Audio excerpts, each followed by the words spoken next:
One day, the world suddenly came to an end. A pandemic, war, economic decline, and food shortages had signaled impending doom. However, it wasn't humanity that delivered the final blow. It was the arrival of monsters, game-like entities that shattered civilization. What followed was predictable. Just like in novels, metahumans, individuals with supernatural abilities, emerged and system windows began appearing before people's eyes. But there was a stark difference between fiction and reality. The supernatural beings weren't powerful enough to stop the apocalypse. 3 days later, in the ruins of a once thriving city, an apartment building stood amidst the debris. Inside, a lone man sat in his unit, calmly munching on a bag of chips and chugging a cold drink. He remarked to himself that the world hadn't completely ended. After all, he was still alive and living normally, or at least as normally as possible under the circumstances. He was the sole occupant of the 100-square-meter apartment. His parents and grandparents were outside, lost in the chaos. This apartment had been purchased with a total of 400 million won, half from a bank loan and the other half from his family's savings.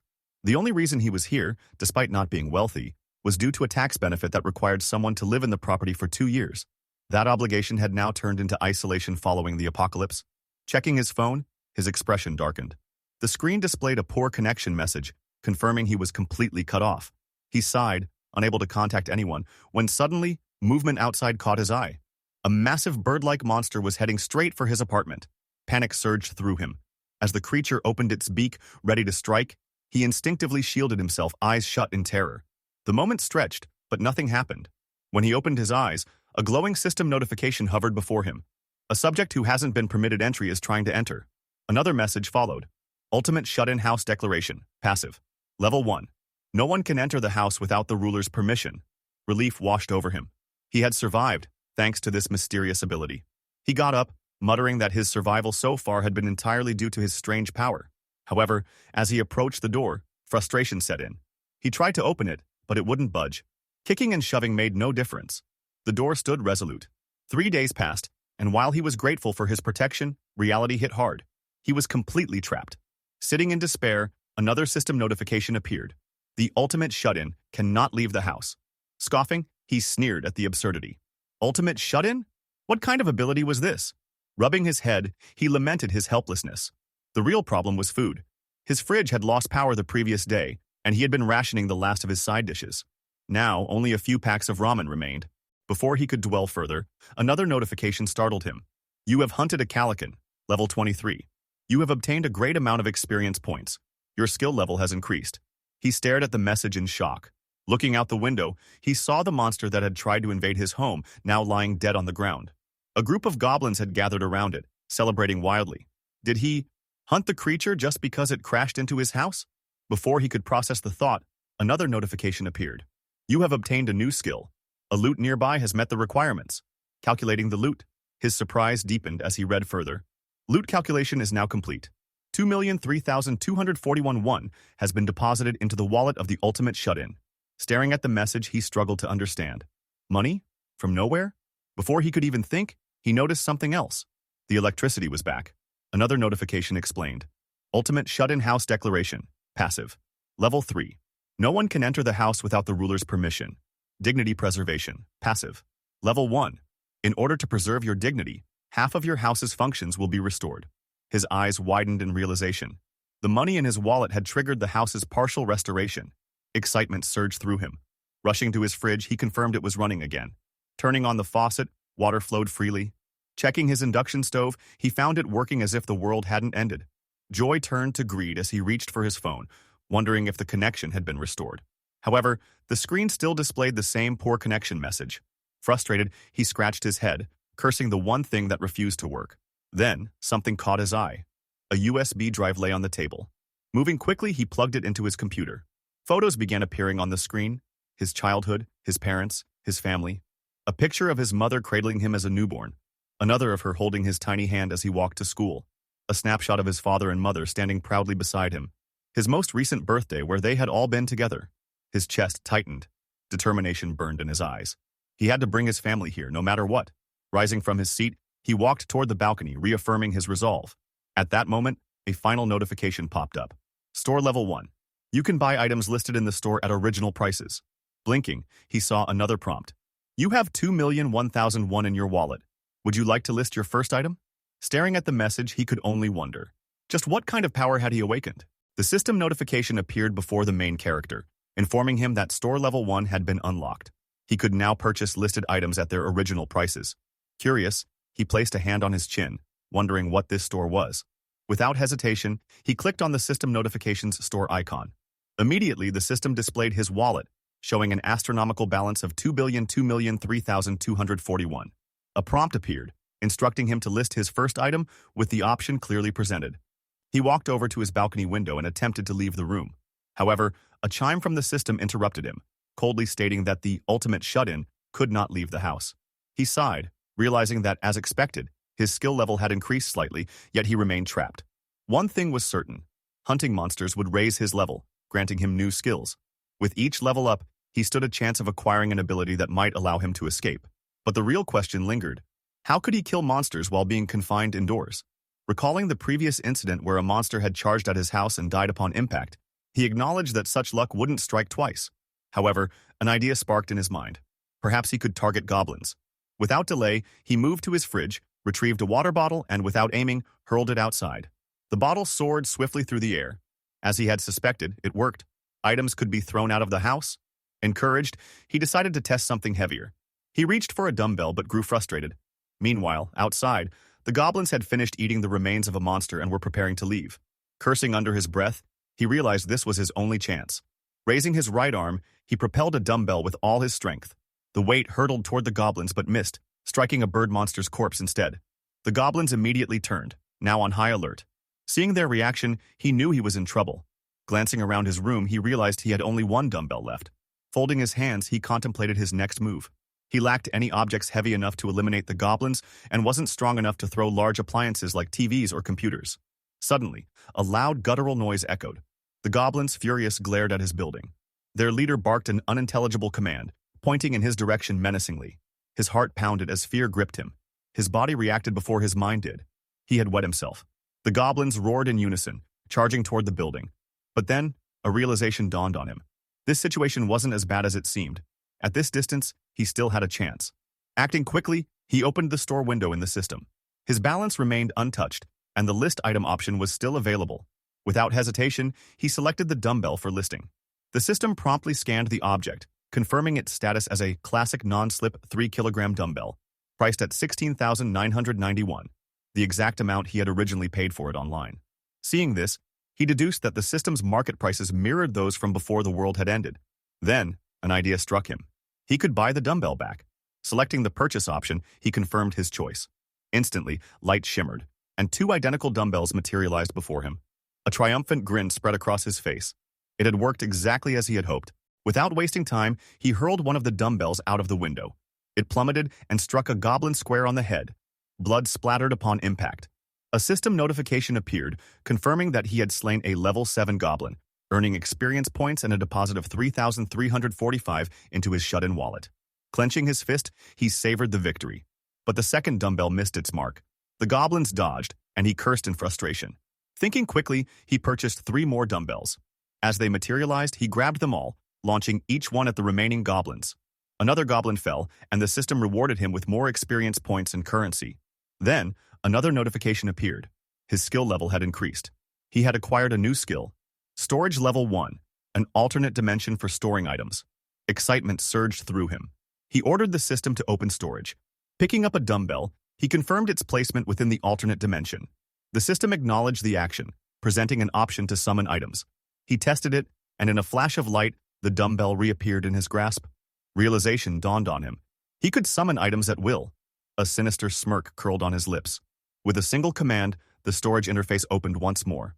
Concentrating, he summoned an overwhelming number of dumbbells, each glowing with ethereal energy. The objects materialized above the goblins before plummeting like meteors. A massive crash echoed through the streets as the weight of his attack crushed every last goblin beneath a relentless storm of dumbbells. The system chimed, confirming the extermination of all targets. The system window displayed a message. 54,661 won had been deposited into the ultimate shut-in wallet. Another system notification appeared, asking if the main character would like to list additional items, accompanied by a list item icon. His eyes sparkled with joy. Overwhelmed with happiness, he confirmed, yes, he had listed 10 items when the shop first opened. Various items were displayed in the store: a dumbbell, ramen, water, rice, eggs, milk, seaweed, canola oil, and a half-used bottle of tomato ketchup. Each item had its designated price beside it. He proudly stated, "I sold the dumbbell I used to defeat the goblins, along with various groceries and daily necessities." Suddenly, he noticed something odd in his ultimate shut-in wallet. He had lost one. Confused, he questioned whether the dignity preservation function required money to maintain. Then, realization struck. Electricity, gas, and water bills? His eyes darted toward the fridge. "This is troublesome," he muttered. Frustration built up as he cursed, "Damn those goblin bastards!" After he had eliminated them with dumbbells, they abandoned their home. Since then, he had only managed to kill 2 more. He gritted his teeth, finding prey was getting harder. He scanned the surroundings from his window. The corpse of the monster Killian had almost entirely disappeared, leaving only the head. "There isn't a single creature here," he sighed. He needed another way to hunt. Gazing at the sky, he wished for a dumb calican to fly by. Just as the thought crossed his mind, his eyes widened. Another calican appeared. Excited, he bolted inside. "The gods haven't abandoned me yet," he declared. Rushing to set up a trap, he tied a hand mirror to a drying rack, placing it on the balcony to reflect sunlight. The light caught the calican's attention, luring it in. The bird monster lunged toward him, but the ultimate shut-in system kept it at bay. It flapped furiously, trying to break through the invisible barrier. Watching its futile attempts, he smirked. "It's a done deal. I'll definitely level up if I kill this thing." Suddenly, the calican flapped its wings with immense force, generating a gust of wind. Shielding himself, he closed his eyes. When he opened one cautiously, the bird had vanished. His heart pounded. Then, he spotted it, perched just above his flat, ready to strike. Sweat trickled down his temple as the calican pecked at the blue shield protecting his apartment. System notifications flooded the screen. An unauthorized entity was attempting to enter. Panic set in. Is that thing really about to break through? He had to act fast. Opening the system store, he reviewed his listed items. The loot calculation only worked if the corpse remained nearby. He recalled how some goblins had taken fallen allies away, preventing loot registration. His eyes flickered toward an item in the store. Canola oil. His mind raced. Could this work? Without hesitation, he purchased 10 bottles. Instantly, they materialized before him. Grabbing them, he rushed to the kitchen, poured the oil into a pot, and set it to heat. He wrapped a stick with paper, secured it with tape, and dipped it into the hot oil. Then, an idea struck. He listed the boiling oil in the store. A system notification confirmed. Boiling hot canola oil has been listed. Lighting the makeshift torch, he approached the balcony.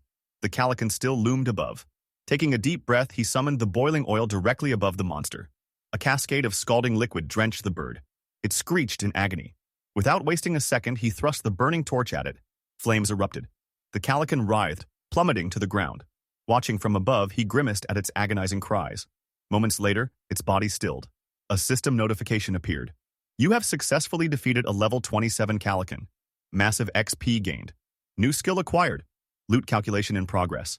Then, 9,003,047,487 won deposited into his wallet. His jaw dropped. That's almost 10 million won. Before he could process his windfall, another system notification appeared. Requirements met. House territory expansion has begun. His apartment trembled. Panic set in. His eyes turned black. Something strange was happening. A dome-like aura expanded from his apartment to the hallway. Then, he saw them. People. His blackened eyes focused that, they're my neighbors. The main character, in a state of panic, raised his hand towards his eyes and questioned what was happening to him. He suddenly found himself able to see people, his neighbors. However, just as quickly as the change had occurred, his eyes returned to normal from their previous blackened state. Confused, he growled, recalling that he had just seen his neighbors from his apartment. The narrative then introduced the neighbors, a family of 4. The father, Choi Hyung-jun, his wife, Park Hyun, and their 2 daughters, 6-year-old Choi Naeun and 3-year-old Choi Seoyeon. A system notification window appeared before the main character, informing him that he had discovered beings who met the requirements to be taken in as citizens. The system prompted him, asking if he would like to grant them citizenship. As he studied his own feat, he questioned the system about what would happen if he chose not to grant them citizenship. The system promptly replied that beings without citizenship would be expelled from the house. It then asked once more if he was certain about refusing them citizenship. The main character took a moment to contemplate. He realized that if he did not grant them citizenship, they would be left vulnerable to the threats outside, particularly the monsters. After careful consideration, he instructed the system to grant citizenship to all 4 members of the family.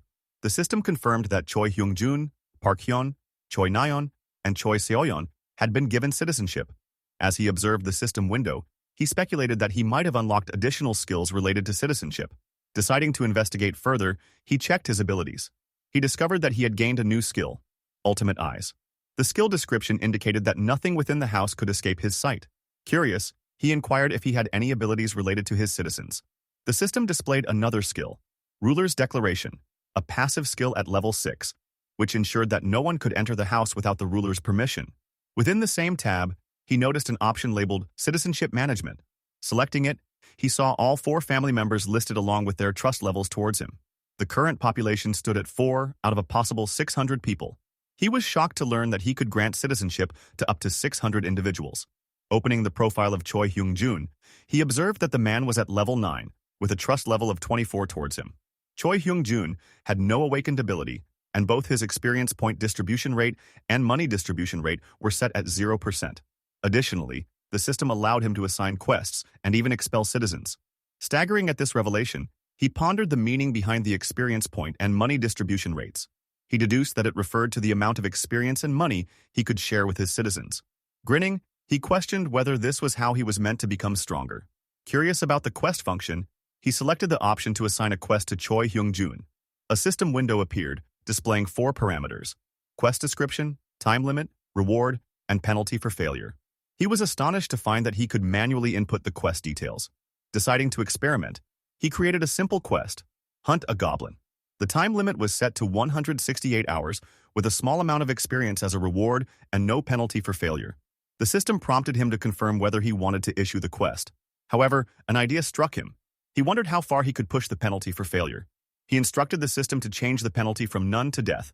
The system made the change accordingly, and then asked again if he would like to issue the quest. At that moment, he hesitated.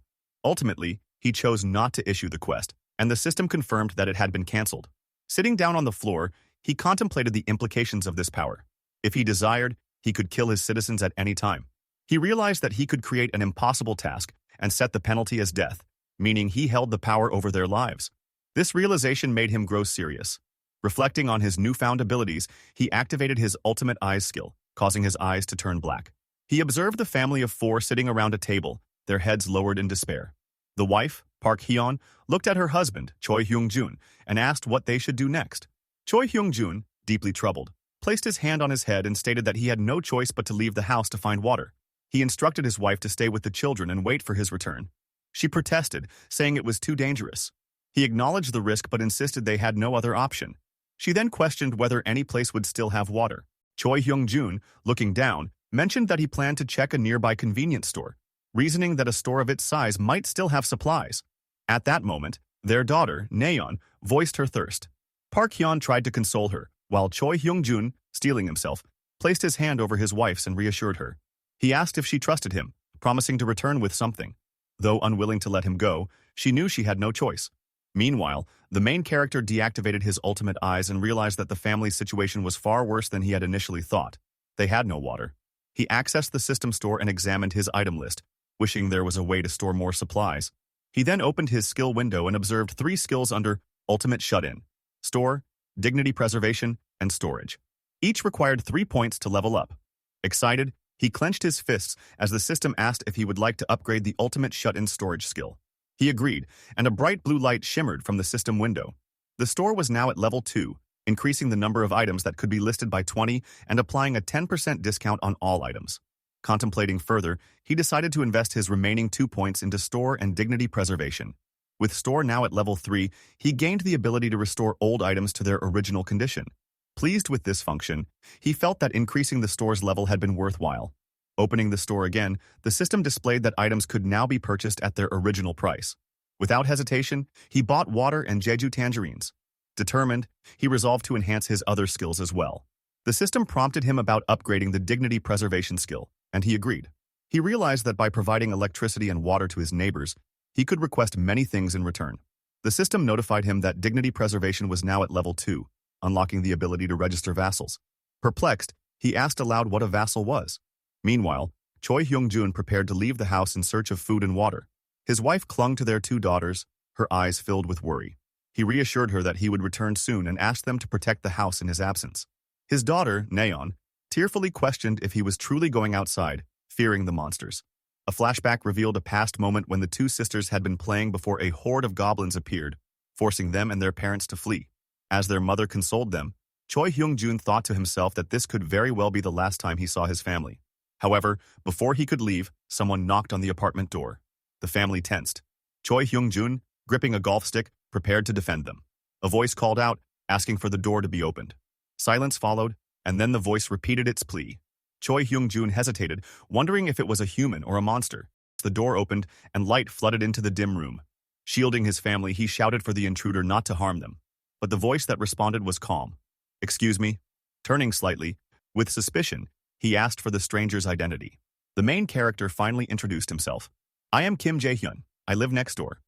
He continued speaking, mentioning that he had brought some water and tangerines, and asked if they could talk for a little while after they had eaten and drunk.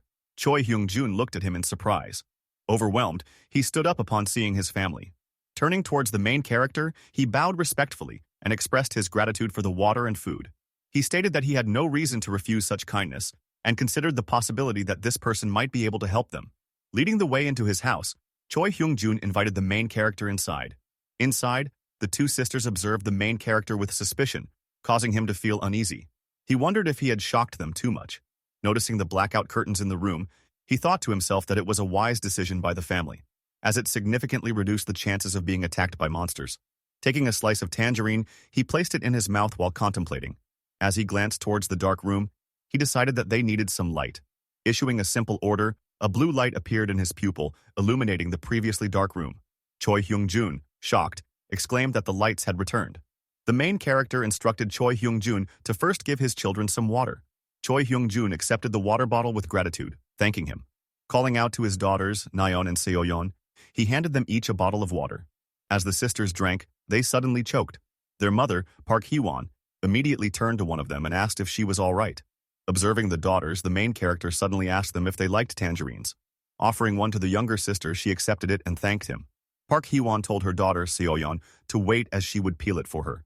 Park Hee-won fed a slice directly into her mouth. The moment she tasted it, her eyes glittered with happiness as she savored the fruit. Her mother asked if she liked it, to which she eagerly responded with a yes.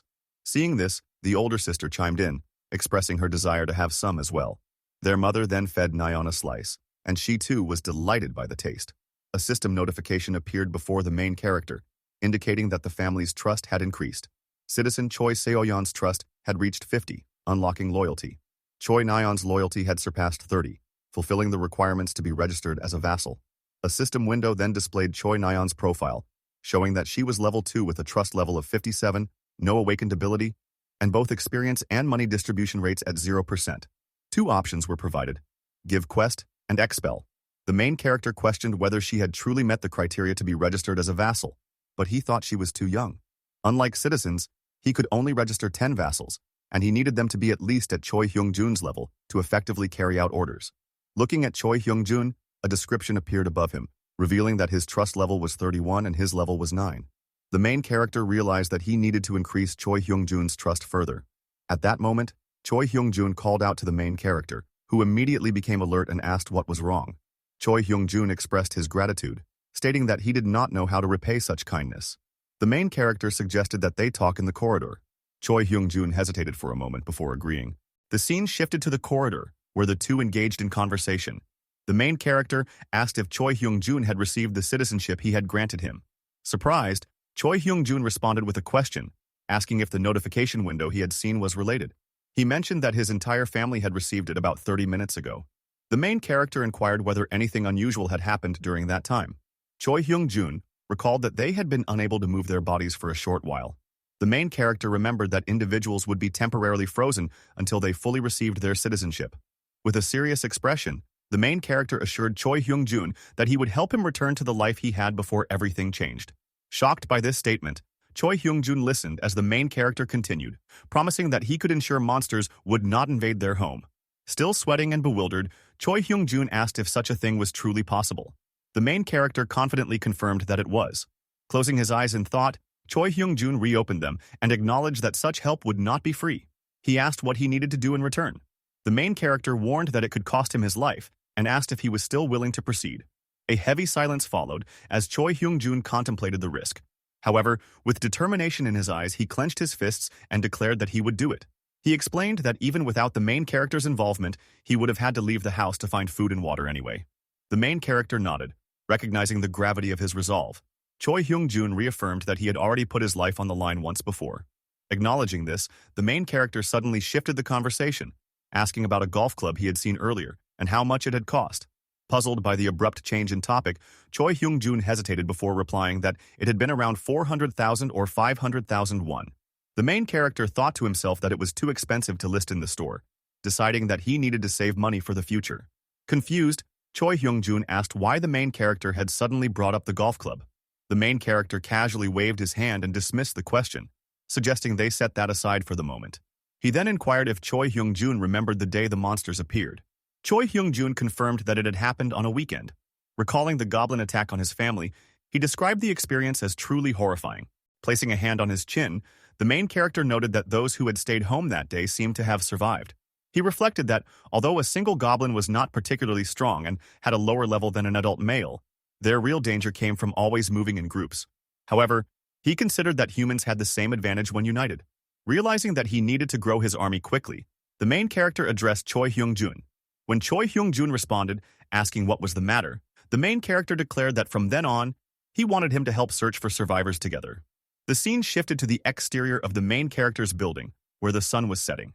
Inside, he lay on his couch when a system window appeared, notifying him that Choi Hyung-jun's trust had increased. He observed the system window and noted that the trust level had risen again. Within the system management interface, the trust levels of all 4 family members were displayed.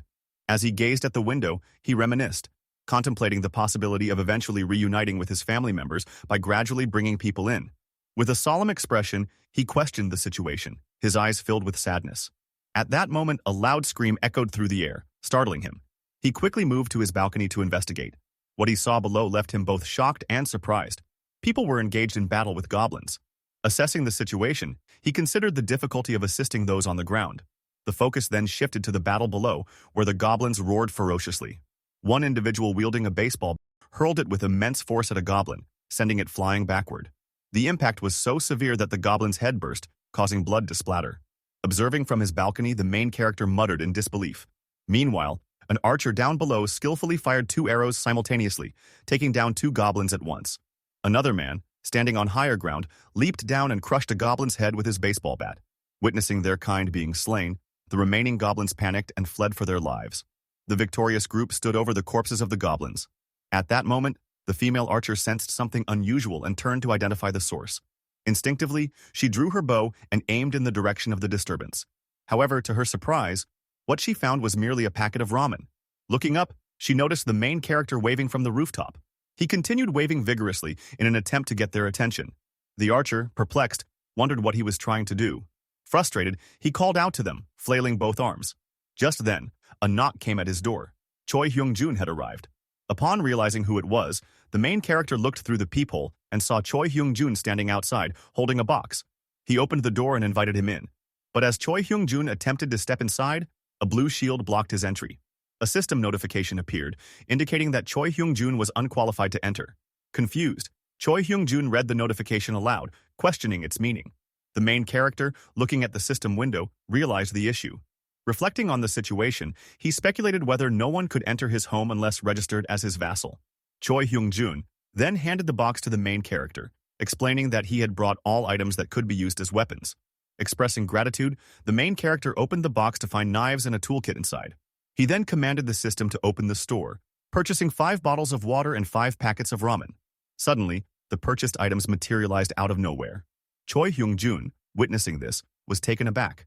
The main character placed the supplies into the box and handed it back to Choi Hyung-jun, requesting that he take them to the first floor and leave them at the entrance. Choi Hyung-jun hesitated, questioning the safety of such a task. The main character reassured him, explaining that goblins were only active in broad daylight. He then contemplated the necessity of recruiting the people who had been fighting the goblins. In his mind, he envisioned himself possessing ample food, while others bowed before him in desperation. He believed that once people realized he had food, they would have no choice but to seek him out. Returning to reality, he informed Choi Hyung-jun that he had a plan, urging him to proceed. Choi Hyung-jun, still uncertain, asked if he should simply leave the supplies and return. The main character nodded affirmatively. With a bow, Choi Hyung-jun agreed and departed. As Choi Hyung-jun left, the main character considered repaying him for his efforts. He accessed the system window and created a quest specifically for Choi Hyung-jun. The quest required him to deliver the supplies to the first floor within 24 hours, with a reward of a small amount of experience points and no penalty for failure. Seeing the quest, Choi Hyung-jun was slightly surprised. The main character explained that completing the quest would grant experience points. Choi Hyung-jun, intrigued, likened it to leveling up in a game. The main character confirmed his assumption, informing him that he was currently at level 9 and would receive valuable rewards upon leveling up. Encouraged, Choi Hyung-jun determinedly agreed to the task. Approaching the stairwell, Choi Hyung-jun glanced at the sign and began descending. He traveled from the 20th floor down to the first, eventually emerging from the building while panting heavily. Reassuring himself, he placed the box down but soon noticed shadowy figures approaching. Startled, he feared they were goblins and decided he needed to escape. However, as he turned to flee, he slipped, falling alongside the box of supplies. Wincing in pain, tears welled in his eyes. He urged his body to move, pleading with himself to get up. As the shadows loomed closer, he instinctively shielded himself with his arms. Just then, a voice called out, asking if he was all right. To his surprise, the approaching figures were not goblins, but the same people who had been fighting them earlier. The scene shifted to the main character. A system window appeared, displaying a message indicating that a subject without permitted entry was attempting to enter. The main character looked at the system window in confusion, questioning what was happening. He pondered whether it could be the people he had seen outside, engaged in battle. Activating his ultimate skill, he summoned his ultimate eyes ability. A black aura surrounded him, and his eyes turned dark. Determined to understand the situation, he used his ability to observe what was happening. Through his ultimate eyes, he saw Choi Hyung-jun among the people fighting against the goblins. Meanwhile, a female archer informed one of her companions that the apartment building before them was the one from which someone had thrown a ramen packet. A man dressed in black questioned whether this meant the building contained food. Another man, clad in a tracksuit, affirmed the possibility, pointing out that their rations were running low. The scene shifted back to the main character, who dispelled his ultimate eyes ability. He realized that these were the same people he had previously seen battling the goblins. At that moment, another system notification appeared before him, stating that individuals meeting the requirements for citizenship were approaching. It inquired whether he would like to propose citizenship to them. Contemplating the prompt, the main character recalled that in expanding his territory, he had the ability to forcefully grant citizenship to those within it, but outsiders were given a choice. He scratched his head, considering that if they had a choice, they could also reject his offer. Frustrated, he wondered what his next course of action should be. Just then, a knock sounded at his door. The main character turned to his video doorbell, which revealed someone ringing it. Muttering that he should check, he approached the doorbell monitor and saw that the visitor was none other than Choi Hyung-jun. Pressing the button to speak, the main character waited as Choi Hyung-jun greeted him from the other side, asking if he was there. The main character responded, acknowledging his presence and asking him to wait a moment. Another system window appeared, notifying him that citizen Choi Hyung-jun was in the middle of a quest. It asked whether he would like to modify the quest. The main character affirmed, and the system granted him the ability to edit the quest parameters. He altered the quest to require treating 6 guests to a meal. The system window updated, reflecting the changes. Observing Choi Hyung-jun reading the modified quest through the video doorbell, the main character confirmed that it was a new quest. He then instructed Choi Hyung-jun to inform the newcomers that they would receive food first. Choi Hyung-jun agreed and turned toward the group, explaining that they would be offered a meal. Since the main character's territorial expansion had reached the corridor, the newcomers could not yet enter. After relaying the situation, Choi Hyung-jun reassured the main character via the video doorbell that they would proceed accordingly. Pleased, the main character thanked him. He then directed the system window to propose citizenship to all 6 individuals who had entered his territory. The system displayed their names: Ha Dong-jeon, Kang Deok-soo, Kim Ga-young, Yu Hyerin, Kim Gi-on, and Moon Byung-ho. With citizenship granted, the 6 individuals were now permitted entry. A new system window appeared, stating that access to the 30th floor had been granted to all 6 individuals. As they entered, another notification indicated that the number of citizens had reached 10. This resulted in a 10% increase in the experience and money earned by the citizens. The main character, surprised and delighted, exclaimed about the bonus experience points and money. As the 6 individuals moved through the corridor, they considered how beneficial these buffs would be for their monster hunts. They welcomed the advantages wholeheartedly. The system displayed a citizen management panel, showing the 6 new citizens along with their trust levels toward the main character. The current population now stood at 10 out of 600. Examining the data, The main character noted that a level 23 individual would be as strong as the Calican bird monster he had previously defeated.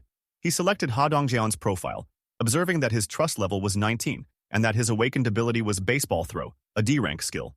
The ability consumed stamina to triple the power of a thrown ball. The main character deduced that, depending on who wielded it, such a skill could serve as a powerful weapon against monsters. He resolved to gradually increase Ha Dongjeon's trust level over time.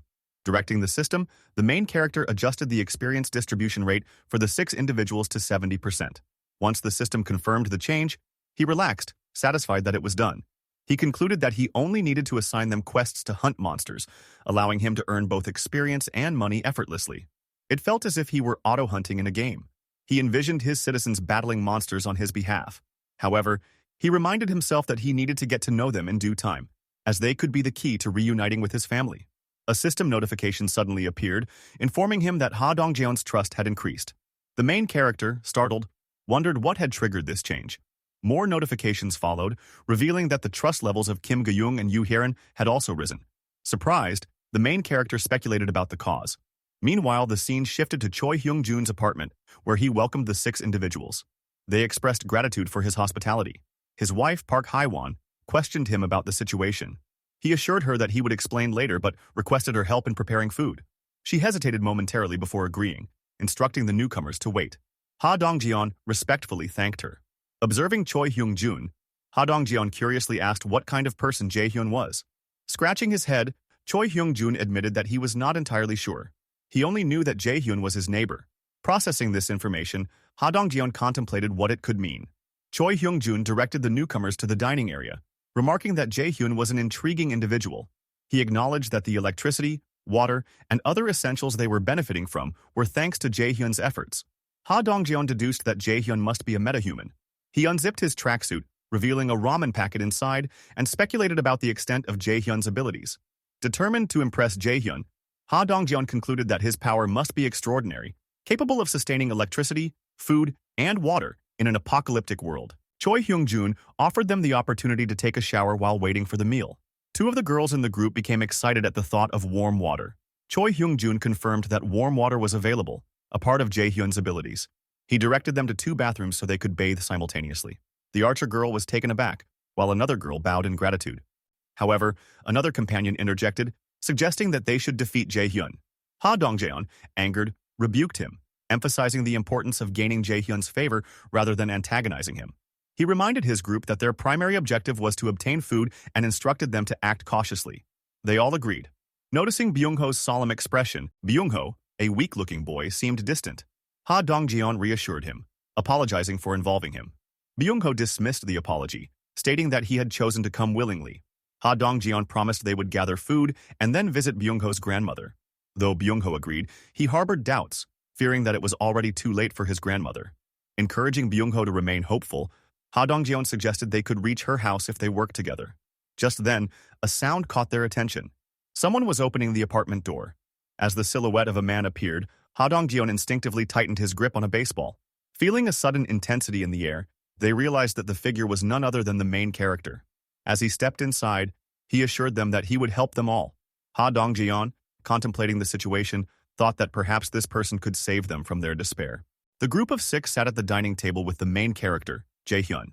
Park Hae-won, the wife of Choi Hyung-jun, apologized, mentioning that the space was a bit cramped. However, Dongjeon reassured her that it was fine since they had arrived unannounced. Just then, Choi Hyung-jun emerged from the back, carrying several bowls of rice. With a warm smile, he announced that the food was ready. He began serving bowls of rice to everyone, and as they received their portions, their reactions varied. Some were shocked, while others were delighted. Park Hae-won hesitantly admitted that she wasn't sure if the meal would suit their taste. The dishes were laid out before them: eggs, vegetables, egg rolls, and rice. Yu Hyeon, the archer, picked up a piece of egg roll and took a bite. The moment she tasted it, she let out a delighted exclamation, declaring it to be absolutely amazing. Park Hae-won credited Jae-hyun for the ingredients, explaining that without them, she would have only been able to serve rice and tangerines. A system window appeared before Jae-hyun, displaying Park Hae-won's trust level at 50 and her current level at 5. He found it surprising that her trust had reached 50 even before Choi Hyung-jun's. As everyone at the table prepared to eat, they expressed their gratitude for the meal. The first bites astonished them, as the food exceeded their expectations. A man in a black t-shirt ate quickly, while Yu Hiran savored the flavors, commenting on how delicious the egg roll was. Another girl in the group recognized the taste, noting that it resembled the sweet egg rolls commonly served in Japanese restaurants. She directed her observation toward Park Haiwan, who confirmed it and encouraged them to enjoy. At that moment, the youngest daughter, Seoyeon, called out to her mother, expressing her desire for an egg roll. Park Haiwan gently patted her daughter's head, promising to make more once their guests had finished eating. However, upon hearing this, Seoyeon's eyes welled up with tears. Sensing the child's disappointment, Yu Hiran intervened, offering to share her egg roll with Seoyeon. The little girl's eyes sparkled with excitement as she eagerly climbed onto Yu Hiran's lap. Yu Hiran picked up a piece of egg roll with her chopsticks and encouraged Seoyeon to say, "Ah," feeding her with a smile. Seoyeon beamed with joy after tasting it. Watching the exchange, Park Haiwan hesitated, murmuring that perhaps that wasn't the best idea. At that moment, Jaehyun suggested that Choi Hyung-jun and his wife join them at the table, assuring them there was plenty of food for everyone. The couple accepted, sitting down to eat together with the rest of the group. As everyone enjoyed the meal, Jaehyun reflected on how long it had been since he had eaten a meal like this. As he took a bite of egg roll, a memory surfaced. His mother's tiffin box, filled with carefully prepared side dishes. On the lid, the words, "For my son," were written. A sense of longing washed over him as he hoped that his family was safe. After the meal, Seoyeon turned to her mother, sleepily admitting that she was tired. Park Haiwan picked her up, assuring her that it was time to rest. The eldest daughter, Nayeon, also stated that she would accompany them. Jaehyun then shifted his attention back to the group, reminding them of the unfinished discussion. He asked why they couldn't travel to their grandmother's house despite its proximity. Dongjeon explained that the area was overrun with goblins and that Byung-ho's grandmother was trapped there. Jaehyun, intrigued, inquired further. Dongjeon elaborated that the goblins had taken over the underground parking lot of the apartment complex, using it as their base. Jaehyun pondered this, recalling the underground layout. Dongjeon continued, estimating that there were at least a few thousand goblins inhabiting the area. Jaehyun, deep in thought, considered their situation. The apartment's ultimate shutting ability only worked up to the 30th floor, meaning the goblins could infiltrate via the underground parking lot. Dongjeon confirmed that all apartment entrances were connected to the underground, making it too dangerous to leave. Jaehyun then asked about possible escape routes. Dongjeon admitted that their initial plan had been to use the side roads, but they had encountered a monster far more dangerous than the goblins. Hearing this, Jaehyun was visibly taken aback. He pressed for more details, and the group recalled a creature resembling a wolf or a bear. They had only managed to escape the goblins because the beast had been engaged in a battle against them. Jaehyun contemplated the description but received no definitive answer, as the darkness had obscured their view. Leaning back, he acknowledged that they couldn't avoid danger forever. Dongjeon agreed, but pointed out their limitations. When Jaehyun asked what those limitations were, Yu Hiran explained that they relied on bows and baseballs as weapons, and their supplies were running low. Jaehyun confidently stated that he could solve that problem and requested to inspect their bows and baseballs. Dongjeon handed them over without hesitation. Jaehyun then accessed the system window, selecting the option to list the items. The system prompted him with a listing fee of 15,300,000 won for the compound bow. Without hesitation, he confirmed the listing. He then turned to the group and asked if everyone could use a bow. Their uncertain expressions answered his question. Without wasting time, Jaehyun ordered 5 sets of bows and arrows from the system window. In an instant, the weapons materialized from thin air. He encouraged the group to practice, emphasizing that they would need to rely on them. A system window then displayed trust updates. Ha Dongjeon's trust increased by 19, Kim Ga-young's by 70, and Yu Hiran's by 30. Jaehyun was stunned by the rapid trust growth, realizing that if they worked together, they might have a real chance at saving Byung-ho's grandmother. Another system window confirmed that Moon Byung-ho's trust had risen significantly. Dong Jaeon, recognizing the advantage of their new weapons, acknowledged that their hunting efficiency would increase drastically. One of the group members pointed out that with Jaehyun's ability, they no longer needed to risk retrieving spent arrows. Raising his hand, Jaehyun signaled for a pause. Before proceeding, he emphasized the need to significantly reduce the goblin numbers first. Dongjeon agreed and asked when they would start hunting. Jaehyun answered with determination. The hunt would begin tomorrow. Dongjeon questioned the urgency, but Jaehyun affirmed that the sooner, the better. Dongjeon acknowledged his reasoning, and Jaehyun assured them that they would save Byung-ho's grandmother the next day. Hearing this, Byung-ho was filled with hope. However, Dongjeon remained skeptical, asking how they would accomplish such a task. With unwavering confidence, Jaehyun revealed his strategy. They would use bait. All the members of the group turned their attention to the main character, considering the possibility that his plan might work. However, the man with glasses cautioned that success was only assured if everything proceeded smoothly. At that moment, A system window appeared before the main character, displaying that Choi Hyung-jun had completed his quest. The quest reward of 30,000 won had been granted. The main character gazed at the system window and questioned himself, wondering if money was required. As he pondered, he realized that if he had money, he could raise the level of his citizen. Folding his hands, he decided that unless absolutely necessary, he would refrain from using it for now. Another system notification appeared, stating that Choi Hyung-jun's trust had increased, reaching level 50. Loyalty had been unlocked, and his loyalty level had surpassed 30. With all the requirements met, he was now eligible to be registered as a vassal. The system then displayed Choi Hyung-jun's profile. The main character, clicking on the screen, instructed the system to register Choi Hyung-jun as a vassal. The moment this happened, Choi Hyung-jun felt a sudden change within him. He expressed his surprise to the group, stating that something had just happened to him. A system window appeared before the main character, confirming that his first vassal had been successfully registered. As a reward, he had been granted the skill Vassal Summon. The skill's description revealed that he could summon the vassal to his house, though only once every 2 hours. Another notification displayed Choi Hyung-jun's profile, highlighting his awakened ability, Strength of a Gorilla. The passive skill, ranked C, granted him strength comparable to that of a gorilla. A subsequent notification indicated that the first vassal's experience points and gold earnings from hunting would be doubled. Additionally, the Ultimate Eye skill enabled the main character to summon his vassal within 5 meters of his house. Noticing a plus button on the system window, the main character clicked it. A notification popped up, asking if he wanted to spend 1 million won to increase his vassal's level. Stunned by the astronomical figure, he trembled in shock. Park Haewon, noticing his reaction, asked if something was wrong.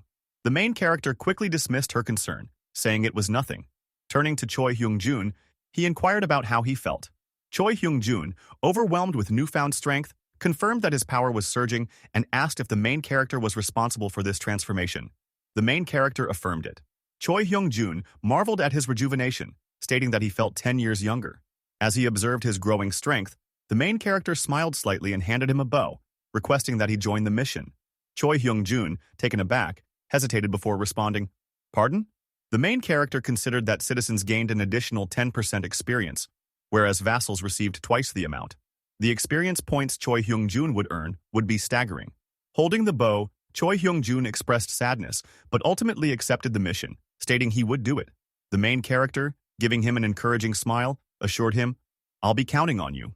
The party then arrived on the first floor to begin their mission. A man in a black t-shirt questioned Dongjeon about the necessity of checking the first floor, pointing out the broken windows and general disrepair.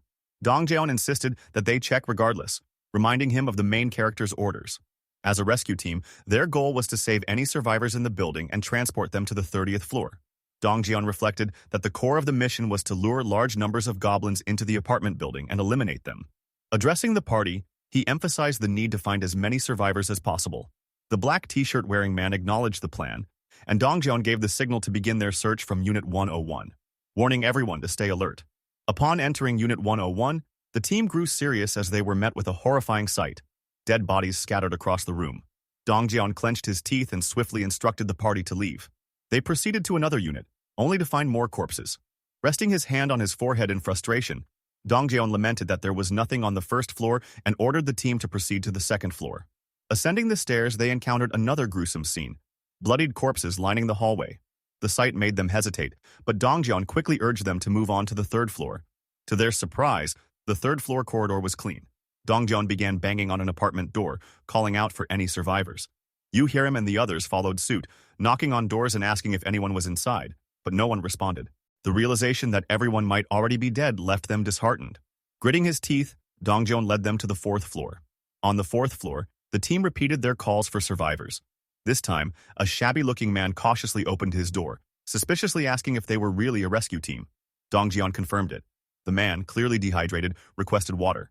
Dongjeon searched his bag and handed him a bottle. Slightly opening the door further, the man was still in disbelief that a rescue team had actually come. Dongjeon explained that they were fellow residents of the apartment, now working to rescue survivors.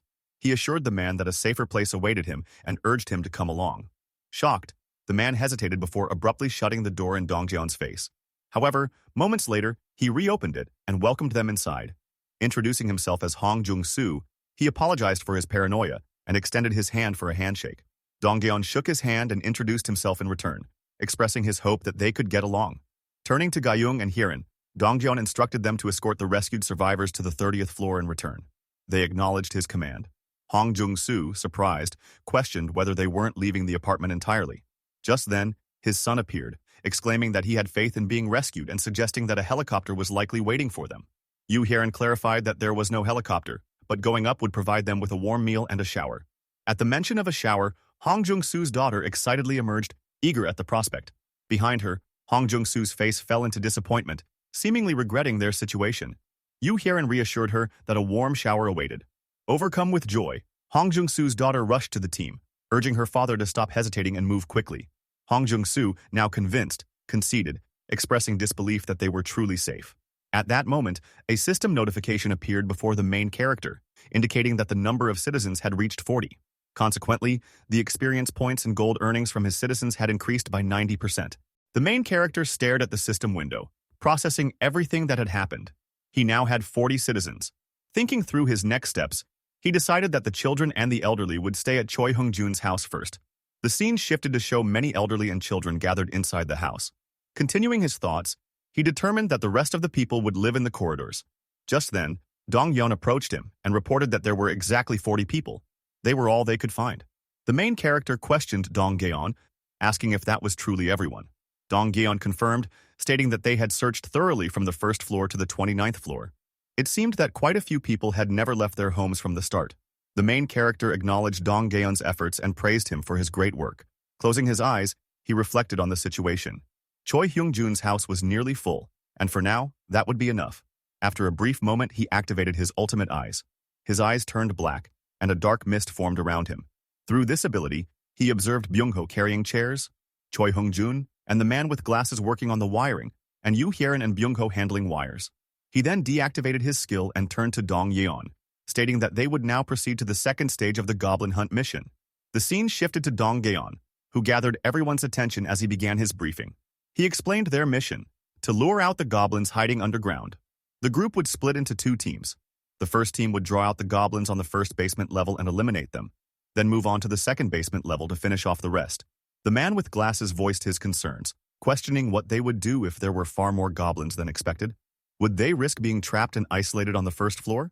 He also pointed out the dangers of transporting the goblin corpses. Before he could continue, Yu Hyerin confidently declared that she would kill all of them by herself. Dong Yeon reassured the group, stating that unlike last time, they had plenty of arrows, so they would be fine. The man with glasses hesitated, but eventually conceded, acknowledging their confidence. However, at that very moment, a scream echoed through the air. Everyone turned toward the source of the sound. Goblins, a horde of them, were approaching. Yu Hyerin swiftly drew her bow, firing an arrow that eliminated two goblins. The remaining one was struck down by the man in the black t-shirt, who swung his baseball bat with deadly precision, finishing off the goblin. With the immediate threat neutralized, the man with glasses turned to the black t-shirt wearing man and questioned why he had brought a bow if he intended to use a bat. The man suddenly realized his contradiction, responding with an embarrassed, "Oh, that's right." Before the conversation could continue, Yu Hyerin pointed toward the goblin corpses, exclaiming that they were disappearing. Byung-ho speculated whether this was the main character's ability, but before he could confirm, Dong Yeon commanded the group to head down to the first basement level. Byung-ho internally acknowledged his confidence in their leader. He knew the main character had a solution. A system notification appeared before the main character, stating that the party members' trust in him had increased. Sitting in his room, he opened a bottle of water while multiple system notifications filled his vision. He thought about how, despite not intending to, he had ended up watching over everything. Another system notification informed him that Moon Byung-ho's trust had reached 50, unlocking loyalty. His loyalty had now surpassed 30. Surprised by the rapid progress, the main character mused that it had only taken a few hours. He considered this a great outcome. The more vassals he acquired, the faster his growth would be. The system displayed Byung-ho's profile, showing his loyalty at 88. The main character acknowledged that this wasn't necessarily a bad thing. Clicking on the system window, he confirmed Byung-ho's registration as a vassal. The scene shifted to the first basement level, where the party battled a swarm of goblins. Suddenly, Byung-ho's body was enveloped in blue lightning and an intense light, leaving everyone in shock. The glow was so blinding that it obscured the goblins' vision. Dong Yeon, unfazed, quickly ordered the group to run. Everyone sprinted while Dong Yeon and Yu Hyerin stayed back, firing arrows at the goblins. As an archer, Yu Hyerin used her abilities to take down multiple goblins simultaneously. However, as the goblins fell, even more arrived, hundreds of them. While running, Byung-ho noted the overwhelming number of enemies. Dongyeon admitted that he hadn't expected to attract so many goblins. The man in the black t-shirt added that it seemed like even the ones from the second basement level had swarmed up. Urging speed, he directed everyone toward the emergency exit. The party reached the emergency exit, and the man with glasses quickly opened it, letting everyone through. Dongyeon slammed the door shut, but a goblin's hand got caught between the doorframe. The team pushed with all their strength, trying to keep the goblins out. At that critical moment, a voice boomed through the chaos, telling everyone to move aside. It was none other than Choi Hung-jun, activating his gorilla strength passive skill. With a single hand, he shoved the door closed, buying time for the team. Dongyeon called out to him, and the man in the black t-shirt urged him to escape. But Choi Hung-jun was determined. He had to stop the goblins no matter what. Dongyeon reassured him that they were safe and urged him to come up quickly. Choi Hung-jun turned to run up the stairs, but his foot slipped, sending him tumbling down. A goblin immediately approached him, ready to strike. Lying on the ground, Choi Hung-jun yelled for the others to leave him behind. Dongyeon cursed.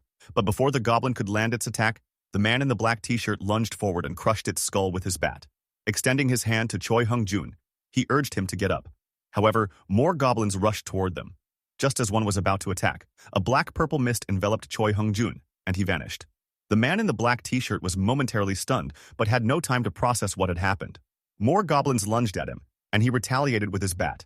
From the stairs above, Dongyeon and the others rained arrows down at the horde. Dongyeon shouted at the man in the black t-shirt to hurry up. The man sprinted toward the stairs as the party members yelled for him to come quickly. The scene ended with the horde of goblins closing in, just as the party was about to escape. The scene shifted to the outside of the apartment building, where the bright moon illuminated the night sky. Elsewhere, a bear monster tore a goblin's chest open with its mouth. The creature had only one thing in mind: to kill and to continue killing. As it devoured the goblin's flesh, ripping it apart piece by piece, it muttered to itself, expressing its insatiable need for more victims. The bear monster then turned its gaze backward. Its eyes locked onto a particular apartment building, the one where the main character resided. Within one of the rooms, a light was on. Fixating on the apartment, the bear monster growled, declaring its intention to kill everyone inside. The scene then shifted to Choi Hyung-jun, who was falling through a black-purple mist. He landed abruptly in front of the main character. The main character remained silent as Choi Hyung-jun gasped, admitting that he had barely escaped with his life. Adjusting his glasses, he glanced at the main character and questioned him. The main character extended a hand to help Choi Hyung-jun up. As he did so, he reflected on the situation. Through the ultimate eye skill, he had been continuously observing events unfold. In case of danger, he had hoped that the vassal summon skill would work, and it had, successfully teleporting Choi Hyung-jun to safety, rescuing him from the goblin threat. However, Choi Hyung-jun was panting in pain. Upon closer inspection, an injury was visible on the back of his leg. Confused, he questioned how he had arrived at his current location. The main character, noticing his state, asked if he was all right. Choi Hyung-jun reassured him, claiming that he was fine and that such a wound would heal quickly. Despite Choi Hyung-jun's words, the main character thought otherwise. He decided that it would be best to list some medical supplies in the system window. Turning to Choi Hyung-jun, he asked him to wait for a moment before entering his apartment. There, he retrieved a first aid box. As he held the box, memories from his childhood resurfaced. Recollections of his mother treating wounds with medicine while he, as a child, had cried in front of her. Looking at the first aid kit, he realized the necessity of medical supplies in situations like this. He took out various items: medicine, thermometers, tape, carefully considering their importance. However, he soon remembered a limitation. The system store only allowed him to list 40 items. He could not list all of these supplies separately. At that moment, an idea struck him. Instead of listing each item individually, he placed everything back into the first aid box and listed the entire kit as a single item in the system store. After doing so, the first aid kit was priced at $77,331, and the system window displayed an option for reclaiming it. The scene shifted once again. The main character handed the first aid kit to Choi Hyung-jun and instructed him to show his injury. Choi Hyung-jun rolled up his pants to reveal the wound on his calf. Although he insisted that he was fine, the main character insisted on disinfecting the wound first. Choi Hyung-jun agreed. As the main character treated the wound, Choi Hyung-jun flinched in pain. A system window appeared, notifying the main character that Choi Hyung-jun's trust in him had increased, along with his loyalty. After completing the treatment, Choi Hyung-jun expressed his gratitude. While packing away the first aid kit, the main character pondered the well-being of the rest of the party. He stood up and told Choi Hyung-jun to rest for a while, as he had something to attend to. Choi Hyung-jun acknowledged his words. Closing his eyes, the main character focused his thoughts. He decided to check on the lower floors of the building. Activating the ultimate eye skill, he observed the ongoing battle below. Yu Hiran was skillfully using her bow, shooting arrows at the goblins. Meanwhile, Kang was desperately fleeing from the creatures. Dongjeon and Gaeon were also firing arrows at the goblins, providing cover. Amid the chaos, Dongjeon urged Kang to run faster. Kang ascended the stairs, but the goblins pursued him closely. The gap between them narrowed, but Dongjeon and Gaeon continued shooting, successfully eliminating some of the goblins. As Kang reached a barricade set up by the party members, two goblins lunged at him. At that moment, Byung-ho intervened, not with arrows, but with his bow as a weapon, swiftly striking down the goblins. Byung-ho then leaped over the barricade, his eyes filled with determination. From behind, Dongjun called out his name in astonishment. As Dongjun and Kang watched Byung-ho fight, they were left wondering, had he always been this skilled in combat? The scene shifted back to the main character. Observing the party's efforts, he noted that they were holding their ground well. Just then, a system window appeared, revealing that Byung-ho's awakened ability was teleport. The skill description explained that it was a rank A ability, utilizing mental strength to move between distances. However, the user could only teleport to locations within their line of sight. Additionally, the more people designated for teleportation and the farther the distance, the greater the mental strength required. The main character acknowledged that recruiting Byung-ho as a vassal had indeed been a wise decision. The battle continued. Dongjeon confirmed with Gaeon that the extension socket was ready, to which Gaeon affirmed. Then, Dongjeon checked with Yu Hiran about the water tank, and she confirmed that it was also prepared. Dongjeon instructed Byung-ho to hurry inside. Byung-ho swiftly lunged over the barricade, and at that moment a water tank materialized out of nowhere. It tipped over, unleashing a torrent of water onto the goblins.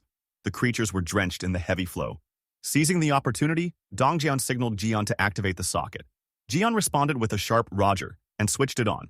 Electricity surged through the wires, and because the goblins were soaked, they were electrocuted and slain. A system window notified the main character that he had successfully hunted a goblin and gained a large amount of experience points. Additionally, 334,464 won had been deposited into his ultimate shut-in wallet. His skill level had increased, and he had acquired a new skill. At that moment, something within the main character changed. A purple energy began gathering around him, expanding outward. The energy spread across the stairs and even reached the basement, engulfing the goblins. Another system window appeared, notifying him that hostile beings had been detected and that their removal had commenced. As the goblins reacted in horror, their heads trembled violently before bursting apart. The final system notification confirmed it. Another goblin had been successfully hunted by the main character. The scene shifted as goblins attempted to enter the building. One goblin stood at the forefront, but behind him loomed a dark silhouette. As the goblin turned back, he found himself face to face with a bear monster staring at him intently. Without hesitation, the bear monster lunged at the goblin, sinking its teeth into him. The goblin's screams filled the air, causing the other goblins to panic. However, before they could react further, the bear monster swung its massive claw, attacking them. The creature tore into the goblins, shedding one with its claws while biting off the hand of another. 3 goblins launched themselves at the bear monster, but they were instantly shredded by its claws. 2 more goblins let out shrill screams and charged, only to meet the same fate.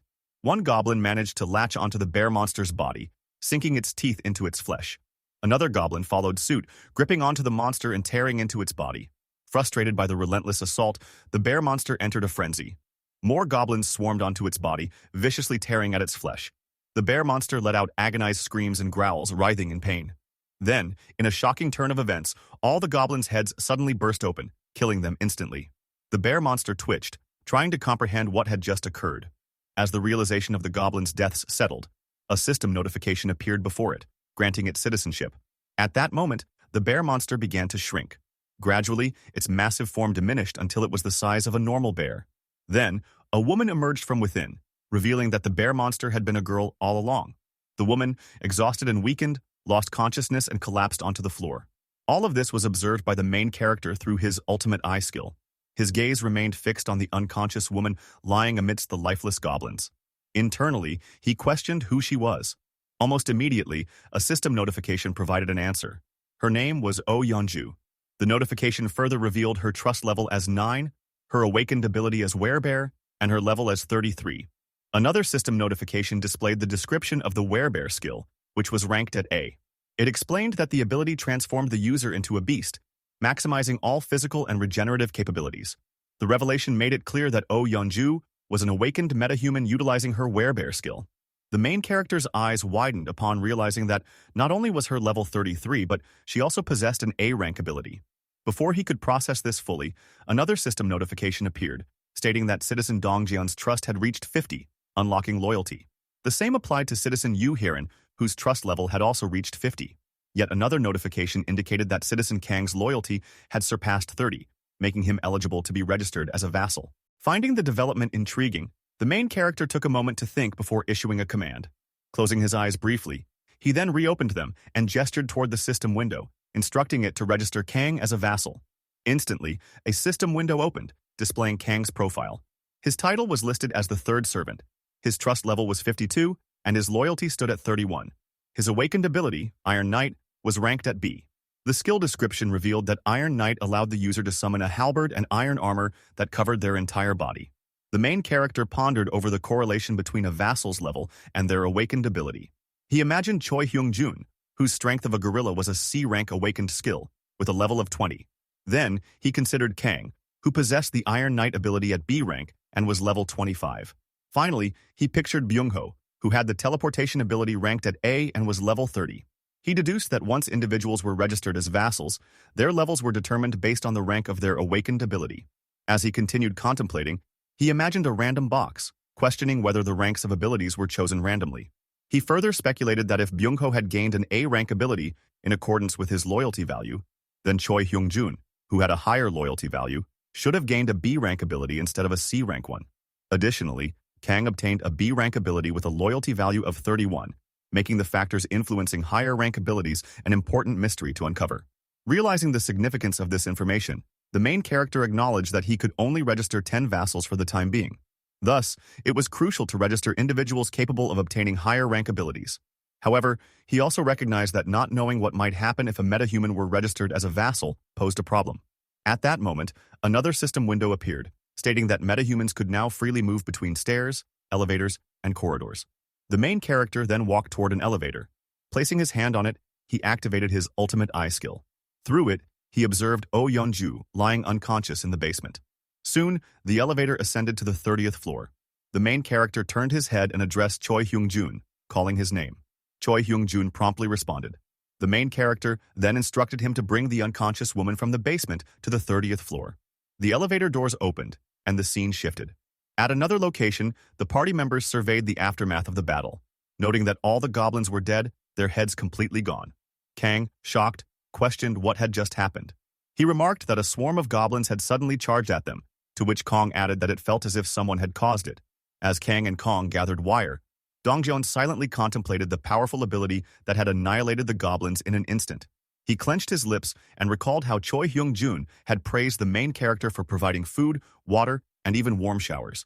Dongjeon reflected on how the main character had supplied them with all the necessary ingredients and food, leading him to a realization.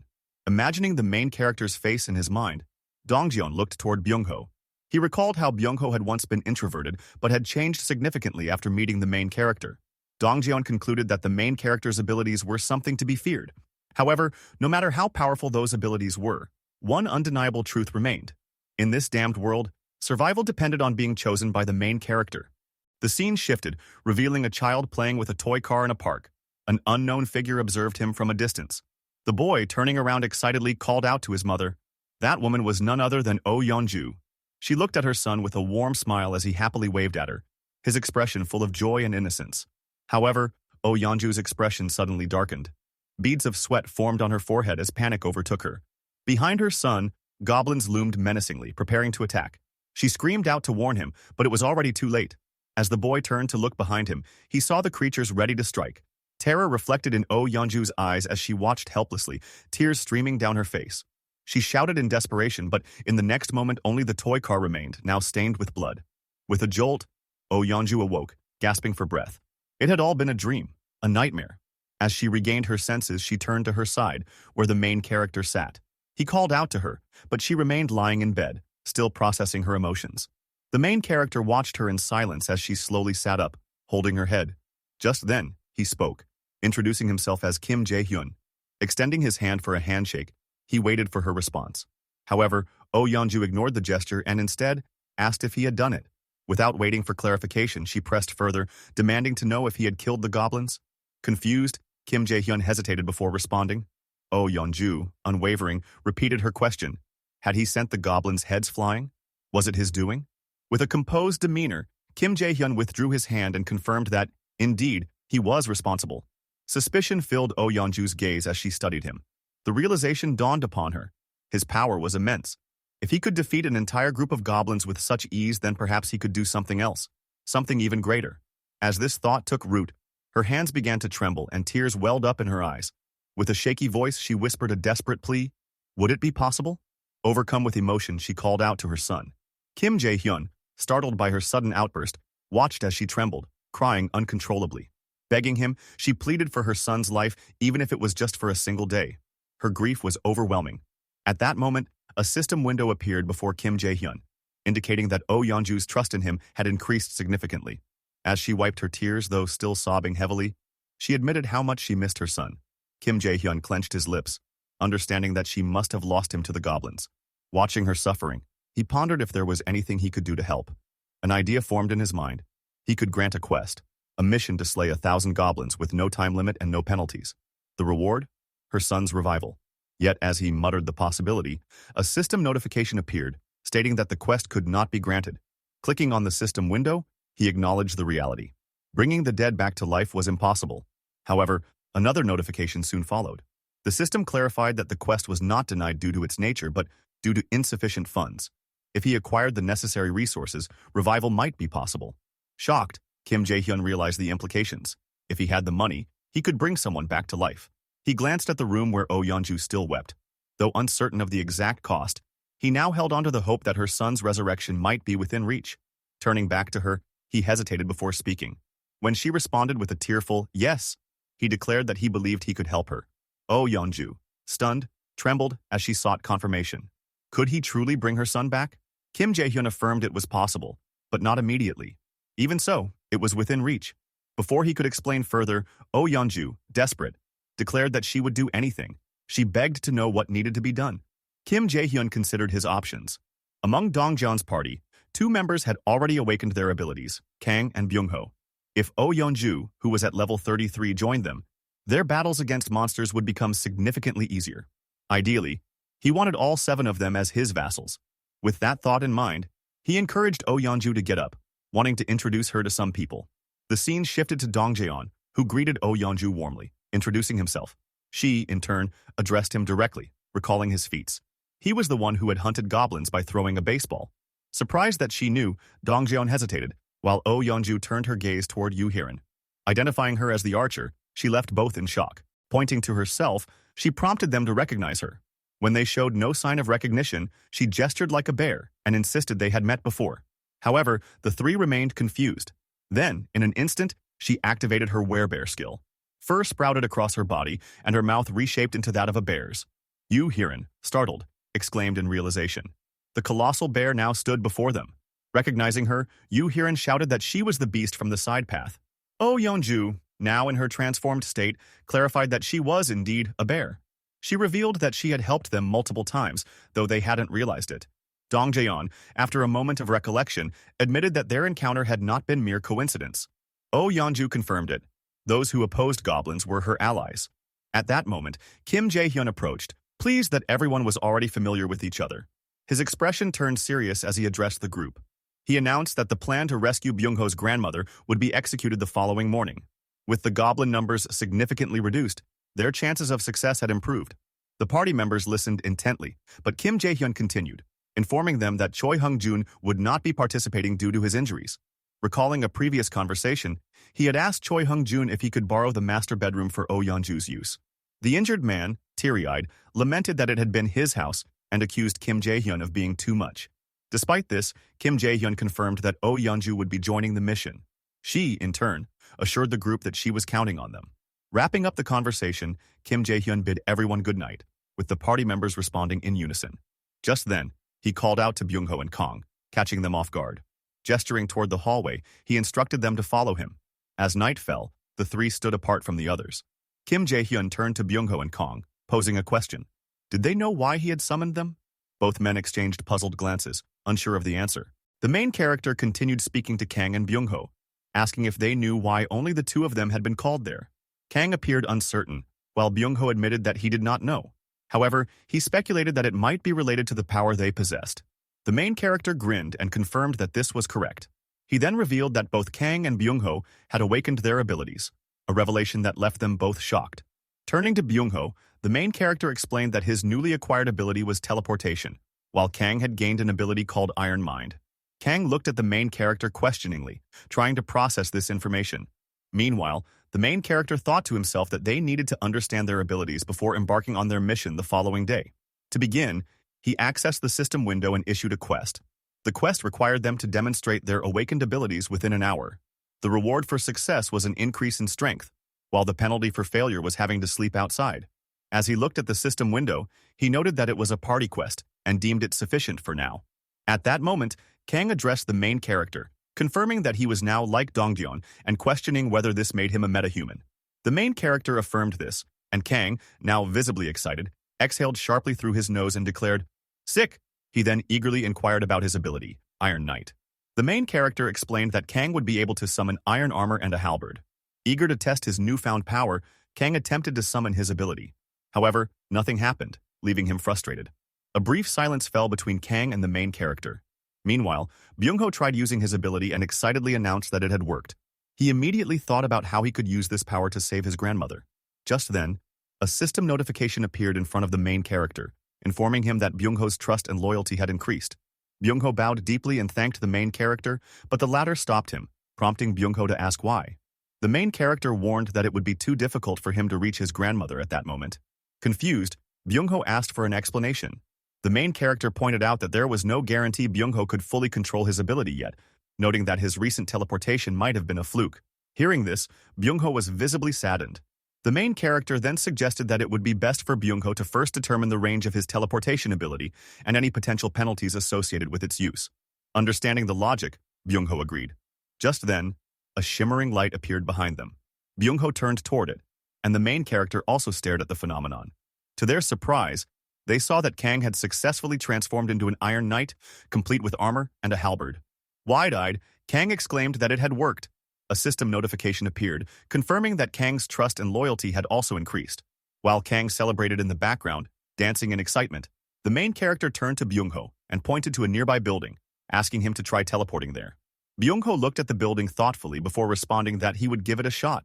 The main character acknowledged this and issued a quest for Byung-ho to teleport to the rooftop of building number 113 within 3 minutes. The reward was an increase in teleport proficiency, while the failure penalty was having to sleep outside in the hall. As Kang encouraged him, Byung-ho focused and activated his ability. A light surrounded him, and in an instant, he vanished. Moments later, Byung-ho reappeared on the rooftop of building number 113. He turned toward Kang and the main character from across the gap, shouting triumphantly that he had succeeded while waving his hand. A system notification confirmed that Byung-ho had completed the quest. Seeing this, the main character, now less worried, sighed in relief. As Byung-ho continued waving, he suddenly lost consciousness and collapsed. Shocked, the main character and Kang stood frozen in disbelief. Reacting swiftly, the main character used his ability to summon Vasil, retrieving Byung-ho from the rooftop. Byung-ho reappeared in front of them, but he remained unconscious. The scene shifted to a quiet room where Byung-ho lay on a bed. The main character sat beside him, contemplating that Byung-ho had likely overexerted himself, draining his stamina. Kang, now more composed, asked if Byung-ho was all right. Checking the system window, the main character reassured Kang that Byung-ho was merely sleeping and that his health condition was good. He further explained that Byung-ho likely passed out because he was not yet accustomed to his ability. Kang sighed in relief, grateful for this explanation. Changing the topic, the main character turned to Kang and asked if he exercised. The unexpected question startled Kang, who hesitated before responding. The main character then issued a quest for Kang to exercise while wearing his armor. The task required 100 push-ups and 100 squats within 10 minutes. The reward was an increase in strength, while the failure penalty was having to sleep outdoors. Determined, Kang began his workout. After some time, he completed the quest and loudly declared that he was done. A system notification confirmed that he had successfully completed the task. Exhausted, panting heavily, the main character observed him, wondering if Kang's exceptional stamina was due to his affinity for sports. Just then, a system window appeared in front of the main character, indicating that an evaluation was in progress. Puzzled, he questioned what was being assessed. Meanwhile, Kang asked if everything was finally over. Smiling, the main character reassured him, thanking him for his hard work and telling him to rest. The system notification then confirmed that the evaluation was complete, stating that Kang's strength had slightly increased. Another notification appeared, revealing that the main character's own strength had also increased slightly. Shocked, he noticed a purple aura surrounding him and realized with excitement that his strength had truly increased. With determination in his eyes, he thought to himself that this development changed everything. The scene shifted to the next day in one of Busan's alleys. Dongjian and his party members were running, chased by a horde of goblins. Urging his team to move faster, Dongjian led them in retreat. Meanwhile, Kang, now filled with anger, activated his Iron Knight ability. Clad in iron armor and wielding a halberd, he confronted the goblins and swiftly cut down several of them. However, some goblins managed to slip past him. Frustrated, Kang cursed at the escaping goblins, but suddenly they were struck down by arrows. Turning in shock, Kang saw that the archer was none other than Byung-ho. Byung-ho instructed Kang not to focus on the ones that got past him. Understanding, Kang acknowledged the command. Just then, the remaining goblins attempted to flee but stopped in their tracks, staring at a massive silhouette looming above them. It was Oh Yeonju, who had transformed into a powerful beast. The goblins, now terrified, uttered gibberish in fear. The party fought fiercely, with Oh Yeonju defeating several goblins. Seizing the opportunity, Dongjian called out to Byung-ho, telling him that now was his chance. Realizing what Dongjian meant, Byung-ho teleported away to reach his grandmother. He thanked Dongjian before disappearing. The scene shifted once more, displaying multiple system notifications. As the main character read through them, he casually ate ramen while using his Ultimate Eyes ability. The system confirmed that evaluations were complete and that 132,966 won had been deposited into the Ultimate Shut-In's vault. Surprised, he muttered, "Money? That's a different reward than before." He speculated that the reward might have been influenced by the quest's increased difficulty. A final system notification declared that Byung-ho had exhausted all quest attempts for the day. As the main character finished his meal, the system announced that a jackpot had been struck. Seeing this, he deactivated his Ultimate Eyes ability, stunned by the revelation. After seeing the system notification, the main character realized that a jackpot had been struck. He was stunned and questioned what kind of jackpot it was, wondering what the term even meant. A system window appeared, confirming that he had also gained 1 skill point. As he observed the system window, he thought to himself that skill points appeared here as well. Looking at the interface, he acknowledged that it wasn't bad. The scene shifted to Byung-ho, who was using his teleportation skill. He gazed seriously at something, and it was revealed that he was looking at his grandmother's house. Without hesitation, he opened the door and rushed inside at an incredible speed. Entering his grandmother's room, he called out to her. However, upon seeing something, he was shocked, his eyes widening in disbelief. He realized that his grandmother was merely sleeping. Approaching her, he tried to wake her up. She mumbled incomprehensibly, unable to form words. In the next moment, she placed her hand over Byung-ho's and, with a questioning tone, asked if it was really him. Overcome with emotion, Byung-ho began to cry, feeling both glad and relieved that she was safe. He hugged her tightly, expressing how relieved he was.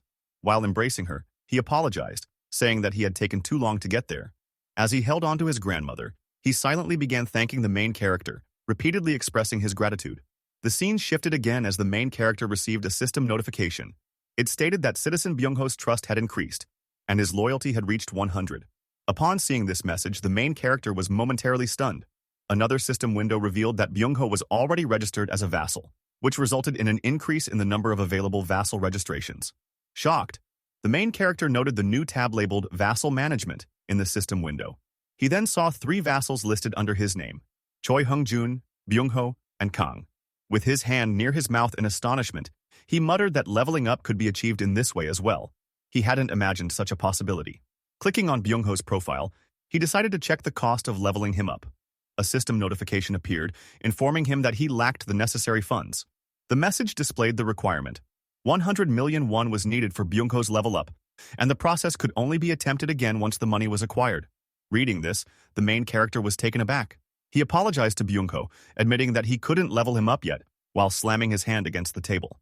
Determined, he resolved to at least assign Byung-ho daily quests. Just then, he heard a sound. Slightly turning, he thought to himself that the noise had come from the elevator and wondered who it could be. Activating his Ultimate Eye skill, he saw a man and a woman standing in the hallway. The man was carrying a cardboard box. The pair knocked on Choi Hung-jun's door, calling out to ask if anyone was inside. Choi Hung-jun's wife Park heard them and turned around. As she opened the door, she inquired about their identities. The young woman introduced herself as Kim Dabin and introduced the man carrying the box as her brother, Kim Minho. She explained that they lived in unit number 1701. Park acknowledged their introduction and curiously asked what had brought them there. Kim Dabin explained that she needed some help. Park, slightly startled, questioned the nature of the help needed. Embarrassed, Kim Dabin hesitated before exclaiming that she wanted to take a shower. Park was stunned by the request and repeated the question incredulously. Kim Dabin confirmed that she indeed wanted to take a shower. Park, after processing the request, invited them inside, saying it was an easy favor to grant. She welcomed them in, offering them the use of the shower. Grateful, Kim Dabin thanked her sincerely. Meanwhile, Minho turned to Park and asked where he should place the box. Curious, Park asked about its contents. Kim Dabin explained that it contained canned food and various other items. Minho placed the box on the ground and opened it, revealing an assortment of canned goods. Park expressed her gratitude, commenting that they didn't need to go to such lengths. Kim Dabin reassured her, stating that it was the least she could do, considering she had entered a stranger's home with such an unusual request. At that moment, Kim Dabin's gaze landed on a baseball bat and several bows lying around. She asked Park if they belonged to the apartment's owner. Park, momentarily puzzled, explained that they did not belong to a resident of the building but to someone who had previously lived elsewhere. She admitted that the situation was a bit complicated. Unbeknownst to them, the main character had been observing the entire exchange through his ultimate eye skill. He concluded that, for now, Kim Dabin and Minho didn't seem like bad people. Standing up, he decided that he would go and speak with them later. He needed to have a conversation with them, possibly enlisting their help in rescuing survivors from other apartment buildings. As he thought about this, he looked towards another building from his apartment. At that moment, a system notification appeared, informing him that he had hunted a red tiger and had gained a significant amount of experience points. The system also revealed that 397,083,201 had been deposited into his ultimate shut-in wallet, and his skill level had increased. He had even acquired a new skill. Staring at the notification, he was bewildered and cursed, immediately activating his ultimate eye skill. The scene then shifted to Dong Jian and his party members, who had also hunted a red tiger. However, Oh Yeonju was seen lying injured. The main character, seeing this, questioned what was happening. Clenching his hoodie, he shouted in frustration. At that moment, another system window appeared, stating that he had discovered individuals eligible for citizenship. He considered the situation and decided to grant them citizenship. The system confirmed the action, displaying the names of the newly registered citizens. Another message appeared, announcing that he now had 50 citizens and that the experience points and earnings for all citizens had increased by 100%. Additionally, since the number of citizens had reached a threshold, all of them unlocked the skill Power of Trust. The main character questioned what this skill entailed, but chose to focus on the ongoing battle. He wondered if there were any severely injured individuals. The scene shifted back to Byung-ho, who was running while carrying his grandmother, followed by the other party members. Kong was seen carrying the injured Oh Yeonju on his back. The main character cursed, realizing the severity of the situation, thinking that of all people it had to be Oh Yeonju who got injured. Meanwhile, two party members, Gyeon and Gayung, fought off goblins to clear a path for the fleeing group. Gayung complimented Gyeon on his precise shot, to which Gyeon, surprised by his own accuracy, admitted that he didn't understand what was happening either. As Yoo Hyeon and Dongjeon ran, Yoo Hyeon mentioned that her body felt unusually light. Dongjeon agreed, stating that he wasn't even out of breath. A system window then revealed that Power of Trust was a passive skill that increased all stats by an amount equal to the trust value. The main character, realizing this, acknowledged that since Dongjeon and his party had trust values of at least 50, their physical capabilities had naturally skyrocketed. Meanwhile, Byung-ho suspected that this sudden strength must be due to the main character's power. A system notification informed the main character that Gayung and Yoo Hyeon's loyalty had surpassed 30, making them eligible to be registered as vassals.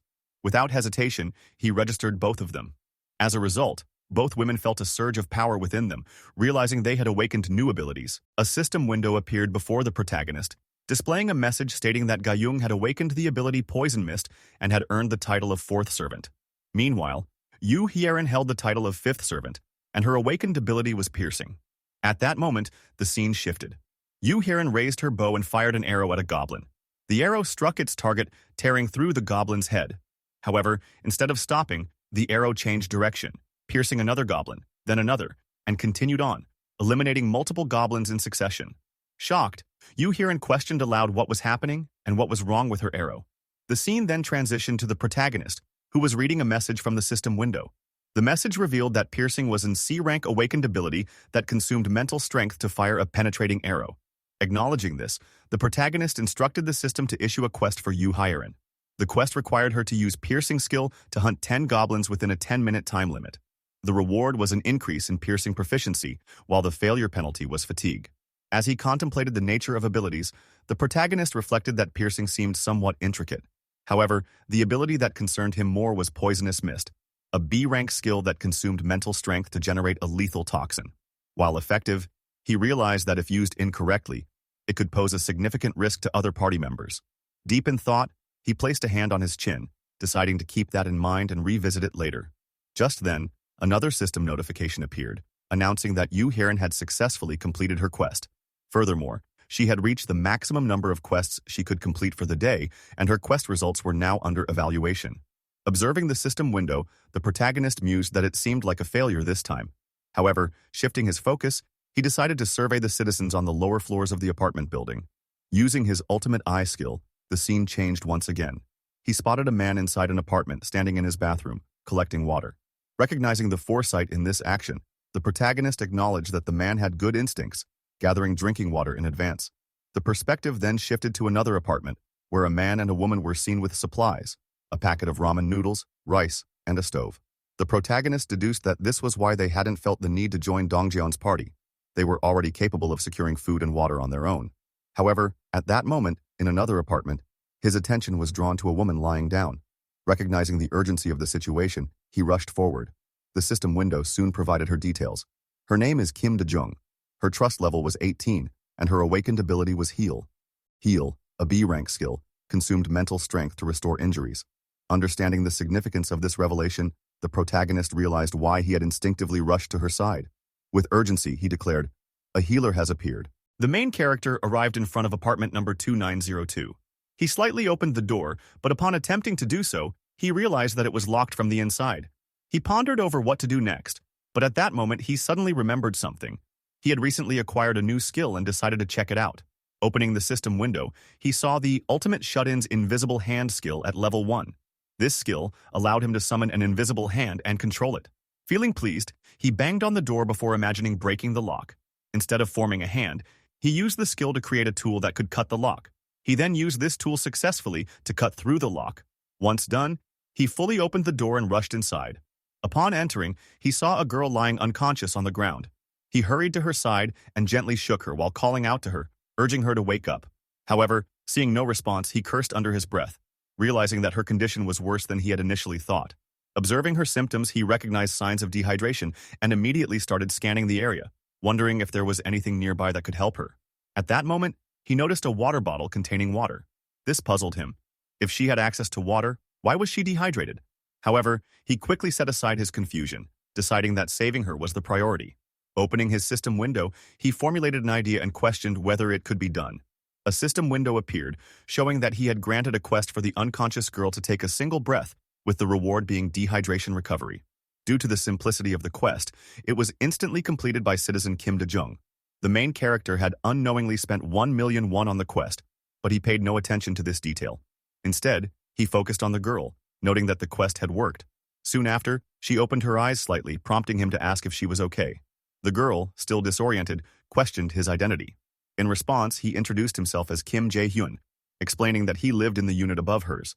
However, the girl seemed confused and asked how he had entered her apartment. He admitted that she had appeared to be in bad shape, so he had forcefully opened the door to help her. Upon hearing this, horror filled the girl's eyes and she suddenly started crying, covering her face with both hands. The main character, baffled by her reaction, wondered why she was crying. He called out her name, Kim De-jung, and apologized before earnestly requesting her help. He explained that one of his teammates had been severely injured. Kim De-jung straightened herself slightly but remained seated. As she processed his words, she questioned herself, wondering if she was truly capable of helping someone. The very idea seemed impossible to her, and she started trembling. Her hands visibly shook as she continued to doubt herself. She internally questioned how the main character knew she was a nurse. Looking at him, she assessed the situation. Since he was asking for her help, she didn't believe he posed any immediate danger. Deciding to play along for now, she asked where she needed to go. At that moment, the main character opened the system window and asked her to wait a minute. He then assigned her a quest, which she received. The quest required her to use the Heal skill to treat the injury of Oh Yeonju. The time limit was 1 hour, and the reward was improved healing proficiency. The failure penalty was none. After seeing the quest details, the main character handed her something and told her to rest for a bit while he went to bring the injured person. Kim Da-jung, in disbelief, stared at what he had given her. As he turned to leave, He reassured her to wait for a moment before pulling out tangerines.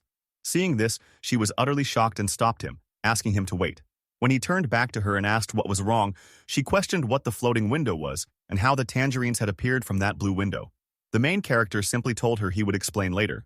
Before leaving, he advised her to rest since she was still weak. As he walked away, Kim Da-jung remained seated, looking at him in disbelief before turning her gaze back to the tangerines. Picking one up, she muttered to herself, wondering if she was dreaming. Meanwhile, the main character entered his apartment and closed the door behind him. A system notification appeared, informing him that Kim Da-young's trust in him had increased. Observing this, he thought to himself that she likely hadn't trusted him at first. It made sense. After all, no one would trust a stranger who suddenly broke into their house. Looking out from his balcony, he estimated that his party members should be arriving soon. However, at that very moment, he noticed something shocking. The scene shifted to reveal a red tiger chasing after his party members, who were desperately running away. The main character was taken aback as he processed what he was seeing. It was a red tiger. As his party members continued to flee, the red tiger lunged at them, preparing to strike. First, I would like to clarify that this is Kim Da-young, and she has the piercing skill. And this is Yoo Hyun, who has the poison mist skill. Sorry for the confusion, guys, but always remember Gojo is the GOAT. Anyways, let's continue. Upon witnessing the red tiger lunging towards a party member, the main character was momentarily stunned, questioning whether there was another red tiger. Meanwhile, the red tiger pursued the party members with relentless determination. At that moment, Yoo Hyun's leg twitched, and she stumbled, falling to the ground while running. Ga-young and Dong-jeon immediately called out her name in concern. Yoo Hyun, in pain, attempted to get up, but her body trembled uncontrollably. Sensing imminent danger, Ga-young shouted a warning, fearing the tiger would kill her. Behind Yoo Hyun, the tiger opened its mouth, ready to strike. She turned slightly just in time to see the beast lunging at her.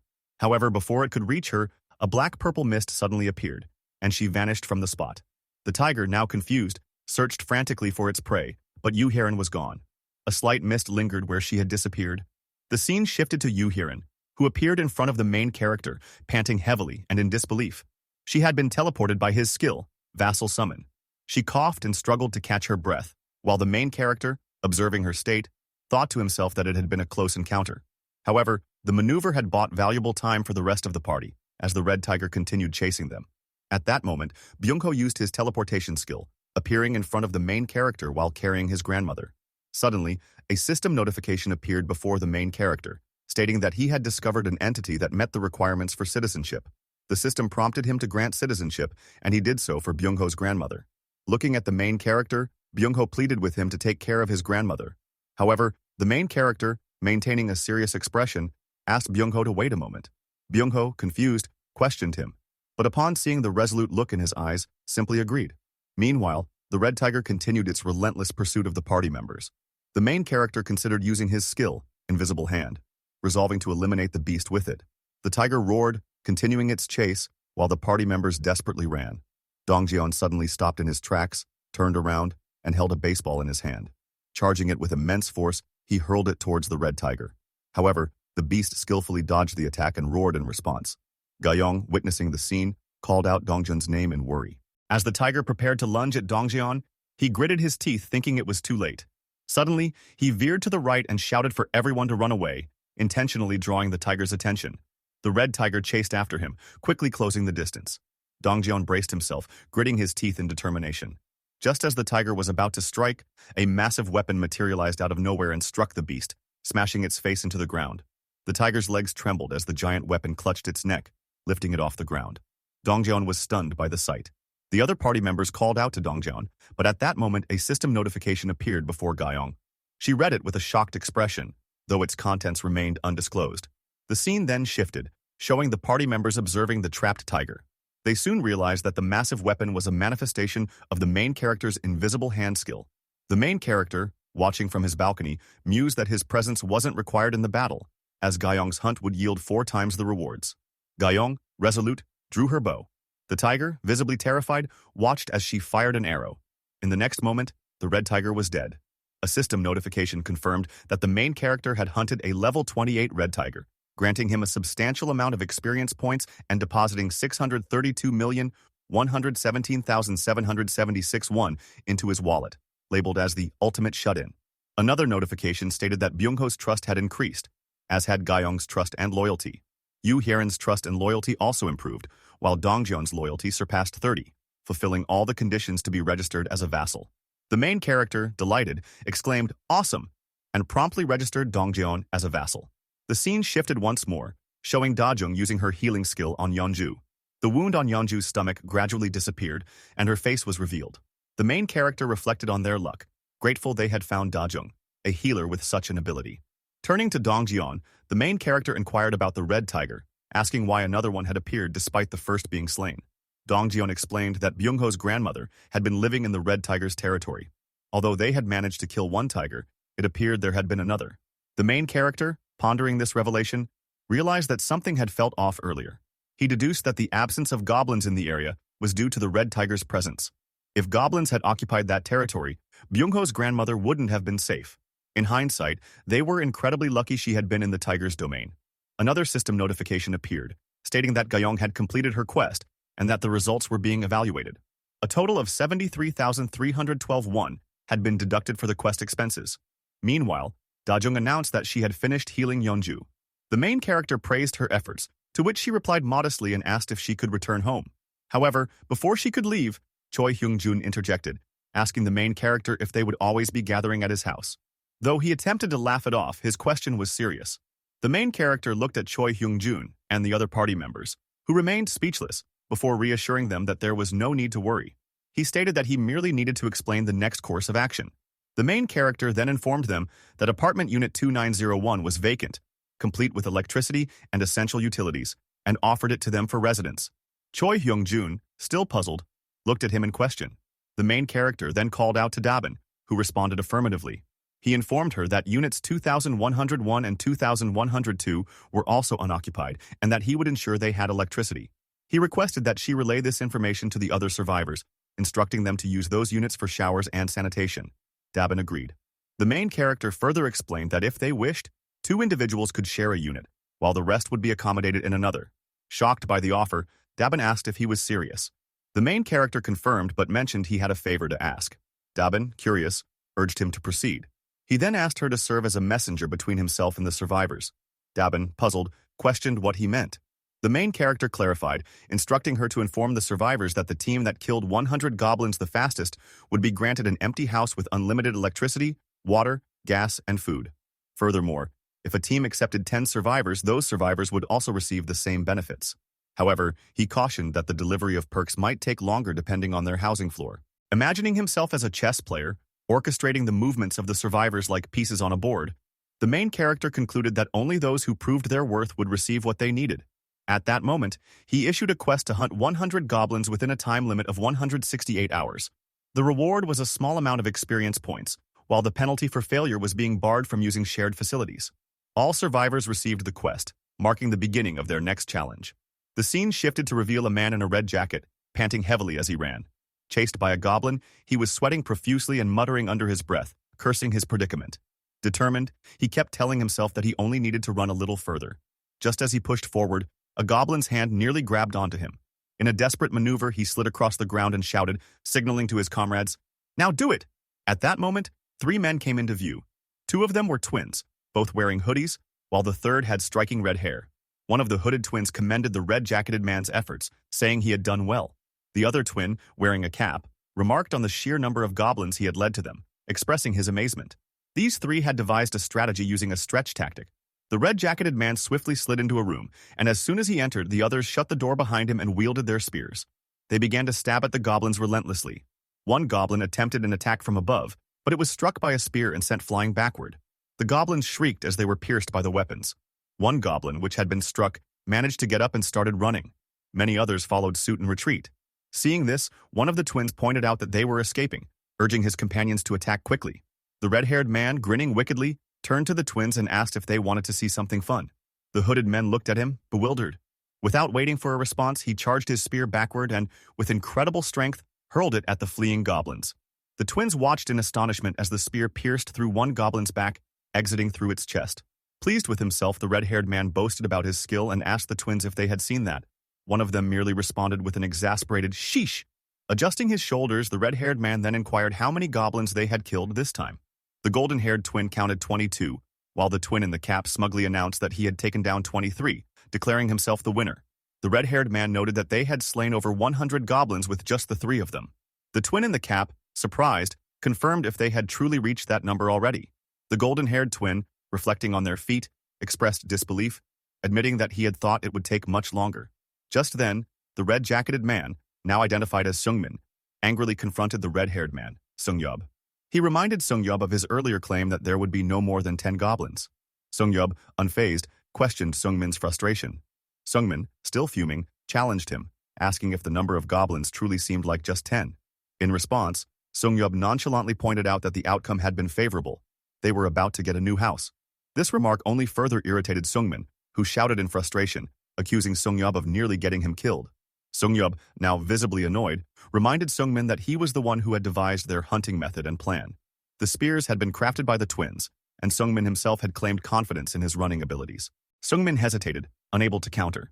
Seungyeob then shot him a menacing glare and warned him that if he was so dissatisfied, he could leave the team. He asserted that Seungmin's presence made no difference to their group.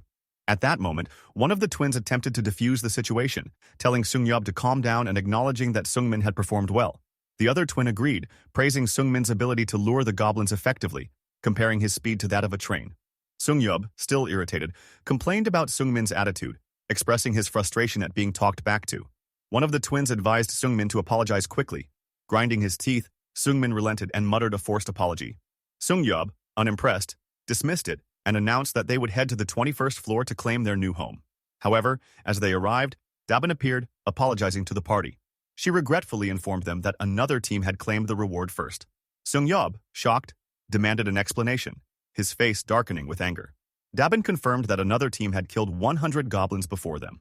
Disbelieving, Seungyeob accused her of joking and insisted that they be given their rightful home. Dabin, maintaining her stance, assured him that she was not joking. At that moment, the victorious team arrived. Dabin pointed towards them, revealing that the ones who had completed the quest first were her brother Minho and 2 elderly individuals. Dabin questioned her brother about their agreement. Minho explained that, in exchange for giving up the house, his home and Mr. Jiho's home would receive electricity, food, and other necessities. Additionally, Mr. Jiho's daughters would be exempted from quests. Dabin, surprised, asked if Mr. Jiho's daughters were underage, reasoning that they should already be exempt. The middle-aged couple clarified that their daughters were actually adults, though they appeared younger. The mother even joked that she herself looked younger than she was. Dabin, uncertain, simply accepted the explanation.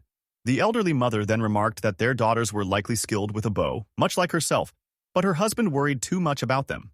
Minho added that the daughters had also been promised bows and arrows. Dabin, puzzled, asked if they planned to continue hunting goblins. Minho confirmed this, explaining that the main character had requested nearby goblins be eradicated, as they kept appearing regardless of how many were slain. At this, Seungyeob interjected angrily, accusing the administrators of granting special privileges. He argued that their actions were unfair. Minho acknowledged that it might seem that way, but he relayed that the main character had decided to send the 2nd and 3rd teams to the 30th floor as compensation for their efforts. Dabin confirmed this, informing Seungyeob that things had turned out well for him and his team. She told them to head to the 30th floor, where the main character was waiting. Seungyeob, his face darkening, remained silent. As the scene shifted, Seungyeob, still bitter, asked his party about the main character's name, noting that he seemed younger than them. He found it amusing how respectfully Dabin spoke of him. One of the twins agreed, questioning whether she viewed him as a god. The other twin scoffed, dismissing the idea and referring to him as a cult leader at best. The conversation continued as the other twin sneered, suggesting that the main character had been taught the wrong things. However, Seungmin, appearing frustrated, pointed out that they were benefiting from the main character's abilities and questioned if they had the right to make such remarks. His words made the twins start sweating. With an annoyed expression, Seungmin reminded them that they were all vying for the main character's favor. A tense silence fell in the elevator.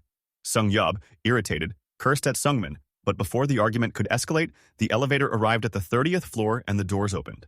As they stepped out, the twins noticed someone approaching. It was none other than the main character, exuding an imposing presence.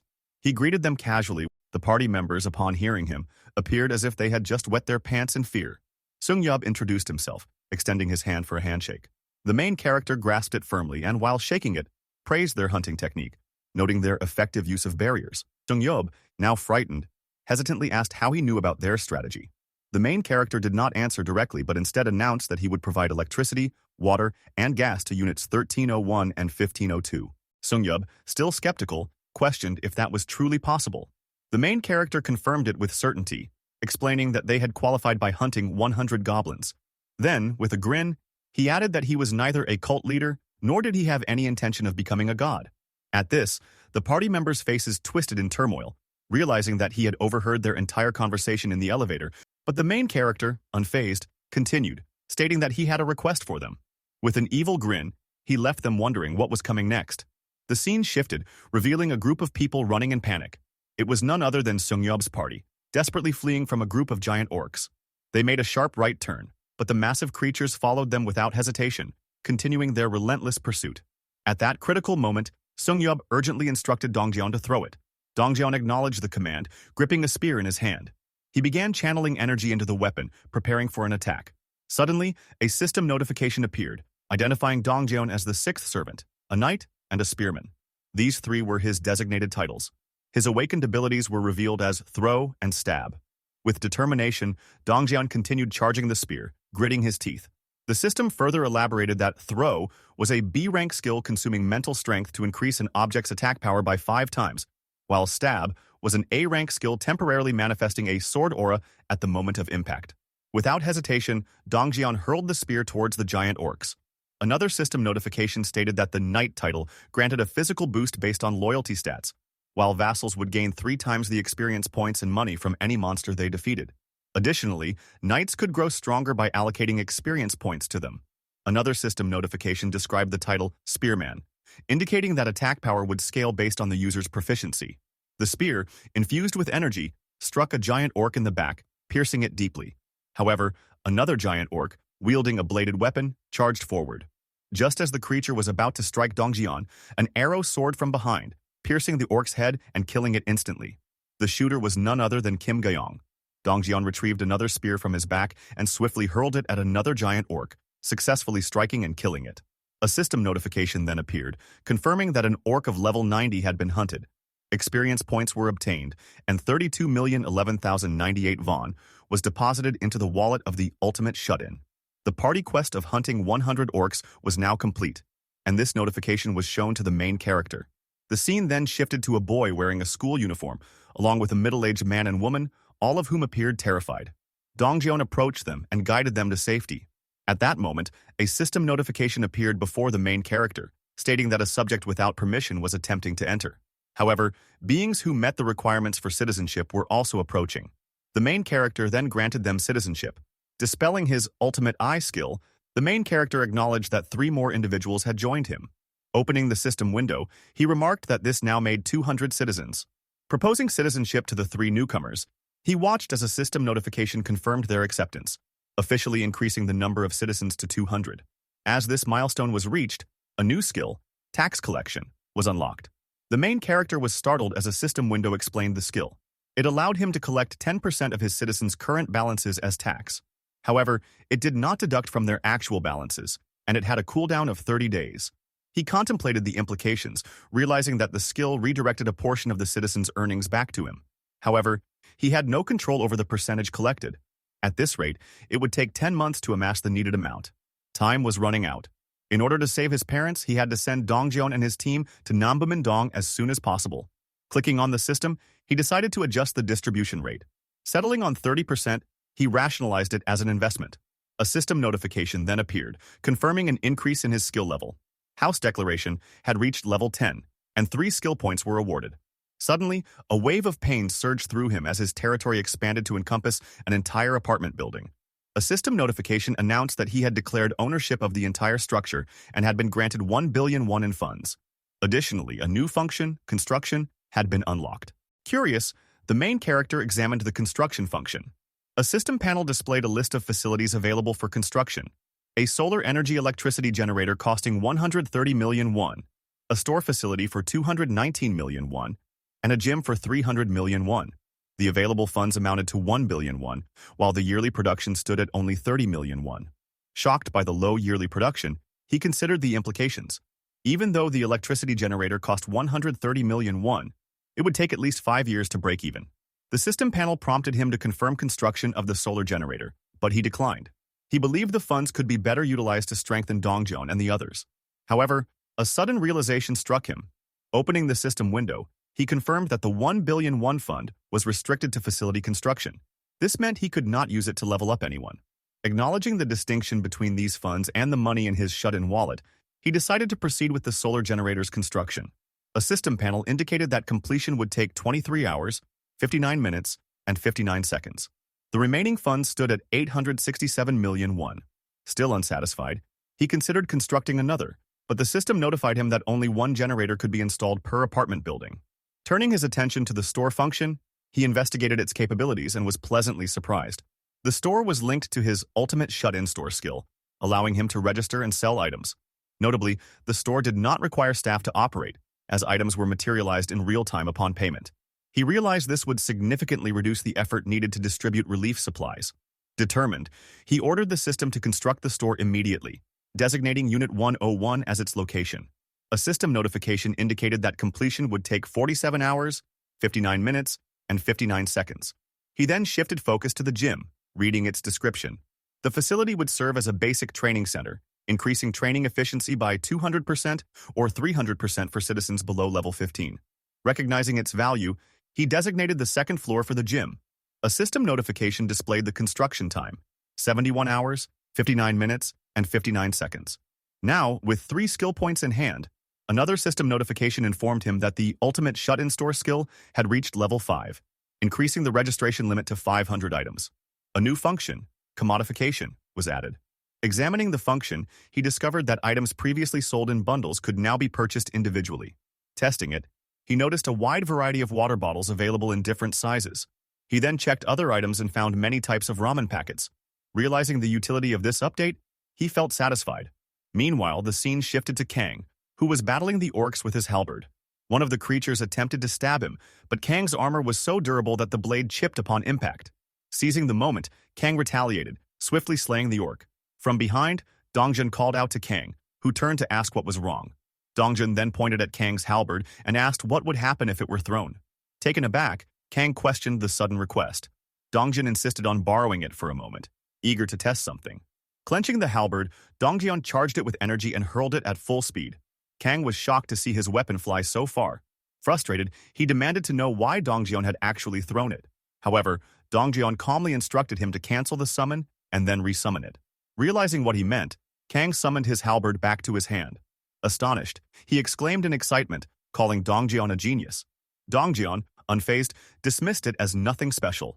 At that moment, Kim Gayong appeared, warning that they needed to move as she was running low on arrows. Just then, multiple arrows materialized behind her, replenishing her supply. The protagonist had received a skill called Omnifocus. The description indicated that he could use another skill while observing an area with his Absolute Eyes skill. The scene shifted to Kim Gayong, who was firing arrows in the direction of the orcs. Suddenly, the system notification panel appeared before the protagonist, informing him that he had hunted an orc at level 19. He had obtained experience points, and 21,338 won had been deposited into the wallet of the ultimate shut-in. The party members had completed their quest, with 23,325,881 won being used for the mission. As a result, Citizen Kim Gayong's level had increased. The protagonist reflected on his recent actions, realizing that he had been right. It was possible to increase stats through quest rewards. He found himself holding on to a glimmer of hope. Turning toward the balcony, he estimated that his parents' house was about 10 kilometers away. It would take roughly 3 hours of walking to reach them. Leaving his apartment, he entered the lift and ascended to the rooftop of the building. Standing there, he gazed at the surroundings, feeling the cool breeze ruffle his hair. His eyes took in the devastating sight before him. The city lay in ruins, buildings reduced to rubble, smoke rising from the destruction. Debris was scattered everywhere. The sight was horrifying. Determined, he resolved that he had to hurry and save his parents. Opening the system window, he considered his next move. His first priority was Dongjion's party. The system window displayed Glassguy's title, labeling him as the 7th servant. His awakened ability was Crow's Covenant. The protagonist acknowledged that, although Glassguy only had a C-rank skill, it was being effectively utilized for reconnaissance. At the moment, it would be best for him to join forces with Yeonju and Dejung. As he reminisced, the protagonist noted a difference. Unlike Dejung, whom he had registered as a vassal, Yeonju still lacked the necessary loyalty to qualify. The system window displayed Dejung's skills: Blessing, an A-rank ability that consumed mental strength to temporarily increase physical abilities by 70%, and Magic Armor, a B-rank skill that used mental strength to create protective magical armor. The protagonist seriously reflected on the advantage held by those with awakened abilities from the beginning. His thoughts drifted toward Yeonju's son. The only viable option he had was to issue a quest, with the reward being the revival of Yeonju's son. However, just as he was about to proceed, a system notification appeared, informing him that he did not have enough money to grant the quest reward. He would need to obtain more funds before trying again. Realizing his current financial limitations, the protagonist decided to increase the quest difficulty as much as possible. He edited the quest to require hunting a level 40 or higher monster. Such a challenge would certainly be formidable, but it would guarantee significant rewards. He set a time limit of 24 hours, with the penalty for failure being death. As he imagined Yeonju's lifeless body, another system notification appeared, once again stating that he lacked sufficient funds to provide the quest reward. Frustrated, he acknowledged that his available money was still too little. At that moment, another notification appeared, informing him that he had hunted an orc at level 18, gaining experience points. His shut-in wallet now contained 27,088,221 won. Upon noticing this, an idea struck him. He could issue a party quest. If he used that option, the reward might become feasible. He edited the quest parameters once more. The objective remained hunting a level 40 or higher monster. The time limit was 24 hours, and the reward was the revival of Yeonju's son for 1 day. The penalty remained death. With that, he granted the quest. Understanding that he first needed to secure Yeonju's full loyalty, the protagonist was soon interrupted by a loud banging on his door. A desperate voice pleaded for him to open it. Walking over, he slightly opened the door, revealing none other than Yeonju. She had rushed to him, her face streaked with tears. She explained between sobs that she had just received the system notification about the quest. The protagonist confirmed its validity, stating that while there was a time limit, the goal was possible. Overcome with emotion, Yeonju collapsed, placing both hands over her mouth. Tears streamed down her face as she expressed her gratitude. To her, even 1 day with her son was enough. She simply wanted to see him again. At that moment, a system notification appeared, indicating that Yeonju's loyalty had surpassed 30. She had now met all the requirements to be registered as a vassal. The scene shifted to the protagonist in his room. He looked up, switching on the light without touching it. Turning back toward the tap, he focused on it, watching as water droplets began to form and then steadily stream down. He had been using his dignity preservation skill. He sighed in satisfaction, acknowledging that he had gotten used to using the skill to a certain extent. Imagining himself as a mage, he felt a newfound sense of control. He could now properly manipulate electricity, water, and gas. A system notification appeared, reporting that the store's revenue for the day was being calculated. A total of 320,981 won had been deposited into his shut-in wallet. Clicking on the system window, he calculated that at a 20% profit margin, the store's sales for the day had exceeded 1.5 million won. Activating his absolute eye skill, he observed the store on the first floor. People were gathered there, purchasing items and engaging in routine activities. The scene shifted to two individuals, one of whom was wearing a winter cap. The cap-wearing man questioned how much more they needed to save. His companion, holding a bow, responded that the bow cost 150,000 won, and with their daily earnings of 10,000 won, it would take about 15 days to afford it. Scoffing, the cap-wearing man pointed out that they also needed to consider their expenses for ramen and water over the next 2 weeks. Frustrated, his companion retorted that if he was so smart, he should calculate everything himself. Observing this interaction, the protagonist reflected on how much the atmosphere had changed simply because he had shared the money from quest rewards. The appearance of the mysterious store on the first floor had dramatically altered their circumstances. The small earnings from hunting goblins had now fueled a desire among everyone to hunt more. But with the goblin population within the apartment complex dwindling, they would soon have to venture outside. The protagonist considered their progress. Level-ups were proceeding smoothly, and the number of new citizens had increased. The system window displayed a current population of 789 out of 11,000, with bonus experience points and reward money both at 100%. Things would accelerate rapidly from this point onward. Another system notification appeared, confirming that he had hunted an orc and earned more experience points and money. Meanwhile, Yeonju, in her werebear form, was relentlessly hunting goblins, slashing and tearing through them with raw ferocity. Blood splattered across the battlefield, her glowing red eyes reflecting the carnage. As she reverted to her human form, she sighed, surveying the corpses around her. At that moment, Dajung called out to her, asking if she was all right and whether she was injured. Yeonju assured her that she was fine, dismissing any minor wounds as insignificant. Dajung urged her not to push herself too hard, pointing out that she was finishing off the monsters before anyone else had a chance to act. Yeonju apologized if it seemed like she was hoarding kills. Kim Gayong interjected, questioning why she was apologizing. She insisted that Yeonju's strength made them feel safer and their task much easier. Yeonju merely scoffed, sadness lingering in her gaze. The protagonist, watching everything unfold through his absolute eye skill, noted that pairing Yeonju and Dajung together had been a wise decision. We see the profile description of Yeonju, where her awakened ability is Warrior Bear, Ancient Lifeblood, and Primal Frenzy. We see the description of the awakened skills Warrior. Damages are increased by 50%, and when injuries are inflicted, Ancient Lifeblood and A-rank skill will greatly increase regeneration, and the primary Frenzy skill, S-rank skill the user uses. The user eyes will turn red upon seeing blood, and physical abilities will be increased by 300%. Just as he was reflecting on their abilities, a monstrous scream echoed from the distance. Turning toward the train tracks, the three warriors saw the silhouette of a giant leg. A massive green orc, clad in leather armor and wielding a menacing weapon, approached. Dajung, Gyeong, and Yeonju stood frozen in terror as they faced the captain of the orcs, who held a massive spear, resting it on his shoulder. At that moment, Yeonju called out, her voice breaking the tense silence. As she began transforming into a bear, she urgently called Dajung's name to use her magic armor skill on her. Fully transformed, Yeonju now stood in her bear form, facing the formidable orc captain. Without hesitation, she strode toward him, while behind her, Dajung and Gyeong called out her name in alarm. A confrontation was inevitable. The battle between Yeonju and the orc captain was about to begin. The orc captain swung his spear, preparing for an attack. Yeonju lunged at him, but he skillfully dodged each of her strikes. The skirmish continued, each side countering the other's moves. From behind, Gyeong readied her bow, her eyes filled with determination. She released an arrow at an incredible speed, nearly striking the orc captain. However, at the last moment, he deflected it with his spear. The distraction provided Yeonju with an opportunity. In a frenzy, she launched a powerful assault, pinning the orc captain to the ground. As she opened her mouth, her massive teeth became visible, striking fear into her opponent. Moments later, blood dripped from Yeonju's mouth. She had killed the orc captain. A system notification appeared before the main character, confirming that the orc captain, who had been level 28, was successfully hunted. Experience points were gained, and a sum of 73,263,099 won was deposited into the wallet of the ultimate shut-in.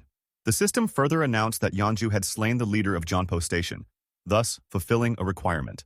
As a result, an outpost base was now available for construction. The system provided a description of the outpost base, explaining that it was a safe zone that could be built outside a designated house.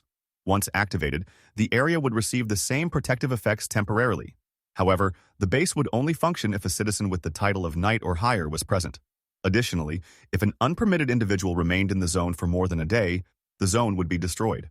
Constructing the outpost base required an investment of 1.3 billion won. Upon reading this information, the main character was stunned.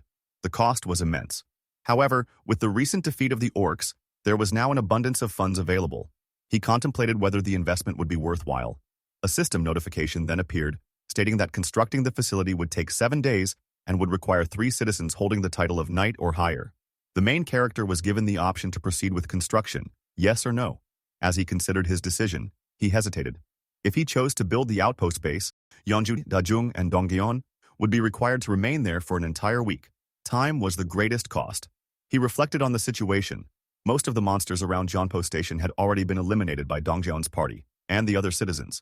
There was no urgent need for an outpost base in that location. His gaze shifted to the system window as he prepared to select the no option. However, he hesitated once more. The base was still a valuable asset. If he could establish it near his parents' home, it would provide them with greater security. Images of his family filled his mind, his father, mother, and himself. As long as they were within his territory, he could ensure their safety. Looking out from the balcony, he pondered the challenges of relocating his grandparents. The journey would not be easy. Closing his eyes, he silently wished for their safety. Determined, he resolved to send Dongjeon's party to his parents' place the following day. The scene shifted to Jeonpo Station, where Gyeon observed the battlefield. His gaze was fixed on Yeonju, who was tearing the orc captain apart. In disbelief, he muttered to himself, astounded that a human could rip an orc apart with their bare hands. Then, realization struck. Yeonju was no ordinary human. Given her immense strength even before receiving the protagonist's blessing, her current abilities were unsurprising. Yet Gyeon wondered how the main character had managed to bring her to their side. Yeonju had once been obsessed with goblins. Had she gained a new ability? At that moment, the main character issued a party quest. The objective was simple: return within an hour. The reward was a small amount of experience points, and there was no penalty for failure. Dongjeon's party soon arrived, and Dongjeon announced that they were leaving. Jeon acknowledged the order and whistled. summoning a crow. The bird immediately responded, landing on Gion's outstretched hand. Petting the crow, he spoke softly to it, addressing it as Blackie. Dongjeon approached Gion and instructed him to conduct reconnaissance. Gion agreed without hesitation. Leaning toward the crow, he whispered a command, instructing it to be careful. In response, the crow took flight, soaring high above the city. Through his skill, Gion connected his vision to the crow's, allowing him to see from the bird's perspective. After scanning the surroundings, he reported to Dongjeon that no threats were detected and that they could proceed. Dongjeon thanked him and turned to the rest of the party, signaling them to move. As they navigated Jeonpo Station, Gion suddenly sensed something unusual. Turning around, kneeling, he examined the ground, feeling an ominous sensation. However, after scanning the area again, he found nothing. Unbeknownst to them, a pair of eyes observed the group from the shadows. The eyes belonged to a mouse, which remained hidden, silently watching. Without making a sound, the mouse leaped onto the platform, fixating its gaze on the stairway. It watched intently, biding its time in complete silence. The scene shifted to the main character, who was speaking to the party members, explaining the reason why he had sought their help. As he bowed respectfully before them, all the party members watched him in silence. They exchanged glances with each other as he continued speaking. He acknowledged that he was well aware of the slim chances of his family members being alive. At that moment, Dongjong questioned him, asking if his family members were also in that apartment complex. The main character responded that there was no way to be certain. Just then, Byung-ho interrupted loudly, declaring that they would help. The other party members turned to look at Byung-ho as he continued, insisting that they should be allowed to help. Dong-jeong, looking at Byung-ho, agreed, stating that it was all thanks to the main character that they had survived up to that point. Turning to the main character, Dong-jeong asked him to simply tell them what needed to be done. The main character expressed his gratitude to all the party members, thanking them repeatedly. He then explained that since all the orcs in Jeonpo Station had been eliminated, they could follow the subway railway to Seomyeon Station. He continued, mentioning that Jagalchi Station was the nearest station to his parents' house, and that they would need to exit through exit number 2 upon arrival. Once outside, he would guide them to where his parents should be.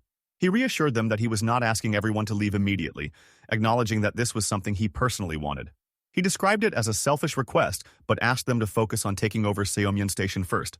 Dong-jeong affirmed his support, and the main character once again bowed respectfully, expressing his heartfelt gratitude. He then advised them to rest as much as possible before executing the plan the next day. At that moment, Yeonju spoke up, requesting a moment. The party members turned to her questioningly. She addressed the main character, stating that she had a question. Continuing, she inquired whether he was unable to bring his family members to their location using his ability. Hearing this, the main character was rendered speechless.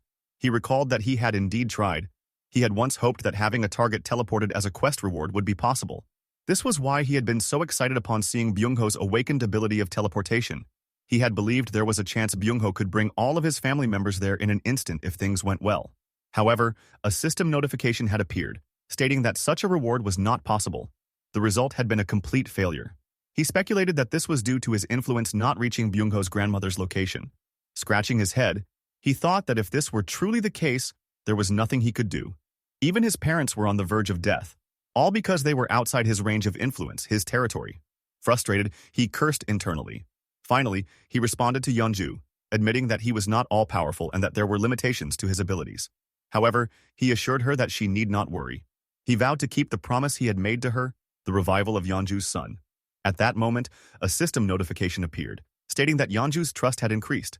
She smiled and thanked the main character for his honesty. All the party members bowed respectfully to him, and he, smiling, thanked them in return for their time, advising them to rest for the day. As the party members began to leave, Dongjong turned back to the main character, bidding him a good rest as well. However, just then, a system notification appeared, informing the main character that an individual who had not been granted entry was attempting to enter.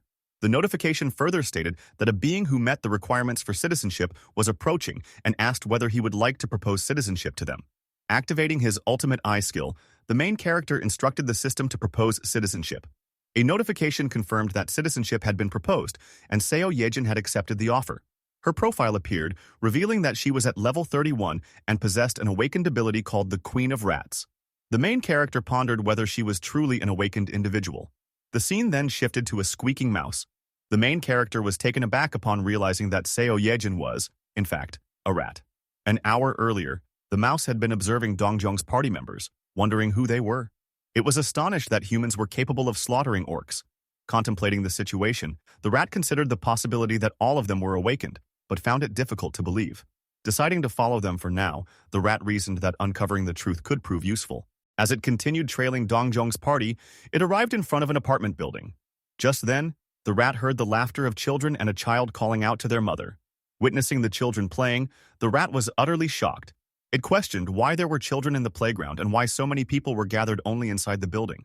Looking up at the apartment, the rat was bewildered. Determined to uncover more information, it rushed toward the building at an astonishing speed and climbed the lobby stairs. However, the moment it attempted to enter, it hit its head against an invisible barrier and was denied entry. A red bump formed on its head, and a system notification appeared, stating that entry was forbidden. Confused, the rat pondered the nature of the restriction.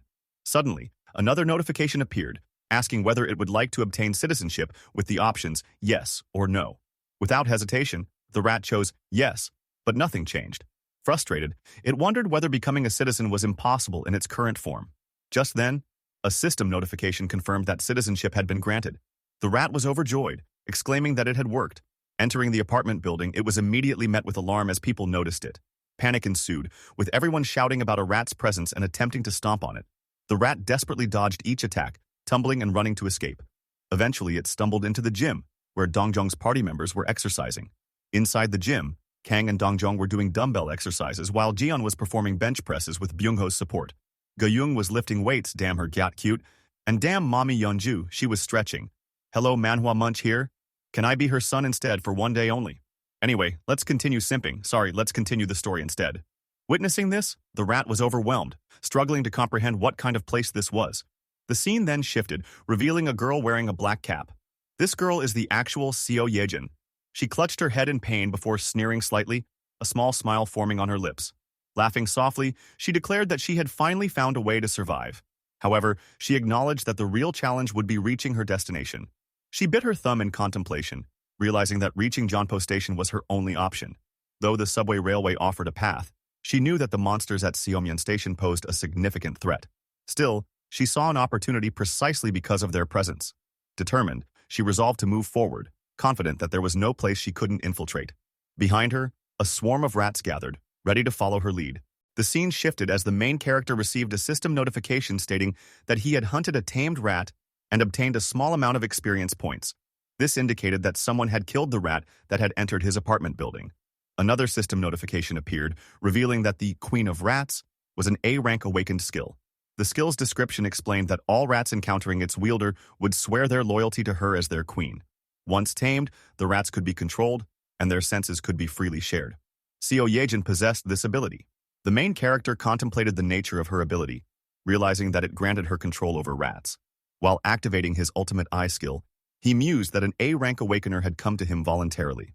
Determined, he resolved to make her his vassal at any cost. Using his skill, he scanned his entire territory but was unable to locate her. Puzzled, he acknowledged that she was not in the vicinity and concluded that he needed to lure her to him first. At that moment, he granted a quest titled, Visit the Apartment Unit. The quest had a time limit of 48 hours, with a reward of a cola and a chocolate bar. However, it carried no failure penalty. As he was about to finalize the quest, he recalled a conversation with Yeonju, where she had inquired if he could bring his family members to his territory using his ability. Reflecting on this, he admitted to himself that he had attempted multiple times, but each effort had ended in failure.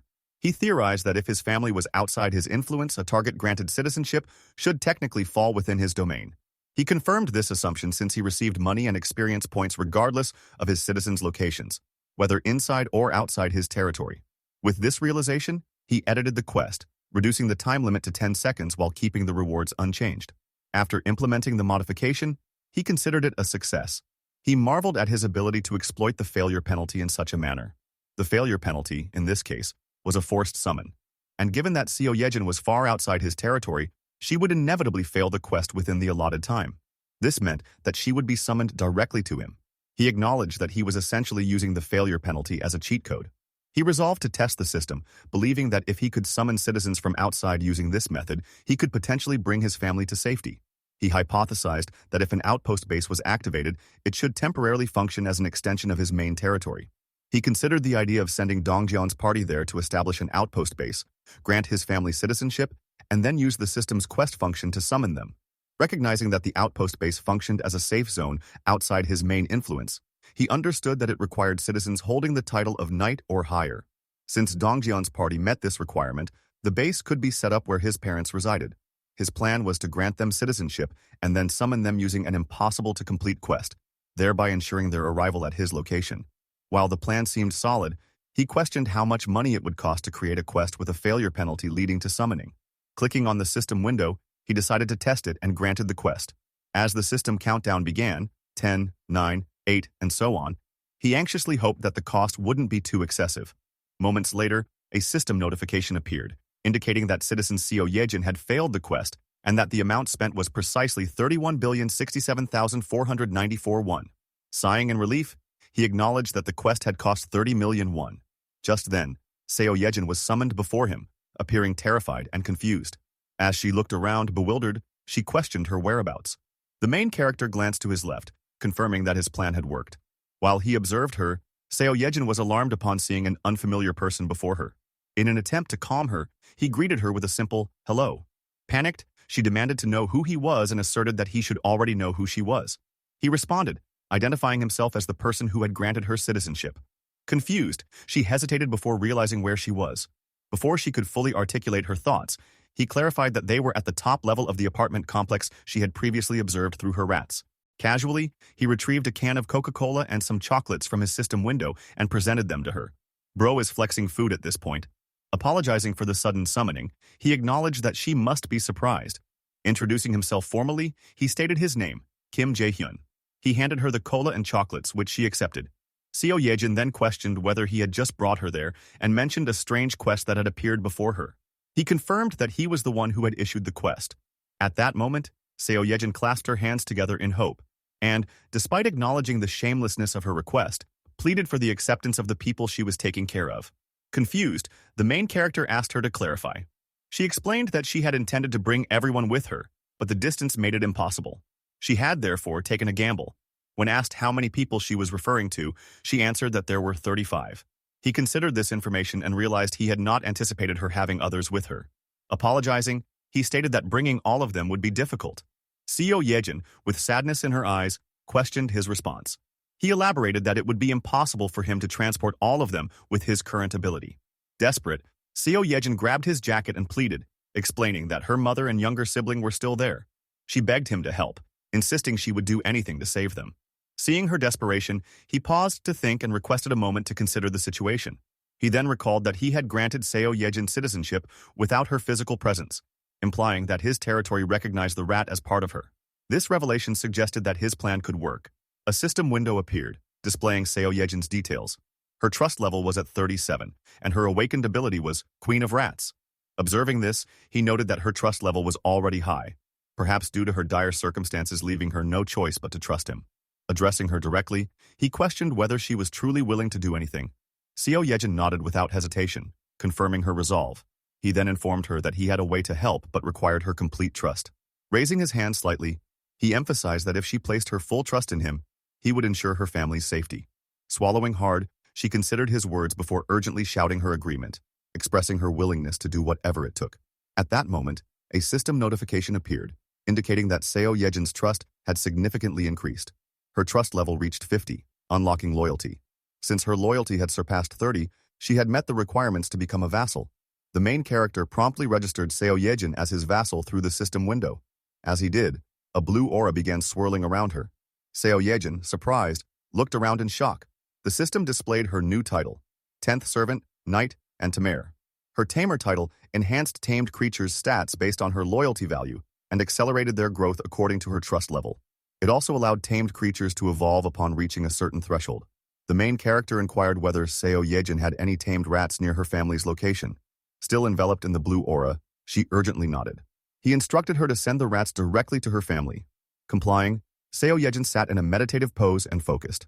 Simultaneously, he activated his ultimate eye skill, which now allowed him to see through the eyes of the rats she controlled. The scene shifted to her family's location, where people noticed the rat's arrival. Recognizing it as Seo Yejin's, they watched as a system panel appeared above it. Supplies, including food and water, suddenly emerged from the system panel, astonishing everyone. An elderly woman speculated that Seo Yejin had sent the provisions. Observing this, the main character noted that everything was proceeding as expected.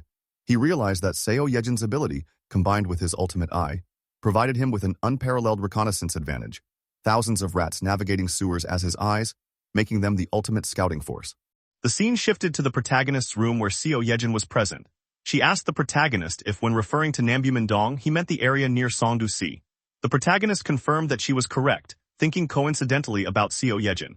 He reflected that she had been to Nambu-Mindong because her parents had lived there, and it would naturally be more advantageous for her to go on the first reconnaissance trip over Dongjin's party. He reasoned that all she needed to do was send her rats as well. As Seo Yejin sat in front of him, the protagonist continued to think that by using that alone, he could confirm whether his family was still alive, and it would be far easier for him to send rescue supplies. At that moment, Seo Yejin smiled and told the protagonist to just leave it to her.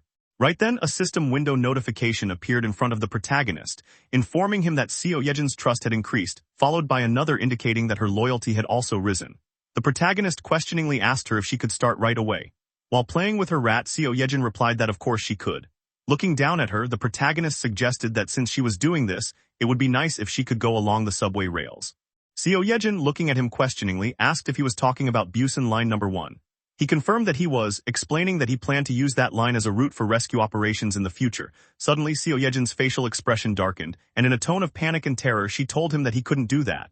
Surprised, the protagonist asked for clarification, questioning why that was. She replied that there was a monster at Seamyeon Station. The protagonist, looking at her with curiosity, repeated the word monster, and began thinking that there was indeed a monster at Seamyeon Station. He then asked Seo Yejin if she could send one of her rats to where the monster was. She agreed, and as she responded, her squeaking voice accompanied a mouse traveling toward Seamyeon Station. The mouse soon encountered a horrifying sight. A giant snake-like monster had grabbed a captain orc with its body and was biting the orc's head. Using the head, the snake monster pushed the orc captain's body upward and swallowed it whole. The mouse squeaked and the snake monster noticed it. Quickly, the mouse hid behind a pillar while the snake monster stared in its direction. Suddenly, the snake monster appeared in front of the mouse, leaving it terrified and staring in shock. The snake opened its mouth, heightening the mouse's fear, and lunged to eat it. At the last moment, the mouse dodged, and the snake's menacing eyes followed it. The mouse ran away as quickly as possible, with the snake monster staring after it. Using his ultimate eye skill, the protagonist observed all of this. A drop of sweat appeared on his face as he thought that it was a huge monster and wondered what its level might be. Based on what he had seen, he speculated that it could be even higher than level 40, questioning if that was possible. He looked towards Seo Yejin but said nothing. She, however, asked him if he had seen it, the monster, and stated that Seamyeon Station couldn't be used. She continued, recommending Bayamnigal Station one stop away, noting that she had seen how skilled his teammates were and that they wouldn't have an issue getting past that place with their skills. The protagonist reminisced that what she was saying wasn't wrong and agreed with her, saying they would do that. Smiling at her, he told her she could head to apartment unit number 2701. When she questioningly said, "Pardon," he clarified that it was where she would live from that day onward, though the place would need some cleaning. Standing up, Seo Yejin told the protagonist she understood and thanked him, adding that she would get going. He reassured her to rest well. As she turned, he looked at her and thought that if he were in the same situation, he would have probably come up with the same plan if it had been before they met. At that moment, he opened the system window and instructed it to install a solar energy electric generator. The system window displayed that the construction of the solar energy electric generator would take 23 hours, 59 minutes, and 59 seconds, and solar panels began appearing on the roofs of the apartment buildings out of thin air. Observing the construction, the protagonist thought that its efficiency was actually quite good, but it was far from enough electricity for a population close to 800 now. He imagined that to save money and install more facilities, he needed to increase the number of people working, considering that a 3-shift system was something he would have to create at the very least, along with new public facilities. After thinking for a moment, he opened the system panel and declared that it was time to get started. The scene then shifted to Dongjin and his party members running in the subway. Dongjin shouted to the party that something was coming. The party members stopped running and prepared to attack as bat-like monsters approached, making noises. Byung-ho and Gaeyoung launched arrows shimmering with blue energy, hitting many bats and causing blood to splatter. With many bats dead, Gaeyoung remarked that it was nice and asked if anyone was hurt. A party member replied that they were all good. Yohairin then asked Gaeyoung about the Seamyeon Station snake that the protagonist had mentioned, questioning if they could really defeat it by themselves. Gaeyoung responded that it would probably be fine, as the protagonist could summon them if things looked grim. Smiling, Yohairin agreed that there was nothing to worry about. A dog with a flashlight on its head chimed in, saying there was no need to be too anxious and urging them to go. The scene shifted again to Seamyeon Station, where a party had approached and was shocked by what they saw. Many goblins killed, their corpses lying around, some eaten and others missing legs. A train was flipped over as well. Seeing this, Yo Hiren gagged, feeling like vomiting, while Dongjin urged the group to keep going and bear with it for just a bit longer. As the party members walked through the subway, Dongjin noticed something and told everyone to stop. They became cautious, but what Dongjin saw terrified him, the snake monster glaring at them with a menacing look. Kang started trembling and shouted, questioning how they were supposed to kill a monster like that. At that moment, the whole subway began trembling. Dongjin, covering Gaeyoung in his arms, instructed everyone in the party to get down. The party members knelt on the ground as the subway rails shook with dust and tremors. Dongjin's party was seen covering each other while the subway shook violently and dust flew through the air. Dongjin and Gaeyoung opened their eyes slightly, confused by the situation. Kang questioned what was going on. Yeonju appeared distressed and Kimjin asked, seemingly puzzled, whether it had been an earthquake. At that very moment, a system notification appeared in front of Dongjin, surprising him. The panel displayed that a party quest had been assigned to Dongjin and Yeonju. The objective of the quest was to hunt a giant snake. Dongjin looked at the system window in disbelief, wondering what kind of quest involved hunting a giant snake. Just then he noticed something that shocked him. A giant snake lay destroyed, its body blasted in the middle, lying in a pool of blood. Dongjin exclaimed in disbelief, questioning what had happened. Gaeyoung was seen beside him, kneeling and observing the scene. Dongjin wondered aloud why the snake was behaving that way. The snake's midsection had been blown apart, with blood and smoke pouring from the wound. Dongjin looked back at Yeonju and she seemed to understand his intention and nodded. Dongjin thought, though he didn't understand what was happening with the snake, he needed to act. He pulled out his rod from his back and lunged at the snake. The rod hit the center of the snake's head, causing blood to splatter as the snake screamed in pain. The scene shifted to moments earlier, offering context about the giant snake. It was revealed that the snake was capable of swallowing its prey whole, but doing so was dangerous because a living organism inside its stomach could fight back. To counter this risk, the snake would usually use poison or constrict its prey before swallowing. However, this applied only to large prey. For something small like a rat, the snake wouldn't be concerned and might swallow it whole while still alive. The rat, shown jumping onto the snake's body, lunged toward its mouth, sacrificing itself. The snake opened its mouth and swallowed the mouse. No one could have predicted the consequences of this action. The scene then shifted to the protagonist, who smiled while facing the system window to access storage. He thought to himself that he had two skills he could use. Meanwhile, inside the snake's stomach, the mouse enabled the protagonist to activate his storage. He summoned gas inside the snake using the rat's presence. Because the rat was inside the snake, the protagonist had full control and released gas in the snake's stomach. As the stomach expanded, he also summoned burning tissue.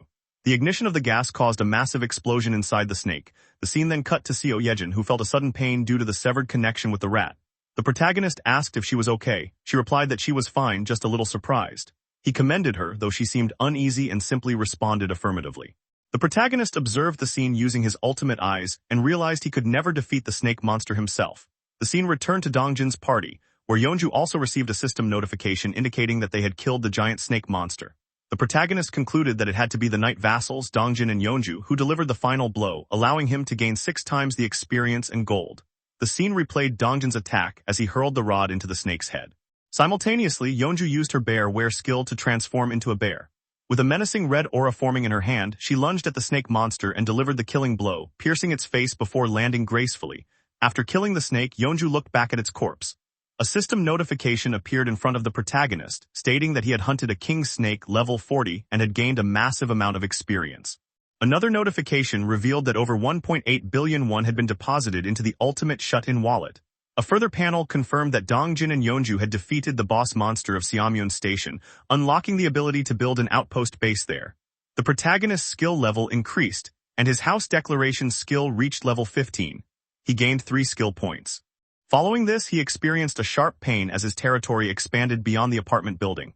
A system notification stated that he had discovered beings eligible for citizenship. He winced in pain and noted that 200 individuals met the criteria. He instructed the system to grant them citizenship. A new notification appeared, indicating that the number of citizens had reached 1,000. This milestone unlocked a skill called Baseline for all citizens. Baseline, a passive skill, provided a 100% bonus to experience and money acquisition. The protagonist was shocked and delighted by this development. He noted that it matched the description and viewed the system window of a citizen named Kim Min-ho. He realized that even if he set his distribution to 0%, he could still receive 100% of the experience and gold. At that moment, Seo Yejin approached him from behind and addressed him. He turned to face her. She asked if he could bring the people she was previously with to the current location. He paused, resting a hand on his chin, then agreed, saying it was the least he could do. Seo Yejin responded with joy and gratitude. The protagonist then asked if she could control the rat again.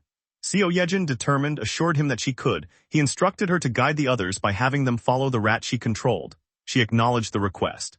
The scene shifted to the dead body of the snake monster, where the rat controlled by Seo Yejin was leading the party members. They carefully followed the rat.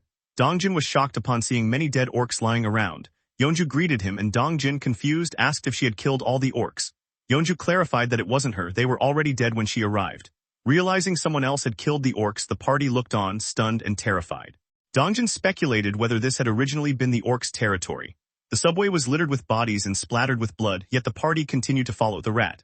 Looking around, Dongjin remarked that though the boss monster was gone, they couldn't lower their guard.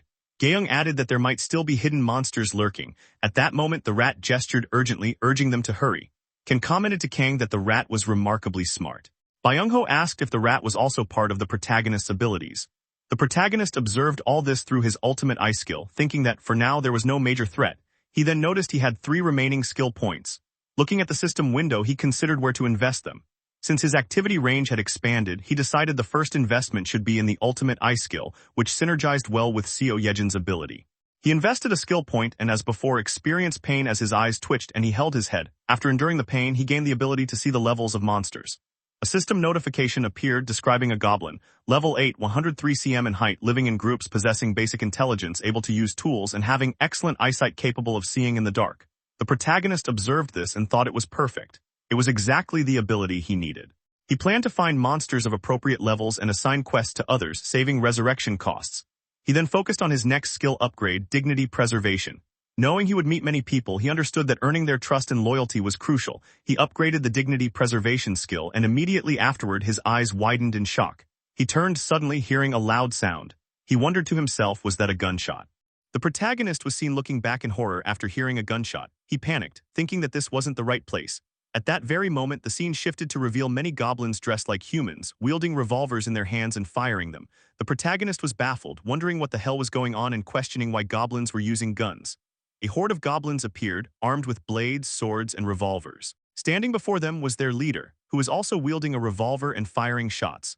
Dongjin's party watched the scene unfold, and it became clear that the goblins were targeting them. Dongjin then shouted for everyone to run, prompting all party members to flee as bullets rained down on them.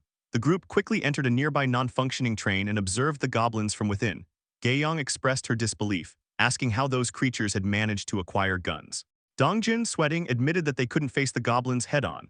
However, a sudden smile formed on Dongjin's face as he spoke again. Byung-ho appeared behind a goblin using his teleportation skill, and Dongjin's voice echoed with confidence, stating that they had Byung-ho. Byung-ho, eyes full of determination, stabbed a goblin from behind. The goblin's revolver flew into the air as it screamed in agony. Byung-ho continued to slash through multiple goblins, beheading several in a single swoop. At that moment, more goblins aimed their guns at Byung-ho. Suddenly, one of those goblins was struck by an arrow, causing its revolver to fly away as blood splattered from its hand. Gaeyoung, having fired the arrow, demanded to know how the goblins dared. In front of her stood Kang, clad in armor, and Yeonju, mid-transformation with her werebear ability. Fully ready, Kang and Yeonju shouted and charged into the goblins, killing them one by one. Kang swung his halberd, beheading goblins, while Yeonju tore through them with her jaws. All of this was observed by Yo Hyerin and Jin, who were shocked at the devastating power of the trio's assault. The protagonist also watched the scene through his ultimate eye skill.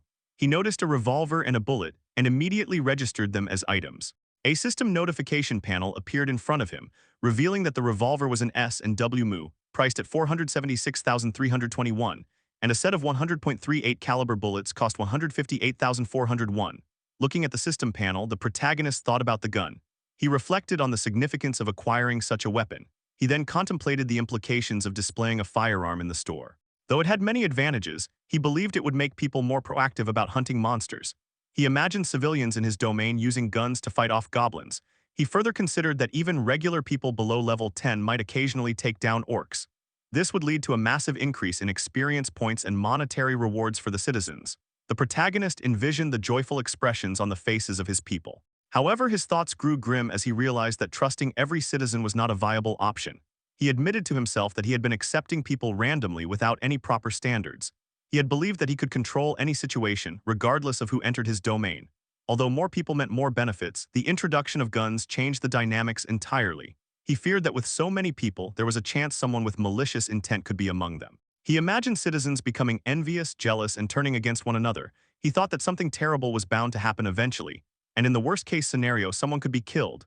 The protagonist concluded that only trusted individuals should be granted access to firearms. He continued looking at the system panel and thought that those with high loyalty were the only ones who should be considered. He already knew exactly who should receive the revolver first. The scene shifted, showing the goblins lying dead in pools of their own blood. Above Byung-ho, a revolver and a box of bullets suddenly materialized and fell before him. Byung-ho, surprised, picked up the items, joy evident on his face. He silently thanked the protagonist. The scene transitioned to Dongjin's party following Seo Yejin's rat and eventually stopping in front of a large door. Dongjin approached the door, held the handle, and opened it. Inside, many frightened people were revealed. A mother and daughter hugged each other in fear, while a man trembled nearby with many people behind them. The scene then shifted to a bright sunny sky. The protagonist thought it was nice that the walking trail was now included within the domain. He was walking along the trail with Seo Yejin, hands tucked in his jacket pockets. Seo Yejin thanked him for meeting her, and the protagonist responded that he simply thought it was a good time for a walk. Suddenly, a system notification panel appeared, stating that subjects without permission had entered.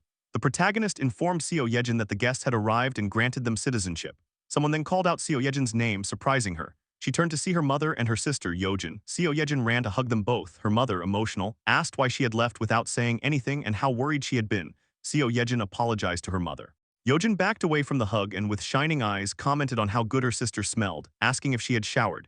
Seo Yejin replied that there was warm water now and she could shower properly. Yojin expressed her amazement and the protagonist quietly observed the heartwarming reunion. Seo Yejin told her sister that she even had a bed and warm meals. At that moment, the protagonist called out to Seo Yejin, and she turned to face him. He told her that Unit 2701 had been assigned to her. While she could use it however she liked, he noted that it might be too cramped for more than 30 people. Seo Yejin turned around and saw not just her mother and sister, but many more people behind them. Her mother and sister looked slightly shy and hesitant. Seo Yejin, looking down, narrowed her eyes and asked what they should do. The protagonist casually replied that he would add 3 more vacant rooms for her, saying she had earned them. Seo Yejin turned around, shocked, and thanked him. She then approached the others and told them they could use units 2402, 2301, and 1092, assuring them she would work hard.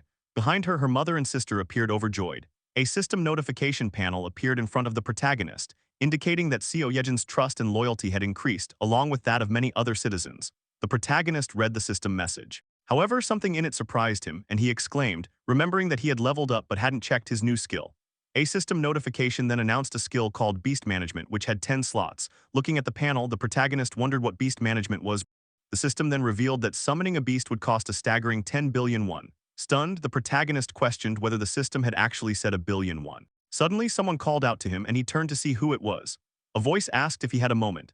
The scene shifted again, showing the protagonist inviting someone into his room, to which the person responded with thanks. It was revealed to be Yo Hyerin. The protagonist asked what had brought her there. Yo Hyerin, looking uneasy, stated that she had something important to say. The protagonist encouraged her to speak freely. After some hesitation, Yo Hyerin bowed deeply and apologized, saying she wanted to leave the party. The protagonist was shocked and asked her to repeat what she had just said. Yo Hyerin appeared slightly uncomfortable and apologized to the protagonist, telling him that she wanted to leave the party. The protagonist looked at her with a hint of worry. Yo Hyerin hesitated before continuing, saying that she felt her abilities didn't really have a place in the party and things might be just fine without her. She looked down as she spoke, unsure of herself. She went on, her voice wavering, expressing that she felt useless and that she couldn't meet the expectations set for her. The protagonist, still concerned, urged her to be honest with him. Yo Hyerin gritted her teeth, hesitating even more before suddenly shouting that she was scared. The protagonist was shocked by her outburst. She continued, explaining how terrified she was of the goblins, the orcs, and the huge snake they'd encountered that day, which had made her blood run cold. She also mentioned the fear she felt when they were being chased by the Crimson Tiger, and her face showed the horror she had experienced. Tears welled up in her eyes as she recalled the terrifying moments. She looked as though she was reliving those scenarios, her emotions overwhelming her. She apologized repeatedly, saying she was so sorry and that the protagonist had always been the one to save them. The protagonist simply watched her, silent. Yo Hyerin wiped her tears away, trembling as she said she felt useless. She confessed that she didn't feel she could meet the expectations placed on her. The protagonist thought to himself that he had noticed this for a while. Rescuing Byung-ho's grandmother, exterminating the orcs, and fighting the Crimson Tiger were all missions that had put lives at risk. He didn't blame her, though. He thought about Yo Hyerin's ability, Poison Mist, and how dangerous it could be if not handled properly, potentially harming their allies. He knew that Yo Hyerin must have felt awful about her lack of success, though she had put her life on the line. Standing in front of her, the protagonist placed a hand on his neck, still silent, watching Yo Hyerin tremble and cry. Finally, he spoke, telling her that they had recently become short on hands. Yo Hyerin, wiping her tears, looked at him questioningly as he continued, mentioning Kim Dabin from the 21st floor, who had been trying to handle everything on her own but was exhausted. He explained that he was thinking of building communal facilities throughout the complex and was looking for someone trustworthy to handle the work. He told Yo-Hiren he thought he could trust her and asked if she would be willing to help. Yo-Hiren clenched her left hand with her right, trembling but remained silent. The protagonist didn't speak either, scratching his face nervously before telling her that if someone was willing to move forward, they were far from useless. He assured her that her ability was powerful, that handling poison was no easy task, but it would shine one day. He suggested that if going into the field was difficult for her right now, she could work internally. He promised that when they needed her ability, he would ask for her help again, and he bowed to her. Yo-Hiren looked at him, startled, but the tears stopped, and a small smile appeared on her face, her cheeks blushing slightly. The protagonist noticed a system notification panel in front of him, indicating that Yo-Hiren's loyalty had increased to 100, and her vassal capacity limit had increased as well. Yo-Hiren wiped away her remaining tears and smiled at him, apologizing for showing him her weak side. With a cheerful, happy expression, she promised to do her best. The protagonist, seeing her happy, smiled slightly and thanked her, saying they would continue working together. The scene shifted to the protagonist, who saw a system notification panel announcing a summon costing 1 billion won. He looked at the panel, thinking to himself that he should try using the ability now. He decided screw it and clicked yes on the panel. The system notified him that 1 billion won had been consumed for the beast summon. At that moment, a strong wind blew out of nowhere and a shimmering yellow light appeared before him. A magic circle formed on the floor and the light crackled as the protagonist shielded his eyes from its brightness. Then a golden egg appeared, its scales gleaming. As the egg began to crack, the protagonist watched in awe as bright yellow light poured from the cracks, blinding him for a moment. Suddenly, a creature emerged from the egg, with round eyes, a small tail, and feathers. The protagonist activated his ultimate eye skill and analyzed the creature, discovering that it was a divine bird born with the power of the sun, still young and in need of protection. To grow, it needed to absorb high-quality sunlight. The protagonist greeted the creature and the three-legged crow chirped at him in response. After some thought, the protagonist decided to name the bird Blackie. The crow chirped happily at the name and flapped its wings. As the protagonist observed the crow, he asked if it was hungry. The crow chirped in reply. Later, a bag of chips appeared and the crow happily munched on them, letting out a satisfied burp afterward. Once the crow finished eating, it lay down, seemingly asleep. The protagonist bent down and mused about how carefree the bird seemed. Then a system notification appeared, showing that the crow's level had increased and that the efficiency of the solar energy electric generator had increased by 100%. The protagonist looked at the system panel, realizing that he had not yet built solar generators in the 10 new buildings. Though the cost of investing in the facility seemed wasteful, he smiled, knowing that the increased efficiency would make it worthwhile. He decided to build solar generators in all the buildings, confident that the return would be worth it. The system notified him that the construction of the solar generators would be completed in 23 hours, 59 minutes and 59 seconds. The scene then shifted to Unit 3005, where the protagonist pressed the bell. From the other side of the door, a voice asked who it was. The protagonist replied, and the door opened to reveal Choi Hyung-jun, who asked what brought him there. The protagonist explained that he had something to ask of him, and Choi Hyung-jun, curious, asked what it was. With a serious expression, the protagonist told him that he wanted to entrust him with his money. Choi Hyung-jun was shocked by the request. A few moments earlier, the protagonist had been staring at the system panel, deeply contemplating the scale of tax collection. After some thought, he concluded that entrusting money to trustworthy citizens would make it profitable, despite a 10% fee being applied the first time it was granted. He noted that this generated a 10% profit margin agreement. He then wondered who he should entrust the money to. At that very moment, a profile description of Choi Hyung-jun appeared. His level was 25. His title was displayed as the first servant. His trust rating stood at 89, loyalty at 98, and his awakened ability was the strength of a gorilla. The scene shifted to the present where Choi Hyung-jun was seen trembling, filled with fear. The protagonist looked at him and thought that it had to be Choi Hyung-jun without a doubt. He recognized that Choi's trust and loyalty were on an entirely different level. Just then, a system panel appeared stating that 1 billion won had been given to vassal Choi Hyung-jun. 10,030,000 had been used for the quest, with a 10% fee and a base cost of 30,000 won. Another system panel appeared before the protagonist, stating that Choi Hyung-jun's trust had increased. It also indicated that his loyalty had increased. Choi Hyung-jun's loyalty had now reached 100. At that moment, Choi Hyung-jun, stammering, asked the protagonist if he really wanted him to hold on to that kind of money. The protagonist, smiling, confirmed and added that he could use a portion of it if necessary. Inwardly, the protagonist admitted that this had been his original plan, though he hadn't expected Choi to reach 100 loyalty. Choi Hyung-jun bowed repeatedly to the protagonist, expressing deep gratitude and saying thank you many times. The protagonist, reassuring him, said it was nothing and added that he would be counting on him. He then turned his attention to the next matter. The scene shifted to Dabin. Dabin asked the protagonist if she could really choose freely. The protagonist affirmed, saying it didn't matter, and encouraged her and Hyun to go ahead and form the team.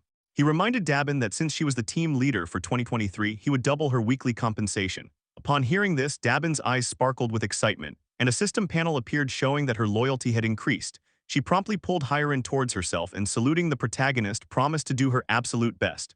Hyerin, shocked by Dabin's sudden kindness, looked surprised. As Dabin hurried off, she suggested they start with the handle, but Hyerin urged her to slow down, visibly annoyed. The protagonist silently observed their banter. He then turned his head and thought that it was time to discuss more difficult matters. At that moment, the scene shifted to Unit 2109, where the protagonist addressed everyone, acknowledging their hard work and asking if they were okay. He was speaking to Dongjin's team. Dongjin responded that they were totally fine, but wondered why the protagonist had come to see them. The protagonist explained that thanks to the monster at Seamyeon Station, the surrounding area had become a monster-free zone. He mentioned that the subway tracks in particular no longer had any monsters, and there were hardly any left near the stations. He listed Bayamnigal and Bayamil as nearby areas and emphasized that this was their chance to act before a monster swarm occurred. Recalling Hyerin's tearful pleading, the protagonist realized the people before him were risking their lives to carry out his requests. He acknowledged that thanks to Seo Yejin's early warning about the monster at Seamyeon Station, they had avoided a major disaster. He thought that it could have been extremely dangerous if they hadn't known in advance about the snake monster. But he also accepted that in this world, dying at any moment wasn't a surprise. He reflected that wanting to protect and save his family might seem selfish. As he imagined his family photo, he admitted that even so, he couldn't give up. He instructed Dongjin's party to head straight to Jagalchi Station the next day, saying this with determined eyes. Inwardly, he repeated to himself that he couldn't give up on his family. The scene then shifted to the protagonist, who saw the three-legged bird Blackie waking up from its slumber while he sipped his coffee. A system panel appeared, stating that the solar energy electric generator's efficiency had increased by 100%. Blackie's level had risen.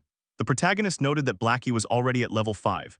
Another system panel revealed that Blackie had unlocked a portion of the power of the sun and that the protagonist had partially inherited the summon beast's power. He had now awakened basic elemental magic. The protagonist questioned if magic truly existed in this world. Looking at his finger, he wondered if that was how it worked. A small flame appeared on his finger and the protagonist said it worked, recognizing that the sensation was familiar. He felt it resembled using the dignity preservation skill. He then decided it was time to test it out. He went to the garden of the building and noted that no one was around. Closing his eyes, he began to imagine unleashing a barrage of fire as large as a house. A fireball appeared before him, but to his disappointment it was very small. He remarked that this seemed to be his current limit. He admitted it wasn't an amazing skill by itself, but then he summoned gas. When the gas met the fireball, a huge explosion occurred. The protagonist thought that combining the gas created from dignity preservation with fire became a significant threat. After deactivating the fireball, he acknowledged that while the skill was still low level, its potential was limitless. Blackie, he thought, would continue to grow. He sighed and decided it was time to wrap up the experiments and eat. A system panel appeared, declaring that the construction of the solar energy electric generator facility was now complete. As he ate a bowl of rice, the protagonist reflected that Blackie had already grown 3 levels since morning. Thanks to that, the generator's efficiency had increased 8-fold. While eating, he considered that even after supplying all the electricity, there was still a surplus, something that might be directly converted into money. Just then, someone entered his house. The protagonist recognized the visitor and said she was here. It was none other than Seo Yejin. Seo Yejin expressed her gratitude for the rest she had received, saying she had a proper break. The protagonist approached her and said he simply offered compensation fitting her abilities. Inwardly, he admitted that thanks to Seo Yejin, the range of their abilities had greatly expanded.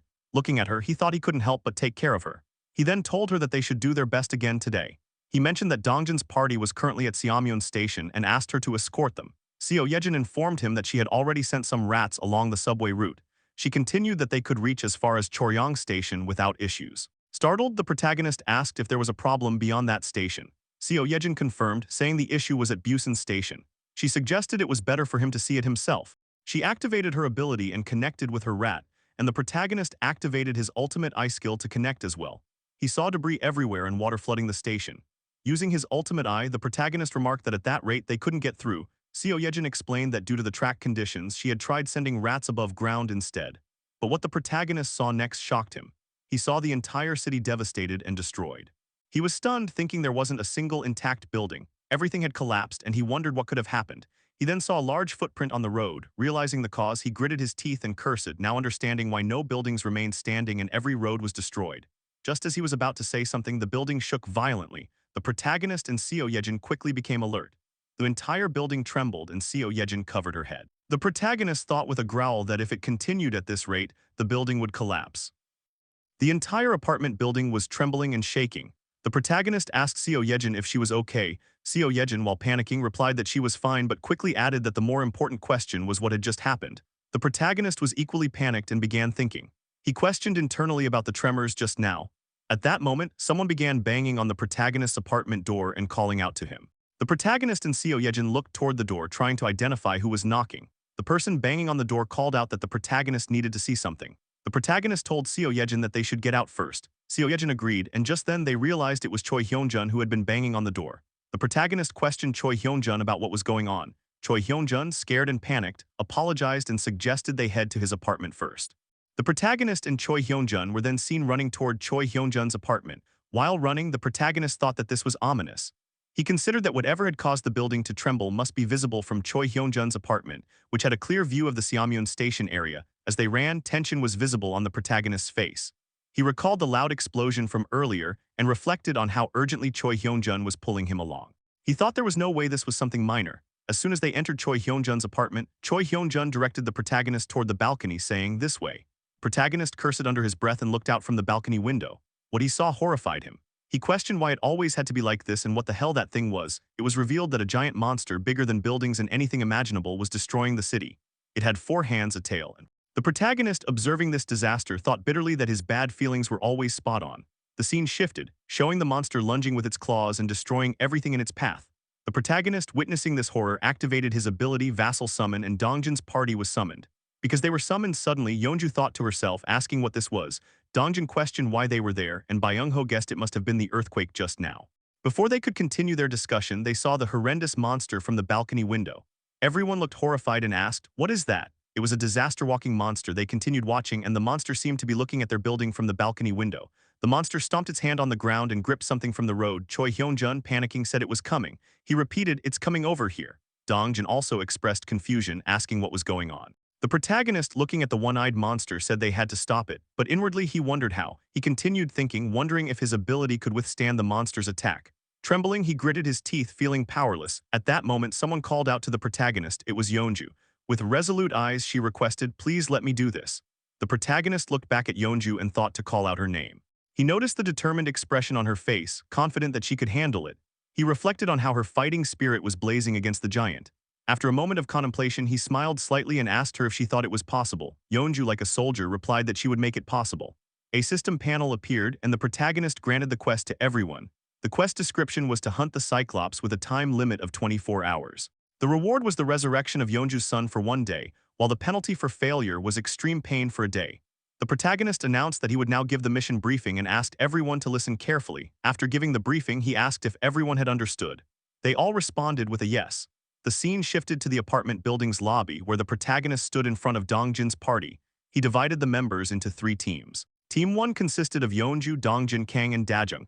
The second team included Jin, Gaeyoung, and Byung-ho. The third team was made up of the protagonist and Seo Yejin. After forming the teams, the protagonist declared that he would handle things there and asked everyone else to quickly move to their assigned positions. The other teams dashed to their posts as the protagonist said he was counting on them. All the protagonist's vassals wore determined expressions. At that moment, someone called out to the protagonist. He turned to see Hyerin. Hyerin informed him that, as instructed, those who had completed military service were sent to the front gate, and the rest of the residents had been guided to the underground parking lot. The protagonist smiled at Hyerin and thanked her, suggesting that she should also head to the underground lot. Hyerin expressed her desire to help, even if it was just a little. Though trembling, she insisted on wanting to assist. The protagonist noticed her shaking hands and asked if she would be okay. Hyerin admitted she was scared but said she would try to be brave. Her face showed her honesty. The protagonist smiled and responded positively, suggesting they head to the front gate together. The scene shifted again. The protagonist was counting 96, 97, 98, 99, and 100, and one more. He stood in front of his residence and thought that out of over 1,200 people, only 101 had completed military service. Those 101 stood in front of him. He found the number ridiculously small. Just then, Seomin raised his hand to speak. He asked what they should do. The protagonist first asked him where Baek Seunjob and the twins were. Seomin hesitated and didn't answer. From Seomin's silence, the protagonist inferred the truth. They had run away. Baek Seunjob and hundreds of others had pretended not to notice anything and escaped to the underground parking lot. It was shown that Baek Seunjob and the twins were indeed there. The protagonist gritted his teeth and called them cowards inwardly. He thought that the people gathered in front of him weren't fools blindly risking their lives. They understood that they would all die if they didn't fight. They had come to protect their precious families and themselves. He recalled that someone once said courage isn't about not feeling fear. It's about not yielding and taking action despite fear. To survive in a world consumed by fear, he believed people with great courage were needed. At that moment, the protagonist expressed his gratitude, saying, "Thank you for being here, everyone." He resolved to give his 100% to support them. Opening the system panel, he decided to purchase 101 handguns and ammunition. He also adjusted the experience points and loot share rate for everyone to 100%. Immediately, many handguns and ammo appeared from thin air. A system panel confirmed that the experience and reward share rates had been adjusted to 100%, meaning they would keep everything they earned on this mission. One of the residents picked up a handgun. The protagonist told them to pick up the guns and ammo placed in front of them. The residents were in awe. One of them said this was real hope. Another said that maybe they had a chance. The protagonist watching them thought that those who chose to face fear would be rewarded. Just then, a loud bang sounded. The protagonist turned toward the noise and activated his ultimate eye skill. He thought, now the war begins. The scene shifted to the one-eyed giant monster. It roared as it walked toward the territory of the protagonist. At that moment, it was observed that inside one of the buildings, Dongjin was seen holding a projectile spear-like weapon in his hand. He cautiously looked at the giant one-eyed monster with a determined expression. Then he prepared to take action. In a flash, he hurled the spear toward the monster. The spear flew at an incredible speed and managed to injure one of the monster's legs, causing blood to splatter. The monster, growling in pain, turned toward the building to identify the source of the attack. It loomed over the structure where Dongjin had been hiding. Its one eye stared directly at Dongjin, who panicked upon making eye contact. Upon spotting him, the monster charged its punch, ready to strike. Just then, it was noticed that Yeonju in her bare form was running toward the monster's leg. She launched a swift attack with her claws, managing to slash the same injured leg. This caused the monster to stumble, losing its balance. It looked down at Yeonju, then lifted the injured leg and slammed it to the ground where she stood. Yeonju was sent flying from the impact, growling and screaming. She crashed into the wall of a building and lay there unconscious. The one-eyed monster loomed over her, staring at her with its massive eye. Then it charged its fist and pulled its arm back. At that moment, someone called out to the monster, shouting, "Hey you, look over here." The monster turned its head toward the sound and saw someone yelling through a microphone, "You dumb monster, look here." It turned out to be Kang, who held a microphone in one hand and a halberd in the other. Kang continued taunting the monster, calling it a lardess and demanding its attention. The monster stared at Kang and noticed the spear that had previously been thrown by Dongjin and was still embedded in its leg. It looked down at the spear. Kang wondered what the monster was doing. At that point, it became clear that the monster had mistaken Kang's halberd for the same spear that had injured it. Enraged, the monster assumed Kang was the attacker. A vein visibly popped on its face. Kang, noticing the monster's expression, questioned why it looked that way. Suddenly, the monster began charging toward Kang. Holding his halberd, Kang froze and started sweating. The monster gained speed, destroying the road as it sprinted. Realizing the monster was chasing him, Kang panicked and ran in the opposite direction. The protagonist, watching all this with his ultimate eye skill, recognized that the monster was heading their way. He turned to the residents and warned them to get ready. He announced that the monster would arrive soon. Meanwhile, Kang, exhausted from running, continued fleeing as the monster pursued him. Finally, in a last effort, Kang jumped and entered the protagonist's territory, shouting a signal to Gaeyong and Jin. Jin's bird soared through the sky, approaching the one-eyed monster. It scratched the monster's only eye with its claws. Meanwhile, Gaeyong, perched on a building with determination in her eyes, observed the monster groaning in pain. She charged her bow. Gaeyong swiftly released her arrow. The monster attempted to defend itself by raising its hand, but the arrow pierced through and continued, striking its eye. Despite the hit, it wasn't enough. Byung-ho then appeared midair, having used his teleportation skill. As the monster groaned in pain with its mouth wide open, Byung-ho released several of Seo Yejin's rats into the creature's mouth. He then called out to the protagonist. The protagonist thought that everything had gone according to plan so far. At that moment, he summoned gas inside the monster's body.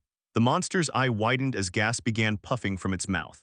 As the excessive gas escaped, the protagonist extended his hand and decided it was time to end things. He inwardly monologued and used his basic attribute magic, fire. A powerful blast erupted inside the monster. The blast proved to be deadly. Smoke surrounded the now burned monster. It knelt and leaned over the barrier that protected the protagonist's territory.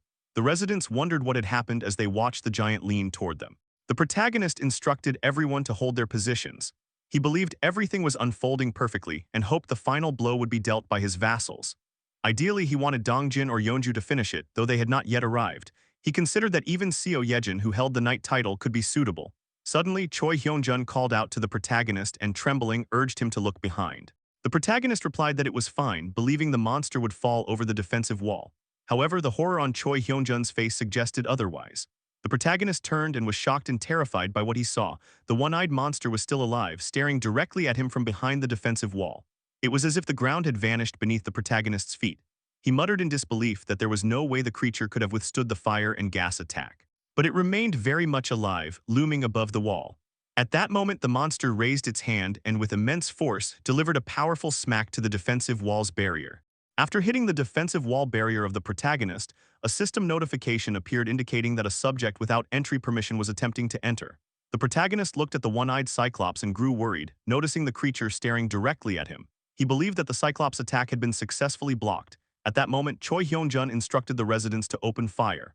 Following his command, the residents began shooting at the Cyclops, aiming at its face. The Cyclops, struck by numerous bullets, growled in pain, covering his face and howling. Observing the situation, the protagonist reflected that although they managed to stop at this time, there was no guarantee they could endure further attacks of similar strength.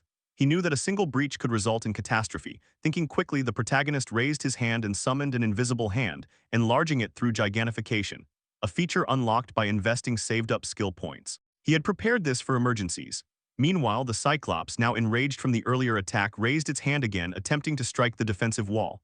The residents in panic exclaimed that it was coming again. The Cyclops mustered all its force and punched the defensive wall once more. A system panel appeared again, noting the same entry violation. However, the Cyclops failed to break the barrier. The residents rejoiced and resumed firing, proclaiming that the defensive wall was withstanding the giant's assault. The Cyclops, once again hit by a barrage of bullets, growled in pain from the accumulating minor injuries. The protagonist observed that while the attacks weren't futile, even the mouse bombs and citizen pistol fire were gradually dealing damage. Determined, he thought that if they kept this up, they might be able to bring the Cyclops down. Still, he realized they needed a decisive blow. Just then, a large spear came hurling at an incredible speed, piercing the Cyclops and causing a severe injury. The creature screamed in pain, and it became clear that the spear had been thrown by Dongjin. The protagonist acknowledged their arrival as Dajung Yeonju and Dongjin appeared to aid in the battle.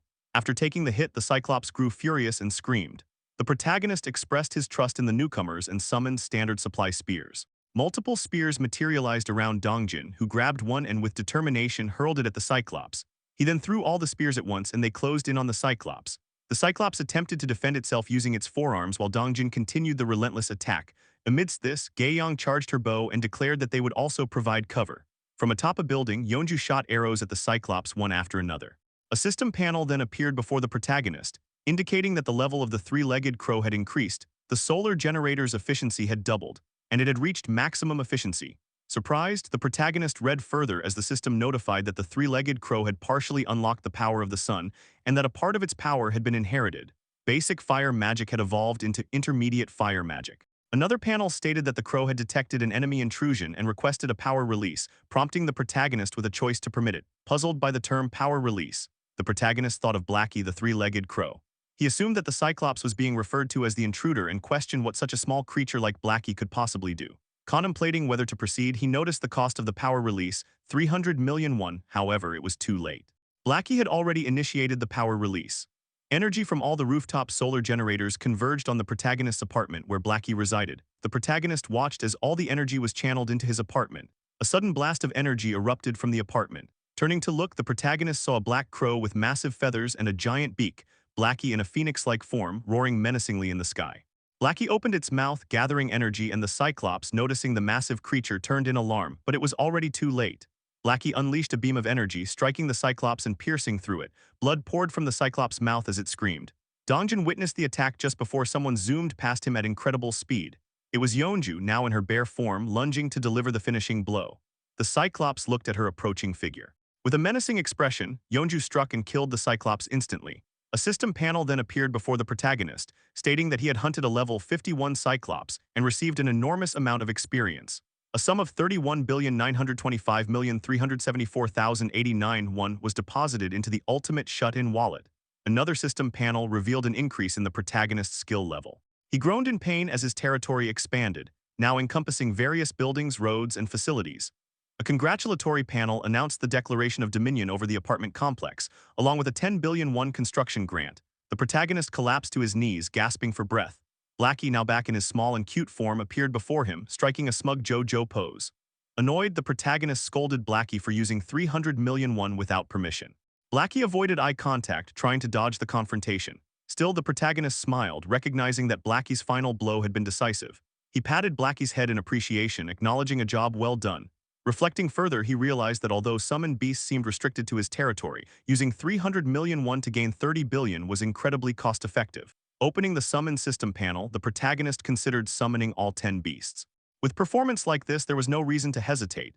But the new price to summon a beast was now 10 billion won, which shocked him. Just then, the protagonist noticed something and glanced at Yeonju. A notification from the status window revealed that she had completed her quest and that 324,576,089 won had been consumed for it. Yeonju cried tears of joy, and the protagonist recognized it as the fulfillment of her wish. The scene transitioned to a dilapidated room where someone was conjuring water from thin air, directing it into a water bottle held by a girl.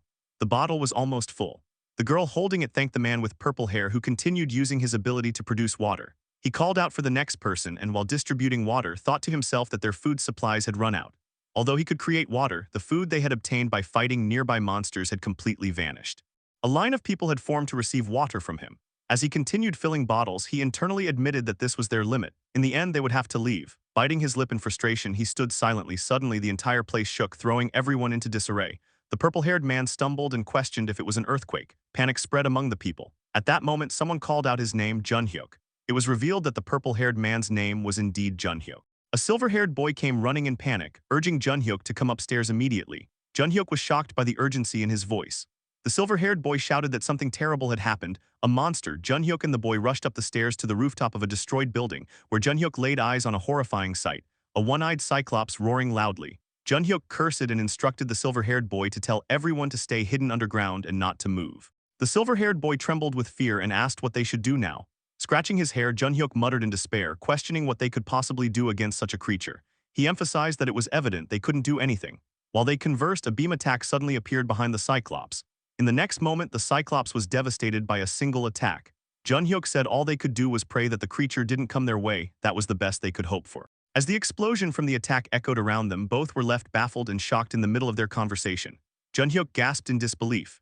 Internally, he acknowledged that the moment he saw it, he knew it was an awakened one on a level far beyond his own. Calling out to the silver-haired boy, Junhyuk thought to himself with certainty. He told the boy to gather some people. The silver-haired boy, clearly alarmed, asked if Junhyuk was thinking of going over there. His face was full of panic. Junhyuk inwardly admitted he didn't know what that was, but to survive in this godforsaken world, he had to stay close to that awakened person. He confirmed to the silver-haired boy that he was indeed going. The scene shifted, showing Junhyuk and the silver-haired boy traveling through a ruined city with a group of people. The boy asked Junhyuk if he was sure about this, questioning what would happen if the people they were going to meet turned out to be dangerous. Junhyuk replied that they didn't have a choice, they had no home. Someone in the group added that staying behind would have meant death, and another supported Junhyuk's judgment, saying they had to leave the rest to fate. Soon, Junhyuk and the group arrived at the location where the Cyclops had been slain. Junhyuk remarked that he thought it was around there. They stood in front of the protagonist's complex. The silver-haired boy attempted to enter but was stopped as his head struck an invisible barrier, causing him to cry out in pain. Junhyuk noted that a system panel had appeared, stating that access was restricted. Another system panel appeared in front of both Junhyuk and the silver-haired boy, asking if they wished to obtain citizenship with the options yes or no.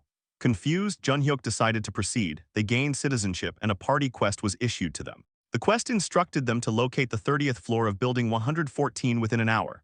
The reward was a small amount of experience and failure carried a penalty. The scene transitioned to the corridor of the 30th floor, where the protagonist welcomed them warmly, extending his hand and introducing himself. Junhyuk thought to himself that this was the man who had brought that giant monster to its knees. Junhyuk saw the protagonist as a completely different being. He felt his instincts scream at him to grab the offered hand. He shook the protagonist's hand and introduced himself, saying he was pleased to meet him. The protagonist casually responded with a simple greeting. Internally, Junhyuk resolved not to let this opportunity slip by. The scene shifted again to the protagonist's apartment room. Yeonju sat there, surrounded by a warm, bright light and many delicious food items, egg rolls, fried eggs, meat, and vegetables. Yeonju appeared very happy and called out to Siwoo, asking if the food was tasty. Siwoo, sitting on her lap, responded joyfully that it was yummy. At last, Yeonju had her son back. Siwoo innocently asked if someone had a birthday and Yeonju, smiling, told him no. He then asked why they were having seaweed soup and she hugged him tightly, saying it was because he liked it. Siwoo, delighted, exclaimed his happiness. At that moment, the apartment door opened, revealing the protagonist. Yeonju called out to him and Siwoo joyfully referred to him as the wizard uncle. Yeonju asked how things went with the new arrivals. The protagonist replied that he had helped them settle in and gave them food. Scratching his neck, he apologized. Yeonju and Siwoo looked at him in curiosity and Yeonju asked why he was apologizing. He admitted that he hadn't expected it, but they wouldn't be able to leave his house. Yeonju, unbothered, smiled and said that being with Siwoo was enough for her. She patted Siwoo's head and kissed his forehead, expressing how content she was in that moment. A system panel appeared stating that Yeonju's loyalty had increased and had reached 100. As she was already registered as a vassal, the vassal capacity limit increased. The protagonist, observing the wholesome moment between mother and child, thought to himself that even without the system notification, he could see her loyalty from her expression and attitude. Siwoo then asked Yeonju to play Dino. She agreed. The protagonist watching them sensed what Yeonju was feeling. A laptop and TV had been turned on and a cartoon was playing, making Siwoo happy. The protagonist, sitting by the window, sighed and gazed at the scene in silence. He thought about his own family and wondered how they were doing, whether they were eating well, if they were hurt, or if anything had gone wrong. Catching himself thinking negatively, he frowned. At that moment, Blackie arrived, making bird-like sounds as if asking Siwoo for a hug. The protagonist reminded himself not to panic or overthink. It was just one day. He knew how much Yeonju had worked to bring her son back, even for just one day. Yeonju, Siwoo, and Blackie embraced warmly. The protagonist looked at them and thought about a mouse from Seo Yejin headed to his parents' house. Once it arrived, it should deliver the necessary supplies. For today, he decided they should simply witness the shining moment of Yeonju, the fulfillment of her one and only dream. The protagonist told Yeonju that she could sleep with Siwoo in the bed in the main bedroom. Upon hearing this, Yeonju appeared slightly startled. She responded, saying it was fine and that they could sleep outside. However, the protagonist insisted with a smile, asking her to rest comfortably with Siwoo. He emphasized it by saying it was an order. When Yeonju heard that, she replied that if he was putting it that way, then all right. She then thanked him for his consideration and bowed down to him. She also gently lowered Siwoo's head in a bow, and Siwoo expressed his thanks as well.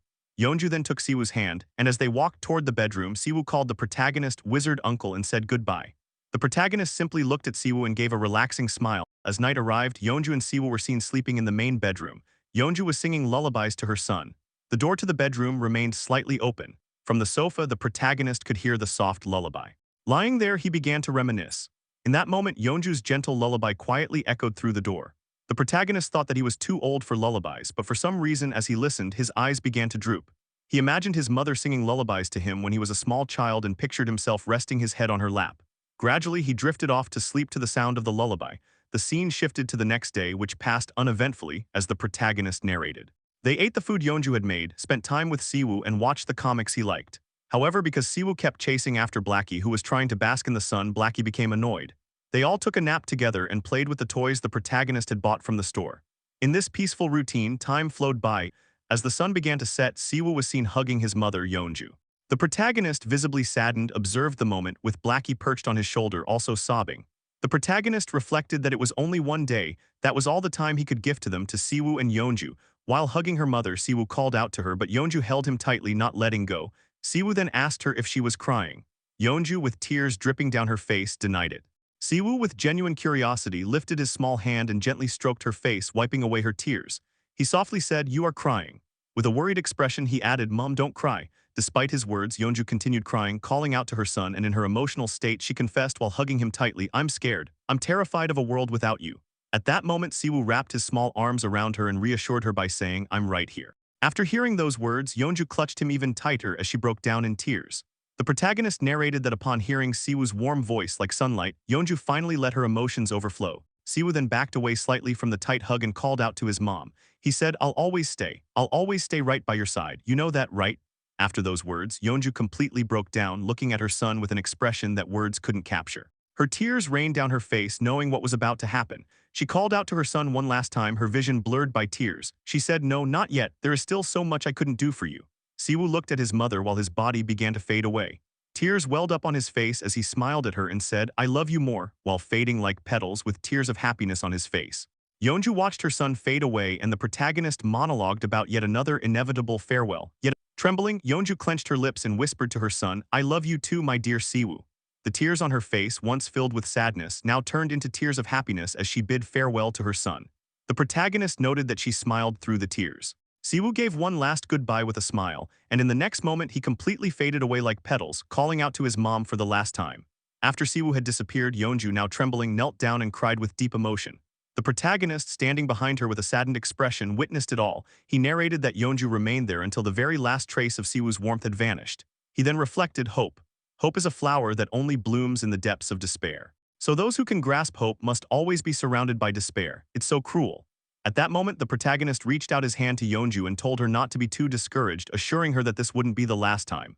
Once again, he instilled hope in Yeonju's heart. Sniffling, she looked up at the protagonist and trembling asked, "Is that true?" Her tear-streaked face searched for comfort. The protagonist replied that if given the chance, he would always make it happen. Yeonju then took his hand. As she listened to what seemed like a devilish temptation from the protagonist, a system panel appeared in front of him stating, "Citizen Yeonju's trust level has increased. Citizen Yeonju's trust has reached 100. You have acquired ancient vitality. Hello." Manhwa Munch here. While recapping this part, I literally cried.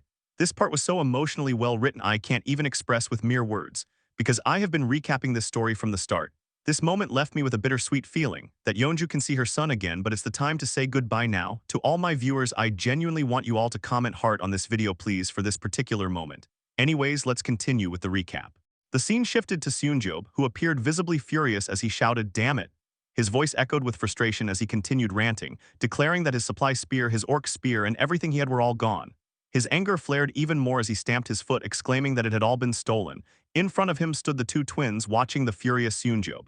One of them responded when Seunjob turned to question them, asking about their belongings. The twins simply replied that everything was gone and mentioned waking up to find everything missing. The other twin with golden hair explained that after investigating, he discovered several others had experienced the same situation. Then he posed a question, hinting at a shared pattern. They all had one thing in common. When Seunjob asked what that was, the golden-haired twin revealed that none of them had responded to the call for veterans to fight the giant monster at the front gate. He added bitterly that what made it worse was that those who did go and returned seemed completely fine. The other twin lamented that he should have gone back then. Seunjob's anger boiled over at this, and he glared at the twin menacingly before grabbing him and demanding in a threatening tone if he was now trying to say that all of this was Seunjob's fault.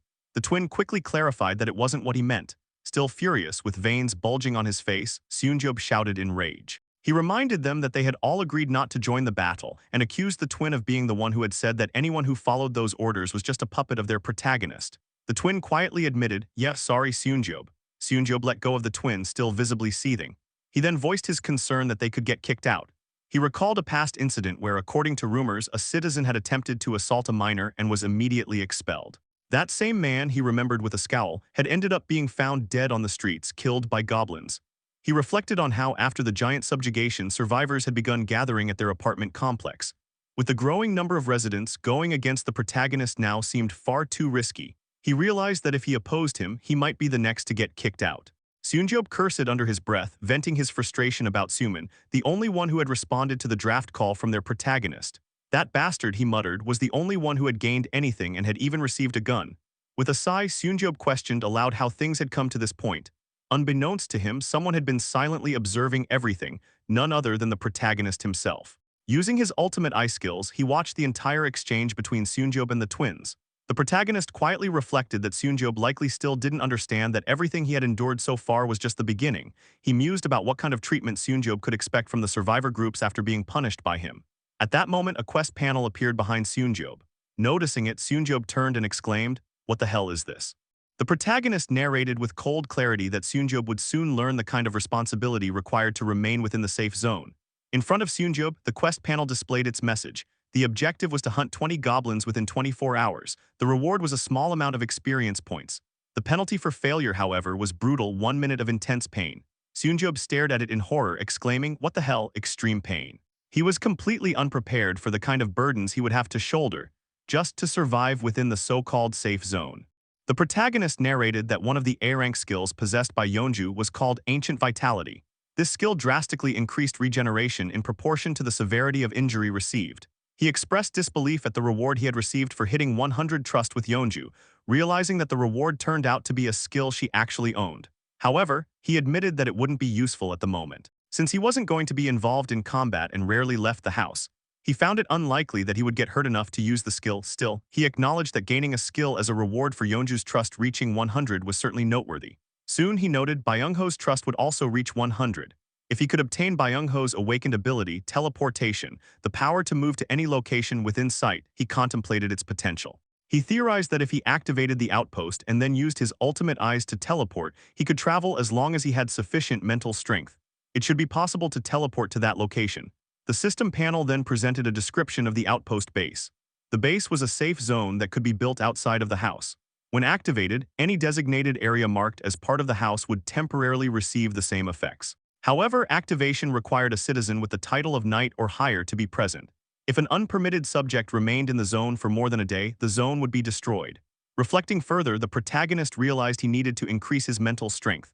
From now on, instead of skill proficiency, he decided that mental strength boost should be the rewards for his quests. That way, his mental resilience could be strengthened through daily tasks. Around that time, Yeonju, after bidding farewell to her son, stopped crying and called out to the protagonist. With a determined expression, she told him that things had significantly stabilized and asked to be allowed to leave. The protagonist simply looked at her. With a resolute gaze, Yeonju declared that she would personally rescue his family. The protagonist looked at Yeonju with a worried expression and called out to her. Yeonju acknowledged that the operation to rescue his family had been scheduled to start the previous day but was delayed because of her. She thanked him for giving up his precious time and said she wanted to repay his consideration. Internally, the protagonist admitted that Yeonju was expressing exactly what he had been thinking. Scratching his face, he asked if he had been showing too much impatience. Yeonju assured him that he hadn't and that she would have felt the same in his place. He felt grateful yet slightly embarrassed. Yeonju continued, her face solemn, saying that everyone values their family above all else and she deeply appreciated the day he had given her with her son. Once again, she thanked him. The protagonist wondered if it was because Yeonju had been able to see Siwoo again, even if only imperfectly, that her eyes now held trust instead of anger. Looking down, he thanked her for understanding and told her to wait in unit number 2901 with Dongjin's party, adding that he would join them shortly. Yeonju bowed her head before him and agreed. The protagonist then explained that there was a reason he hadn't sent the party out to Seomyeon Station immediately after gathering them. It was because the giant cyclone had damaged parts of the tracks at Seomyeon Station. Not only the subway tracks, but much of Seomyeon's underground area had been destroyed. With a worried expression, he considered the need to dig a new route. For this purpose, Seo Yejin had been diligently commanding her mice since the previous day. After a full day of exploration, they had roughly secured a path. Activating his ultimate eye skill, the protagonist focused his vision on Seo Yejin and immediately connected with one of the mice she was sharing senses with in real time. However, something seemed off about the mouse. It was running at full speed as if being chased and had grown as large as a small dog. The mouse was revealed to be level 7 and was now named Team Giant Rat. The protagonist was a bit shocked and noted aloud that the rat had evolved, as indicated by the name change shown by his ultimate eye skill. He questioned if this evolution was due to the new ability Seo Yejin gained upon becoming his vassal. But then he noticed entities chasing the evolved rat.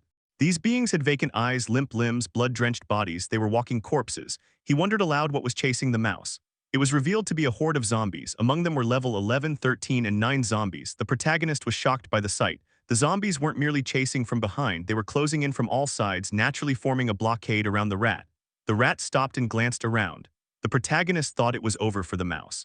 There was no gap in the thick crowd of zombies for it to escape. If it had been smaller, it might have been able to slip away using the darkness, but its evolved form left no viable escape route. He wondered if killing rats like this was pointless and considered summoning a gas explosion to sweep away the zombies. But at that moment, the giant rat suddenly sprinted towards a zombie. It appeared to be making a desperate final attack, but then twisted its body through the gaps between the zombie's legs and successfully broke through the encirclement. The protagonist was a bit shocked by the display of intelligence and continued to watch the mouse speed away from the zombies. He praised the little creature, calling it a tough little guy.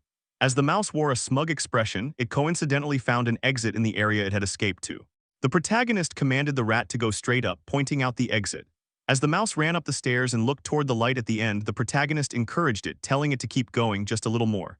As the mouse leapt toward the exit, a sudden threat emerged. A monster appeared to the side of the giant evolved rat, resembling a shark with menacingly protruding teeth. It was a land shark, and it was ready to pounce on the rat. The shark growled, and both the rat and the protagonist noticed the terrifying creature. The monster, now introduced as the land shark, was revealed to be level 23. It opened its mouth to devour the rat, and the protagonist, alarmed, shouted in his mind, questioning what the hell this new threat was. In the next moment, the rat was killed by the land shark. The sudden death of the rat caused the protagonist to experience a sharp pain in his head. He immediately shut off his ultimate ice skill and, clutching his head in pain, growled in frustration. Still gripping his head, he thought to himself, questioning what had just happened. He repeated the name land shark and noted how familiar the surroundings had felt. Then it clicked, it was Nampo Station. Frowning, the protagonist realized that this location was only a few kilometers from his parents' house. The odds were high that similar monsters could be roaming nearby.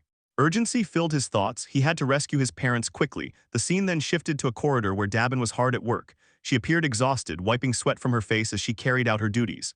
At that moment, she noticed the protagonist and called out to him. He responded with a compliment, acknowledging that she had been working hard. Dabin stood up and modestly replied that it wasn't hard since she was getting paid for it, then asked what was going on. The protagonist hesitated, struggling to speak, and his reluctance didn't go unnoticed by Dabin. She questioned him, noting that he seemed hesitant. Suddenly, panic flashed across Dabin's face. She urged him to speak freely, while inwardly she began to worry, wondering what serious request he was about to make. The protagonist, still hesitating, finally revealed his request. He asked if he could borrow Hyrin for a while. Stunned, Dabin responded in disbelief, asking what he was saying. Her eyes went blank as she processed the request. She pointed out that if he borrowed Hyrin, she would have to handle everything alone. The protagonist, giving a forced smile, told her that he was counting on her for the next 2 days and addressed her formally as team leader Kim Dabin. In that moment, Dabin called out to the protagonist by name and with a spark of excitement, asked if she would receive overtime pay for the extra work. The protagonist smiled and raised 2 fingers, signaling that he would double her pay. Seeing that, Dabin's eyes lit up with the gleam of money. The scene transitioned as green smoke began filling the protagonist's storage space, emanating from Hyarin. She was seen closing her eyes, utilizing her poison mist ability, and then opening them again. Moments earlier, Dongjin's party sat across from the protagonist at a table. The protagonist addressed the group, stating that it was time to officially begin the operation briefing. Beside him, Seo Yejin sat holding a piece of paper. He continued, reminding everyone that the appearance of the giant Cyclops had made passage through Seamyeon Station difficult. However, he insisted that abandoning the subway line entirely would be a shame. He then prompted Seo Yejin to continue the briefing. Seo Yejin acknowledged with a yes, and looking at the paper in her hand, informed the group that the path from Seamyeon Station to Bayamnigal and Choryang Station was still intact. Using her tame rats, they had confirmed that no monsters were stationed along that stretch, essentially making it a free pass. She placed the paper on the table and continued, stating that their first objective was to secure the route to Bayamnigal Station. On the sheet of paper was a hand-drawn map that she was referencing. Seo Yejin explained that the current recommended route involved moving along the main road. However, the party seemed more interested in the map itself than her explanation. At that moment, Kang interrupted her, flustered, and commented that she was really good at drawing maps. Seo Yejin thanked him, but the protagonist's reaction to the map was less impressed. It looked to him only slightly better than an elementary school summer project. Regardless, Seo Yejin pointed to the map and resumed her explanation, indicating a specific area and noting it as a danger zone due to active orcs around a large supermarket. She estimated their numbers to be at least 500. Dongjin then asked if they truly needed to clash with the orcs. Seo Yejin responded that there was no need, explaining their goal was simply to enter Bayamnigal Station and use the subway line. Dongjin expressed concern that there might be monsters in Bayamnigal Station itself. Seo Yejin reassured him, saying there was no need to worry. Her rats had already scouted the path and they found a route with no orcs. She advised clearing any minor monsters encountered and entering the station swiftly. The protagonist recalled that before the giant subjugation operation began, he had invested heavily in leveling up Dongjin's party. Now, nearly everyone had reached level 30, with only Choi Hyunjun and Hyarin still below that threshold. At this point, goblins posed no real threat to the party. Seo Yejin pointed to the map again and explained that once they entered the subway line, reaching Choryang Station should be trouble-free. However, the real problem lay at the next stop, Busan Station. At this point, Kang panicked slightly and asked if there was another giant at Busan Station. Seo Yejin replied that there wasn't, not yet at least. Kang expressed relief and Seo Yejin continued, stating that only the remnants of the giant's destruction remained. She believed it was the same one that had previously attacked their apartment building. However, her expression grew grim as she pointed out that the true problem was the tracks between Choryang and Busan stations. She revealed there was a massive horde of zombies packed within that stretch. Unless they had a power capable of clearing monsters in confined spaces, taking that route would be a serious setback. Upon hearing this, everyone in Dongjin's party turned to look at one person, Hyarin. Taken aback by their stares, Hyarin hesitated, gulped nervously, and called out to Seo Yejin. With a determined gaze, she declared that she believed her ability might be useful. Following the discussion, the scene shifted. A system panel appeared in front of the protagonist stating, "Storage poison mist 100 kg. You have exceeded the storage weight limit." Hyarin, having used her ability, was seen exhausted and wiping sweat from her brow, saying, "Finally, it's over." At that moment, the protagonist and Seo Yejin entered the room. The protagonist praised her, saying she did great. Hyarin, acknowledging the compliment, thanked him. He then asked if she was feeling all right. Hyarin replied that she was completely fine, though it had been super exhausting at first. She suddenly felt a surge of strength and now felt good. The protagonist expressed relief. He then reflected internally, noting that Hyarin looked so worn out that he had secretly accessed the vassal management window and leveled her up mid-operation while she was using her poison mist ability. It had cost a good deal of money, but considering he had made billions by now, he felt it was the right decision. A slight smile formed on his face. Just then, Hyarin, looking worried, asked if it was really all right for her not to participate in person. The protagonist reassured her, saying it was fine. She only needed to stay and continue producing poison mist that alone was more than enough. Flipping his hair aside, he declared that with all preparations in place, it was time to begin. He then activated his ultimate eyes skill and stated, "Let's begin the operation." The scene shifted to the underground subway, where a horde of zombies growled and made eerie, guttural noises. From afar, they noticed a rat, Seo Yejin's level 3 tamed rat, sprinting toward them at high speed. As the zombies caught sight of the rat, they began rushing toward it, still growling and making strange sounds. At that exact moment, the protagonist, who was using his ultimate ice skill, opened the storage space above the rat that was darting toward the zombie horde. As the storage opened, poison mist started to engulf the entire area. The rat continued moving through the swarm, effectively spreading the poison mist. The rat then escaped the horde, leaving behind a trail of poisonous mist. The protagonist explained that Hyarin's poison mist had a paralysis effect. Once inhaled, it would first slow movement, hinder motor control, and eventually paralyze the diaphragm and intercostal muscles, leading to suffocation. Zombies began falling to their knees, some collapsing completely. They dropped one by one. The protagonist remarked that since zombies were already dead, suffocating wasn't much of an issue. That was why they had a plan B ready. Right then, the protagonist commanded Seo Yejin to proceed. She responded with an okay, and a horde of rats emerged from the shadows, their eyes gleaming as they charged at the paralyzed zombies. One rat approached a zombie, which continued to groan upon seeing the rat. As the rat opened its mouth to attack, its reflection appeared in the zombie's eye. In the next instant, the rats pounced on the fallen zombies, mercilessly tearing them apart. Zombie blood splattered everywhere.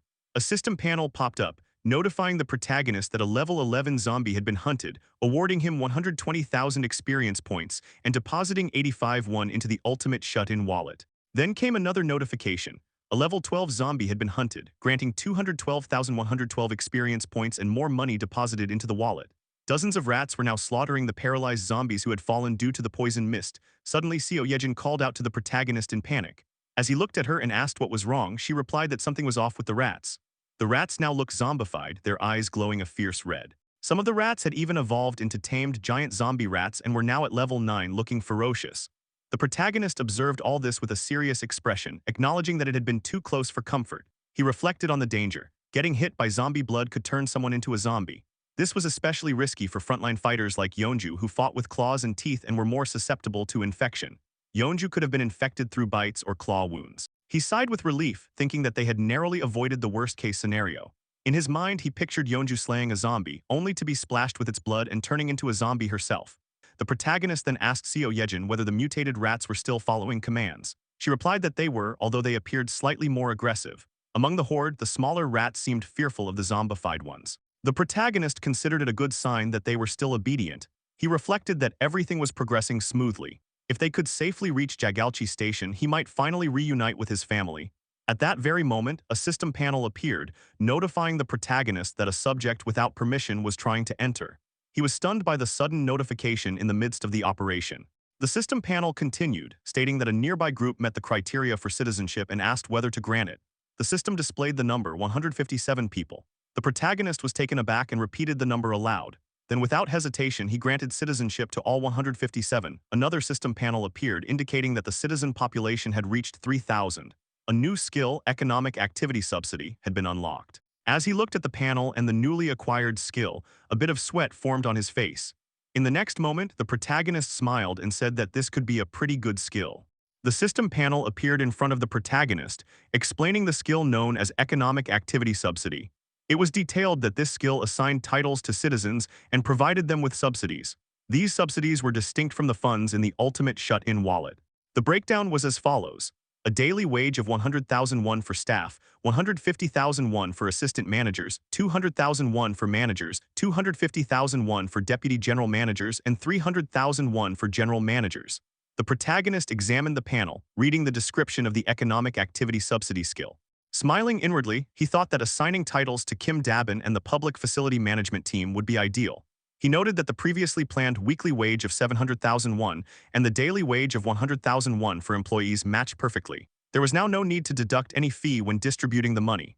However, he realized this wasn't the only benefit of the skill. Given the current situation, he felt it necessary to significantly increase the number of personnel managing public facilities using the Economic Activity Subsidy funds. It was effectively free money and not a small amount at that. Even the 100,000 won daily wage paid to staff added up significantly. If all 300 staff positions were filled, that alone would total 30 million won per day. If every available role was completely filled, the total would exceed 50 million won daily. Imagining the enormous sum of money made the protagonist happy. He continued to think that as this money accumulated, the amount gained from the tax collection skill would also increase. Additionally, a portion of it would return to him through spending at the stores. It became clear that assigning titles to as many citizens as possible would be advantageous. Beyond public facility management, he also considered roles such as infrastructure maintenance, cleaning, and security. As he reflected, he thought that was all he could come up with for the time being. Security roles, he decided, should primarily go to those who had previously gathered at the main gate. With that, he resolved to begin the process. The overall picture started to take shape. He then appointed Kim Dabin as one of the general managers. Her title was now displayed as General Manager Kim Dabin, yet the protagonist continued to ponder. He questioned who the people were that Kim Dabin had accepted as her team members. Trying to recall, he thought of names like Choi Hyunjun and Hyerin but couldn't immediately remember the others. While he was attempting to recall the remaining names to assign to the vacant roles, a system notification appeared beside him. Looking to the side, he read that Citizen Kim Dabin's loyalty had reached 100. As a result, she had been registered as a vassal and his vassal capacity had increased. The protagonist acknowledged that, as expected, reaching 100 loyalty meant the individual instantly became his vassal. This also meant that upon hitting 100 loyalty, a special ability would be awakened. He questioned this to himself. He then focused on the system panel to check Kim Dabin's newly awakened ability now that she had become his vassal. Just as he was about to inspect her skill, a loud snore disrupted his thoughts. He turned his head toward the source of the sound and saw Hyerin sprawled out on the sofa fast asleep. She was clearly exhausted from overusing her poison mist ability. She snored deeply, lost in a deep sleep. The protagonist quietly observed her. At that moment, Seo Yejin approached and asked whether she should wake Hyerin, pointing at the sleeping girl. The protagonist responded, saying no. He believed that Hyerin had already done her part. Although she had pretended to be fine, she had clearly endured a lot. He felt she had pushed herself to the brink of exhaustion and deserved a proper rest. He told Seo Yejin to let her sleep. Using his invisible hand skill, he created a large, unseen hand to gently lift Hyerin and move her to the bed in the bedroom. Once there, he wrapped a blanket over her. She looked adorable while sleeping and remained deeply asleep throughout the entire process, not waking even once. Her loud snores continued undisturbed. At that moment, Seo Yejin commented that Hyerin must be extremely tired. The protagonist agreed. He then turned to Seo Yejin and asked if she was okay. Seo Yejin smiled and assured him she hadn't done anything that would make her tired. She said she was completely fine. As they moved into the Nampo station tracks, the protagonist told Seo Yejin to continue with her work. Seo Yejin happily responded, saying he could count on her. However, before she could finish her sentence, her expression shifted to one of grim seriousness. Concerned, the protagonist asked what was wrong. Seo Yejin hesitated for a moment before revealing with a horrified expression that the link wasn't working anymore. She looked down at herself. The protagonist questioned what she meant. Had it suddenly been cut off? Seo Yejin asked him to hold on and closed her eyes, focusing and testing a few things. She tried to understand what had gone wrong. It had been working fine earlier. Seo Yejin explained that if one moved while the link was active, it could be pushed slightly beyond its typical range. That meant if she first established the link and then moved, she could extend the range a bit. However, the area where the link could actually be initiated was restricted to a zone near the central station. Gritting his teeth, the protagonist contemplated what to do in such a critical moment. His expression turned grim as he thought about his plan to use Seo Yejin's rat to check on his parents after passing Jagalchi station. Clenching his fist, he muttered in frustration. With the plan now in shambles, he called out to Seo Yejin, acknowledging the inconvenience but asking if she could try re-establishing the link from central station. Seo Yejin agreed, and blue energy began to gather around her as she focused deeply. She started the process again from central station, attempting to share her senses with the rats as she directed them toward Jagalchi station. Meanwhile, the protagonist continued to grit his teeth, thinking that they had to try every possible method for now. Until something came through, he silently wished for everyone to be safe and sound. The protagonist continued to observe Dongjin's party through his ultimate eye skill. Their current location was near Choryang Station, while Seo Yejin's scout rats were positioned at Central Station ahead of them. The scene then shifted to Choryang Station, where Kang, Gaeyoung, and Jin were seen exiting. Although it was just before 6 p.m., the surroundings were already pitch black. Jin and Gaeyoung looked at something in the distance and were completely terrified. Above the city, without any artificial light, the sky radiated with vivid colors like the night sky in a quiet countryside. As a result, the devastated cityscape became clearly visible. Giant footprints were imprinted in various places, buildings leaned sideways, and heaps of shattered concrete were scattered around. The scene of utter destruction, bathed in moonlight, resembled a surreal painting. The remaining members of Dongjin's party also exited Choryang Station. Jin remarked that it was all unbelievable. At that moment, Gaeyoung instructed Jin to scout the area and he complied. Jin's tamed crow flew into the sky to scout from above, and by sharing its senses, Jin confirmed that there were no monsters nearby. Kang noted that not even a single goblin had been seen at Choryang Station. Jin attributed this to the chaos caused by the giant, suggesting that it would allow them to pass through easily. He commented that, considering the state of the place, no sane person would try coming there now. At that moment, Dajung, with a worried tone, expressed concern as night approached. She questioned whether they would be all right and suggested finding a safe place to stay until morning. Gaeyoung reassured her, stating that there was no need to worry. According to the behavioral patterns of goblins, it was actually safer at night since goblins tended to hide during that time. She recalled how they used to move around at night in apartment complexes because they understood the goblins' habits. After contemplating for a moment, Dongjin made a decision. He stated that they were going to move out immediately and assured the party that if things became dangerous, the protagonist would summon them back. Everyone nodded in agreement, showing how much they trusted the protagonist. Even if the situation worsened, they believed he would find a way to handle it. Suddenly, a rat appeared before them, squeaking. Jin identified it as one of Seo Yejin's rats and suggested they follow it. The rat, which was connected to Seo Yejin through shared senses, led Dongjin's party along a pre-explored path from Central Station to Jagalchi Station. The rats he had trained were intelligent and capable of guiding the party on their own. Eventually, the party arrived at Busan Station following the rats' guidance, only to find a massive lake before them. Jin questioned how Busan Station had turned into a lake and wondered if it was the giants' doing. Gaeyoung, observing the scene, suggested that buildings might have crashed into the ground and formed the gaps that now held water. Suddenly, there was a splash and something emerged from the lake. It was a woman with unusual hair and skin color. The sound of water drew Jin's attention, and as he looked at the lake questioningly, the others asked him what was wrong. Jin replied that he had heard a sound. Just then, he appeared frightened by what he saw. At first glance, it looked like a person. Pointing toward the shadow, he said there was someone over there, probably a woman. But in the next moment, he hesitated and said, "No, wait, no way." The upper body resembled a woman, but the lower body was not human. It was covered in blue fish scales. The creature was half human, half fish. Jin shouted in disbelief, and then the creature laid its beautiful eyes on the party. In the next moment, it began to sing. However, it was not a song but a high-pitched scream. Everyone in the party immediately covered their ears. Dajung shouted to everyone, instructing them to cover their ears, identifying the creature as a siren. The creature continued its eerie scream. After the siren began to scream, everyone was seen covering their ears in pain, visibly disturbed as they questioned what the hell was happening. The deafening noise forced all of them to raise their hands to block out the sound. Kang was shown gritting his teeth, enduring the terrible experience. Meanwhile, Yeonju, also covering her ears, expressed her struggle by asking through clenched teeth what was happening. She then revealed in alarm that her body was moving on its own. Simultaneously, both Kang and Yeonju were engulfed by a purple glowing light. In the next second, their bodies stiffened as they were pulled and dragged into the lake. They screamed as they were forcefully submerged. Bubbles formed around them as they sank deeper into the water. Yeonju was seen looking at Kang, who was also drowning. Terror overtook her expression as she gasped for air while Kang continued to sink slowly. Realizing the danger, Yeonju started swimming with urgency. She thought to herself that Kang would be in danger at this rate. As she swam faster, numerous fish-like creature hands emerged, grabbing her waist and legs. She struggled to escape the lake as horrifying underwater creatures pulled her back while she tried desperately to swim to the surface. Back on land, the remaining party members were also covering their ears. Dongjin cursed the situation, and behind him, Dajung was shown similarly affected. In response to the chaos, Dajung reacted by using her magic powers, creating a golden glowing armor that engulfed everyone.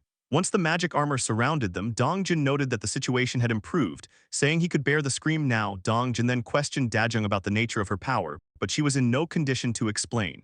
She collapsed to her knees and urged everyone to hurry up and save Kang. With a worried expression, she added that they also needed to save Yeonju, but she seemed to sense something unusual. Her expression shifted from concern to horror as she noticed a fish-like creature with golden eyes and many scales observing them. It wasn't alone. There were many such creatures, each armed with spears, acting like guards for the siren. These trident-wielding creatures prepared to attack and dove into the water one after another, swimming swiftly beneath the lake. Dongjin and the party prepared for defense as Dongjin warned them of the incoming attack, shouting with a worried expression that they were coming. A disturbance in the lake water followed, and a creature emerged into the air with its spear aimed at the party. Dongjin readied himself and clashed with the creature. Their spears collided, but in the next second the fish-like creature was shot in the head by someone. Despite the kill, more creatures appeared to continue the assault. It was revealed that the arrow had been fired by Gaeyoung, who expressed her frustration, saying these bastards just kept coming. The next moment, all the creatures appeared on the ground and surrounded the party.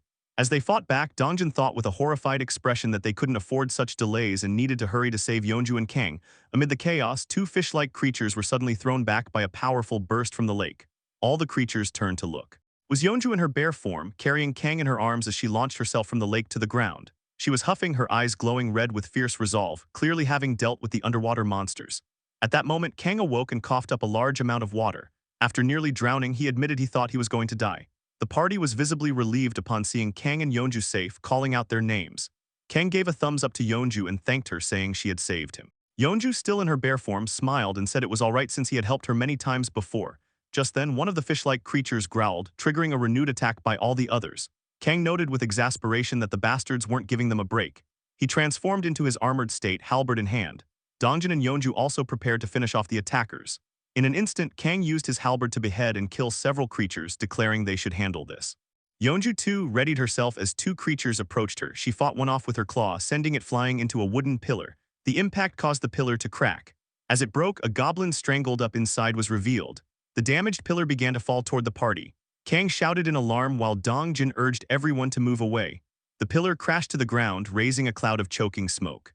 Byung-ho checked on Dongjin, asking if he was okay, to which Dongjin replied he was fine but questioned what had just happened. Kang looked at the wooden pillar, then at the monster on it, and identified it as a goblin. Just then Jin urged everyone to look up. The party turned their heads and saw another goblin strangled atop a wooden pillar.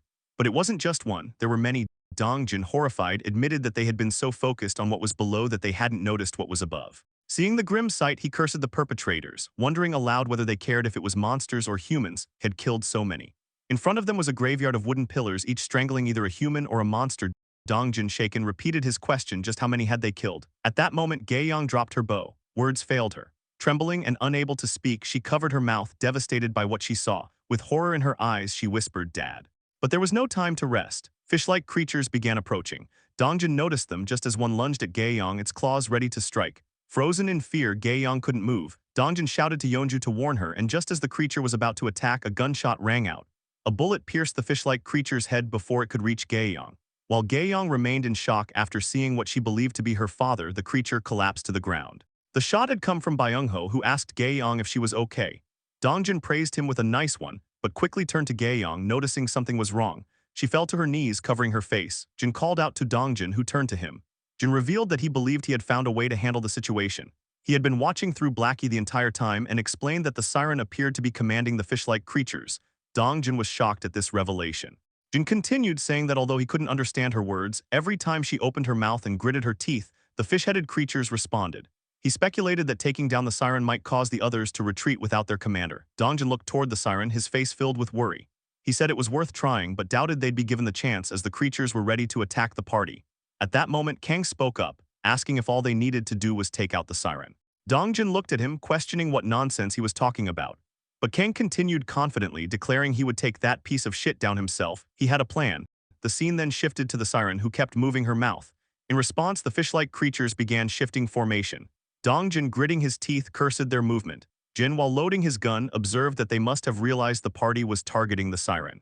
Dongjin then called out to Kang, asking if he could truly trust him. Kang, standing tall and wearing a smug expression like a true knight, assured him that he could. He added that drawing aggro might work in their favor and instructed them to just clear a path for him. With that, he smirked. Dajung stepped in front of Gaeon to protect her, stating that she would guard her for now. Meanwhile, Kang began slashing through the fish-like creatures with his halberd. He turned to Dongjin and said it was time to move. Dongjin, along with the rest of the party, Jin and Byung-ho included, began moving, clearing the way for Kang. They eliminated every fish-like creature in their path. During the chaos, Jin shot one that was about to attack Byung-ho, and Dongjin drove his spear into another. Suddenly, Dongjin stopped and looked back, calling out Kang's name. Kang, his eyes gleaming with determination, charged his halberd with a blue aura. Then, with all his strength, he hurled it forward. The halberd was seen traveling through the air between the party members, and it was clear that the siren had noticed its rapid approach. It was mere inches away from her. The reflection of the halberd was visible in her eyes, but at the very last moment she managed to dodge. Despite this, the halberd grazed her hair as it flew past, leaving her in a state of shock. The weapon continued to fly at an incredibly high speed, ultimately missing its intended target, the siren. Observers noticed a dramatic shift in Dongjin Byung-ho Jin's expression. However, amidst the tension, Kang appeared to have a plan. His eyes began to glow. At that moment, the siren erupted into laughter, pouring her heart into it.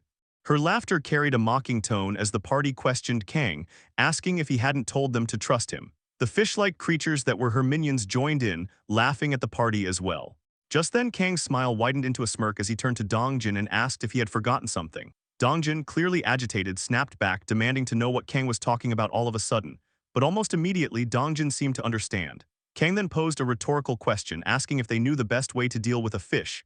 Right at that moment, Kang used his ability to control the trajectory of the halberd, which was still flying above the lake. The sharp end of the halberd picked up speed as it zeroed in on the siren, ultimately piercing her through the back. Blood gushed from the wound. Kang then finished his sentence.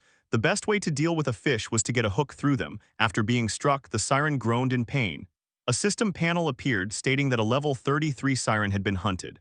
Experience points were gained, and 350,376,203 was deposited into the ultimate shut-in wallet.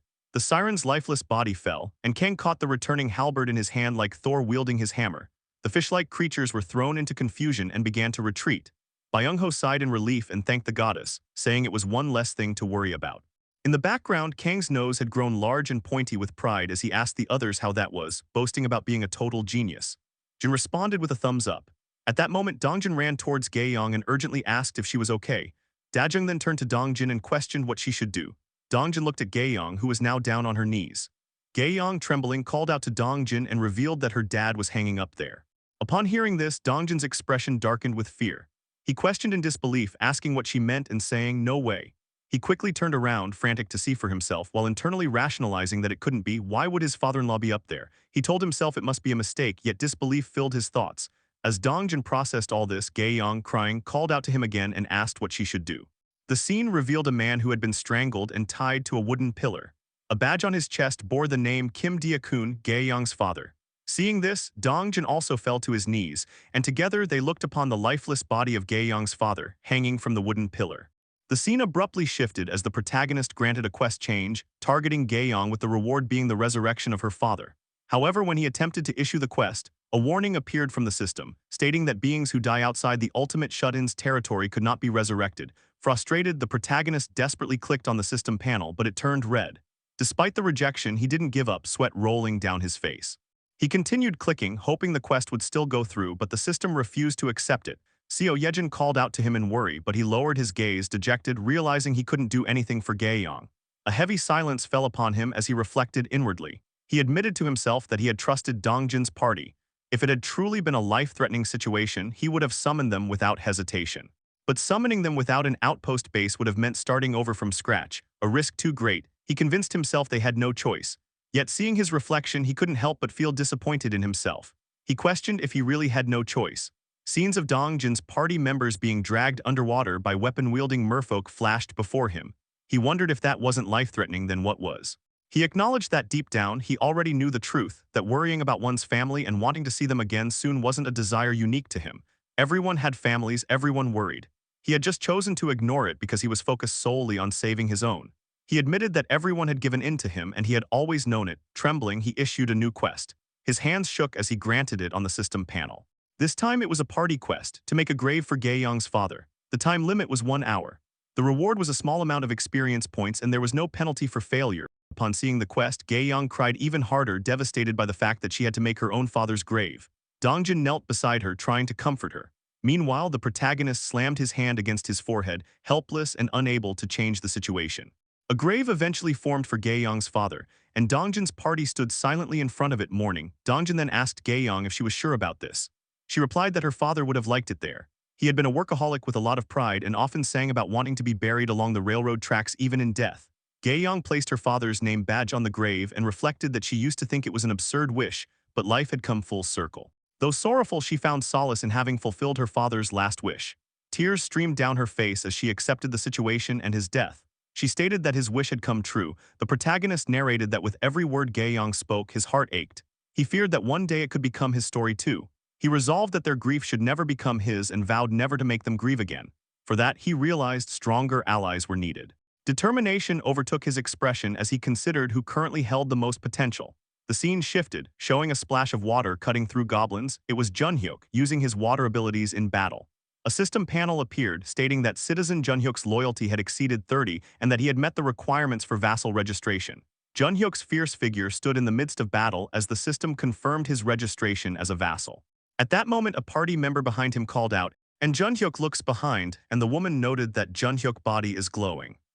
Confused, he looked at himself, feeling a new surge of power rise within. A system panel described Junhyuk's stats. He was level 40, titled the 12th Servant, and held dual roles as a knight and a mage. His trust level was 59, loyalty 31. His awakened abilities included create water, water bomb, and control water. Descriptions followed. Mage class skills gained a 100% power boost. Water bomb ranked A summoned highly compressed water and detonated it with power scaling based on mental strength consumed. Water control ranked S consumed mental strength to manipulate summoned water freely. At that moment, the protagonist granted Junhyuk a quest to try using water bomb and control water. The time limit was 10 minutes. The reward was enhanced mental strength while the failure penalty was mental fatigue. Junhyuk read the quest and called out the protagonist's name. Someone behind him asked if he was okay and what had just happened. Junhyuk told them to wait a moment. Then with a grin he said he understood now there were plenty of targets to test his new abilities. Junhyuk activated his powers. Water conjured itself in his hands, swirling to form a massive water ball. The goblins, seeing this, were terrified. He shouted water bomb and launched the attack. The massive water ball dashed forward, burst upon impact, and sent goblins flying. Water droplets from the explosion fell gently and a crater formed on the road. All goblins lay dead looking at his hands. Junhyuk then activated water control. The cascading droplets from the sky froze midair as he manipulated them. His party members watched in awe at the beauty of the scene. One of them asked if he had done that. Junhyuk stood amongst the suspended droplets and burst into laughter, overwhelmed by his newfound power. He dropped to his knees, praising the protagonist, vowing never to forget the favor. From behind, party members watched in confusion. One questioned what was wrong with him. Another suggested maybe it had something to do with that light. A system panel appeared before the protagonist, indicating that Junhyuk's trust level had significantly increased. It was noted that Citizen Junhyuk had completed the quest, and a fee of 70,251 won had been deducted. The protagonist reflected on Junhyuk's awakening and the fact that he had both A-rank and S-rank abilities. He was recognized as the second S-rank after Yeonju. The protagonist admitted that he hadn't expected this, especially since Junhyuk's first kill had only been a B-rank. He hadn't anticipated things would progress this smoothly and wondered if it was due to Junhyuk's already high level. However, it didn't seem like it was just luck. Regardless, the outcome was favorable. Contemplating his next move, the protagonist questioned how he should utilize Junhyuk. He imagined a chessboard, mentally placing all his vassals on it, pondering different strategic arrangements. He considered having Junhyuk join Dongjin's party but dismissed the idea, recognizing that the party was already well-balanced. Simply inserting Junhyuk into that group didn't appeal to him. Junhyuk's current group revolved tightly around him, and removing him now could plunge them into chaos. He concluded it would be best to let Junhyuk continue with his current team for the time being. At that moment, a system panel informed the protagonist that he had hunted a level 6 goblin. He had gained 7,151 experience points, which were deposited into the ultimate shut-in wallet, along with an additional 6,920 points from killing multiple goblins. He noted that it was quite late, yet even beyond Junhyuk's party, other citizens were still diligently hunting. Suddenly, the protagonist felt something from within. A system panel notified him that his skill level had increased. The House Declaration skill had reached level 20. He gained 3 skill points and learned a new skill, leaving him shocked. His eyes widened as another system panel appeared, declaring that his territory was expanding. A surge of pain overcame him, causing him to scream loudly. Seo Yejin, who was in the room, observed everything with concern. The protagonist continued shouting in agony, and since Seo Yejin was witnessing this for the first time, she called out to him, worried. As his territory expanded to cover a vast area, he lamented the pain, crying out that it hurt. We see his vision got blurry, but he was still in great pain. He thought to himself that the pain was unlike anything he had ever experienced. It felt as though large needles were stabbing him all over his body. Seo Yejin, panicked and worried, shouted at him to breathe. The protagonist writhed in agony while Seo Yejin repeatedly called his name in a state of panic. Unsure of what to do at that moment, the protagonist opened his eyes slightly, confused, and wondered if he had collapsed. He then noticed a large face looming in front of him. It was Seo Yejin, who seemed about to kiss him, blushing all the while. Internally, the protagonist reacted with a firm hell no and questioned her, asking what she was doing. Startled by his sudden awakening, Seo Yejin apologized profusely, blushing, and explained that she thought he was unresponsive and had been attempting a form of CPR. The protagonist stood up and reassured her, saying he was all right and there was no need to worry. In the background, Blackie was seen bawling his eyes out due to the protagonist's collapse. The protagonist gently patted Blackie, saying he was fine, which calmed the creature. Holding his head, the protagonist activated his ultimate eye skill and assessed the massive expansion of his territory. It now included the original deployment area, the entire west and north zones, and all the roads within a 1-kilometer radius centered around the apartment complex. No wonder it had hurt so much. The area had reached its largest scale yet. While he processed all of this, Seo Yejin remained beside him, still blushing from the earlier incident. The protagonist checked the system window, thinking to himself that he was tired and wanted to sleep for 5 more minutes, but recognized it wasn't the time. He had received 3 skill points upon reaching level 20 and had already decided which skill to upgrade. He focused on the ultimate eye skill, identifying it as the most crucial for the current operation. He selected it for the upgrade, and a system panel confirmed that the ultimate shut-in's ultimate eye skill had reached level 4. A 3-eyed symbol appeared, and a new notification informed him that the multivision function had been added. His eyes sparkled with a purple light as if they could see everything. Internally, he acknowledged that he could feel his field of vision expanding. It was like being in a security room surrounded by CCTV monitors. However, maintaining this suddenly broadened view felt mentally draining, and he noted that 3 simulation views remained his current limit. With 2 skill points remaining, he chose to upgrade the Dignity Preservation skill next. The system panel notified him that the ultimate shut-in's Dignity Preservation skill had reached level 5 and that the Mystic Draw feature had been added. Upon receiving 300 crystals of some kind, the protagonist was confused at first. He then understood that 1 Mystic Draw cost 300 crystals and that these had likely been given for a trial draw. Seeing no reason to decline, he initiated the Mystic Draw.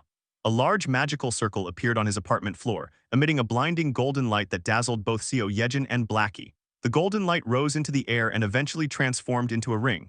A system panel appeared describing it as the Ring of Communication, a ring that delivered the voice of the ultimate shut-in to his vassals. The protagonist put on the ring, questioning its purpose. A ring that conveyed one's voice, he thought it wasn't bad at all. In fact, it would be perfect for Dabin. He remembered that Kim Dabin was registered as one of his vassals. Opening the vassal management system, he viewed Dabin's profile. She was level 25, held the title of 11th servant, had 77 trust and 100 loyalty, and her awakened ability was telepathy. The protagonist smirked slightly, acknowledging that it was an insane and perfect skill for this kind of task. Right at that moment, the protagonist heard someone shouting that 50 people were sharing one unit to sleep. He stood there in a daze, trying to comprehend the situation, then began observing the ongoing commotion using his leveled-up ultimate eyes skill. He saw Dabin speaking to a group of people, explaining that the arrangement was only a temporary measure. However, a fat man among the group began arguing, questioning what Dabin meant by temporary. The man angrily asked if they were being treated like chickens. Continuing his protest, the fat man pointed out that they had seen plenty of vacant homes earlier and claimed they had already checked around. He demanded to know what Dabin was talking about and insisted that everyone should at least be able to sleep together comfortably. The voices of the citizens rose in agreement. Some pleaded that the children should be allowed to sleep comfortably. Others requested access to just a few empty rooms, stating they would only use them to sleep. Dabin, clearly overwhelmed, tried to calm the agitated crowd, saying that it was against their policy.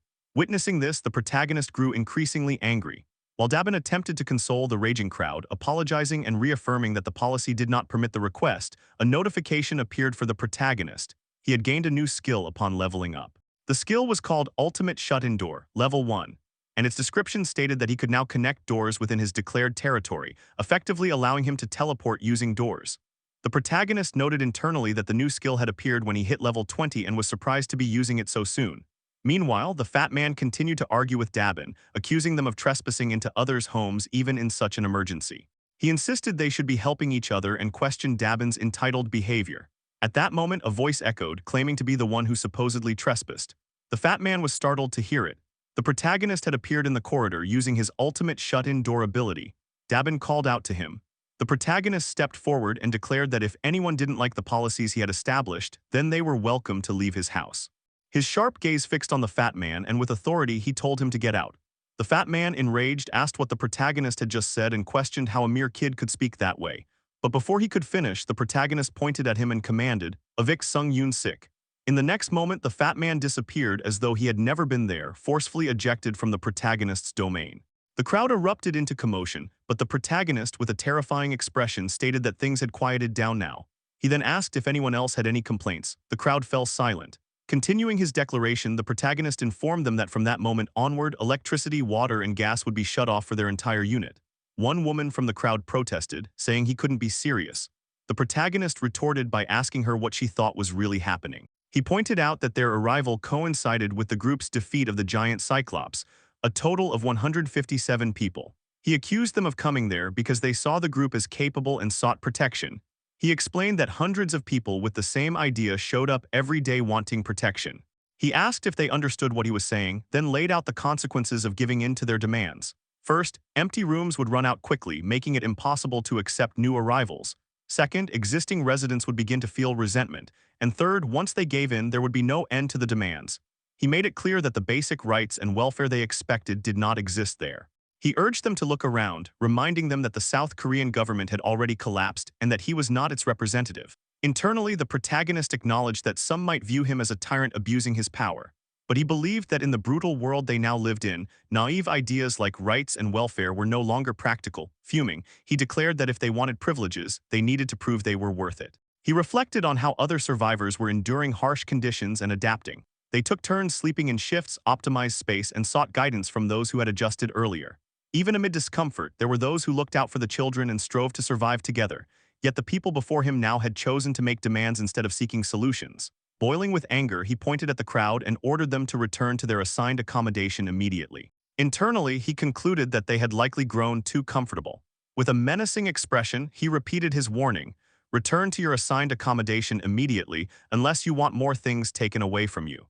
Hey everyone, welcome back to Manhwa Munch. So while I was recapping this story, something unexpected happened. The publisher decided to switch up the art style. I know it feels a little strange at first, kind of like when your favorite character's appearance suddenly changes and you need a few chapters to adjust. I'll be honest, I was a bit sad too because we've grown attached to the old look. But don't worry.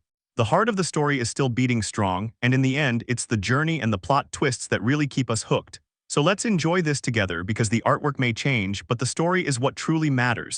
So now, let's get into the story. As soon as the scolding from the protagonist ended, the citizens lowered their heads and shuffled away in defeat, casting glances at the protagonist. The protagonist also looked at the citizens heading back into their units while Dabin watched them walk away. At that moment, Dabin sighed and thanked the protagonist, saying that he had saved her. The protagonist inwardly thought for a moment before communicating with Dabin through telepathy, telling her there was no need to thank him as it was only natural. He even said that he should be the one thanking her. The communication ring on the protagonist's finger glowed as he spoke telepathically. Dabin, confused by the telepathy, listened as the protagonist asked if she found it fascinating. She replied that she did. Continuing the telepathic exchange, the protagonist suggested that Dabin might be able to do something similar. Concentrating, Dabin listened as the protagonist instructed her to think of the person she wanted to communicate with and speak in her mind. A bluish energy surrounded her, and she successfully used telepathy, exclaiming like this. The protagonist heard her voice in his mind and congratulated her, advising that she still needed to learn the exact usage, conditions, and limitations through practice. Dabin thanked the protagonist telepathically, finding it strange to use telepathy when the person was right in front of her. Just then, someone extended a hand and called out to the protagonist, saying, "Excuse me." The protagonist and Dabin turned toward the voice, seeing a middle-aged man raising his hand. His expression showed slight worry and he was sweating a little. The protagonist asked if he still had something left to say. Sweating heavily, the man hesitantly admitted that it was shameless of him, bowed, and requested that the person who had just been expelled be forgiven. The protagonist sternly asked why he should do that. The man explained that while Yunsik had been the loudest in voicing the complaints, it had been the collective opinion of the people. He insisted it was everyone's fault and that Yunsik should not be the only one punished. Bowing repeatedly, he said they would accept any punishment if only the protagonist would show mercy. The protagonist reflected inwardly, thinking that he had already been considering when to allow Yunsik back, as taking someone's life just to set an example felt wrong. Fortunately, Yunsik had not left and was still knocking at the territory's barrier. Looking at the system panel, the protagonist asked the man for his name. He introduced himself as Han Kyung-hoon. The protagonist agreed to restore Yunsik's citizenship and resume electricity and water supply to his unit, but excluded gas. Hearing this, Han Kyung-hoon asked in surprise if he was serious. The protagonist explained that it was out of respect for his sincerity, but it was a one-time exception and he should inform the others. Han Kyung-hoon bowed deeply, expressing heartfelt thanks. Moments later, a system panel appeared, confirming that Yunsik's citizenship had been restored and that Han Kyung-hoon's trust level had greatly increased. The protagonist considered restoring gas for the children's sake but decided against it, thinking they should still experience the discomfort of cold showers and floors as punishment. At that moment, Dabin called out to the protagonist via telepathy. She smiled warmly and told him he seemed to have a really warm heart. Surprised, the protagonist asked aloud, "Me?" Dabin replied, "Yes." The protagonist coughed shyly, looked aside, and thanked her for her kind thoughts. She teased, asking if he was flustered. With an awkward smile, the protagonist changed the topic, saying that regarding the shared facilities currently placed in Building 3, he was considering assigning one to each of the 25 buildings. Dabin was shocked, starting to sweat. The protagonist asked how many team members she had. Despite the looming workload making her tear up inside, she replied that including Hyerin and Choi Hyunjun, there were 15 people. Smiling awkwardly, the protagonist asked if she could expand to 100 members and run operations with them, suggesting that 4 people per building should be enough for proper management. Dabin's eyes sparkled at the thought, realizing she wouldn't be overworked, and she confirmed excitedly, 100 members.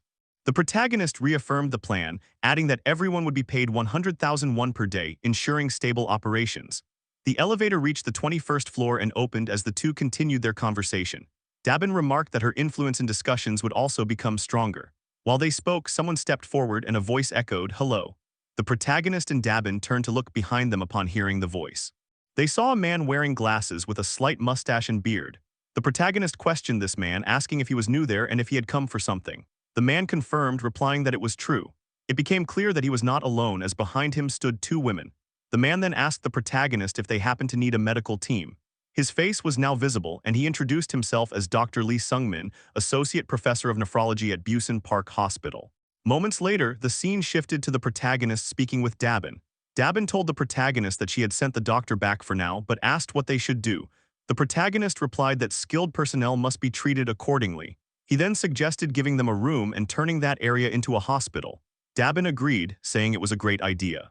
The protagonist continued, stating that if they searched, they should find a good number of nurses as well, and that he would leave the setup and operations of the medical team to Dabin. She saluted and assured him to leave it to her. At that moment, the protagonist opened his apartment door and began walking towards Seo Yejin. Seeing him, she asked if everything had gone well. He replied that there had been no issues. Then he activated his ultimate eyes skill and inwardly questioned whether Dongjin's party had left. Observing through the skill, he confirmed they were en route to Jagalchi Station without any problems. The protagonist opened his system panel, thinking that he should finish what he had started earlier. Looking at it, he decided to invest his final skill points and opened his storage, upgrading it to ultimate storage. A system panel appeared, indicating that the ultimate shut-in's ultimate storage skill had reached level 2, with its capacity increased to 200 kilograms and a preservation function added. Another panel described the preservation function as a passive skill, explaining that items stored would maintain their exact physical state from the time they were stored. Reading this, the protagonist thought that the capacity had doubled, allowing him to use it more flexibly. Then another thought struck him: if used correctly, this could be significant. He opened the store and purchased an S&W revolver with 100 rounds of bullets. While loading them, he reasoned that preserving the physical state meant the item's condition would remain exactly as it had been upon storage. He pointed the gun blankly and asked Seo Yejin to cover her ears, warning that it would be loud. Startled, she panicked upon seeing the gun, exclaiming that it was indeed a firearm. The protagonist pulled the trigger, thinking the command to store the live round, and fired the revolver. Rapid shots followed, and the bullets entered the system panel, storing the live rounds in ultimate storage. A system panel confirmed that the live round had been stored. He thought that it had worked perfectly. He walked to the balcony, opened the glass door, and looked outside, questioning his theory. From behind, Seo Yejin called out in confusion, asking why he had started firing all of a sudden, but he did not respond. With a determined expression, he extended his arm and commanded, "Summon live round." A system panel appeared, and the previously fired rounds emerged in the same physical state. The barrage of bullets shot out with the same speed and force as when fired from the revolver. Realizing his success, a shiver ran down his head as he thought this was incredible. He declared that this was a perfect way to support Dongjin's party. The scene shifted to Jagalchi Station, where a goblin's head was blown apart by a bullet from Dongjin's party. Another goblin fell to the ground, and the rest fled in fear. For them, goblins had become nothing more than small fry. At that moment, Dongjin announced their arrival at Jagalchi Station, with the party ready for whatever awaited them. Using the ring of communication, the protagonist employed telepathy to reach out to them, greeting everyone and asking if they could hear his voice. Dongjin's party was shocked, and even Dongjin himself was taken aback. Dongjin asked if it was really the protagonist. Through telepathy, the protagonist confirmed that they could hear him clearly. Dongjin replied that he could hear just fine. The protagonist then stated they would communicate like this from now on and instructed them to proceed through Exit 2. Dongjin acknowledged with an understood. Dongjin's party exited through Exit 2 and emerged from the underground subway, only to be stunned by their surroundings. The destruction was brutal, an intersection filled with overturned cars and buses, a scene straight out of a post-apocalyptic era. The protagonist reflected that, from this point onward, they were in uncharted territory. Seo Yejin had tried to re-establish a link with the rats back at the central station, but failed due to the excessive distance.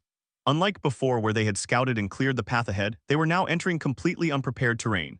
The scene shifted to Dongjin, who asked the protagonist where they should go next. The protagonist instructed them to follow the big road to the left for about a kilometer, which would bring them near their destination. Dongjin agreed, saying he got it, and the party followed the given directions. Suddenly, the sound of a massive footstep echoed, the foot of a monster stomping rapidly. Dongjin became alert, sensing danger. In the eyes of the approaching creature, the reflection of Dongjin's party appeared. Dongjin quickly turned back and told everyone to step back. The creature emerged. It was none other than a land shark, crushing the earth beneath its immense weight. Dongjin's party readied themselves for battle. Holding his spear, Dongjin remarked that they had barely fought their way past the fishermen, and now they had to deal with a shark. The menacing land shark loomed before them, its sharp teeth and 4 piercing eyes locked onto the party. Opening its massive jaws, it prepared to strike. Dongjin gritted his teeth, ready for what was to come as the shark lunged toward him. At that moment, Jian called out Dongjin's name while opening fire on the shark. Bullets struck the creature, halting its advance and giving Dongjin the chance to act. He leapt forward, sprinting toward its weak point, and hurled his spear with full force, stabbing the shark. In the next instant, Yeonju in her monstrous bear form leapt from above. Though the shark noticed, it was too late. Flipping midair, Yeonju dashed toward the shark with a fierce gaze and smashed it into the ground using her immense weight, crushing its head and killing it instantly. A system panel appeared, announcing that they had hunted a level 24 land shark. The rewards included 13,813 experience points and 758 won deposited into the ultimate shut-in wallet. Standing over the corpse of the land shark, Yeonju's bear form exuded a menacing presence, as if slaying the creature had been effortless for her. At that moment, Dongjin called out to Jian, instructing him to scout the area. Jian agreed, connecting to his crow, which then flew above the vicinity.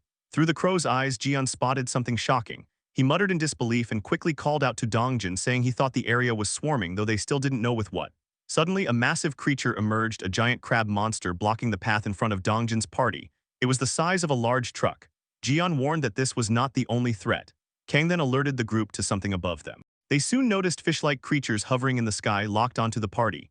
It wasn't just one, a whole swarm had gathered. Kang questioned in alarm what those creatures were. Their predator's gaze left no doubt about their intent. Without warning, the fish-like creatures struck first, diving with their blade-like snouts toward the group.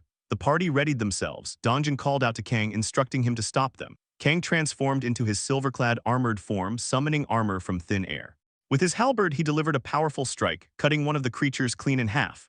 A system panel announced that a sky blue marlin level 16 had been hunted, granting experience points and depositing 785,231 into the ultimate shut-in wallet.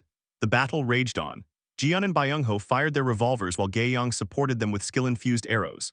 Her attacks worked, piercing 2 marlins and spilling their blood. However, she expressed concern that taking them down one by one was too slow. Her worry deepened when she saw a marlin bypass the party's defenses and head straight for Dajung. Dajung, firing a revolver for the first time, missed every shot, her eyes shut tight in panic. The creature was mere inches away when the protagonist summoned his storage. Bullets materialized in front of Dajung, hitting the marlin in the head and killing it. A system panel reported the hunting of a level 17 marlin, more experience points, and 231,733 one added to the wallet. The protagonist thought bitterly that sniping creatures himself yielded low payouts. To earn more, he'd need to use a vassal. He called out to Seo Yejin, handing her a revolver and telling her to stop linking with the rats and shoot instead. Confused, Yejin asked where to aim. The protagonist replied that anywhere was fine. Urged to hurry, she fired blindly, the bullets being stored as she shot. He told her to keep going and she complied. Extending his hand, he summoned the bullets she fired, deploying them into the battlefield where Dongjin's party fought the Marlins. System panels appeared announcing kills, experience gains, and money earned. Yejin soon called out that she was out of bullets and the protagonist ordered her to reload quickly. Though he felt sorry for her, he knew it was necessary. She continued firing, while he stored and deployed the bullets toward the enemy. The moment was interrupted when Hyerin burst into the protagonist's room, panicking at the gunshots. Seeing Yejin firing the revolver, she grew confused, questioning what was happening and wondering why she wasn't waking up, thinking she was still dreaming because she had been asleep moments before. The scene shifted back to Dongjin's party as the massive crab monster's claw struck toward them. Dongjin and Yeonju narrowly dodged the attack, now face-to-face with the towering creature. Sweating, Dongjin muttered in disbelief, wondering how they were supposed to defeat such a monstrosity as it loomed, ready to crush the entire party. The giant crab, level 35, raised its claw to attack Dongjin and Yeonju. They warned each other that the claw was approaching. The massive claw of the crab monster descended on the ground, destroying part of it, while Dongjin and Yeonju dodged the strike by moving in opposite directions. Yeonju slipped into the crab monster's blind spot and readied her claws to attack. At that moment, she shouted at Dajung, telling her to buff her. Dajung accepted the command and used her skill, buffing Yeonju. With the buff, Yeonju started approaching the crab monster at a very high speed, her gaze fierce. She grabbed onto one of its legs tightly and with a huge roar twisted the leg from its joint. Blood spilled as one of the legs shattered, throwing the crab monster off balance. Because the crab monster was off balance with one joint gone, Dongjin called out to the protagonist. The protagonist summoned a spear into Dongjin's hand. Dongjin gripped the spear, infused it with his skill, and readied himself. In the next second, he launched it with all his strength. The spear struck the crab monster in its mouth, piercing through, but it did not end there. From behind, Yeonju lunged, her scary figure looming over the monster. With a fierce gaze, she prepared to destroy everything in her path. She landed a critical hit on the crab monster's back with her huge claws, but only a few scratches appeared on its hard shell. Seeing this, Yeonju began panicking and sweating in confusion, wondering why the crab was unharmed. At that moment, Byung-ho commanded everyone to get back and shouted at his team members. He appeared above the crab monster, having teleported with a revolver in hand. He began firing, but the bullets bounced off the crab's shell, which seemed like an impenetrable defense. Both Dongjin and Yeonju were in awe at the creature's insane defense. Dongjin questioned what they should do now since the crab was not down yet. He wondered aloud if there was truly no way to fight it.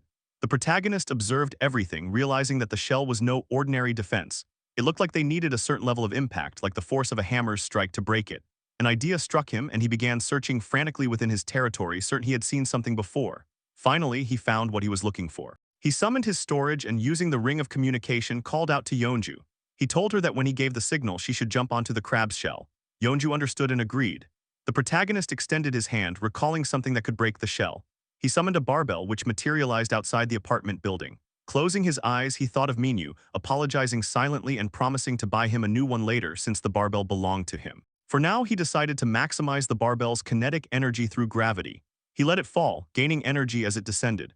Before it could hit the ground, he summoned his storage and captured it, preserving its state at the peak of its kinetic energy thanks to his upgraded storage. With a determined expression, the protagonist extended his hand and summoned the barbell into the battlefield between Dongjin, Yeonju, and the crab monster. Through a system panel, the barbell reappeared with the same stored kinetic energy and descended above the crab monster. The protagonist called out to Yeonju to act now. The barbell struck the crab monster at a very high speed, shattering its once impenetrable shell. At that moment, Yeonju dashed toward the crab at the weakened spot where the barbell landed. She reared back her claw in midair and with a fierce roar and saliva dripping from her mouth, twisted her body and pierced through the crab monster, tearing out from the other side. Green liquid and blood splattered everywhere as Yeonju unleashed her full strength. A system panel appeared declaring, "You have successfully hunted giant crab level 35. Experience points acquired. 931,732,266. One has been deposited into the wallet of the ultimate shut-in." The scene shifted as the protagonist narrated that after the defeat of the giant crab, the road leading back to his parents' house felt like walking through a seafood market. He explained that there were all kinds of fish and strange monsters they had to defeat along the way. Dongjin's party was shown defeating the bizarre monsters one by one. The protagonist continued his narration, stating that there were several moments where, without his support, the situation could have turned deadly. He clenched his teeth as he thought to himself, admitting that he had a vague feeling all along about Dongjin's party. He reflected that this place was overwhelming for them even with their current strength. Despite being a party composed entirely of awakened ones, armed even with guns, after moving only 1 kilometer, everyone was already exhausted. He admitted to himself that it was time to face the truth. After a long pause, he continued thinking that the probability of his family still being alive was close to 0. His body started to tremble, his legs shaking uncontrollably as he thought further. The closer he got to his parents' house, the heavier his fear grew.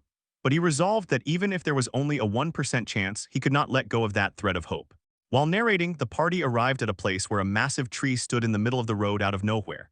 The protagonist noted that the streets were in ruins but still familiar. Just beyond that alley lay his parents' house. At that moment, he noticed the tree in the middle of the road and grew confused. Using the ring of communication, he instructed the party to stop, and they immediately did so. He thought to himself that this was the city he was born and raised in, a city he knew perfectly well. He recalled that there had never been trees along this boulevard, and even if there had been, the city would never have left one standing like that. He concluded that the tree was a monster, and it was revealed to be a tree giant level 38. The protagonist reflected that the tree must have appeared after the world collapsed just as he thought. Using the ring of communication again, he alerted everyone. He told them to listen, and when Dongjin confirmed they were listening, the protagonist asked if they all saw the enormous tree in front of them. When Dongjin confirmed that they did, the protagonist, stuttering in hesitation, declared that the tree was a monster and ordered them to attack it. Following his command, the party got into battle stance, ready to fight the monstrous tree. At that moment, a crack appeared on the tree. The crack began to move, and within seconds, an eye emerged from it.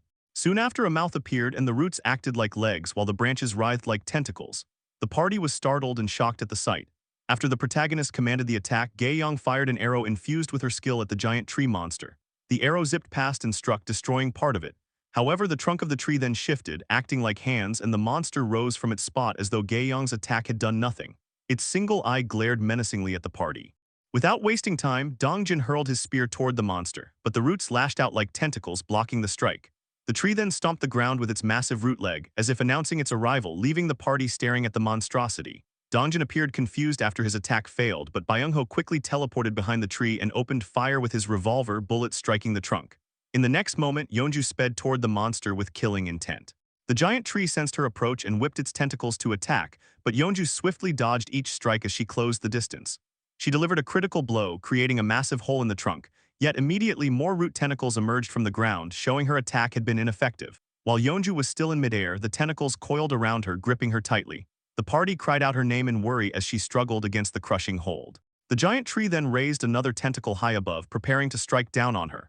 The tentacle descended at deadly speed, aiming to pierce her. Panic filled Yeonju's face as she realized she was about to be struck. At that moment, Byung-ho teleported behind her, shielding her with his own body. He shouted for Yeonju to get away as the tentacle closed in mere inches away from impaling him. But then the tentacle suddenly stopped just before making contact, leaving Byung-ho in confusion. Dongjin snapped at him, urging him to act now. Responding, Byung-ho used his teleportation ability again, instantly moving from behind the tree back to the party while taking Yeonju with him, narrowly avoiding the fatal blow. The protagonist observed the unfolding scene in uncertainty, wondering what was happening. For a brief moment, the wooden monster stopped its attack. At that instant, he gained a faint realization and questioned whether it could really be what he was thinking. In the next moment, communicating through the ring of communication, he instructed the party, telling Dongjin to have Yeonju fall back and revert into her human form while the rest continued the assault. Dongjin, however, was puzzled and questioned whether only Yeonju needed to rest. The protagonist confirmed this, and though Dongjin appeared hesitant, he still complied, acknowledging the command with an understood. Turning to his party, he told them to follow the protagonist's orders and instructed Yeonju to fall back and protect. Gaeyong and Dajung Kang's group then moved forward. Kang replied with an all right, though doubt lingered within him as he wondered whether he would truly be able to do this.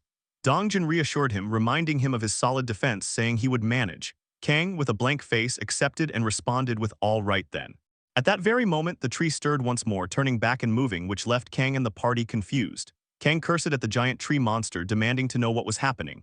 Dongjin, equally baffled, asked the protagonist what had just occurred. The wooden monster, however, simply returned to its spot. The tree reverted to its normal state, standing in the same place from where it had first emerged to attack. It was then that realization struck the protagonist. He questioned aloud whether it meant the monster did not attack humans. Reflecting on the events, he recalled that ever since Yeonju had transformed into her beast form, the monster's attacks had been solely directed at her, attempting to trap and kill her.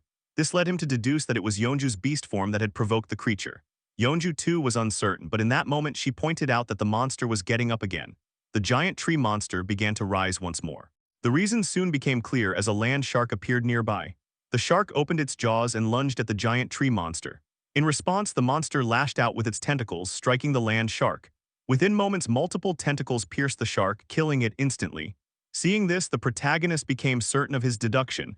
The giant tree monster did not attack humans. Without hesitation, he communicated once again through the ring, instructing the party to ignore the wooden monster and advance since it posed no hostility. The party acknowledged with an understood. As the monster reverted to its dormant form, the group cautiously and slowly moved past it. Just then, they noticed something unusual. Dongjin was struck with shock, trying to speak but unable to find the words. Finally, he called out to the protagonist, whose expression had turned into one of horror. Dongjin asked if the place where the giant tree monster stood was in fact his parents' home, as an apartment building came into view. What they saw was a massive tree with impossibly thick trunks standing exactly where the protagonist's parents' apartment should have been. The protagonist questioned whether they had come to the wrong place, though deep down he knew the truth.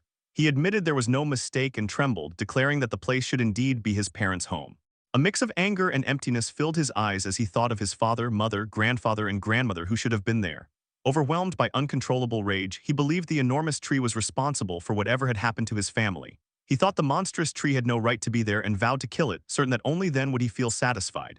At that moment, he emanated the aura of an absolute being, his eyes burning with rage and a single purpose: to destroy the tree.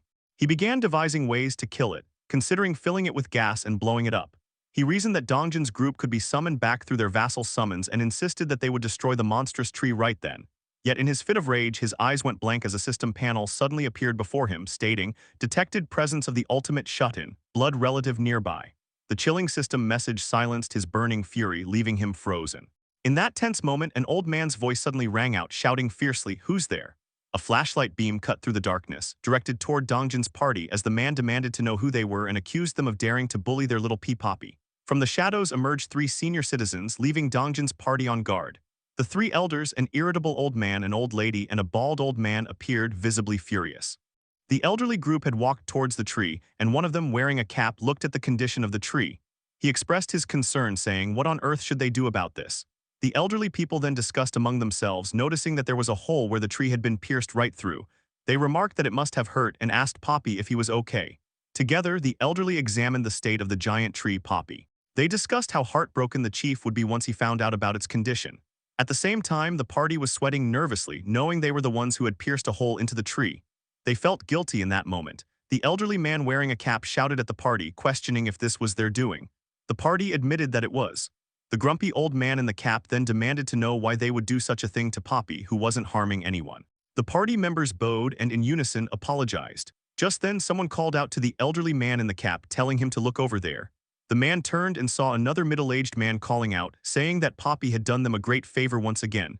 The elderly man in the cap reacted with surprise, asking if that was really the case. He then walked over to see a group of middle-aged men cutting apart the land shark that Poppy had previously defeated, slicing it into pieces with large knives. Seeing this, the man in the cap muttered that his blood pressure had just shot up. Another elderly person complained that the meat didn't taste very good. The man in the cap scolded him, asking if this was really the time to complain about taste and told him not to eat if he didn't like it. The other replied that wasn't what he meant. Meanwhile, the party observed this argument, amazed that these people were casually tearing apart a land shark monster. Their protagonist, watching everything, began to understand. He reflected internally, realizing that suddenly everything became clear. He thought about the existence of a tree monster that didn't attack people and the enormous tree that had only grown at his home. He remembered how their house had always been filled with plants, with flowers changing with the seasons in the yard and many kinds of trees bearing fruit on the rooftop throughout the year. After his grandfather retired, a small farm had been built on the rooftop, and sometimes the vegetables from it appeared on their dining table. He considered that if the tree that didn't harm people and the gigantic tree rooted in their house's spot were manifestations of someone's awakened ability, and if that person's ability was similar in level to his, then he could only think of one person. He assumed aloud that it must be his grandfather. He then asked directly if his grandfather had awakened. Overcome with relief, he said out loud how thankful he was, confessing that he had thought his entire family had perished. After all, high-level monsters around level 20 roamed the ground freely, and flocks of monsters at high-level 10s wandered the skies. He had often wondered how humans could survive in such a place. At that moment, he laughed. Seo Yejin noticed this and asked what was wrong. The protagonist simply smiled and said it was nothing, explaining that he was just relieved that everyone was safe. He then turned his attention back to observing the party, as the elderly people praised the younger ones, commenting on how wonderful youth was. Containers filled with cut parts of the land shark were being packed, and the party helped the elders dismantle the monster. Dongjing asked if what they had gathered would be enough. A middle-aged man reassured him, saying it was more than enough, and thanked him warmly. At that moment, the protagonist used the ring of communication to call Dongjing. Hearing his voice, Dongjing responded immediately, and the protagonist asked him to find out the name of the village chief. Dongjing agreed and turned to one of the middle-aged men, asking politely what their chief's name was. The man asked if they knew the chief, then revealed that the chief's name was Li Bongyul. The protagonist's assumption was confirmed, it really was his grandfather. The scene then shifted. A middle-aged man led the party somewhere, saying that before heading to the village chief, they should stop for a moment. The group followed and arrived at a place where more people began to appear. Unlike the crumbling city around them, there was proper infrastructure here. They discovered that the parking lot of the protagonist's original home had been converted into a storage area filled with corpses of land sharks and other monsters. People were busy cutting, dismantling, and organizing the remains. Middle-aged men carried parts of the land sharks on their backs, while very old people sat comfortably, happily talking, frying fish in oil, and enjoying their meal together. Witnessing this scene, the entire party was left amazed, their jaws hanging open in disbelief. Our protagonist observed everything and internally thought that there were so many people. At a glance, he felt it looked like more than 100, and it seemed almost as if the bustling Jagalchi market itself had been relocated here. It was revealed that most of the people present were middle-aged men, women, and elderly folk, since the town had very few young people. These middle-aged and elderly individuals had originally worked in the fishing industry, and because of that, their cutting skills were rivaled by none. A bald middle-aged man was seen cutting up a land shark. At that moment, someone called out to him, addressing him as Old Man Park. The bald man turned around to the voice and responded that he had heard the news, adding that Poppy had once again done them a big favor by helping kill the land shark. Another middle-aged man replied, telling him not to even get started, explaining that the land shark had been so big that he had needed the help of young men to clean it up. He admitted that he would have been done for without their help. That was why he wanted to treat them to a plate of sashimi and asked the bald man to slice it up quickly. The bald man, holding his sashimi knife, accepted the order with a nod and said he got it. Within seconds, he skillfully laid out a beautifully prepared plate of sashimi, announcing that it was ready. Seeing this, the party members' mouths watered in shock and delight at being treated to such a dish. The bald man encouraged them to eat plenty. Gaeyong then asked if they perhaps had chopsticks. The bald man replied that there were no chopsticks there and told her to use her hands. At that moment, Gaeyong called out to the protagonist, but he acted swiftly, summoning chopsticks in front of her and the other party members. Gaeyong thanked him while both the bald man and the other middle-aged man were left stunned, jaws dropping and sweat forming as they struggled to comprehend what had just happened. They questioned in confusion what on earth they had just witnessed. Gaeyong then took a bite of the sashimi and immediately exclaimed that it was delicious. Following her lead, the party members began eating, all remarking on how good and amazing it tasted. After working so hard, they finally felt at ease, commenting that it had been ages since they last had sashimi. The protagonist also felt happy for his companions. Extending his hand, he summoned water and cola in front of Dongjin. Witnessing this, the two men were once again shocked, exclaiming in disbelief that it was cola and wondering how such a thing could appear. One of them also questioned in astonishment how cider could appear. Dongjin then asked the men if they would like some. The bald man hesitated but asked if it was really okay. However, the protagonist did not stop there. He went further, summoning a bulk supply of food items, rice, eggs, milk, ramen, and other essentials that were nearly impossible to obtain in the apocalyptic era. Seeing these supplies materialize out of thin air, the bald man was left speechless, questioning what all of this was and asking if it was meant for them. Dongjin smiled and replied that it seemed so, explaining that the protagonist had prepared these as gifts for them. The bald man then wondered aloud if the protagonist could be some kind of god. The other middle-aged man questioned whether they should at least refuse politely, but before they could decide, a voice from above interrupted, asking why it was so noisy. Hearing the voice, the old middle-aged man turned and saw a menacing figure standing above them on a massive tree root tentacle. The bald man immediately acknowledged the figure, addressing him as the village chief. Upon hearing this, the protagonist was shocked, realizing that the man was none other than his grandfather. A system panel appeared before him displaying the words, World Tree's Guardian. It listed attributes: passive, mythical, chosen by the World Tree, life force of the World Tree, blessing of the World Tree, protection of the World Tree. Another system panel appeared in front of the protagonist, announcing that the vassal had encountered the bloodline of the ultimate shut-in. The power of the bloodline was being unlocked. The panel revealed the name Li Bongyul, level 55, with titles including Bloodline, Relative, Druid, and Trust at 88. His awakened ability was Guardian of the World Tree. The condition had been fulfilled, and an annex building was added to the available construction options. The figure of the protagonist's grandfather was seen standing above, watching over the party members. In the next moment, the grandfather jumped and slid swiftly down from the top of the root-like tentacle, landing with a thud on the ground and showcasing his physical abilities. The protagonist was shocked after observing this. He thought to himself that his grandfather looked much healthier and stronger than before. He reasoned that this was not his imagination. Just from the way his grandfather walked, it was clear. His grandfather had grown old, his brain had weakened, and his legs had almost lost much of their strength before. But now, the strength he possessed must be the result of his awakening. The protagonist then used the ring of communication to call out to everyone in the party, saying that this was his grandfather and asking them to greet him. Dongjin agreed and greeted the grandfather, saying it was an honor to meet him, addressing him as the village chief. The previously middle-aged man bowed to the chief and explained that these were the new people who had come recently. He described them as talented, capable of creating tools out of nothing, and mentioned that all the supplies, food, water, and everything else were made by them. Introducing the party, he directed his words to the village chief, the protagonist's grandfather. The chief expressed surprise and said that water had been a serious problem, and he was truly thankful they had come. He then shook hands with Dongjin. Dongjin, however, clarified that those supplies had not come from them. The village chief questioned him, asking where they had come from then. Dongjin paused briefly before answering that they were all the result of Jae-hun's ability. Upon hearing that name, the village chief was shocked and asked again in disbelief. Dongjin then formally explained that they had come at the request of Kim Jae-hun. The chief's expression turned to shock and disbelief as he questioned, asking if this Jae-hun was the one he knew, his grandson. Dongjin confirmed, saying yes, Kim Jae-hun, who lived in Seomyeon Apartments. The village chief staggered, unable to believe that his grandson Jae-hun was alive.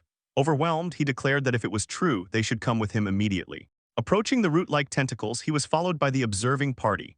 They soon saw the massive world tree, towering and immense with destroyed city buildings in view. The party and the grandfather Bongyul climbed onto the tree root tentacle, which began to move toward the world tree.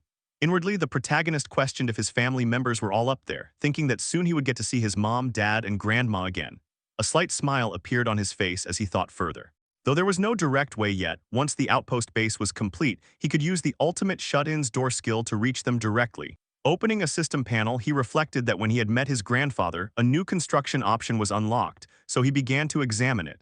The system displayed that the condition had been fulfilled, and the annex building had been added to the available construction options. The annex building was described as a safe zone built outside the ultimate shut-ins territory, with its area expanding in proportion to the territory. When activated, it temporarily granted the same influence as House Declaration, but it would only activate if a blood relative of the ultimate shut-in resided there. The protagonist read all of this, thinking that although the cost was 8 times more than an outpost base, it did not state that it could be destroyed. He also recalled receiving 10 billion won in construction support after securing one apartment complex, and even after installing solar panels on every building, he still had over 7 billion left. Since the annex building cost 3 billion to construct, he concluded that this amount of money was not something he needed to worry about anymore. He then commanded the construction of the annex building, affirming to himself that the amount was insignificant now. As soon as he made the decision, a shimmering light appeared. projecting a blue image of the world tree and the annexes range beneath his feet spreading across the room. The projection revealed the world tree and all the surrounding area near his original house. Looking at this projection, the protagonist questioned if it was showing him the scale beforehand, noting how the area looked almost identical to where he was now. He wondered if the annex expanded as he grew stronger and realized it was far more valuable than the outpost base, which had limited range despite costing 10 billion won. Smiling, he said aloud that there was no need to hesitate. A system panel then appeared before him, stating that the facility required the presence of one blood relative of the ultimate shut-in for 7 days of construction and asking if he wished to build it. He answered yes, and another system panel appeared, showing the time remaining until annex completion, 167 hours, 59 minutes and 59 seconds. Looking at the system window, the protagonist thought that now he just needed to ask his grandfather to stay within range until the construction was complete. At that very moment, the protagonist noticed something unusual. Another system panel appeared before him, declaring that the vassals had encountered the kin of the ultimate shut-in. The message continued, stating that the power of the bloodline was being unlocked. Soon after the kin's identity was revealed, the name was Kim In-shim. The details listed her as level 21, with the title including bloodline and relative, her trust level at 99, and awakened ability recorded as none. Through his absolute eyes skill, the protagonist realized that In-shim was none other than his grandmother. The party, along with Grandpa Bongyul, had entered the world tree, which contained a room at its center. There, the protagonist saw his grandmother lying unconscious on a bed. Grandpa Bongyul took hold of her hand and spoke gently, urging her to listen to what was being said. In the next instant, he activated an ability, causing a green light of life energy to cover him and flow into his wife In-shim. He explained that the people who appeared had claimed Jaehyun had sent them, which meant their grandson was alive. The protagonist, overwhelmed, began to sweat as he processed everything. Unable to contain himself, he called out to the party, asking them to inquire what had happened. Yeonju stepped forward and relayed the question, asking Grandpa Bongyul on Jaehyun's behalf. Startled, Grandpa Bongyul turned frantically and questioned how Jaehyun could possibly know. Yeonju clarified that Jaehyun was sharing sight through them. Grandpa Bongyul almost responded but stopped, glancing at his long unconscious wife. With a consoling tone, he told Jaehyun it was all right, assuring him that Grandma was only emotionally overwhelmed and nothing more. Through Yeonju, the protagonist asked since when his grandmother had been unable to wake. Closing his eyes, Grandpa Bongyul recalled the grim past, explaining that ever since the apocalyptic day when monsters appeared and the world began to collapse, his wife had been asleep. The protagonist reflected inwardly that this was the first time he had seen his grandfather look like that, and it made his heart ache. Though he tried to hide it, tears welled up and soon he was crying uncontrollably. He was relieved, however, to see both his grandparents alive together, even though his grandmother had been in a coma for nearly a month. On the outside, she looked peacefully asleep, a condition maintained thanks to his grandfather's awakened ability. He thought to himself that if only he could assign quests to blood relatives, he would spend whatever it took to heal her. Unfortunately, the system forbade giving quests to kin. Just then, Dajung attempted to heal In-shim with her power, but admitted sorrowfully that even with her ability it was too difficult. Grandpa Bongyul reassured her, saying it was fine and nothing could be done. The protagonist observed in silence but questioned inwardly why it was so quiet. 7 people had arrived, yet no one came out to check. Expecting his parents, he began to worry, dreading the opposite possibility. Using the ring of communication, he asked Yeonju to inquire about his parents. Yeonju relayed the question, asking Grandpa Bongyul about Jaehyun's parents. Without turning around, Grandpa Bongyul asked if Jaehyun was truly watching through them. He then chose to speak as if addressing him directly. He explained that on that day, Jaehyun's mother had gone to work and his father had gone out to earn money. He added that Jaehyun's father would never leave his mother alone, so they must have hidden themselves somewhere. The protagonist listened but felt his hope slipping away. Inwardly, he acknowledged that even his grandfather did not truly believe they had survived, and he himself knew it too. Covering his face with his hand, he thought bitterly that unless one of his parents had gained powers as transcendent as his grandfather, their survival was nearly impossible. Still, determination filled his expression as he clung to the belief that his parents might be alive. Calling out to the party through the ring, he declared that their next target was Yuihuang Nursing Hospital. The others responded with concern, calling his name, but he pressed on, reasoning that even if there was only the smallest possibility, even if he was grasping at straws, he had to try. Through the ring, he told the party they had all worked hard and since it was late, they should sleep at his place and depart tomorrow. Before he could finish speaking, a new system panel appeared, announcing the presence of a blood relative of the ultimate shut-in nearby. Shocked, the protagonist froze. He repeated his words to the party, but they came out hollow as his eyes remained fixed on the system message. Sweating, he called out to Seo Yejin, instructing her to command the rats. Seo Yejin asked what orders she should give, and the protagonist answered firmly. They were to search the area and find any survivors nearby. Seo Yejin agreed, and inwardly, the protagonist thought that the system was not pointing to Dongjin's side but directly here. A blood relative was heading toward him, and he did not need to check to know it was his mother and father. Soon, footsteps echoed as a couple in ragged clothes appeared, their figures coming into view, a man and a woman approaching. The scene transitioned to the storage area, where the old and middle-aged folks were busy cutting and dissecting the monster parts, each person diligently doing their share of the work. At that very moment, an old man wearing a hat looked exhausted. He spoke to a bald old man, remarking that the work still wasn't finished, even at this late hour. The bald old man laughed and called out the man with the hat, before pointing out that it simply meant they had an abundance of food, which was a good thing, wasn't it? Old man with the hat agreed, saying that was true. But before he could finish, he noticed something in the distance. Various shadows of creatures loomed over the storage area, and the middle-aged folks turned their eyes to the sky. The old man with the hat stared at the dangerous and strange shapes above and questioned what in the world that could be. Countless creatures hovered in the sky beneath the moonlight. Suddenly, the sound of an alarm bell echoed as someone rang it frantically. A man stationed on a tower shouted warnings, cautioning everyone that monsters were swarming in. At the signal, the villagers ran for their lives, while others commanded to move everything to the seafood storage and to lower the shutters quickly. At that moment, an old man wearing a red cap hurried into the room where Grandpa Bongyol and the party members were gathered. He urgently delivered the bad news to the village chief, addressing Grandpa Bongyol with. Everyone turned to him in alarm as he insisted that the chief must come out immediately. Grandpa Bongyol questioned what was happening, and the old man explained that a massive horde of monsters was charging in. The scene shifted to reveal the horrifying sight of innumerable monsters swarming into the village. Grandpa Bongyol and the party soon arrived, witnessing the swarm of monsters approaching.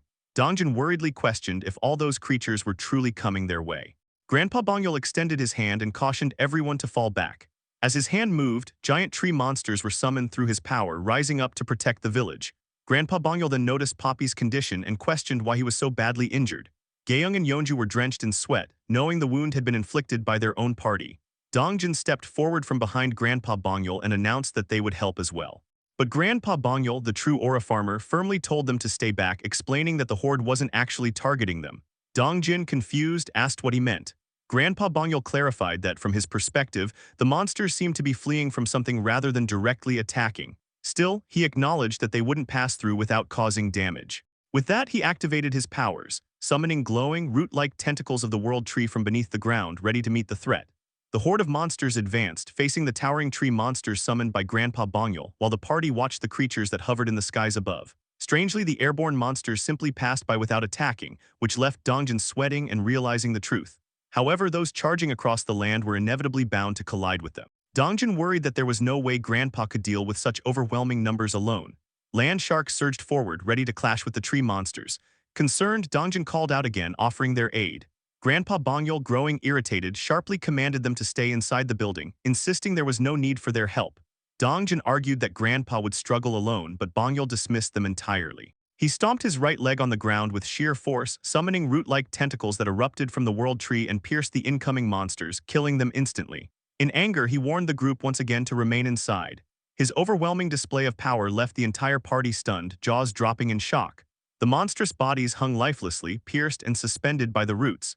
Yet more creatures came rushing toward the village. Grandpa Bongyol responded by raising a massive wall of root tentacles. Monsters slammed into the barrier, piling up against it, but driven by whatever pursued them, they tore through the wall. Bongyol then infused the roots with green life energy, unleashing countless sharp thorns that shot out in all directions, instantly killing swaths of monsters. System notifications appeared before the protagonist, stating, "You have hunted a land shark, level 24. You have gained experience. You have hunted a saw stingray, level 23. You have gained experience. You have hunted a blue crab, level 29. You have gained experience." The notifications continued endlessly. Another system panel appeared, describing the bloodline title. It explained that all stats increased by Trust X 10%. Experience gained from monsters hunted by the bloodline title holder increased tenfold and was shared evenly, though settlement rewards were monopolized by the hunter, the title holder of bloodline. The protagonist carefully read through the notification. He then reflected in awe, realizing that Grandpa Bongyol was level 55 and that this was the standard of someone at that level. Grandpa Bongyol himself looked puzzled at the strange blue system panel hovering before him, while in the background, Dongjin's party trembled in fear after witnessing his power. The protagonist thought that at first he had assumed his grandfather was being reckless, but with just a single stomp, Bongyol had wiped out hundreds of monsters. Helping him was pointless. They should just be glad not to get in the way. Right now, his grandfather was a monster in his own right.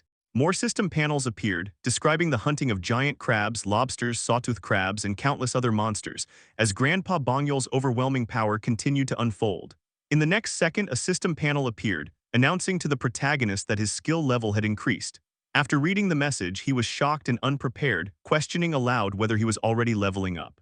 In the next moment, a surge of pain coursed through his body, forcing him to scream at the top of his lungs. His dome-like territory expanded even further, covering an immense distance. After some time, he was finally relieved of the pain, though exhausted, and he exclaimed in frustration that the pain felt like his entire body was bursting apart in slow motion.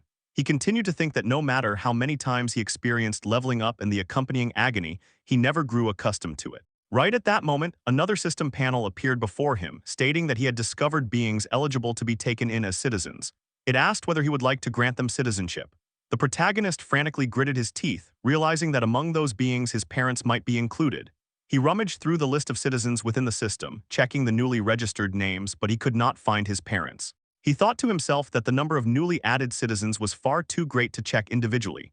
Judging from what had happened with his grandfather and grandmother, he reasoned that if his parents were within range, the system would have shown a bloodline message rather than a citizenship one. This meant they were outside the range. He looked towards Seo Yejin, thinking that since she was working hard to locate his parents, he would know as soon as she found them. The protagonist acknowledged the pain from leveling up, feeling as though his body was in pieces but recognized it was no time to rest. Using his absolute eyes skill, he checked how things were on his grandfather's side. He observed Grandpa Bongyul adjusting his glasses. Dongjin's party, sweating nervously, asked what was wrong.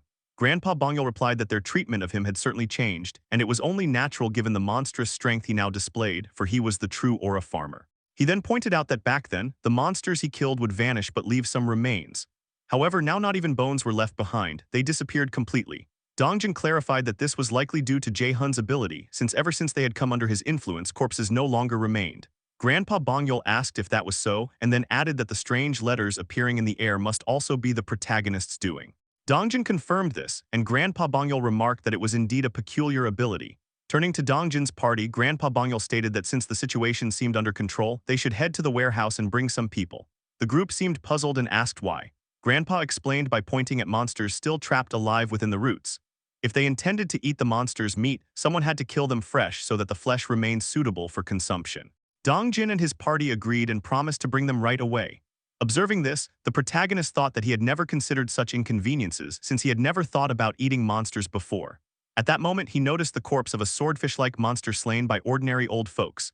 Since it was not killed under his influence, the corpse remained. Wrapped in ropes, it was being dragged by old and middle-aged people into the storage area along with other monsters. Seeing this, the protagonist grew curious and wondered if he should try something. Extending his hand, he registered the swordfish as an item. The corpse began to disappear and was successfully registered, with the system panel confirming the creation of a new category called fish. The protagonist was delighted that it had worked, though he noted the price was rather steep. Still, since the swordfish was so large, it could feed 100 people. Just then, Seo Yejin called out to him, shouting that she had found survivors. Hearing this, the protagonist was stunned. Immediately after, another system panel appeared, declaring that Seo Yejin had encountered the bloodline of the ultimate shut-in and that its power was being unlocked. The scene then shifted to the destroyed city, where someone pointed to the protagonist's apartment building, saying to their partner, "Darling, look over there." Among a group of survivors, a couple was leading the way. The woman remarked in relief that their apartment was completely fine, and the man agreed as they walked toward the building with the others. It was then revealed that these were the parents of the protagonist. His mother, Lee Jisuk, was introduced with a level of 50, holding the titles Bloodline and Relative. Her trust level was 97, and her awakened ability was the One Who Rules.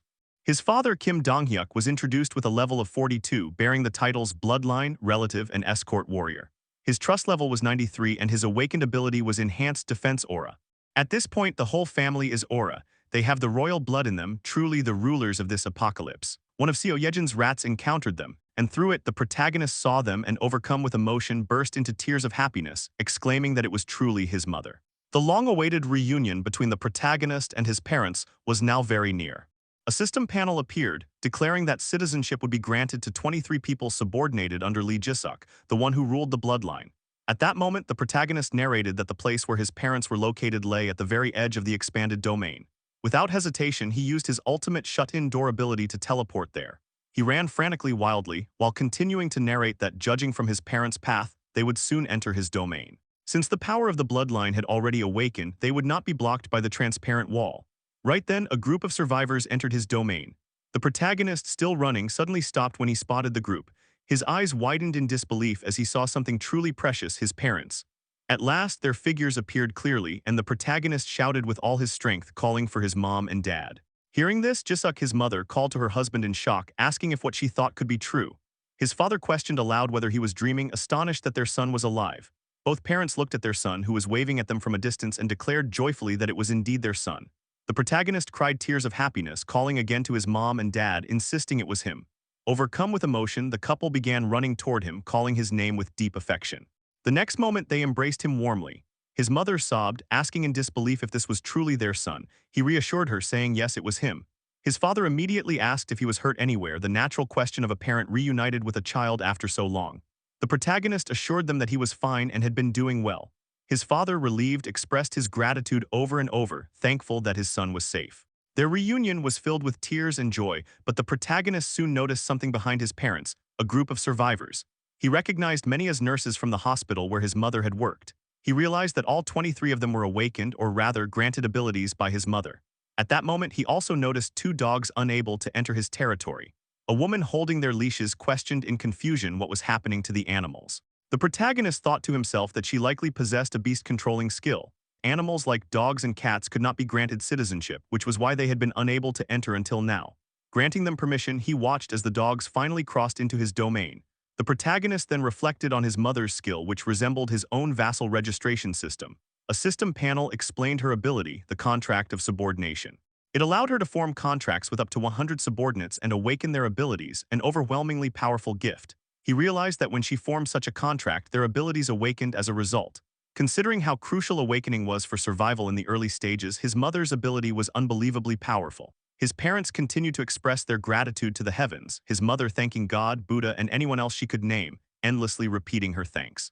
Observing them, the protagonist thought that his father's ability too must have been granted through his mother's contract. His father's awakened ability was revealed, enhanced defensive aura, an S-rank skill that consumed mental strength to cloak the body in a protective aura while tripling physical abilities.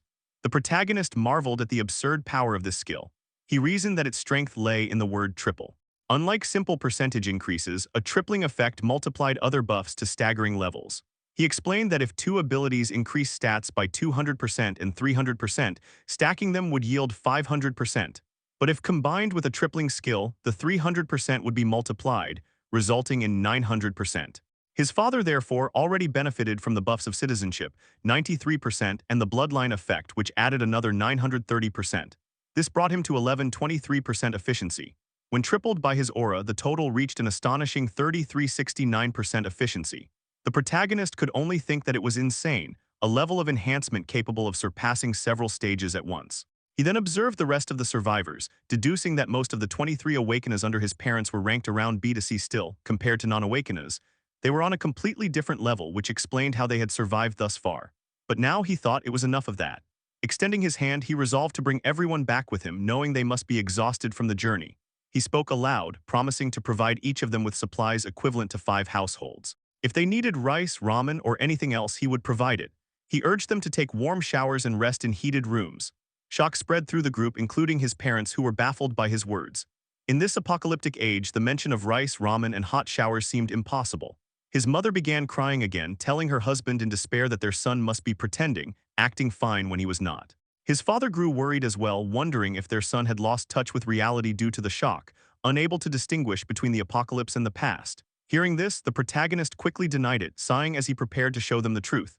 He asked his mother if she had noticed the lights in their apartment. She admitted she had, recalling how unusual it had seemed to see so many lights on, and explained that was why they had come there. The protagonist exuded an aura of an absolute being as he raised his hand. He proudly declared and announced that in a world where electricity and water had been cut off, everyone should wonder how the lights had come on.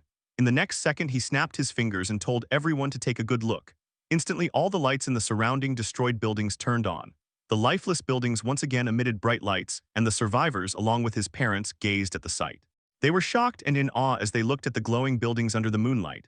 The scene resembled a candle in darkness, a symbol of hope in this apocalyptic era. His mother was shocked, while his father was equally taken aback. In the next moment, the protagonist summoned a bottle of Coca-Cola. He then summoned multiple bottles and held one out, asking the survivors if anyone was thirsty. The survivors were stunned, exclaiming in disbelief that it was truly Coke. One survivor took a bottle in her hand and asked if they could really drink such a precious thing. The protagonist assured her that they could, and she began to drool over the Coke, as did the other survivors. They thanked him gratefully. The protagonist then asked everyone to have a glass of Coke and told them to follow him, promising to guide them to the house. The scene shifted inside the apartment building, where the survivors bowed to him in gratitude. He narrated that by using the ultimate shut-in door, he transported all the survivors, his parents and himself into the apartment complex. He first showed his mother's subordinates the homes they could use. They bowed and thanked him. He also stocked them with supplies: ramen, rice, eggs, milk, and everything else they could imagine. As his parents walked with him, his mother voiced her concern. She called out to him, questioning if it was right to let others live in houses that belonged to someone else. The protagonist smiled at her concern and said that those who owned the houses never returned, and there was no need to worry about such things anymore. Reaching his apartment door, he reassured them once again and prepared to open it. The door opened slightly, revealing two figures inside. Turning to his parents, he told them to come inside. As the door opened fully, two girls bowed and greeted his parents respectfully, addressing them as mother and father. The girls were Seo Yejin and Hyerin. His parents were shocked to see them in their son's home. His mother asked if they were his girlfriends. He quickly cleared the misunderstanding, insisting that it was not what they thought. Hyerin warmly welcomed his parents, saying they would serve them, and Seo Yejin shyly added her words with sincerity, completing each other's sentences. The protagonist, frustrated, asked why they would be serving his parents. His parents, however, quietly chattered among themselves about the situation, much to his irritation. He then thanked the girls for their efforts and asked them to return. Seo Yejin agreed, and both girls returned to their assigned houses. The protagonist and his parents entered his home and sat around a table. He narrated that after his parents had calmed down, they shared their story. His father had been working as a taxi driver and always picked up his mother from work. That day, as usual, he had gone to fetch her when the monsters appeared. They protected each other and, as a result, survived safely. Just as the protagonist had thought, it was his mother who awakened. After hearing their story, he explained to them everything that had happened to him so far, the abilities he had gained, how he had been living, his grandmother's condition, and that his grandfather was watching over her. His parents were saddened by the news, but as they blended their stories into the night, they shared a warmth they had long missed. Though unresolved problems still lay ahead, the simple fact of being together again made the house feel warm and alive. As the night blended for the protagonist and his parents after a long-awaited reunion, elsewhere in Nagasaki Prefecture, Japan, dark clouds gathered with heavy rain and thunderous storms flashing across the sky.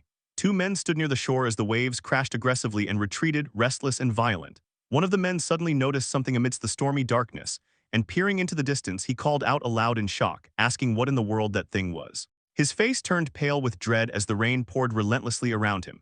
In front of him, a massive, shadowy presence loomed, a creature of impossible scale. Horrified, he muttered under his breath, unable to believe what he was seeing.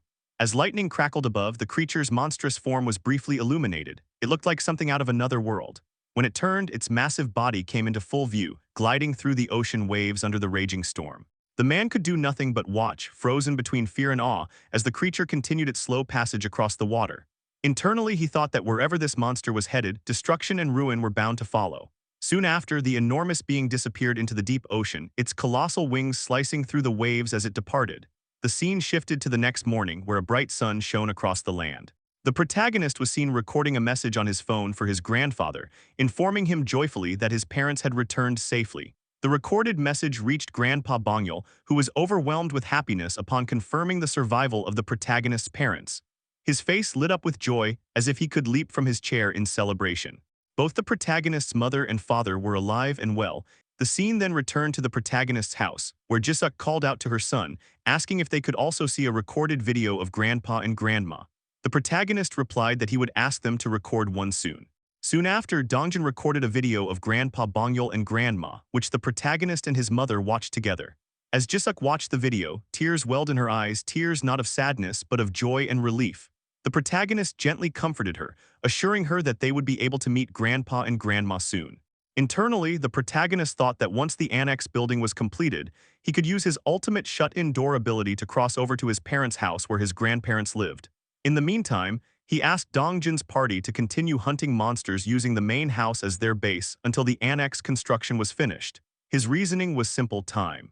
The system had notified him that 3 vassals with the title of knight were assisting in the construction, increasing efficiency by 50%.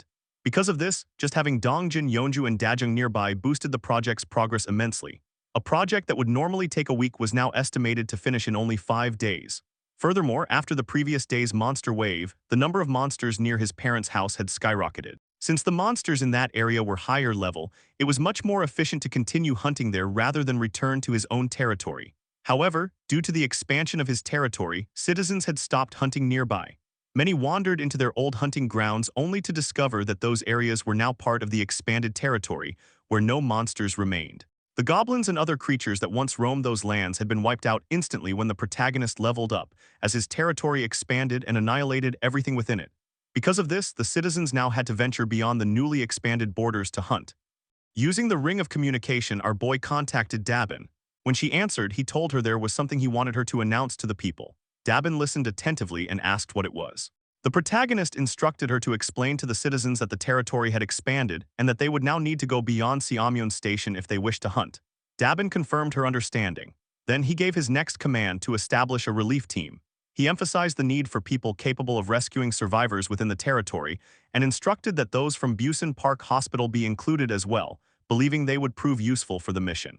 Dabin acknowledged the instructions given by the protagonist, while he internally reflected on the state of his newly expanded territory. He realized that thousands of survivors were scattered throughout the area, most of them in dire condition.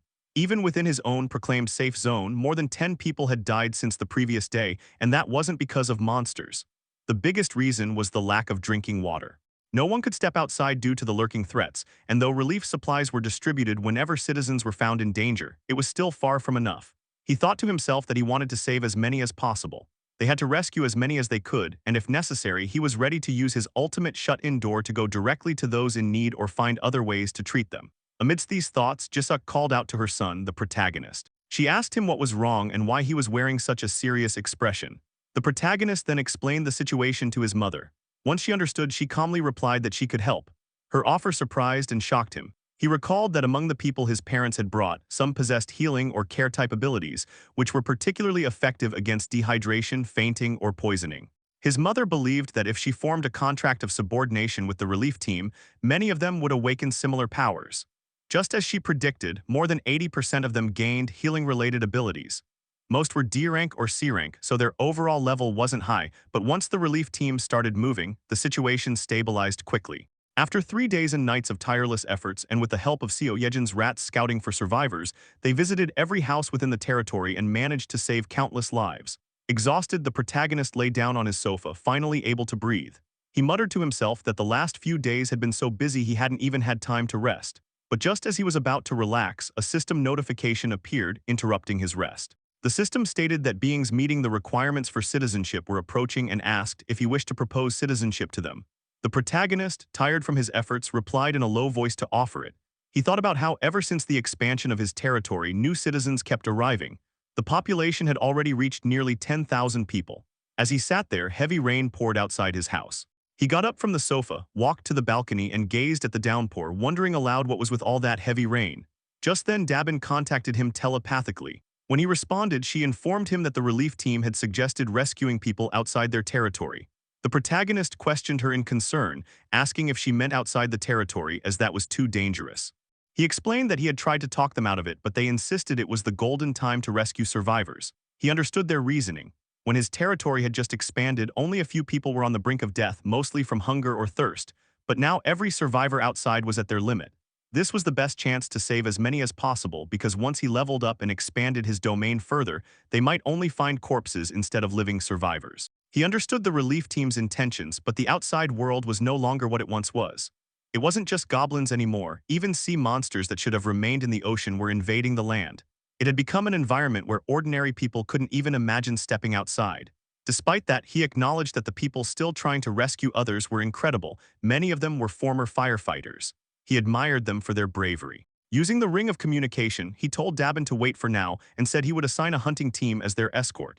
Dabin understood and followed the command. Soon after, the protagonist received a system notification saying that a giant crab of level 33 had been hunted. He noticed this and realized there was no settlement gold reward this time. It means the person who hunted the giant crab is one of my bloodline, my father. He questioned aloud if his father had really gone out hunting despite the heavy rain. Realizing how much his father's physical abilities had grown, he thought perhaps his father had grown fond of hunting. Still, he wasn't too worried about him since he was strong. However, what happened next left him stunned. A flood of system notifications appeared one after another stating that a hammerhead shark had been slain, a saw stingray had been killed, and a blue crab had been hunted. The notifications kept coming, and the protagonist was shocked by the speed of the kills. He thought to himself that such rapid hunting couldn't be his father's doing and wondered who else it could be. Activating his ultimate eyes skill, he looked toward his grandfather's side, and what he saw shocked him even more. His grandfather was using the root tentacles of the world tree to hammer, pierce, and slaughter every monster that came near. The true powerhouse behind the ongoing massacre wasn't his father, it was his grandfather. The protagonist quickly contacted Dongjin, asking what was happening. Dongjin replied that it was a monster wave. The protagonist was puzzled, questioning how another wave could already be happening. He realized that at this rate, even inland areas would soon be overrun by marine monsters, and their numbers were far greater than before. Frustrated, he wondered why these things kept happening and questioned his luck. Meanwhile, Grandpa Bongyol observed that something felt off about this particular wave. He remarked that the monsters seemed to be running in terror, as if they were desperately fleeing from something. Watching through his ultimate eyes, the protagonist questioned what could be causing the monsters to feel fear. Suddenly, thunder crackled through the stormy night, lightning illuminating the rain-soaked battlefield. In that flash of light, the silhouette of a monstrous being appeared, the same one seen earlier at Nagasaki Prefecture in Japan. It loomed ominously over Dongjin's party and Grandpa Bongyol. Everyone froze in shock at the terrifying sight. The protagonist screamed as smoke rose from the creature's mouth. Its eyes glowed with death, and its massive blade-like teeth shimmered through the darkness. The protagonist could only question in horror what the heck that monstrous being was. In the next second, a massive creature appeared beneath the dark clouds, accompanied by thunder and lightning. The ground trembled as the creature roared, its voice echoing through the storm. It was revealed to be a white dragon level 63, its body covered with shimmering scales that reflected the lightning flashes. The dragon's roar shook the heavens, commanding attention and dread alike. Dongjin's party and Grandpa Bongyol stood frozen, gazing up at the colossal being before them. Grandpa Bongyol was utterly shocked by the sheer scale of the monster, while Dongjin's party stood horrified and speechless. Smoke rose from the ground as the dragon exhaled, its glinting eyes scanning the area with a deadly gleam.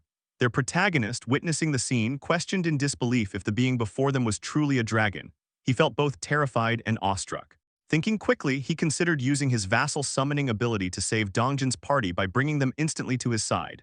But another thought struck him. Grandfather, the guardian of the world tree, could not leave its side. Doing so would put him in great danger, forcing him to face this white dragon alone. He realized that as the guardian of the world tree, Grandpa Bongyol had to remain within a certain range of it, unable to flee without consequence. The protagonist clenched his fists, refusing to let that happen, yet he also couldn't command Dongjin's party to fight such a monstrous opponent. It would be sending them straight to their deaths. However, a small glimmer of hope appeared. The system panel displayed that the time remaining for the annex building's completion was still 38 hours, 21 minutes, and 19 seconds. Gritting his teeth, the protagonist thought that once the annex was complete, the territory's expansion might just allow him to cut off the dragon's head. Even with the construction boosted by 50% efficiency due to his 3 vassals, there were still 38 hours to go. That meant they needed to survive for more than a day facing this monstrosity, an impossible task by any measure. As he looked upon the white dragon, he noted its sharp fangs, deadly eyes filled with killing intent, and gleaming white horns. Panic set in as he desperately searched for another way. At that moment, he noticed something. The dragon began to move, each heavy step shaking the earth as it approached Grandpa Bongyol and Dongjin's party. The sheer size difference between them was immense. If it wanted to, the dragon could crush them all like insects. Grandpa Bongyol's expression hardened, not with fear but with determination. He resolved to protect everyone, even in the face of this monstrous creature.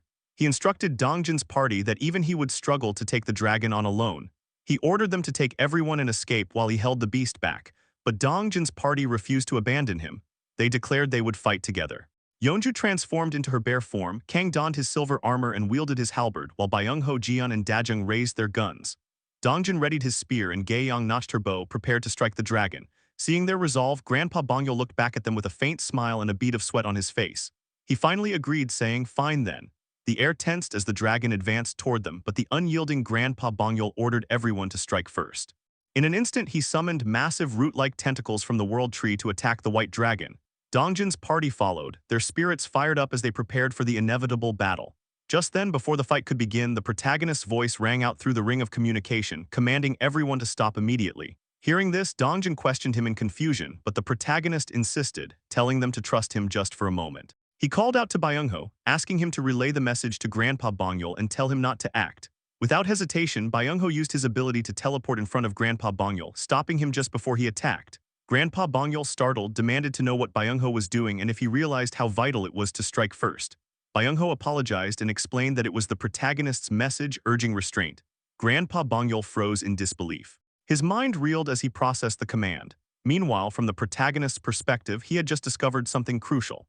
As he analyzed the dragon's status window, he read, White Dragon Level 63, a deep-sea monster that dwells in the ocean depths. Having just laid its egg, it is in an extremely weakened state. The white dragon's egg can only hatch beneath the roots of the world tree. The realization hit him, the dragon might not be here to fight at all. Perhaps it had come seeking the world tree to hatch its egg. Just then a voice echoed in Bongyol's minds. The dragon spoke, saying, Do not fear. It leaned closer toward Grandpa Bongyol and Dongjin's party, continuing, Guardian of the world tree. Grandpa Bongyol stiffened, hearing the voice resonate inside his head. The dragon's tone remained calm as it observed the tree, remarking, So, this is the world tree. I didn't expect it to be this small. I must be careful. Still wary, Grandpa hesitantly asked what it wanted. The dragon's eyes glowed faintly as it said, Guardian of the world tree. Make a contract with me. Grandpa Bongyol, both puzzled and hesitant, asked what kind of contract. The dragon's voice replied within his mind, Yes. If you form a contract with me until the world tree helps me regain my power, I will and I shall protect it. Suddenly, a searing pain erupted on the back of Grandpa's right hand. He clutched it tightly as glowing markings began to form, burning like molten blue light. The dragon's voice echoed again, When you are in danger, use it to call me. I will come. Then the dragon produced something from within, a shimmering, radiant egg. It handed the egg gently to Grandpa Bongyol, who received it with utmost care and reverence. The dragon's voice softened as it said, And please take care of my child. With a final glance filled with hesitation, the dragon departed away from the group. And then the white dragon spread its majestic wings and took flight, soaring into the dawn sky as light pierced through the clouds, leaving everyone in awe of the moment that had just unfolded. As the morning arrived following the departure of the white dragon, Kang was seen shivering, as if he had faced death itself upon seeing the majestic creature. Trembling, he admitted that if they had attacked, they would have been dead by now. Byung-ho, however, remained calm and remarked with devotion that they survived because they obeyed the protagonist's command to do nothing. Meanwhile, Grandpa Bongyol gazed curiously at the egg that the white dragon had entrusted to him, thinking about the contract that the creature had formed with him. At that very moment, a flood of system panels appeared, announcing that Citizen Kang's loyalty had reached 100. Since Kang was already registered as a vassal, the maximum vassal limit had increased. Similar notifications followed, revealing that Gaeyong's loyalty had also reached 100, and the same applied to Dongjin. Because all three were already registered vassals, the overall capacity to register new vassals had expanded.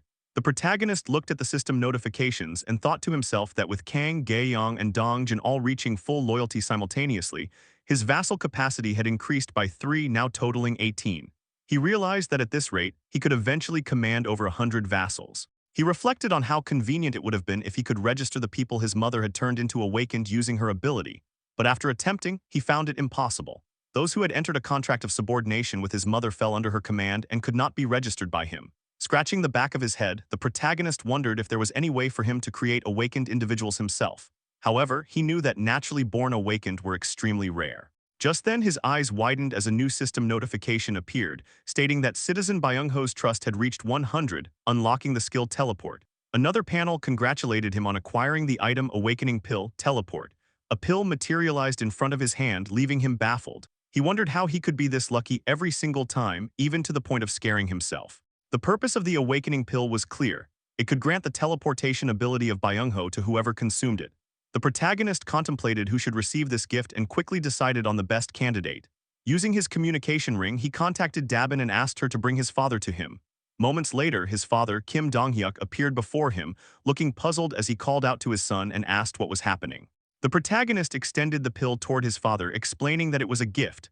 Dong-hyuk took the pill and asked in confusion if it was truly a gift. The protagonist told him to swallow it. With a smile, Dong-hyuk said his son was thoughtful for bringing him supplements so he wouldn't get tired, but the moment he swallowed the pill, a blue glow filled his eyes. A radiant aura surrounded him as new sensations coursed through his body. Startled, Dong-hyuk asked what was happening and questioned whether his son had fed him something strange. The protagonist chuckled and told his father to imagine teleporting instantly from one place to another. Still confused, Dong-hyuk repeated the word teleport, as the protagonist assured him. Closing his eyes, Dong-hyuk concentrated on the idea, sweat dripping down his face. In the next instant, he vanished from his spot and reappeared behind his son. Shocked by what just happened, he shouted in disbelief while the protagonist turned around, equally amazed. The protagonist thought that for someone like his father who fought with his body and possessed great strength, gaining teleportation would be like giving wings to a tiger. He imagined his father as a tiger with wings and unstoppable force. Donghyuk, overwhelmed with excitement, called out to his son, asking if this power was because of the pill he had given him.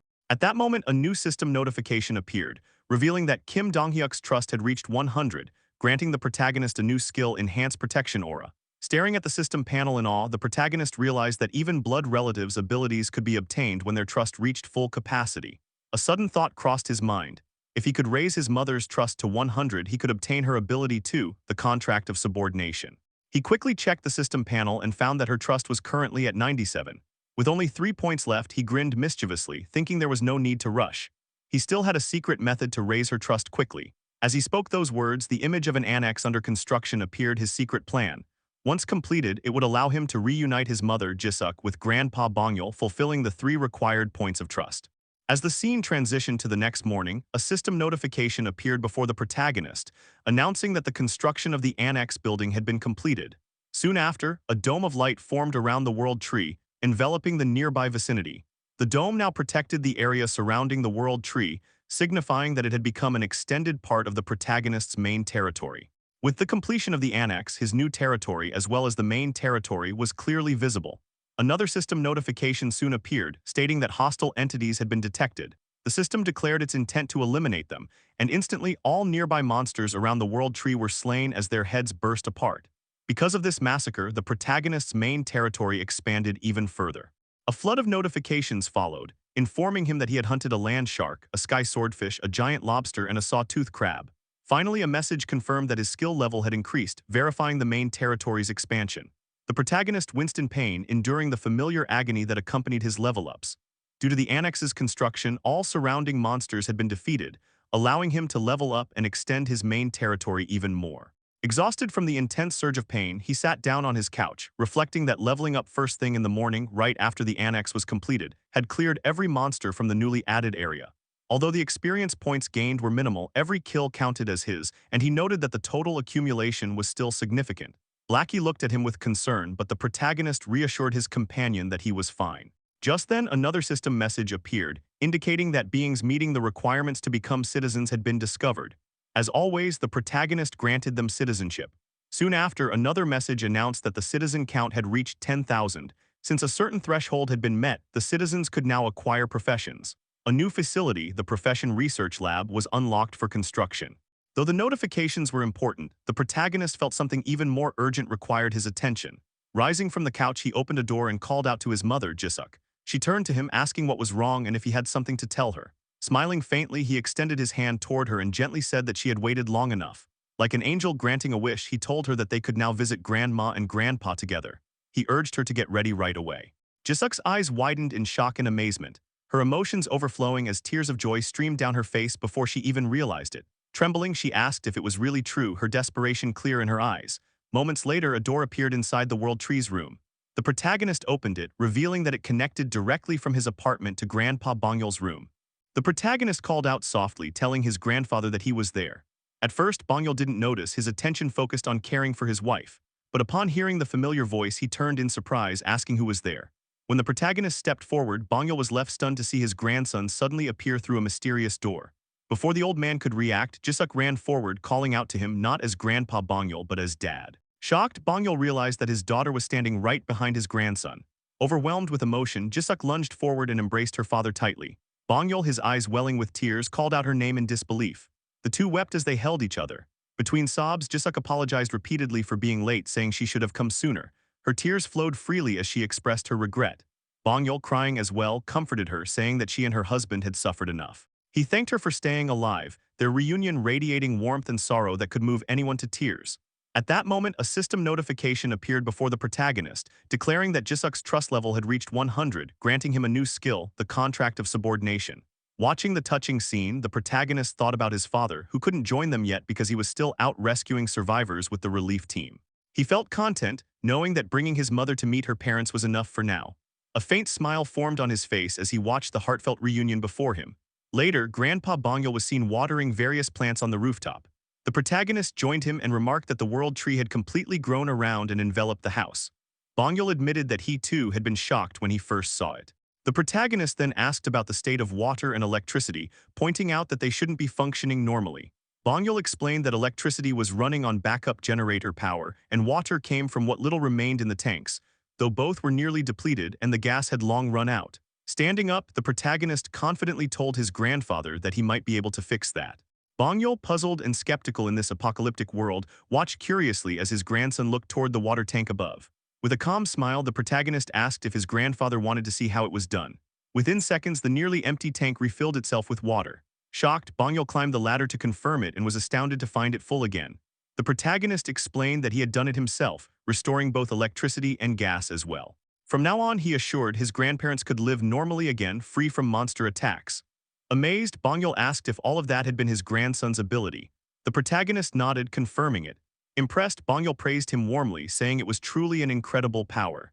Meanwhile, the protagonist thought that he wanted to explain his ability and the citizen registration system properly to his grandfather. However, he found it a bit complicated for now, knowing that old folks usually had a hard time understanding such things. He decided to take it slow. Waving goodbye, he told Grandpa Bongyul that he would go downstairs first. Descending from the ladder of the water tank, Grandpa Bongyul reminded him to be careful. The protagonist, who was climbing down the terraced ladder, agreed. Once he reached the ground of the terrace, he decided to use his ultimate eyes skill. Thinking to himself he should test this new ability that he had recently acquired. Using his ultimate eyes, he observed the space where his mother and grandma were. Then he activated his teleporting ability, the one unlocked when Byung-ho's trust had reached 100. In the next second, he teleported behind Jisuk in a blink. He was amazed that the ability worked and thought that it could even be used in this way too. He was really amazed. He realized he could teleport through the sight of his ultimate eyes. This discovery excited him as it added great versatility. Within his territory, he could use his ultimate eyes to teleport anywhere, though he noted the drawback that the farther the distance, the more mental strength it consumed. Despite that, he found it to be an extremely powerful and useful ability.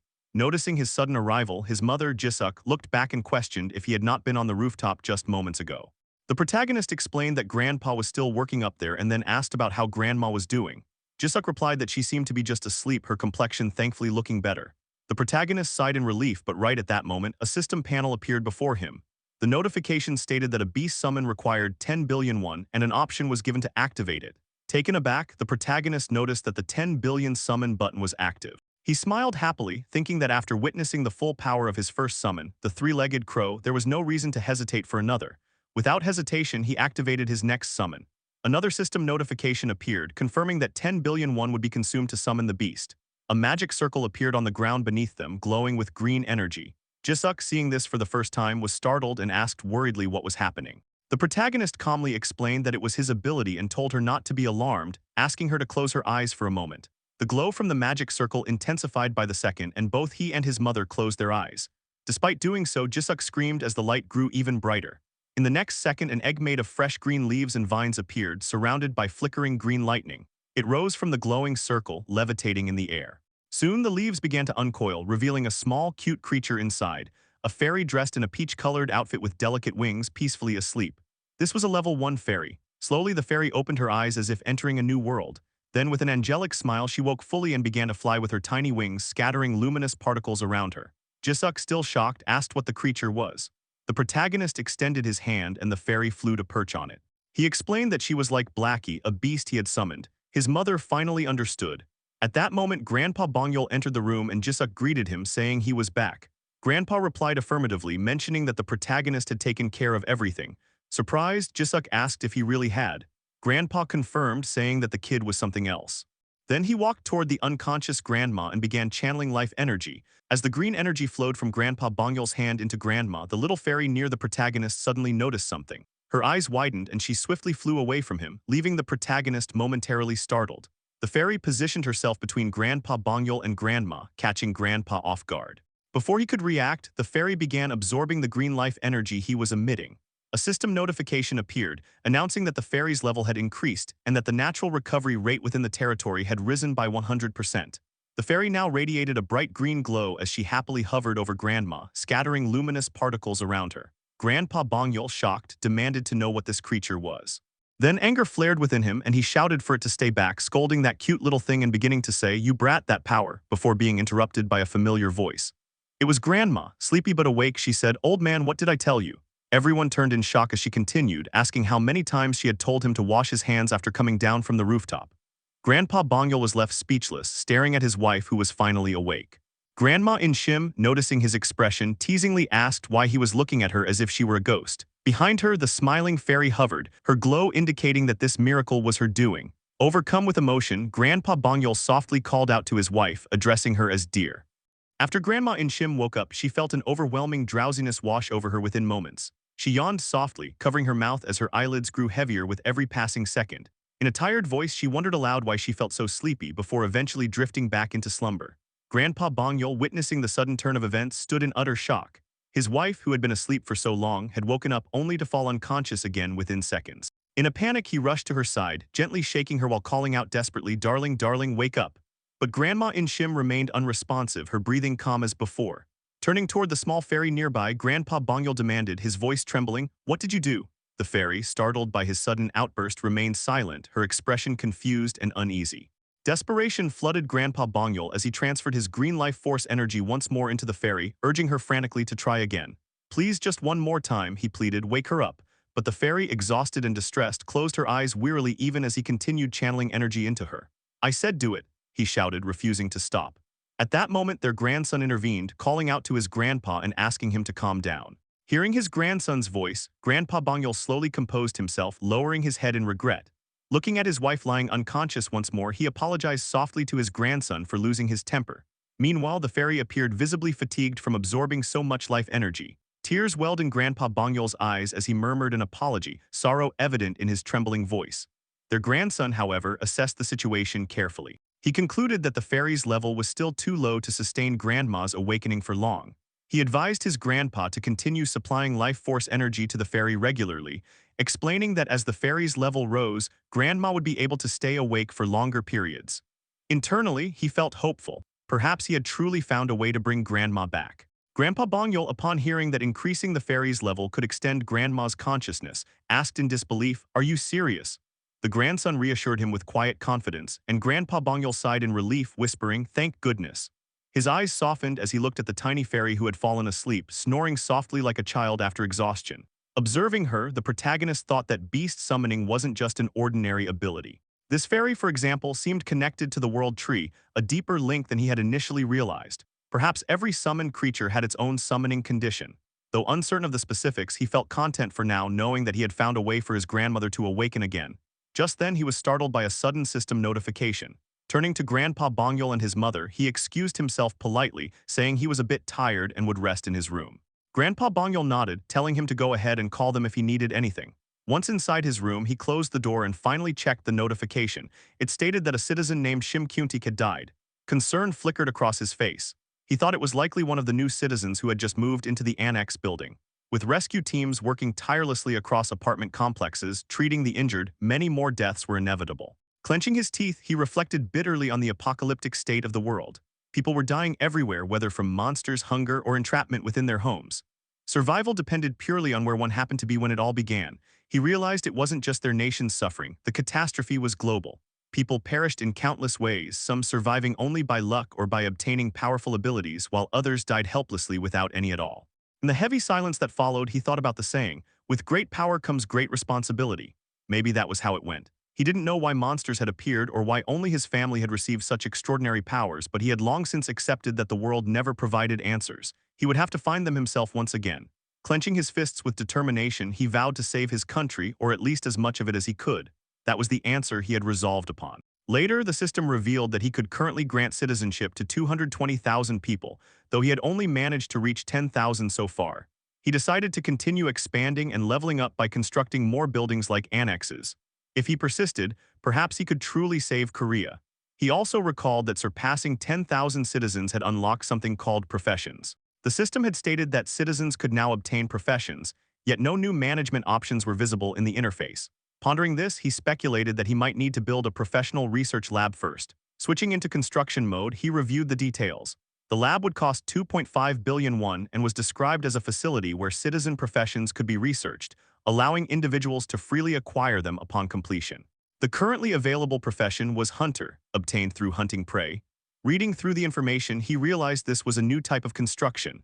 Though the lab required a large piece of land, he already had the perfect place in mind, the flattened ground left behind by the giant Cyclops. With renewed determination, he prepared to build it, setting his plans in motion once again.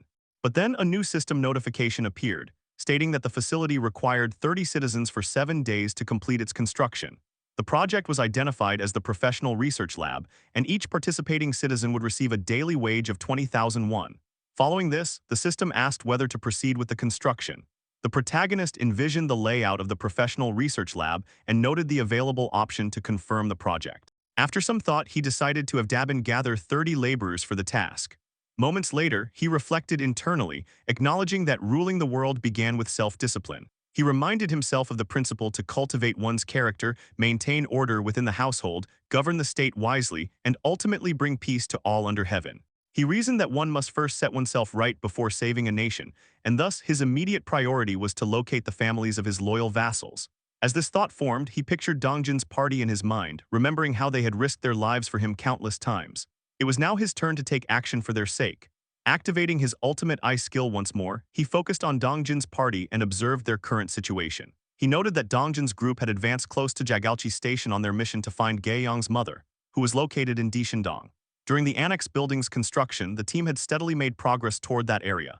Using the ultimate door shut-in ability again, the protagonist connected his apartment door to a nearby one positioned at the edge of his newly expanded annex territory. However, he realized that due to the constant monster waves, the creature density had increased to such an extent that even advancing by 1 kilometer had become nearly impossible. Accepting this limitation, he decided that this was as far as he could proceed for now and stood at the border of his domain. He then used the ring of communication to contact Dongjin's party, asking everyone to retreat momentarily. Almost instantly, Byung-ho appeared near him through teleportation and expressed surprise at the sudden meeting. He questioned how the protagonist had managed to arrive there so unexpectedly. The protagonist acknowledged that it had been quite some time since they had last met in person. Byung-ho then asked if the protagonist was the cause of the sudden mass monster deaths in the area. The protagonist responded affirmatively and inquired about the rest of the group. Byung-ho explained that the others were on their way and would arrive shortly. After some time, every member of the party assembled. Dongjin then sought clarification, confirming that the newly developed area surrounding the World Tree was indeed part of the protagonist's expanding territory. The protagonist affirmed this, and Dongjin noted that if the safe zone had expanded this far, their operations would become significantly easier. However, the protagonist added that there was more to it. While Dongjin appeared puzzled, the protagonist reflected internally that his true motive for stationing Dongjin's party in this region had not been solely to expedite the annex construction. With the ongoing monster waves, traveling to Dishendong had become perilous, and even the subway tunnels, once considered their best alternative, were now completely obstructed by dense monster clusters. Now that the annex building was complete, the situation had shifted. With a faint smile, the protagonist concluded that they would be able to reach Dishendong, where Gaeyong's family resided, by the end of the day. This revelation left Gaeyong astonished, her disbelief evident at the thought of achieving such progress even with the new safe zone. Before she could voice her doubts fully, the protagonist reassured everyone that there was no need to worry, as they now had a viable method. He then mentioned that he had one additional proposal to present to the group. Meanwhile, his mother entered his room carrying a plate of freshly cut fruits, only to discover that he was no longer there. The protagonist explained that once the annex building was completed, the territory extended directly to the front of Jagalchi Station, granting immediate access to the subway.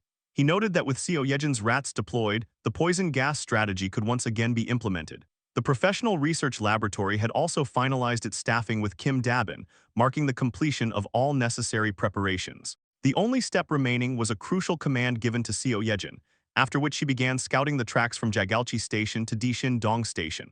Her rats sped along the path, surveying and uncovering the route ahead, though numerous gigantic monsters obstructed the way. Observing this, the protagonist reflected that sending Dongjin's party directly would have ended in disaster, as the situation underground was far worse than he had anticipated. Although he had expected few monsters underground due to the monster wave pushing them to the surface, he soon considered that this actually worked in his favor. The confined space was ideal for executing the poison mist plan. Moving through the subway station, the rats released poison mist, which the massive monsters inhaled. The protagonist anticipated that Yohairen's poison mist ability would devour everything, and moments later, system notifications confirmed his prediction. Creatures such as the ironclad eel and the darkness octopus were defeated, granting experience and depositing money into the ultimate shut-in wallet. Satisfied, he recognized this outcome as a gold mine, especially since Yohairen's poison mist increased settlement money. He recalled that the ability inherited from his mother empowered the subordination contract, granting Yahello the knight title and further boosting settlement rewards. Her updated status revealed level 34 with titles including Fifth Servant, Knight and Poison Mage, Trust at 94, Loyalty at 100, and the awakened abilities Poison Mist and Poison Dust. Turning his attention to Seo Yejin, he noted that she too had transformed. Her new status showed level 37 with titles 10th Servant, Baron and Tamer, Trust at 72 and Loyalty at 76. Her awakened abilities included Queen of Rats, Evolution and Enchantment. He understood that her previous knight title had evolved into Baron, maintaining the same multipliers for experience and settlement money. All of her abilities increased by loyalty multiplied by 2%, and monsters defeated by her rats yielded triple experience and rewards. Additionally, her new ability, Enhancement, had strengthened her rats, enveloping them in a shimmering glow. The protagonist concluded that these enhanced rats moved significantly faster and rarely perished.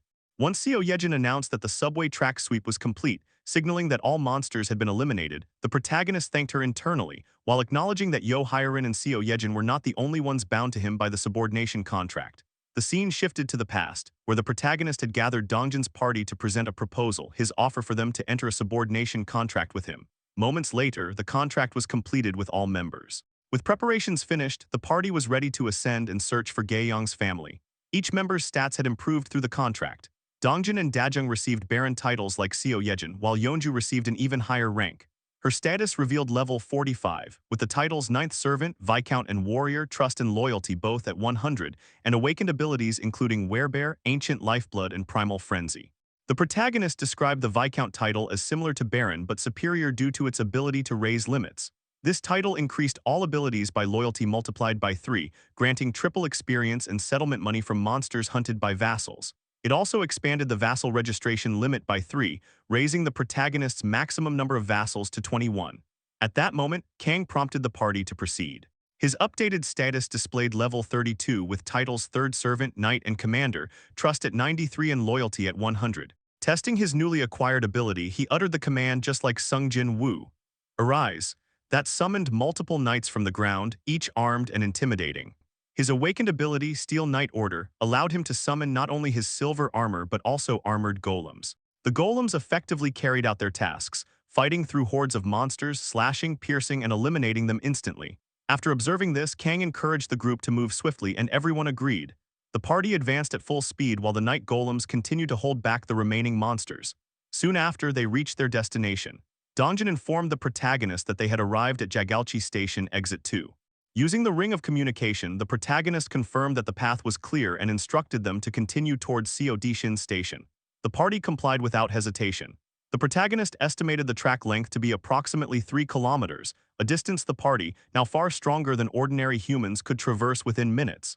As expected, they reached the destination in a single day, leaving the protagonist astonished. When Jian inquired about their next direction, Gaeyong explained that Exit 2 led directly to their apartment complex.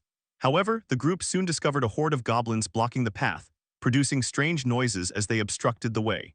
Dongjin cautiously warned everyone about the goblin horde ahead, yet it became evident that Gaeyong had no intention of allowing any more goblins to approach her family. Preparing her bow with unwavering resolve, she expressed her refusal to let the creatures draw near.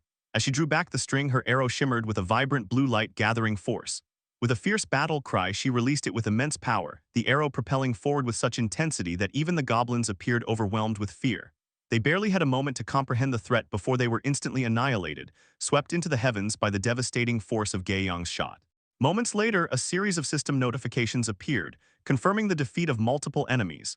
Level 7 Goblin, Level 8 Goblin, and others. Meanwhile, the protagonist observed the party moving through the fallen goblins that Gaeyong had just vanquished. During this, the protagonist reflected on her newly awakened skill, the Arrow of Light, a technique in which the arrow's radiant energy exploded before impact, splitting into numerous piercing projectiles, each functioning as a fatal weapon. Though the power was extraordinary, the protagonist soon noticed something troubling: a barrier. The entrance to the apartment complex was blocked, signaling that survivors were inside.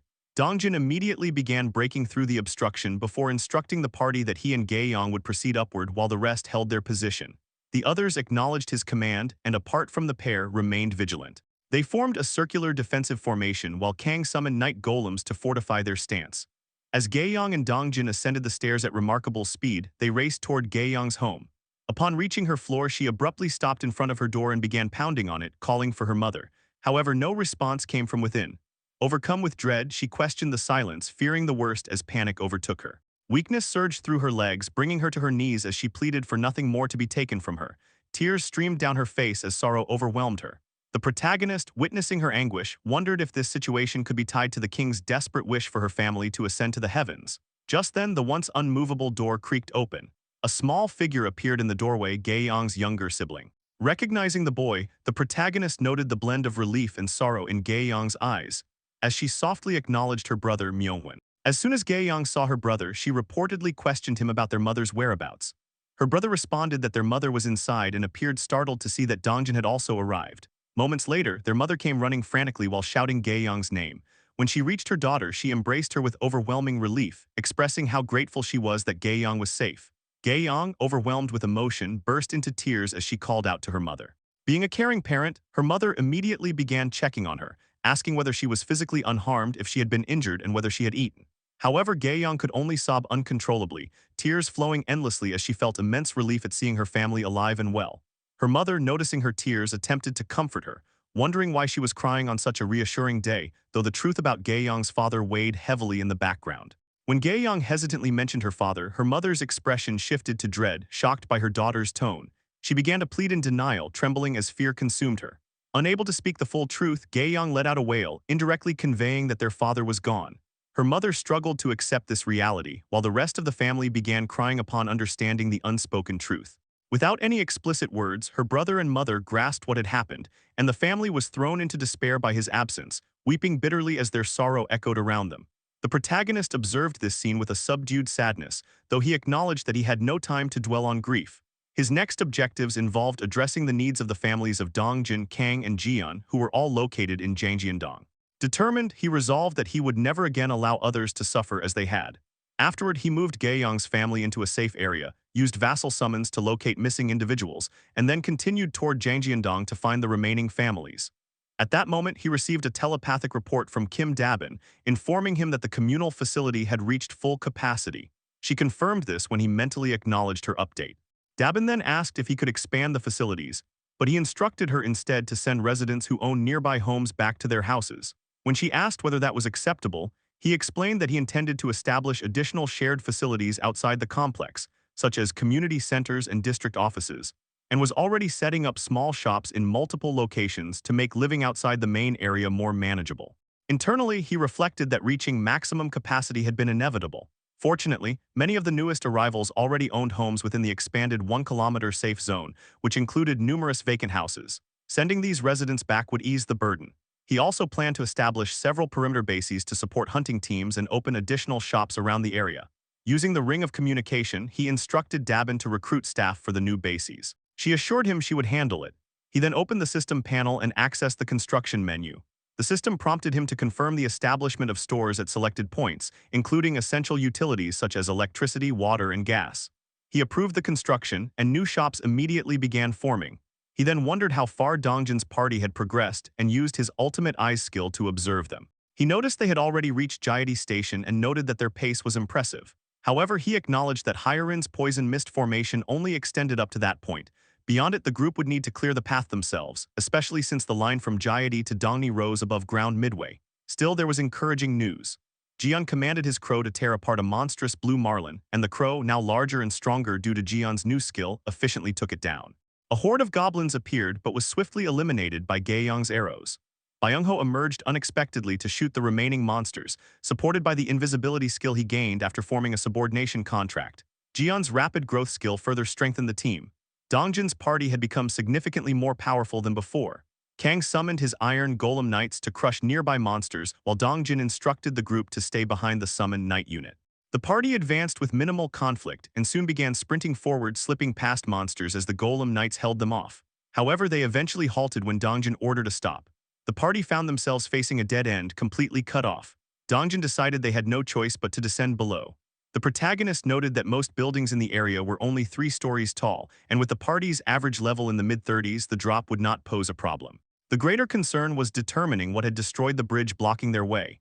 He questioned what kind of being possessed the strength to crush a concrete bridge. Imagining ferocious monsters, he continued assessing the situation. There were no large footprints nearby, indicating it was not a cyclops, yet something capable of such destruction was clearly nearby. He concluded that they would need to remain cautious and alert moving forward. The protagonist, using the ring of communication, instructed the party to proceed cautiously, and they understood his command. As he reflected on the situation, he considered how Dongjin's party had likely traveled down toward Dongni Station. To reach their destination in Jangjiandong, they would need to pass through several subway stations, beginning from Myeongryun, Oncheonjang, and Busan University, leaving a remaining distance of approximately 4 kilometers to Jangjian. He also recalled that they had mentioned living in the same apartment complexes, which suggested that their arrival should be smooth and without difficulty. He silently hoped that everyone would reach safely. At that moment, he heard a ringing sound that caught him off guard, leaving him momentarily confused. It resembled a doorbell chime, yet there was no doorbell in his current location. Activating his multivision, he checked the interior of the apartment complex and discovered a group of men standing together in front of his own apartment unit.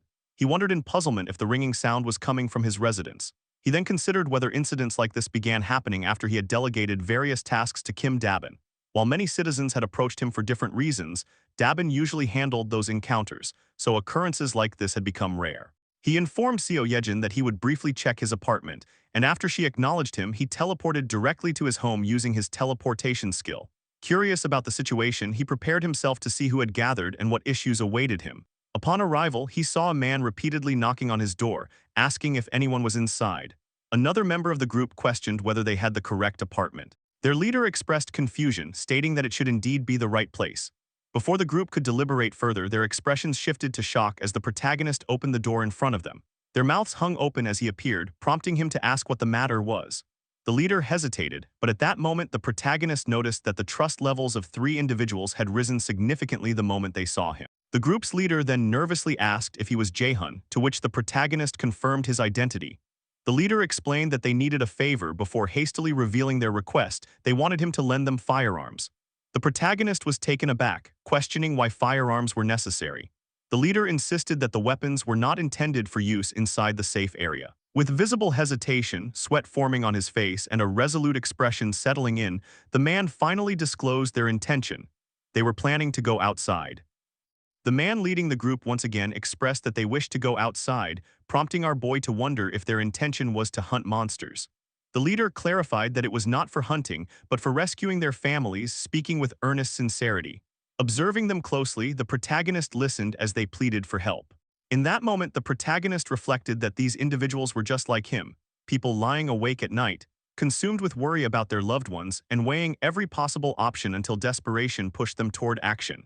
Moved by this realization, the protagonist stated that he could not assist them with everything, and the leader lowered his gaze in disappointment. Before the mood could sink further, the protagonist activated his item summoning ability, causing multiple pistols to materialize and rain down from thin air. The group watched in stunned disbelief. He explained that if they were determined to rescue their families, they would need weapons. The group bowed deeply in gratitude, and the leader voiced their thanks, admitting they did not know how to repay such generosity. The protagonist then revealed that he had a proposal. When the leader reacted in surprise, he clarified that they would need to enter a contract with him. He elaborated on the contract of subordination, an absurdly powerful ability allowing him to choose 100 awakened followers with no conditions. However, he mentioned that there was one peculiar requirement involved. Curious, the leader asked what needed to be done. Internally, the protagonist considered why his mother had never filled all 100 slots despite the advantage. The answer became clear as he informed the group that they must kneel. Shock rippled among them and they hesitantly questioned the request. The protagonist awkwardly reaffirmed that kneeling was necessary. While wondering if he was some authoritarian figure, the leader nevertheless knelt first, seeking confirmation. The protagonist shyly thanked him and stepped forward, raising his hand above the leader's head. With visible embarrassment, he declared that from this moment onward, the leader must obey him. Confused, the leader called out to the protagonist, who explained that he merely needed to voice his intention to submit. The leader complied, and a magical aura enveloped him. The system revealed his details. His name was Jang Sung-jun, with a trust level of 48 and an awakened ability of telekinesis, an A-rank power that used mental strength to exert physical force. Sung-jun awakened to this power and stared at the glowing energy around him, bewildered by the sensation. The protagonist, after reading the skill description, was astonished by the discovery of such a high-ranking ability. The group crowded around, questioning the strange light and asking if Sung-jun was all right. He answered that he felt fine, though somewhat different. The protagonist felt he had stumbled upon an incredible stroke of luck, something far beyond expectations. Immediately, he opened the system store and purchased a single tangerine. He then issued Sung-jun a quest to lift the tangerine using his ability within 10 minutes, with mental power enhancement as the reward. Confused at the mention of telekinesis, Sung Joon listened as the protagonist instructed him to lift the tangerine without touching it. As Sung Joon concentrated, an aura wrapped around him once more, and the tangerine began to glow before slowly rising into the air. In awe, he marveled at its levitation, celebrating his success, until the tangerine abruptly burst, splattering juice all over the protagonist. Frightened, Sung Joon apologized for losing control. The protagonist reassured him that it was fine, explaining that this was the power granted through their contract. He then called for the next person. A system notification appeared, announcing that Sung Joon's trust had reached 50 and that loyalty had been unlocked. It also stated that he met the requirements for vassal registration. The protagonist asked the remaining members of the group if they wished to proceed with the contracts as well.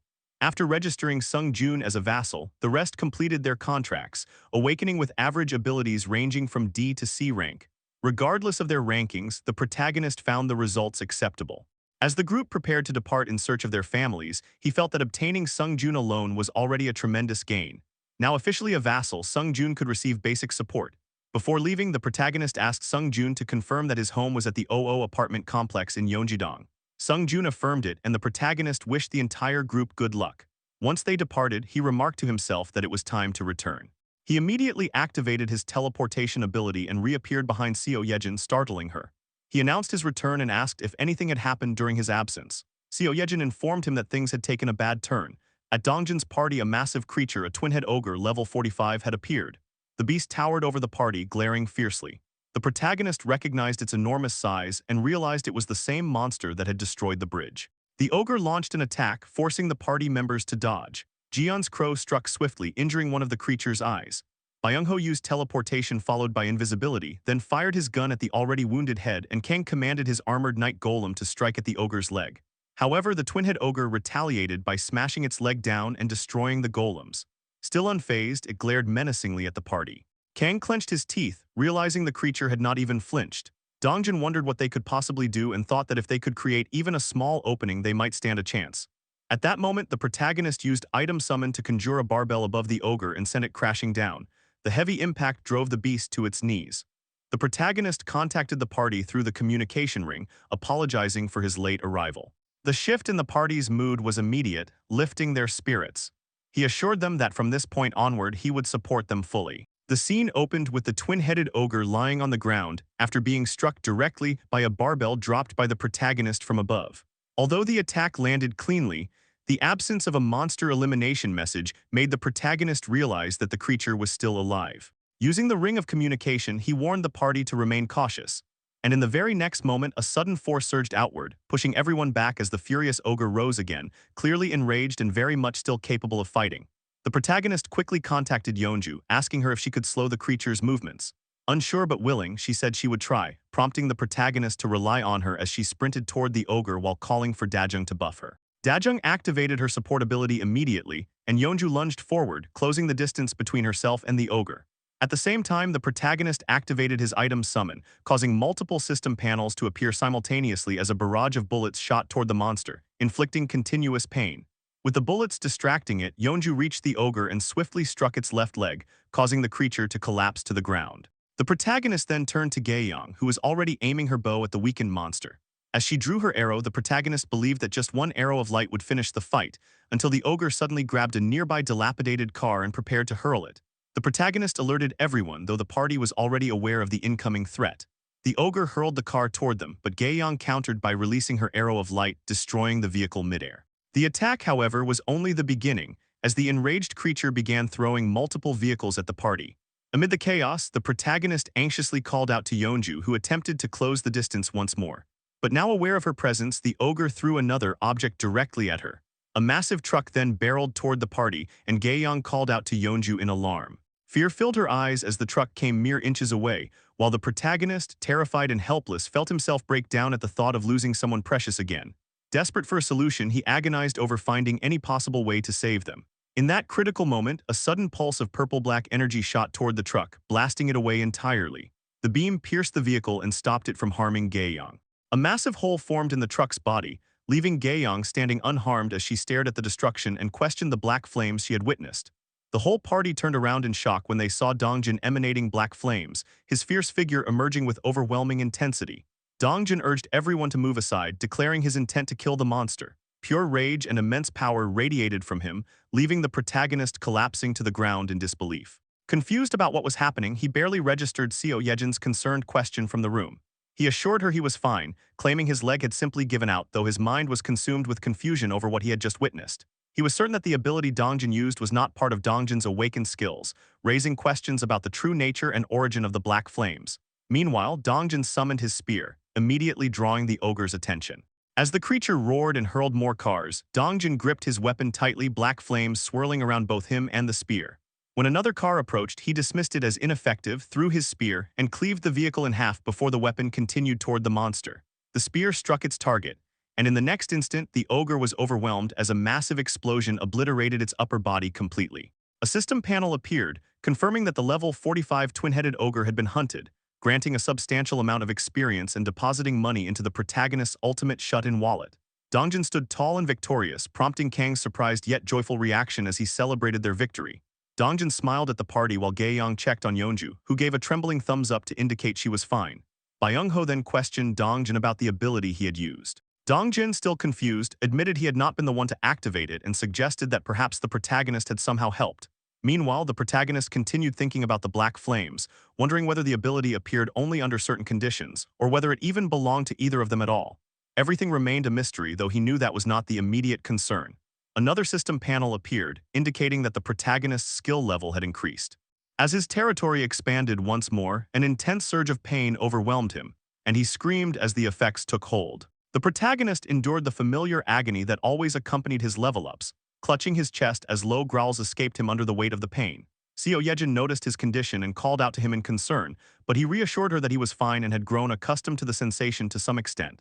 As always, his territory expanded, monsters within it were slain and converted into experience points, and the people inside the newly expanded area were granted citizenship. However, this time was different. A system panel appeared before him, announcing the discovery of a dungeon and informing him that, as the first discoverer, he had acquired a reward of 100 crystals. After reading the notification, he was left astonished, questioning the sudden appearance of a dungeon. He reasoned that since the reward involved crystals, the location must be closely related to them. The system indicated that the dungeon was located behind an apartment complex around the midslope of Hwangryeo Mountain. He decided that Junhyuk's party should be sent to investigate. He considered that forming a contract of subordination with Junhyuk and all his party members would result in combined combat power more than sufficient for the task. A thought crossed his mind about Lee Junhyuk's current whereabouts, prompting him to activate his ultimate eyes skill to locate him. Through this, he saw Junhyuk and his party facing several goblins, only for the goblins in front of them to be killed suddenly and without warning. Junhyuk was left confused, unable to understand how the monsters had died on their own. While observing this, the protagonist realized that during the territory expansion, the monsters Junhyuk's party had been hunting were eliminated under his influence. In the next moment, he used the ring of communication to contact Junhyuk, startling him with his sudden voice. Through the ring, the protagonist instructed Junhyuk to gather his party members and come to his house, explaining that he had a request. The protagonist returned to the apartment using the ultimate shut-in door. By then, Dongjin's party had nearly reached their destination, and Seo Yejin's assistance was no longer necessary. The protagonist expressed his gratitude to Seo Yejin for her hard work. She hesitated, feeling that there might still be something she could help with, but he smiled and assured her that she had already done everything she could. He added that if anything else came up, he would call her again, but for now she should rest well with her family. Though hesitant, Seo Yejin accepted his words and with a bright smile announced that she would be leaving. The protagonist told her to get home safely, and as she thanked him, a smile appeared on his face. Turning away, he thought that Dongjin's party should be reaching their destination by now. The last time he checked, there was nothing he needed to assist with. Their overall abilities had improved enough for them to achieve a breakthrough on their own, and the most troublesome issue, the elimination of one of the dominant bosses in the territory, had already been resolved. All that remained was a straight sprint toward the finish. The scene shifted to Dongjin's party as they ran relentlessly toward their destination. Observing this, the protagonist thought that the timing was perfect, as they were closing in on the apartment complex where the Dongjin, Kang, and Jian families were gathered. Tears welled up on Kang's face as he realized that he could see his house. Dongjin and Jian were filled with hope, determined to rush in, rescue everyone, and bring them back safely. Kang shouted in excitement, urging everyone to push forward with every bit of strength they had. The party continued running toward the apartment complex, believing that they were just a little closer to seeing their loved ones again. Excitement surged through the group as Kang imagined all of them heading to the safe zone together and living happily. However, before he could complete the thought, his eyes widened in horror as he noticed something ahead and abruptly stopped. Dongjin questioned why Kang had suddenly halted, but Kang's face was drenched in fear. Cursing under his breath, Kang grabbed Dongjin and Gaeyoung's attention, his hand trembling as he warned the party. Anxiety spread among them as Kang admitted that they might be too late. Dongjin's expression also shifted into horror as he noticed what stood before them, terrifying figures approaching from ahead. Silhouettes of newly arrived monsters emerged, revealing black orcs at level 31 and black orc warriors at level 35, along with numerous others wielding various weapons, all standing in their path. As the protagonist observed the situation, he was struck with terror. High-level monsters in the 30s were pouring out from the underground parking area. He could hardly believe it, yet the implication was undeniable. There was zero chance that anyone inside the complex was still alive, which meant nothing but disaster. At that moment, Kang announced a command, invoking the word associated with summoning, and multiple armored night golems appeared to confront the orc monsters. The protagonist thought that Dongjin's family, Kang's family, and the Jeon family had likely all met the same fate, with none of them surviving. Kang, consumed by fury, ordered the armored night golem cavalry to annihilate the enemies. The golem knights charged forward to face the grotesque monsters head-on. Meanwhile, Gaeyoung watched Dongjin closely, worried about him, as the thought that his family might be dead weighed heavily on the situation. Dongjin's rage flared, darkening the atmosphere around him. His eyes reflected a singular intent to kill the orcs before him. His gaze darkened further as black flames enveloped his body. As the golem knight cavalry clashed with the orcs, a spear wrapped in black flames appeared in the sky. The blinding flames descended with it, and in the next instant the spear crashed down upon the orcs, triggering a massive explosion that wiped out many of them. It became clear that the spear had been thrown by none other than Dongjin himself. Smoke rose from his body as he stood with a darkened expression, fully locked in. With unwavering resolve, he declared the commencement of battle. Dongjin was seen charging toward the orcs, his spear engulfed in black flames. As the orcs closed in, he zipped past them in a flash, moving faster than their eyes could follow. The orcs only realized what had happened when it was already too late, as Dongjin had pierced their heads and killed them instantly. Nearby, Kang, clad in heavy armor, fought alongside Jeon, who fired live rounds into the orcs. Kang advanced with his halberd and with a single powerful swing obliterated the orcs in his path. Fury burned in Kang's eyes, and every strike carried the rage boiling inside him. The protagonist soon joined the battle as well. He activated item summoning, causing multiple system panels to appear and live ammunition rained down on the orc army. As he observed the battlefield, he concluded that the black orc grunts themselves were not the real problem. They were no match for Dongjin and his party, who had grown far stronger than before. However, the moment this thought crossed his mind, one of the armored night golems was attacked and its head was brutally split apart. It became clear that the black orcs were not the true threat. The real danger lay in the black orcs of the warrior rank. These warrior-ranked orcs were fundamentally different, far stronger, and completely incomparable to the regular black orcs. As the protagonist recognized this, a menacing black orc warrior revealed itself. Using the ring of communication, the protagonist informed everyone that he would provide support and warned them to be cautious of the armored orcs while adjusting their formation. At that very moment, a warrior orc drew its bow and fired an arrow toward the party. The protagonist watched in shock as the arrow flew straight toward their healer, Dajung. Although the protagonist urgently warned Dajung to move away, it was already too late. The arrow struck her and her eyes went blank for a moment as she registered that she had been shot. The party cried out her name in alarm. The arrow had pierced her stomach, and she struggled to suppress her scream while enduring intense pain. Dongjin witnessed this and stood frozen in shock, unable to speak.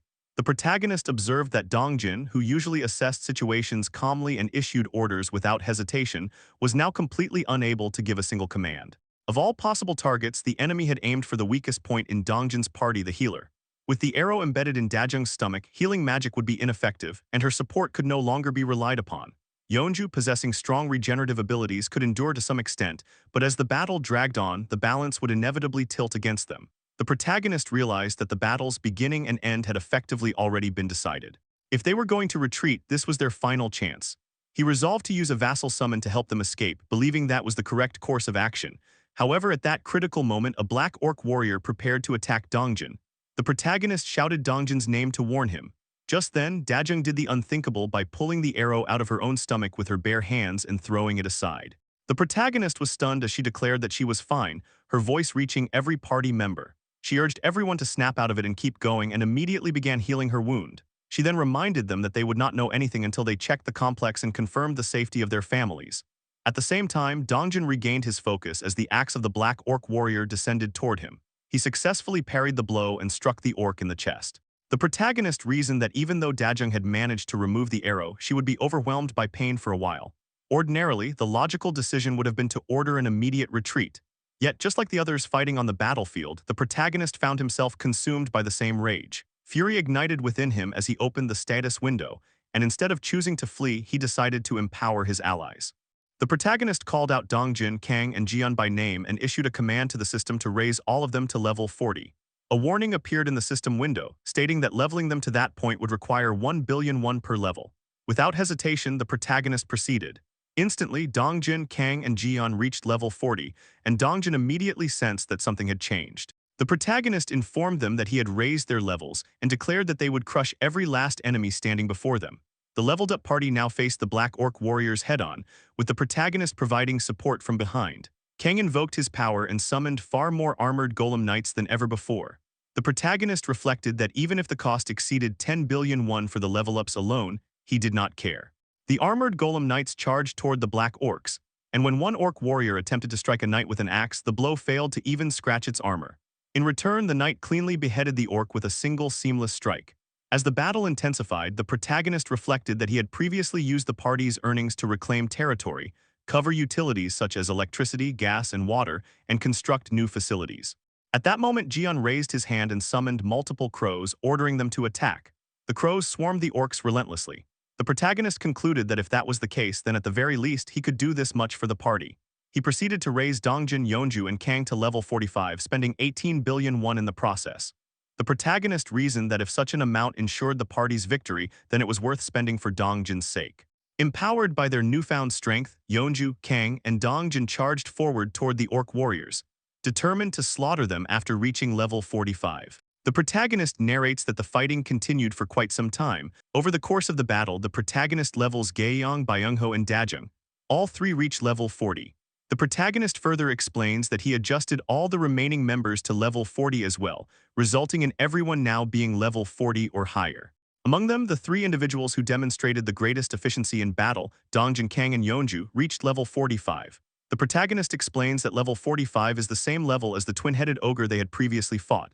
With power of that magnitude, once the party began rampaging, it did not take long for the battle to end. In the next scene, black orcs are shown lying dead in pools of blood. Dongjin is seen walking forward, clearly exhausted from the prolonged battle. The only people still standing are members of Dongjin's party.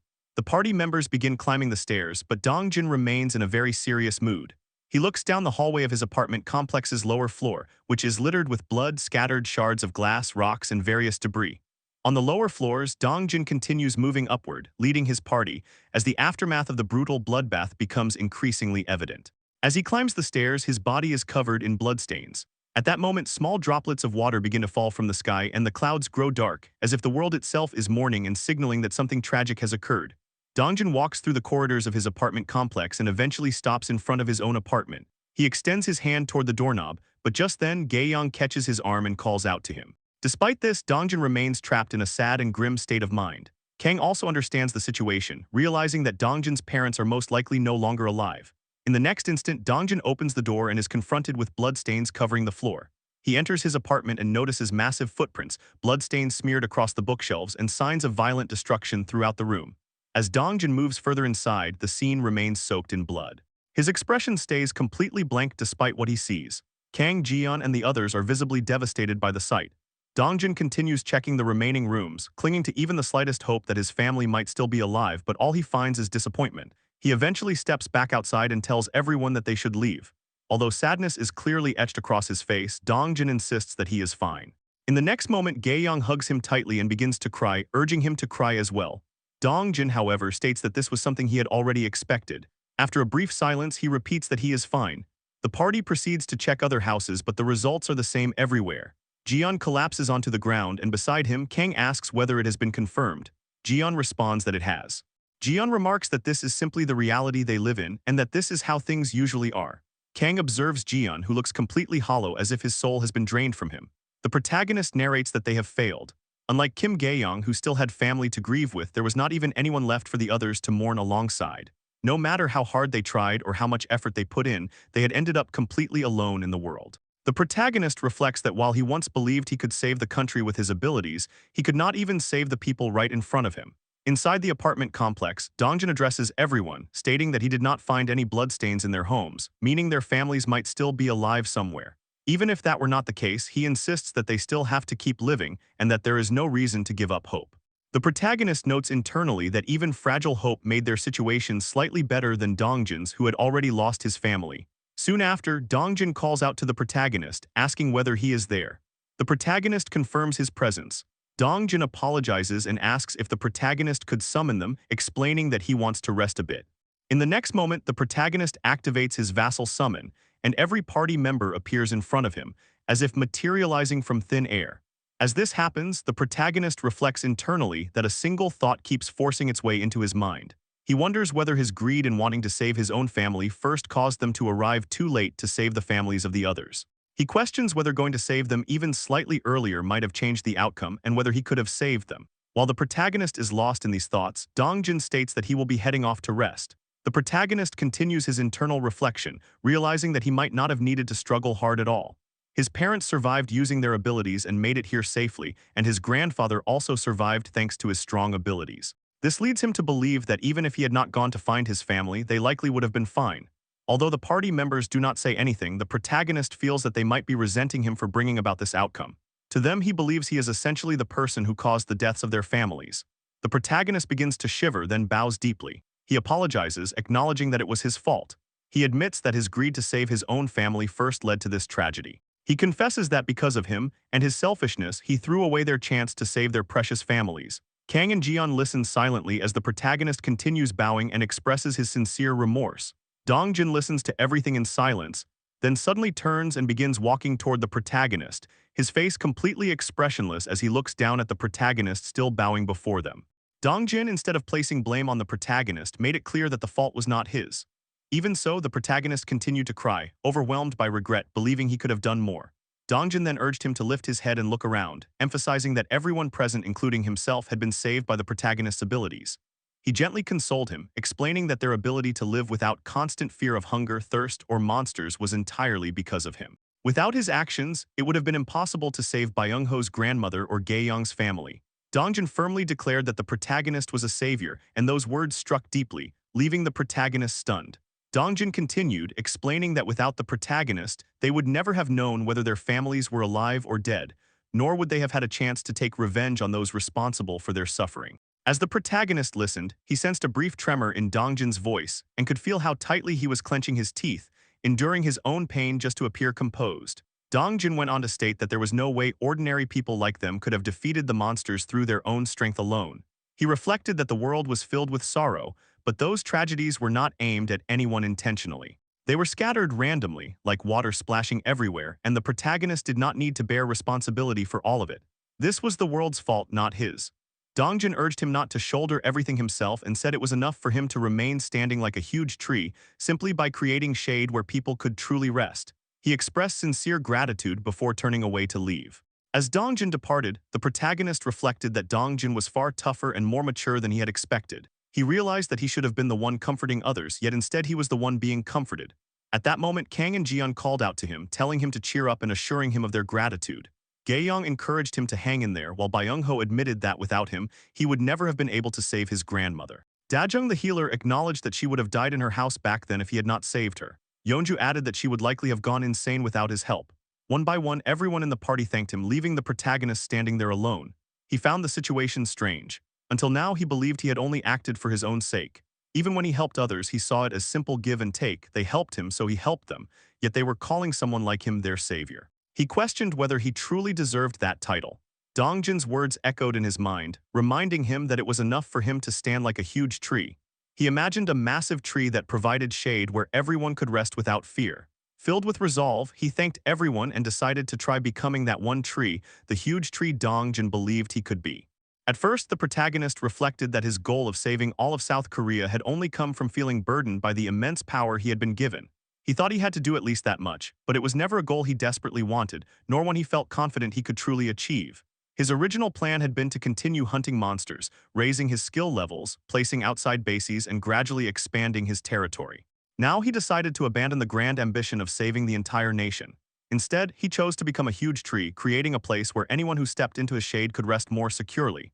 At that moment, he felt certain that this was what he needed to do. Soon after, a system panel appeared before him, indicating that Dongjin's trust had increased and reached its maximum level. He obtained a new throwing skill, while Kim Dajung's loyalty also rose to its peak. Since Kim Dajung was already registered as a vassal, his vassal limit increased further. Not long after Dongjin's party left, Junhyuk arrived at the protagonist's house with his group. Junhyuk explained that he had brought everyone together as instructed. The protagonist stepped outside to greet them and thank them for coming all that way. Junhyuk dismissed the thanks and asked what the protagonist wanted them to do. The protagonist suggested that they move somewhere else. He thought about how no one except his vassals could enter his house and how ordinary citizens could only approach as far as the front door.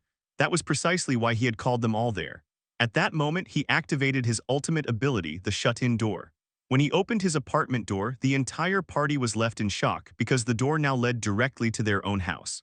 A pink-haired woman in the group was baffled and could not comprehend how such a thing was possible, while another man voiced his confusion at what was happening. As expected, the trust levels of everyone present increased. The protagonist smiled, thinking that the most direct and reliable way to raise trust was to demonstrate his abilities firsthand. He then announced that he would explain what he wanted from them. He stated that he wanted everyone present to sign a contract with him. The group was stunned by the mention of a contract, but soon after they all knelt before him to form a contract of subordination. Once it was complete, the pink-haired woman asked whether they were the last ones and if it was finally over. The protagonist, wiping away sweat, confirmed that it was done and acknowledged how exhausting it was to contract with multiple people at once. With that, the preparations were complete. He then called Junhyuk forward and explained the main point. As his territory had expanded, the entirety of Hwangryeo Mountain had now become part of it, and it appeared that a dungeon had emerged there. He asked Junhyuk and his party to explore the dungeon. After a brief moment of thought, Junhyuk agreed with a smile, thanking the protagonist for trusting them with such an important task. Before the protagonist could continue, a telepathic message reached him. It was Kim Dabin, informing him that the item he had instructed her to prepare was ready and asking him to come immediately. The protagonist responded that he would head there right away. We see our protagonist heading toward the 21st floor.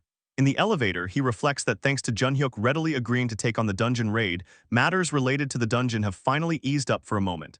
It feels like the first real breath he's had in a while. What struck him as unusual, though, was that even after being bound by the contract of subordination, Junhyuk's skills didn't change. Just like Yeonju, his knight title simply shifted to Viscount. Among Junhyuk's party, the ones who could truly be called the core team were Lee Hyunchun, Shin Ah-hyung, and Kim Jidi. They ended up receiving B rank abilities, whereas most of the others received D or C ranks. Somehow, as the number of people he contracted increased and more data accumulated, he felt like he was starting to understand the pattern. To be granted higher rank abilities, there was something innate involved. Potential. Talent. The limit of subordinates was only 100 for him, so from now on, it would be smarter to contract with the most talented people possible. As that thought settles in his mind, the elevator doors slide open on the 21st floor. Dabin spots him immediately and lights up with happiness, calling out his name. He praises her for her hard work, and she just chuckles, brushing it off and saying it wasn't that difficult. He promises he'll make sure she gets a bonus, then quickly shifts focus to the crowd gathered in front of him. A line of people stands waiting. He asks if these are the ones. Dabin confirms that, as instructed, she gathered 10 people who are good at getting things done. He introduces himself cleanly and confidently as Kim Jae-hun. The entire group bows and greets him in unison. A man with golden hair steps forward and asks what kind of work he plans to have them do. Jae-hun answers without hesitation. He's thinking of granting all of them the same position as Dabin, a manager position. The air practically freezes. Everyone looks baffled by the declaration. The golden-haired man blurts out a shaky question, asking if he really means it. Even now, with the population having grown quite a bit, there are only a few people holding manager positions. Lee Sungmin, the medical team leader, and Baek Suman, the relief team leader. 12 manager slots are still open. He could hand them out to these people, sure, but there's no way he's giving them away for free. The golden-haired man quickly swears that if it's entrusted to him, he'll work hard. Jae-hun lays out the condition. There are rules. The reason he selected them is simple. As new people keep coming in, more and more problems of every kind are going to appear. He's only giving manager positions to those who can propose solutions to those problems. Extending his hand, he asks if they're ready and tells them to begin one by one. For a long while, the candidates keep presenting proposals for the manager post. They bring up issues like trash disposal within the territory, organizing and maintaining internal roads, and systems for handling all kinds of daily mess. Solutions pour out non-stop, and most of them are solid. Good ideas just keep flooding the room. As expected of Dabin, she really did pick the most capable people. Then someone in the crowd raises his hand and says he'll give it a try this time. Jae-hun nods and tells him to go ahead. The man proposes creating an organization to maintain internal public order. Nothing major has happened yet, but without a stabilizing presence, an incident feels inevitable. Jae-hun clarifies if he means a department similar to how the police used to work. The man agrees immediately. Another man wearing a red jacket cuts in, apologizing for the interruption, saying that talk about police reminded him of something. Jae-hun gives him the floor. The red-jacketed man asks if they know police station armories contain firearms, including rifles. That thought slams straight into Jae-hun's brain. Rifles at a police station? Aren't those for the military? The man explains that South Korea is technically still in an armistice state, and in emergencies, certain police stations keep a sufficient stockpile of weapons. Of course, it has to be a station of a certain size. Jae-hun sinks into deep thought. If they could obtain those weapons, wouldn't it help massively in creating a department that maintains order? The nearest station would be the Busanjin police station in Seomyeon. He asks the red-jacketed man for his name. The answer comes back, Nam Jae-ho. Jae-hun immediately tells Jae-ho to form a team himself and head out. Jae-ho startles, asking if he personally has to go. Jae-hun reassures him not to worry too much. Their territory expanded this time, so the station will probably fall inside their range. If it turns out to be outside, he's not to push himself. Jae-ho accepts and says he'll give it a shot. Smiling, Jae-hun tells him to depart as soon as he's prepared. The rest are ordered to continue suggesting solutions. Internally, one word loops in Jae-hun's mind: rifles. It's tempting as hell. By the next day, the manager selection ends successfully. Jae-ho's party, which went out to secure firearms, actually comes back with guns after confirming everything with the ultimate eyes skill and registering them in the store. The haul isn't huge: 2 rifles, 3 bullets, and a box of empty cartridges. Quantity isn't the real issue, since he can register them and purchase more through the store. The real problem is what Jae-ho reports next. When his team entered the police station, someone had already swept away most of the firearms from the armory. Judging by the size of the storage, the missing weapons number in the several hundreds, which means somewhere out there a survival group is armed on a massive scale. It's the kind of group that screams future headache. Jae-hun scratches his head, already annoyed. Still, a group that large would stand out. News would have reached them whether they wanted it or not, which means they're not near the territory yet. I am guessing our protagonist will encounter this group in the near future. But for now, he decides to shelve the problem for later. For now, he activates Ultimate Eyes and announces he'll start issuing rifles to the places that need them most. The scene cuts hard to a battlefield crawling with orcs. Sang-joon and his party are hiding, completely surrounded. One teammate panics and asks what they're supposed to do. Orcs are everywhere. Sang-joon curses, wondering how the hell they even pushed this far in. The same teammate admits they're almost out of bullets. The mood nosedives. This is bad. They pressure Sang-joon for a decision. He runs through the situation in his head. After a brutal fight, everyone's exhausted, weapons are nearly gone, and with his current abilities, he can't handle something like this. He swears under his breath, desperate for any way to solve the situation. Then a voice echoes directly in his mind, calling his name. A system panel materializes out of nowhere, and in the next second, rifles and boxes of bullets drop out of it like a miracle care package. It's all Jae-hun. Watching from afar, he smiles and says it looks like he made it just in time. Weapons support has arrived. Sang-joon's party scrambles at the sight of rifles and ammunition, staring in disbelief. The despair that was choking the air gets replaced by raw, electric relief. Sang-joon actually laughs at the sight of the weapons and shouts his thanks, genuinely grateful. The squad instantly rearmed and ready to throw hands again. We see Sang-joon's party assembled, weapons ready, and Sang-joon himself calmly equipping a rifle. He scans his team and questions them, making sure no one is hesitating. In perfect unison, everyone answers yes. Good, that's all he needs. The next second, they rush the orcs without another word. The orcs turn at the noise. Sang-joon roars a battle cry and opens fire. Bullets tear through the air and punch through orc bodies one by one, dropping them instantly. The party joins in, rifles spitting a relentless barrage. It's not a fight, it's a massacre. The orcs absorb round after round and collapse in piles. Some try to run, panic overriding pride, but Sang-joon's cavalry and the rest of the team gun them down too. Watching the retreat, Sang-joon laughs, hyped and breathless, shouting that they're running away, that they can do this, that they're going to save their families. At the same time, the protagonist receives a system notification confirming monster kills. Through his ultimate eyes, he observes Sang-joon and the party in real time, analyzing the situation. So this is the power of rifles. Without using a single skill, they're overwhelming an orc horde with firearms alone. Even basic firearm proficiency translates into insane firepower, enough to grind ordinary monsters into dust. Good. Sang-joon's party should hold for a while. He decides to leave the rest to them. His attention shifts to Jun-hyuk's party. He wonders how they're doing and tracks them with his ultimate eyes. Elsewhere, Jun-hyuk announces they've finally found it, the Lizardmen's Swamp Dungeon. His party stands at the entrance, staring into a flooded interior. One member points out the obvious: there's a ton of water inside. This is bad. If it's like this, they can't go in. Jun-hyuk cuts the worry short. No need to panic. He raises his hand and activates water control. The flood splits cleanly to both sides, forming a walkable passage like the water itself is obeying him. The party stares, stunned by their leader's ability. Jun-hyuk glances back and asks if everyone's ready. They're going in. A system panel appears for the protagonist. Jun-hyuk's party is the first to enter the dungeon. Double experience points and settlement money will be obtained. Still, the protagonist knows a dungeon's interior is unknown territory. You never know what kind of bullshit danger is lurking inside. After supplying rifles to Sang-jun's party, he immediately armed Junhyuk's team as well. Now they have serious firepower too. Clearing the dungeon shouldn't be a huge problem, but what's that number next to the dungeon info? At first he assumed it was a capacity limit, apparently not. Maybe they'll find out after clearing it. Inside, Hyunchin gawks at the scenery, saying the whole place is filled with water. It feels like they're walking through an aquarium. Ahyung agrees it's basically an underwater tunnel. Then Hyunchin freezes. Enemy spotted 11 o'clock, 3 of them. The party snaps into alert mode instantly. They're approaching. Weapons rise. Junhyuk processes the angle. If it's 11 o'clock, that means the attack is coming from inside the water. Right on cue, a violent splash erupts and a lizardman bursts out. Hyunchin warns him, behind you. The creature raises its claws to strike, but Junhyuk is already moving.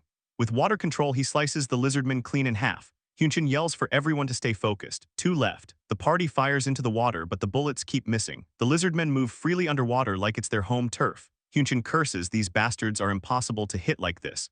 If only they could drag them out of the water, and then the water around the lizardmen suddenly vanishes. The creatures panic, disoriented. The party is shocked, but the reason is simple. Junhyuk states it plainly, water is his domain. He orders a volley, gunfire erupts. The remaining lizardmen are shredded. A system notification reaches the protagonist, 1 level 21 lizardman and 2 level 22 lizardmen hunted. He admits they got lucky. Normally, in a flooded dungeon like this, the terrain advantage belongs entirely to the lizardmen. Moving would be hell in dark water where visibility is garbage. Enemies that swim freely would feel like grim reapers stalking from every angle. But Lee Hyunchin's minimap ability, which maps terrain within 100 meters and distinguishes allies from enemies, combined with Junhyuk's water control, flips the entire board. Right now, there's nothing the protagonist even needs to support. Honestly, at this level, Junhyuk's full party isn't even necessary. Junhyuk and Hyunchin alone, plus a few rifle carriers for raw firepower, would be more than enough to bulldoze the dungeon. Deep inside, lizardmen corpses litter the path while Junhyuk's party stands tall over the aftermath. Without slowing down, they push further in. Eventually, they stop in front of a massive gate. Junhyuk wonders if they've reached the boss room. They open it and step inside. Junhyuk immediately notices something off. What is this? Ahyung blurts out that there's no water here. She jokes that maybe just reaching this room is the dungeon's clear condition since there's no boss in sight. Hyunchin shuts that down fast, telling her not to say shit like that because whenever someone says it, disaster follows. The next second, his expression changes. He feels it, something terrible. He warns everyone that something is approaching and it's coming fast. A massive surge of water explodes into the chamber. Junhyuk throws up a defensive dome with water control and orders everyone behind him. Even then, he strains, teeth clenched, muttering a curse as he realizes the pressure he's fighting. Out of the chaos emerges the dungeon boss, standing atop the water with a trident in hand, looming over the party like a nightmare-given form. Junhyuk confirms it through gritted teeth. It appeared. The dungeon boss has arrived, and its presence alone crushes the air with pure menace. The dungeon boss, the level 30 lizardman chieftain, suddenly appears right in front of Junhyuk's party. Without hesitation, Junhyuk orders everyone to open fire and his teammates immediately comply, unloading a relentless barrage of bullets toward the monster. But the very next moment, the dungeon boss casually swings his trident. Water surges up at his command, forming a fluid shield that blocks every single bullet coming his way. Ahyung blurts out in disbelief that it actually blocked the bullets with water, while Hyunchin panics, realizing their attacks aren't working at all and asking what they're supposed to do now. That's when Junhyuk simply smiles and says that if the boss can use water like that, then so can he. He calmly orders everyone to stay right where they are and not move an inch. Hyunchin is confused and asks what he's doing, but Junhyuk dashes forward, saying he'll finish it quickly and come back. Hyunchin calls out Junhyuk's name in worry, but Junhyuk has already begun manipulating the water beneath his feet. The water hardens under him like solid ground, letting him slide forward at insane speed.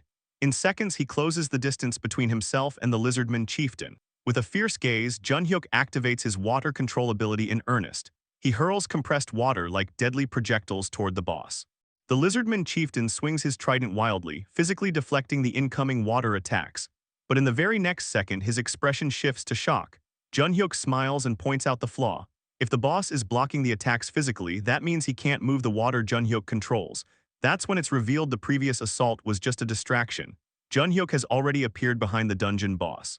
In the next instant, Junhyuk uses water control to completely block the lizardman chieftain's breathing. He bids farewell to the boss and then activates his water bomb. In a brutal instant, the dungeon boss's head explodes. The party members are left stunned, completely shaken by their leader's overwhelming ability. They believe the dungeon has finally been cleared. Junhyuk lands on the ground in a heroic pose and a system panel appears. It announces that Junhyuk has hunted the lizardman chieftain and obtained experience points. Citizen Junhyuk has killed the leader of the Lizardman territory and obtained 10 crystals as a reward. He has successfully cleared a dungeon for the first time and obtained an additional 100 crystals. Later, when Junhyuk's party exits the dungeon description has changed slightly. Where there were once 10 slots, now only 9 remain. The protagonist realizes that this number represents how many times the dungeon can be cleared. That means 9 more runs remain. If they clear all the remaining runs and gather enough crystals, a mystic draw becomes possible. In other words, it would allow another divine item to be drawn, just like the Ring of Communication. Using the ring, the protagonist contacts Junhyuk just as his party finishes clearing the dungeon. He asks about Junhyuk's condition, and Junhyuk replies that aside from being a bit tired, he's fine. Relieved, the protagonist makes a request, asking if Junhyuk can proceed with a dungeon clear once a day. At first, Junhyuk is shocked, but then he grins and says it's a piece of cake. The scene jumps forward 10 days, and Junhyuk's party has cleared the dungeon 10 times in total. After defeating the boss one last time, Junhyuk declares that this one was the final run. They didn't miss a single dungeon clear. A system notification appears for the protagonist, stating that all 10 slots of the D-rank dungeon Lizardman Swamp have been filled. All available dungeon clears have been used, and Mystic Draw, which consumes 300 crystals, is now available. The protagonist currently has 400 crystals. Using the Ring of Communication, the protagonist praises Junhyuk's party for their great work and tells everyone to return and get some well-earned rest. Now that there are enough resources, all that's left is to activate the Mystic Draw. He extends his hand and says out loud, "Mystic Draw." Instantly, a golden magic circle appears on the floor, flooding the room with blinding light. Jae-hun complains that it's way too bright, but then his eyes widen when he notices something unusual. Within the golden light, a crown begins to materialize. The magic condenses into a distinct shape, and soon a fully formed crown rests in Jae-hun's hand. The system reveals its description, the ultimate shut-in S crown. When equipped, all effects granted to citizens are amplified by 2 times. Jae-hun realizes there are currently 6 effects being granted to citizens, including a 100% increase in experience points and settlement money, power of trust, tax collection, basic salary, economic activity subsidy, and profession effects. If he wears the crown, all of those effects will double. He mutters that he guesses he has no choice but to keep wearing it. As he places the crown on his head, he thinks it's a bit cumbersome, but the effect is way too good to ignore. Since he barely goes outside anyway, wearing it at home all the time isn't a problem. The moment the crown settles on his head, a cool energy sweeps through him. He remembers that the cooldown for tax collection should be almost over and decides to test the crown's ability. If the efficiency doubles, then instead of collecting 10%, he'd be taking 20%. He activates the skill tax collection, thinking that at 20% he could be pulling in tens of billions. A system panel appears, announcing that 15 billion won has been deposited into the wallet of the ultimate shut-in through tax collection. Jae-hun is completely shocked by the number. That means the citizens are holding around 75 billion won in total. They had more money than he expected, which explains why store sales have been looking unusual lately. Their purchasing power has clearly skyrocketed. Still, this is good news. With citizens' assets increasing and the crown in his possession, Jae-hun decides he needs to level up quickly and expand the number of item categories in the store. Just then, the doorbell rings. A voice calls out Jae-hun, saying they're back. He opens the door to find Sung-joon standing there. Sung-joon greets him and explains they've come to return the items they borrowed. Jae-hun says they must be exhausted and thanks them for the trouble of bringing everything back.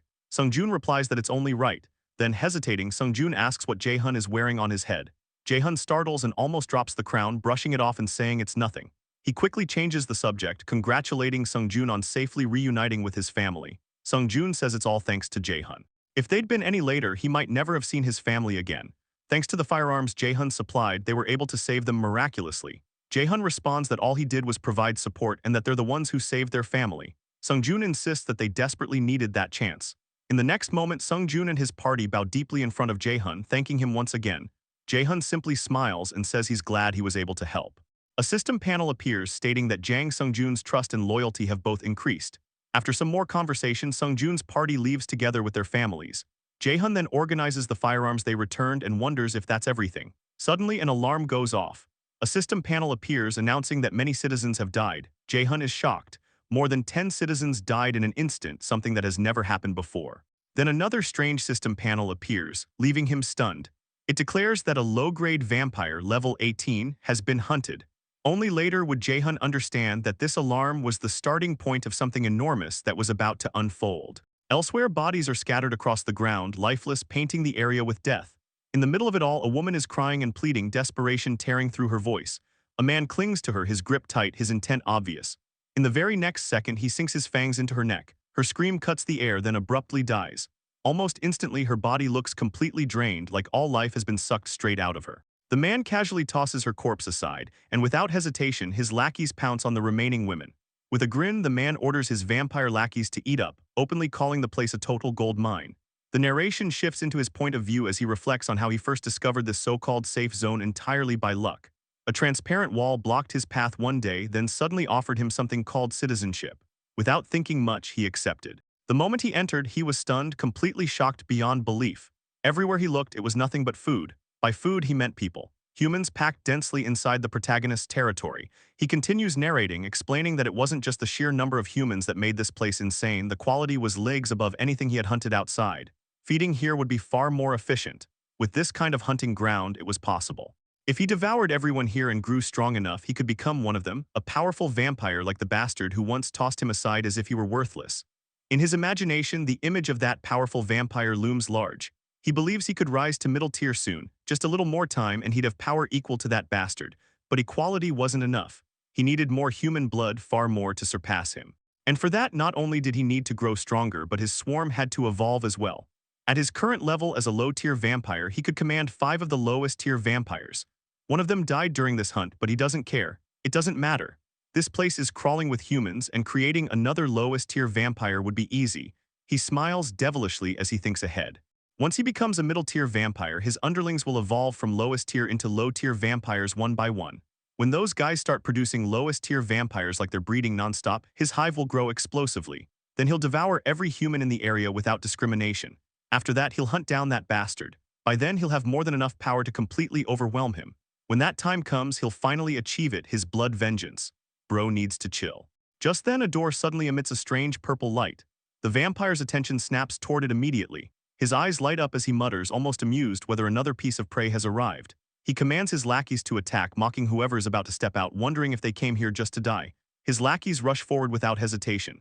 In the very next second, everything goes wrong. All of their heads explode instantly. Blood gushes everywhere as their bodies collapse onto the ground. The vampire freezes, completely baffled. His entire swarm is wiped out in a single moment. He stares at the corpses, unable to believe what he's seeing, muttering in disbelief about what the hell just happened. And then it's revealed this is none other than our boy Jae-hun. Jae-hun calmly walks through the remains of the fallen lackeys, his gaze locked onto the vampire with pure menace. The vampire can't even process what's happening as Jae-hun approaches. Panic floods his mind. Without warning, without a fight, his entire swarm was erased instantly. His brain refuses to accept reality, but one truth becomes unavoidable, that human is a monster, something far beyond his current level of understanding. He knows he has to run, immediately, but Jae-hun isn't letting that happen. Jae-hun activates his invisible hand skill. An unseen force grips the vampire's neck, lifting him as he screams in agony. The vampire desperately gasps out a single plea, "Spare me," his voice breaking. Jae-hun tightens the grip, furious, demanding how dare he. The vampire realizes it's over. There's no miracle coming, no forgiveness. He's going to die a meaningless, empty death without ever getting his revenge. But instead, Jae-hun suddenly drops him to the ground. The vampire crashes down, coughing violently as his neck burns from the crushing pressure. Jae-hun looms over him and coldly issues a command. From now on, he will answer every question honestly. The vampire, trembling uncontrollably, agrees. Jae-hun's first question is simple: how did he get in here? The vampire introduces himself as Yeagle Sungkyu, a low-tier vampire. Hearing how absurdly easy it was for him to enter the territory gives Jae-hun a headache. When the system granted citizenship, it didn't specify humans. It said any being that met the requirements could be accepted as a citizen. Jae-hun never imagined that monsters could be granted citizenship too, especially monsters that eat humans. Jae-hun asks if Sungkyu was originally human. Sungkyu confirms it. He was an ordinary human until he was bitten by a vampire named On Sang-hyuk.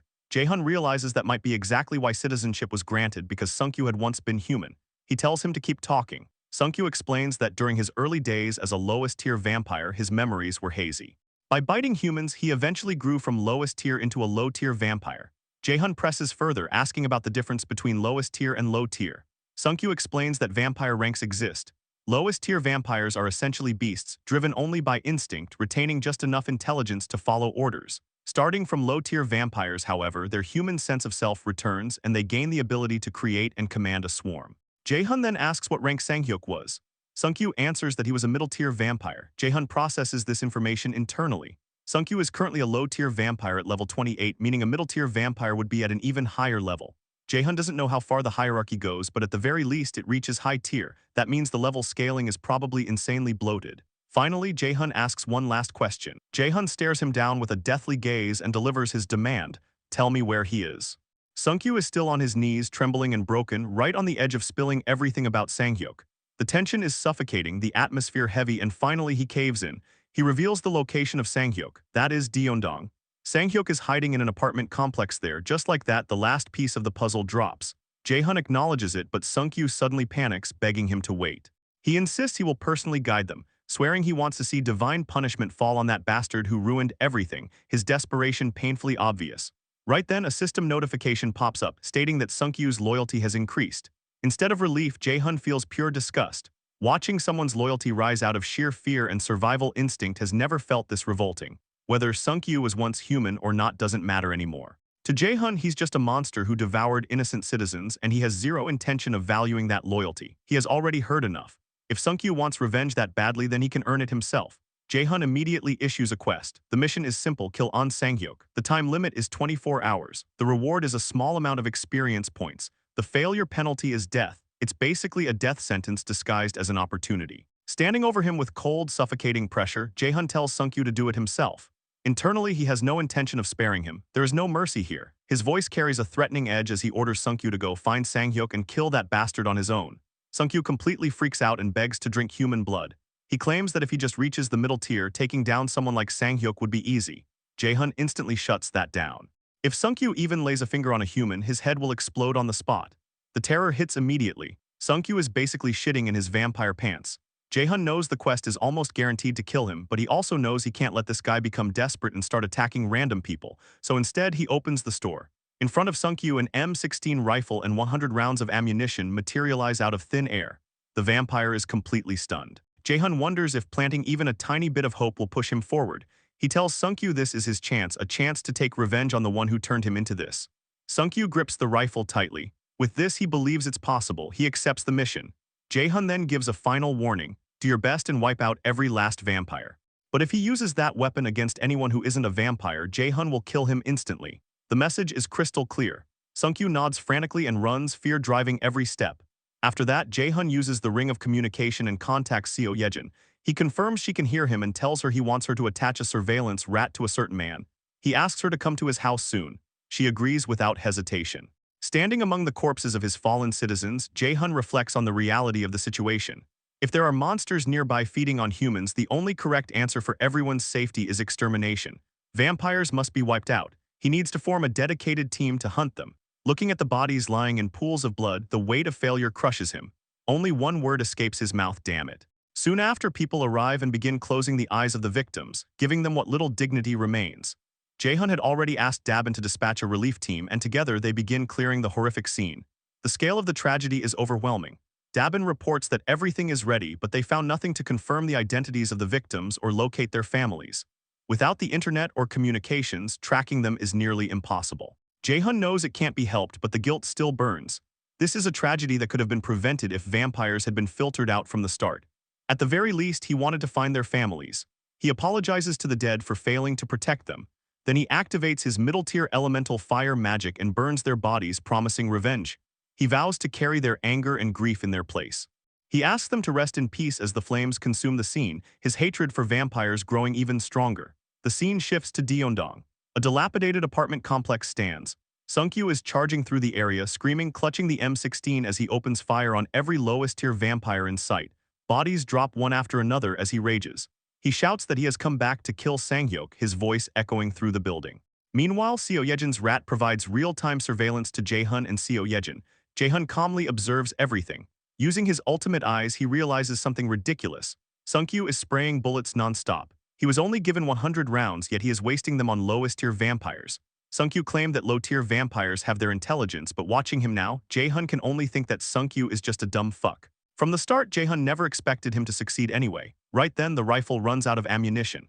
At the exact same moment, Jae-hun opens his storage and dematerializes the weapon entirely. Sungkyu is left empty-handed and immediately starts begging for more bullets. 100 rounds, no, 50 would be enough. Before he gets an answer, a voice cuts through the air. Sungkyu freezes. A woman stands in front of him. She heard the commotion and came to see what was happening. She quickly realizes who he is. It's Sungkyu, the one who got kicked out, returning alone like an idiot. The woman is clearly a vampire. Sungkyu explodes with rage and charges at her with his claws. She only smiles and mocks his filthy mouth.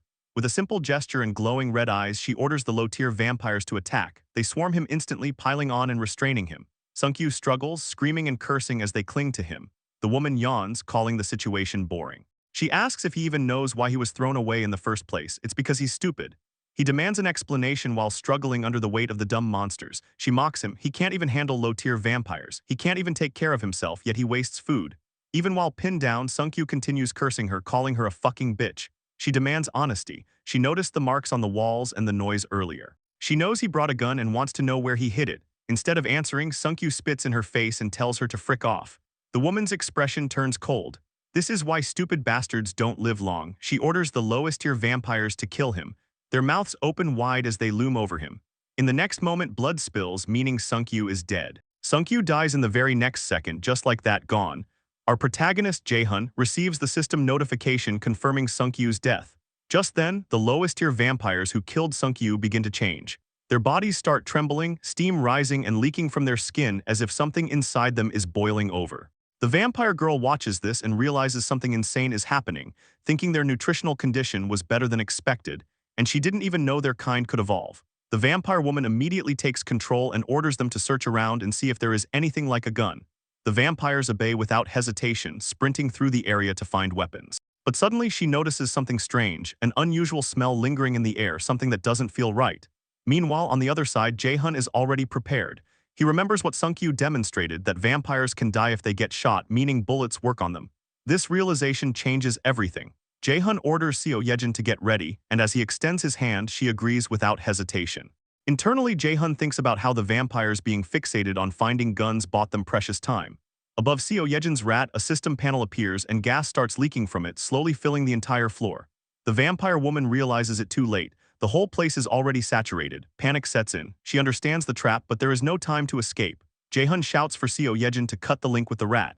In the same instant, Jae-hun summons burning tissues. Because the entire floor is filled with gas, the result is completely predictable.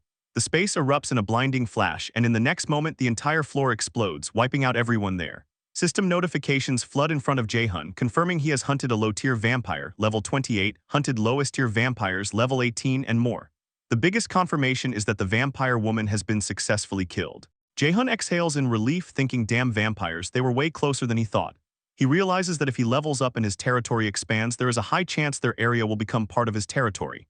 That would make things complicated because they would be considered citizens. He is thankful he discovered vampires now. He decides he will wipe every last one of them out before that happens. Seo Yejin suddenly wonders if vampires might already exist inside their territory. Jae-hun confirms this, which is why the situation is such a headache. Even now, he cannot rule out the possibility that vampires are harming people under his rule. Seo Yejin suggests assigning quests to everyone and imposing sanctions, but Jae-hun immediately rejects the idea, saying it is too extreme. If innocent people are affected, it will destroy public trust. She realizes her mistake, while Jae-hun internally acknowledges that such an action would cost him public support and create chaos. He knows there is a limit to what he can do alone and wishes there were a way to sort citizens by their tendencies.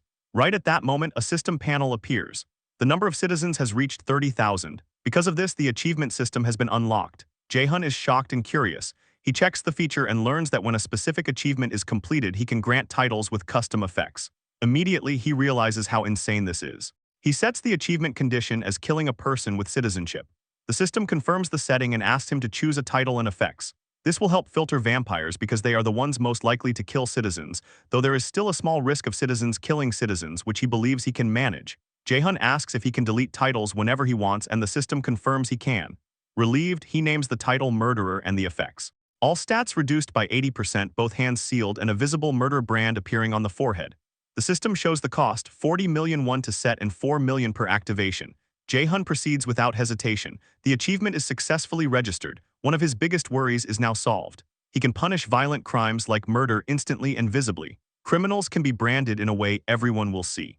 He also realizes he can create positive achievements too, like monster hunting, which opens endless possibilities. Seo Yejin then suggests sending a message instead of sanctions, asking vampires to reveal themselves. Jae-hun tells her it is fine now because he has already found a solution. She is relieved and smiles brightly like a light bulb going off. She praises him, saying she doesn't know what he did, but he is amazing. Seeing that smile, Jae-hun blushes hard. Turns away, thanking her, while internally realizing he has been so focused on work that he never noticed how pretty Seo Yejin really is. Suddenly, someone rings the doorbell. The person says they came as soon as they got his message. Jae-hun lets them in. The door opens and the person steps inside. Jae-hun thinks about how this person is indispensable when handling large numbers of monsters. For the vampire extermination operation, he had to call Yo Hyerin. She arrives and is ready to start immediately, but Jae-hun stops her, saying there is something important they need to do first. The scene shifts to a vampire base. A group of vampires sits around a table. In the middle is Sang-hyuk, the one Jae-hun has been searching for. He announces that Shin Saram is dead. Everyone is shocked. One vampire suspects it is because of the explosion on the first floor. Another questions if she is really dead and asks what happened. Sang-hyuk explains the entire first-floor corridor exploded and that the lowest-tier vampires heard gunshots, so it was likely those bastards. A masked vampire slams the table in anger, assuming it was the cops. Sang-hyuk confirms it. Rage spreads through the room. Some want to kill them immediately and take their heads. Others say they should have shredded them before. However, one baldy vampire points out it is not simple because the enemies have guns. Another warns that a full war would be dangerous. Sang-hyuk thinks something feels off. They already knew about vampires, but suddenly launching a full attack makes no sense. How did they find the base? Why now? There are too many unanswered questions. Despite this, everyone demands a decision. Sang-hyuk declares they will attack. The room erupts with hype, but he adds they will not fight head-on. Instead, they will exploit the enemy's lack of supplies, infiltrate from within, and destroy them. He begins to name the person who will carry out this operation, but before he can finish, loud banging shakes the door. The knob starts moving.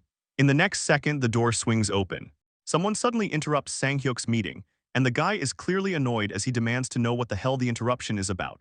A hand slowly pushes the door open, and a lowest-tier vampire staggers inside, coughing violently and barely able to breathe. The dude warns them that it's dangerous and that they have to get out of there right now. Sang-hyuk immediately questions what that even means, but the lowest-tier vampire coughs harder and says there's no time for explanations. He urges them to go outside, mentioning the rats, but before he can finish the warning, chaos squeaks. Seo Yejin's rat suddenly bursts into the room in a wild leap. The lowest-tier vampire sees the rat and instantly looks horrified while the creature squeaks sharply. Realizing what's coming, the lowest-tier vampire screams for everyone to run, but it's already too late. The rat has fully entered the room, and a system panel suddenly appears above it, as Hyren's poison mist begins releasing from the tiny body. The moment Sang-hyuk sees the rat, he's shocked, instantly realizing how bad the situation is. Without wasting another second, he urgently tells everyone to hold their breath and jump out the window. Inside the room, the lower-tier vampires start dying as the poison mist spreads through the air. The elite members react immediately to Sang-hyuk's command and begin running, and within seconds they leap out through the window to escape. Meanwhile, the entire conference room fills with toxic gas. Elsewhere, a system panel appears for Jae-hun, announcing that low-tier vampires of level 22 and level 23 have been hunted, while the elite vampires manage to escape the gas and run outside. Right then, Jae-hun locates the leader, Sang-hyuk, and immediately commands Seo Yejin to follow them. Seo Yejin agrees, sending the rat to trail behind Sang-hyuk's group. Jae-hun begins analyzing the situation in his mind. Hyren's poison mist strategy definitely wiped out a decent number of vampires, but most of the ones killed were weak, low-level trash. The vampires in the conference room are completely different from the ones they fought earlier. Every single one of them is at least a low-tier vampire with levels in the high 20s. They're probably Sang-hyuk's elite members. If those guys aren't dealt with right now, they'll rebuild the swarm again and their numbers will explode. So the goal becomes obvious, wipe them out here if possible. Meanwhile, Seo Yejin's rat continues following the vampires quietly. But suddenly a hand shoots out and grabs the rat mid-movement. The one holding it is none other than Sang-hyuk himself. The rat is completely captured now, and all the vampires stare at it like predators staring down their next meal. The rat squeaks and struggles desperately in Sang-hyuk's grip, but Sang-hyuk doesn't hesitate for even a second. In the next moment, he crushes the rat with his bare hand, blood splashing the scene. At the same instant, the damage reflects back onto Seo Yejin herself. She suddenly cries out in pain, and Jae-hun immediately asks if she's okay. She confirms she is, but the backlash clearly hurts. Jae-hun quickly realizes the bad news. They didn't manage to kill even one of the top-ranked vampires. Ideally, he wanted to eliminate them before they could gather any information about them. Now the surviving vampires will realize how dangerous the poison mist is, and they'll also figure out that rats are being used to spread it. That means it's very questionable whether they'll ever stay inside enclosed spaces again. Hell, they might even move their main base entirely. Jae-hun calls out to Seo Yejin and asks her to keep watching whether the vampires relocate somewhere else, even though he knows it's difficult. She understands and agrees. But Jae-hun also realizes another harsh limitation. Every time one of Seo Yejin's rats dies, she takes a mental hit from the feedback. That means continuing to rely on the rat-based poison mist strategy will get harder and harder. In this situation, they're going to need help. And the only group that can realistically handle enemies at that level is Dongjin's party. Using his ultimate eyes skill, Jae-hun begins searching for the locations of Dongjin's party members. The scene shifts to a gym where people are training. One guy is casually bench pressing an insane amount of weight, and it turns out to be Dongjin himself. His fiancée, Gaeyong, asks what he thinks about the weights. Dongjin says they feel way lighter than he expected. Gaeyong is shocked because the total weight is 350 kilograms. Dongjin casually suggests she try it too, but Gaeyong immediately opposes the idea. Still, Dongjin reassures her and promises to help. Gaeyong's face goes pale because she absolutely does not want to bench press that monstrous weight, but she reluctantly lies down on the bench anyway. She warns Dongjin that if it looks like she can't handle it, he needs to step in immediately. Dongjin calmly tells her to trust him. She starts lifting the bar, and to her absolute shock, she can actually move it. In fact, she can lift it easily. Completely stunned, she asks how this is even possible and wonders if Dongjin is secretly lifting it for her. Dongjin just laughs and insists he's not doing anything. Meanwhile, Jaehyun observes Dongjin through his skill and thinks about what happened after Dongjin returned from Jangjeondong.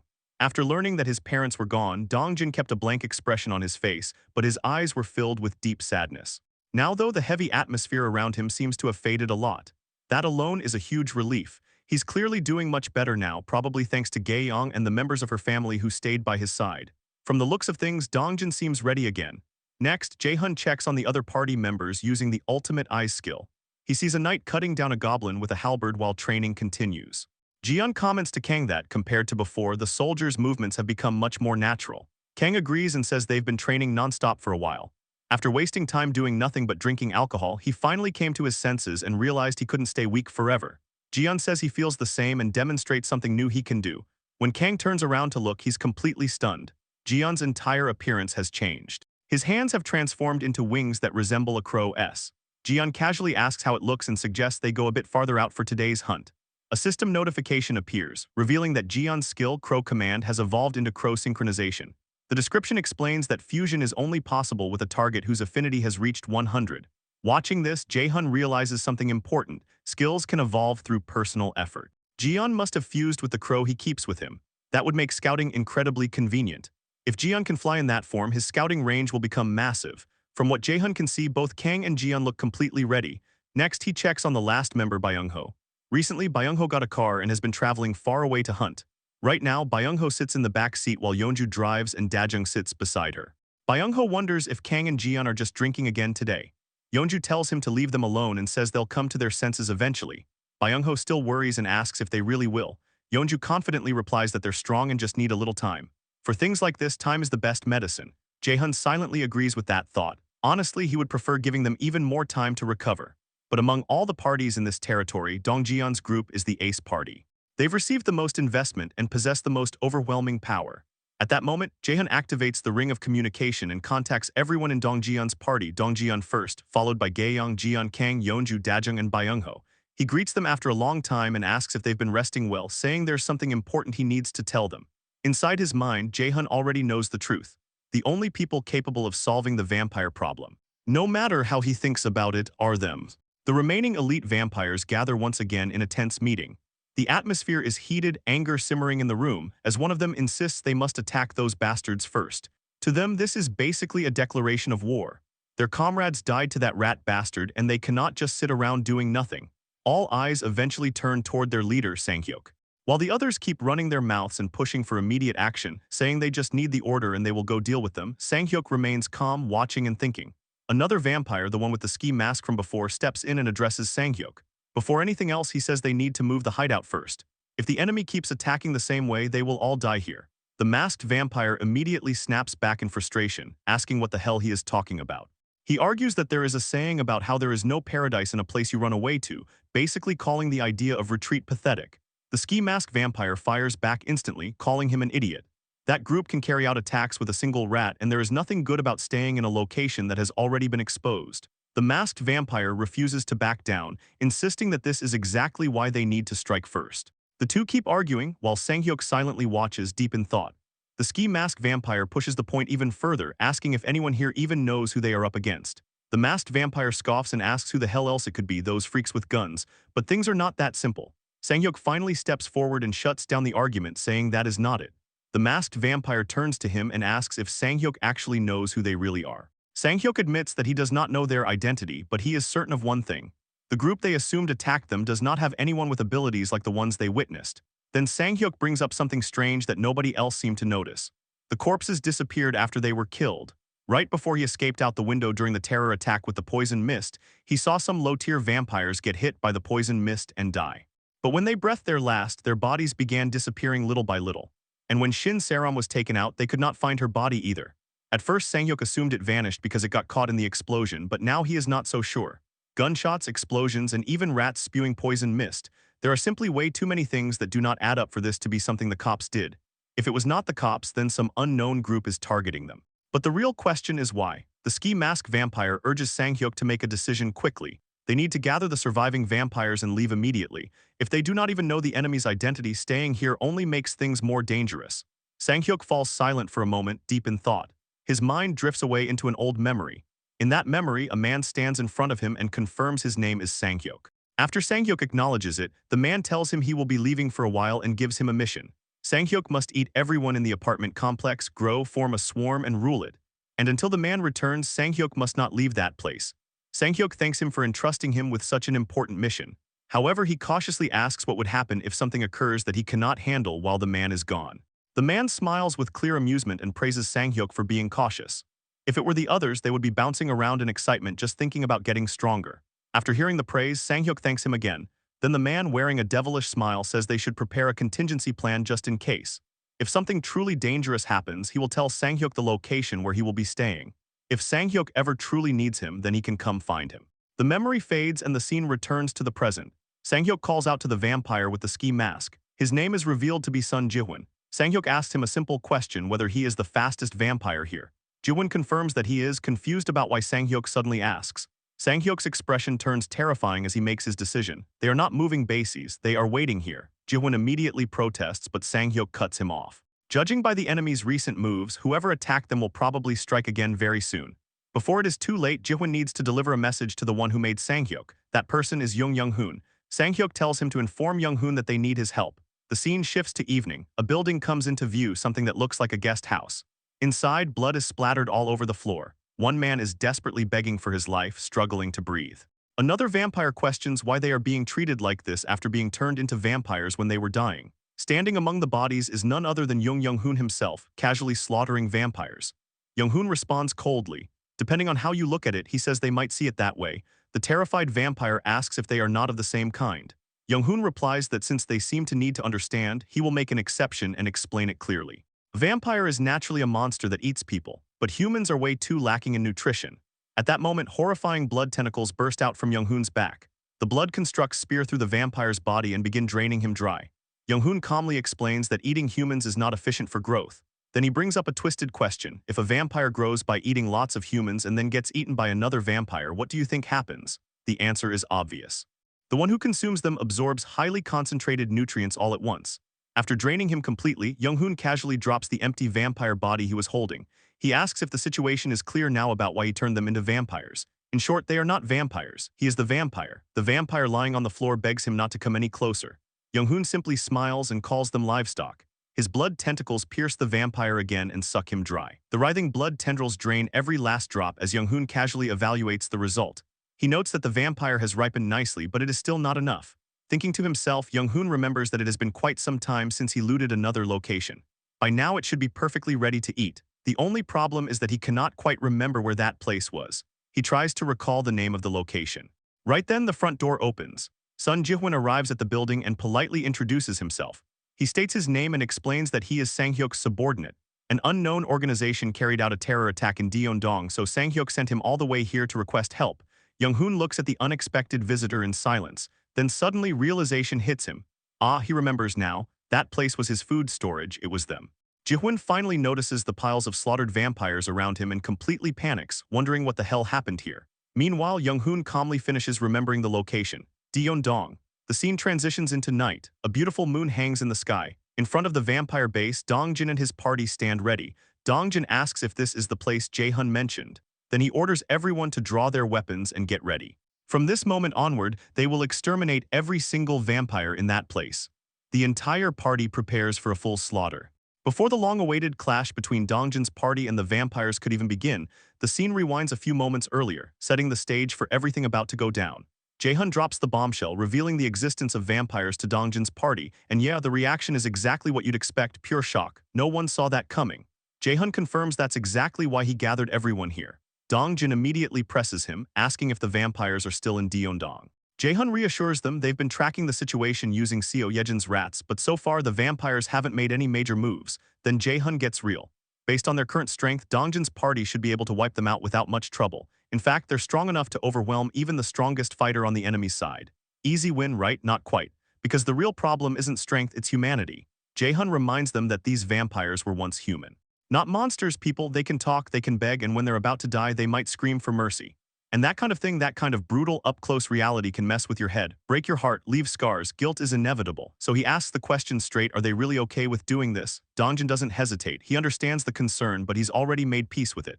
In this broken, ever-changing world, survival isn't clean. It's ugly. And this is just part of the process. Something they have to go through at least once. Because next time it might not even be vampires, it might be real humans, and when that day comes, they won't hesitate. The entire group locks in. No fear, no backing out. They're ready to smash. Dongjin reassures Jae-hun not to worry. Him and his squad aren't fragile like that. Even if their hearts break, they'll get back up again. They've done it before, they'll do it again. Jae-hun watches him in silence, realizing the weight behind those words. This is a man who lost his family and still stands tall, still choosing to protect others. Then Dongjin casually points at Kang and Jiyeon, joking that if things get too rough, they can always drown themselves in alcohol like those two did before. Jae-hun sighs, a small chuckle escaping. Maybe he really did worry too much. Having them here is more reassuring than he expected. He puts his trust in them once again. And just like that, the scene snaps back to the present. Inside the vampire stronghold, Sang-hyuk drums his long, claw-like nails against the table, clearly irritated. He's waiting for Jihoon, who should have been back by now. Way past the expected time, something's off. He starts wondering if something went wrong, maybe even on Young-hoon's side. Nearby, the masked vampire Shim Hyung-sik starts talking trash, cursing Jihoon and calling him a coward who probably dipped to save his own skin. But Sang-hyuk immediately shuts that down. That's not the kind of man Jihoon is. Still, the delay is suspicious. Maybe he ran into a monster, and right as that thought lands, a spear comes flying in at insane speed with lethal velocity slicing through the air. Before Hyung-sik can even finish reacting, the spear blasts past them, leaving both him and Sang-hyuk completely stunned. The sheer power behind that throw is unreal. They turn to look at it, yeah, definitely a spear.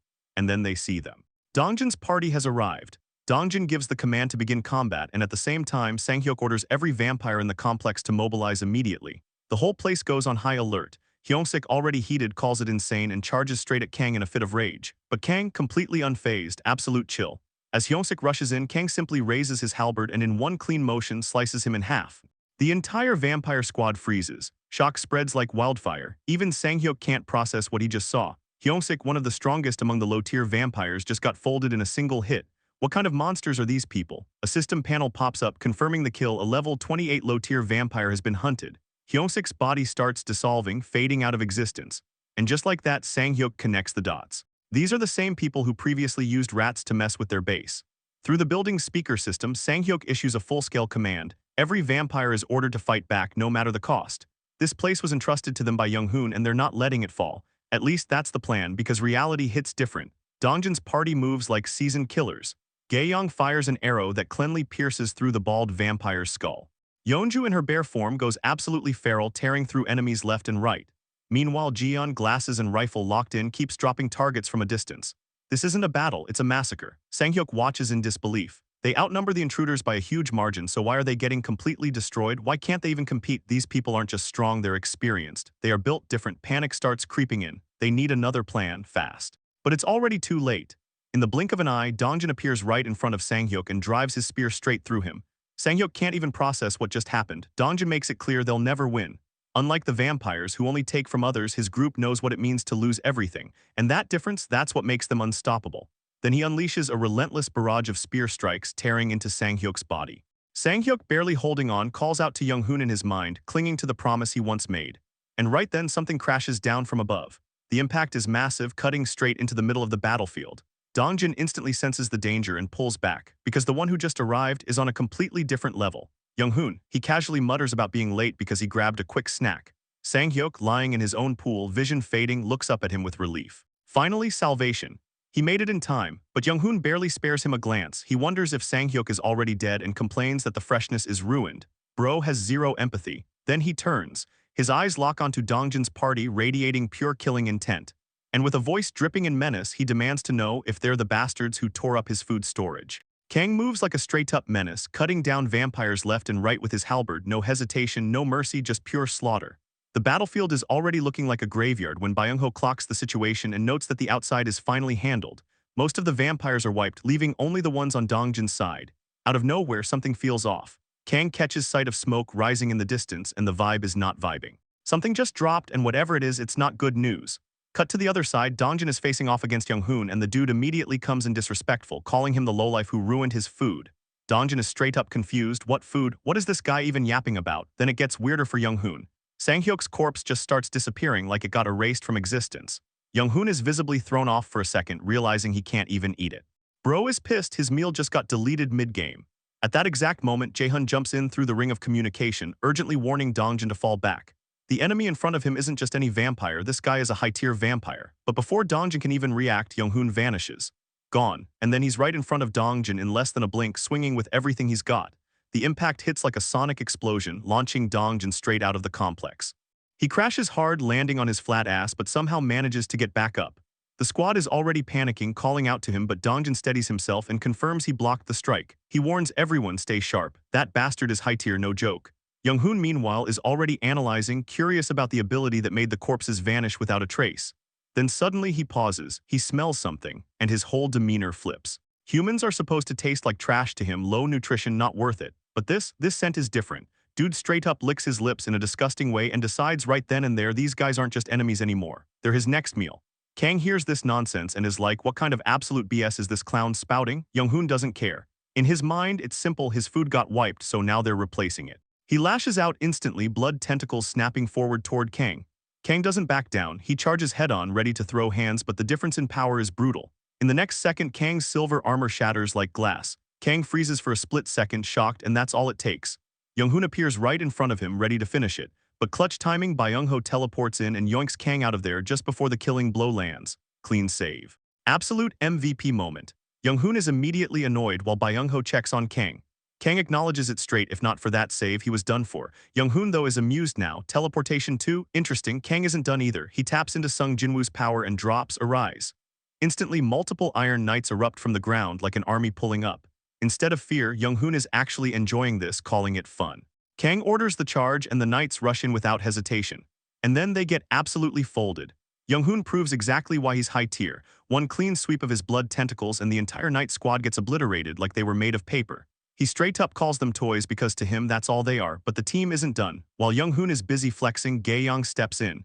She's already drawn her bow, arrow of light fully charged. In the next second, she releases it with everything she's got. The arrow splits mid-flight into multiple projectiles, raining down and piercing into Young-hoon. It actually hurts him. Perfect timing, Dajung buffs Yeonju, who immediately dashes in. She launches herself into the air, aiming to strike from above, but Young-hoon reacts fast. His blood tentacles wrap around her midair, locking her down instantly. Yeonju gets caught off guard, completely restrained, and then she is thrown away like nothing. Gae-young fires again, but Young-hoon isn't falling for the same trick twice. He dodges the arrow easily, except not really, because the arrow curves, full 360, comes right back and slams into him anyway. That's her piercing skill kicking in, and the damage actually shows on his face this time. Then from above, the real combo hits. Jiyeon in crow form is carrying Dongjin into the sky. Dongjin is fully cloaked in black flames, looking like a aura farmer. He locks onto Young-hoon and drops a single command. Die. With full force, he hurls his spear downward, crashing into Young-hoon as he lands. The impact is massive. For a second, it actually feels like it might be over. Dongjin questions it. Did they finally finish him? Nope. Young-hoon's voice cuts through the aftermath. He's still alive, not just alive, impressed. He admits it himself, this is the first time he's struggled this much. Which means one thing, he's about to go all out. And his first target, the archer. His eyes lock onto Gae-young. His leg muscles tense, and in the next instant he disappears and reappears right in front of her, calling her a stupid bitch, ready to end her. But Gae-young doesn't panic, she smiles, because she's not alone. Backing her up is the real monster of this squad, Jae-hun, the god of this apocalypse. As Young-hoon closes in, Jae-hun calmly opens a system panel. The moment it appears, Young-hoon actually looks shocked for the first time. Too late, Jae-hun has already summoned a 20 kg plate and it's inches away from Young-hoon's face before he can even react. Impact. The heavy plate pierces straight through him. Yeah, bro is cooked. And just to add insult to injury, Gae-young throws in a final jab from the back. What an idiot. We see the party gathered, discussing Young-hoon's condition as he lies unconscious, his head completely smashed in, yet somehow healing, which has everyone low-key freaking out, as they question what kind of monsters they're even dealing with and whether this insane regeneration is what high-tier vampires are capable of. Dongjin cuts through the noise, telling everyone to be quiet as he notices Young-hoon starting to regain consciousness, and in the next moment Young-hoon's eyes slowly open, his vision blurred before gradually focusing on Dongjin's party surrounding him. As Dongjin calls him out like a monster, Young-hoon suddenly jolts awake, gasping for air, while his right eye bleeds uncontrollably, only for it to start healing in real time. But then Young-hoon snaps, dragging his hand across the ground in rage, as he spits out insults, calling them filthy dogs for daring to touch him, only for Dongjin to calmly shut him down. By explaining that his body won't move the way he wants because they fed him a neurotoxin while he was regenerating, which leaves Young-hoon visibly shocked. With a spear pointed directly at his neck, Dongjin makes it clear that if Young-hoon wants to live, he better start answering properly, pressing him for information about who he is, what the vampire leader is like, and where they can be found, demanding that he spill everything. Instead of panicking, Young-hoon starts laughing, completely amused even on the brink of death, calling the situation pathetic as he never imagined a day where prey would dare threaten him, before revealing that they are the new humanity, blessed by some mysterious being that granted them strength. When asked about this so-called being, Young-hoon admits that even he doesn't fully know who or what it is, but he does know where it exists, which immediately makes Dongjin snap and demand that he talk. But Young-hoon isn't about to fold, mocking them by questioning whether they really think they can win even if they find that being. And in a sudden, unhinged move, he pierces his own body with a trembling hand, warning them not to get cocky as blood splatters everywhere, and Dongjin is left stunned, trying to figure out what the hell he's doing. Even as he bleeds out, Young-hoon keeps talking, making it clear that wiping out all vampires was never going to be easy, claiming that while other high-tier vampires might be weak, he's not about to go down to people like them, challenging them to struggle and work themselves to the bone before dying. This absolute madman has killed himself by piercing his own heart, instantly triggering system notifications as he dies. A notification confirms that a middle-tier vampire has been hunted, granting a massive amount of experience points, along with money deposited into the ultimate shut-in wallet, followed by another notification stating that a high-tier vampire level 49 has also been hunted, giving even more experience. However, because the individual died by his own hand, the settlement amount is adjusted, and another notification reveals that the leader of the Deondong Pure Castle apartment complex has been killed, unlocking the ability to build an outpost base in that area. As the system continues popping off, we see skill levels increasing, including the House Declaration skill reaching level 25, and as the protagonist levels up again, his territory expands once more with the system confirming the expansion. As always, Jae-hun drops to his knees, overwhelmed by the intense pain that comes with leveling up, while behind him, Seo Yejin watches with concern, asking if the territory expanded again. Jae-hun is surprised she can tell, but Seo Yejin explains that every time the territory expands, he ends up like this, clearly worried about whether he's actually okay, which makes Jae-hun realize that she's often been by his side during these moments. He reassures her that it's only temporary before shifting focus, asking about the situation around Deondong, and Seo Yejin reports that it looks like all the vampires have been exterminated. Right then, Dongjin contacts Jae-hun telepathically, confirming that they've finished searching the complex as instructed, but after a pause, he admits that there don't seem to be any survivors. Jae-hun acknowledges this calmly, saying it's as expected before telling them to return and rest, and the party follows his orders. He then turns back to Seo Yejin, thanking her for her hard work and telling her she can head back as well, and as she leaves, she reminds him that rest is important too and tells him not to push himself too hard. Jae-hun gives a faint smile, wondering if he really looks that worn out, but despite appreciating the concern, he makes it clear he can't rest yet, as he opens his achievement system. Thinking about how his expanding territory brings more people under his control, he realizes that while he wants to accept everyone, there's a risk of vampires slipping in, so he decides to create a specific achievement targeting vampires, to prevent future problems. The system prompts him to set the achievement description, and Jae-hun defines it so that if a vampire gains citizenship, their abilities will be heavily restricted, and a mark will appear on their face, similar to how murders are identified, and the system confirms the setup is complete. Moving on, he considers how to distribute the 3 skill points he just earned from leveling up, already having a plan for one of them as he opens the store and upgrades it.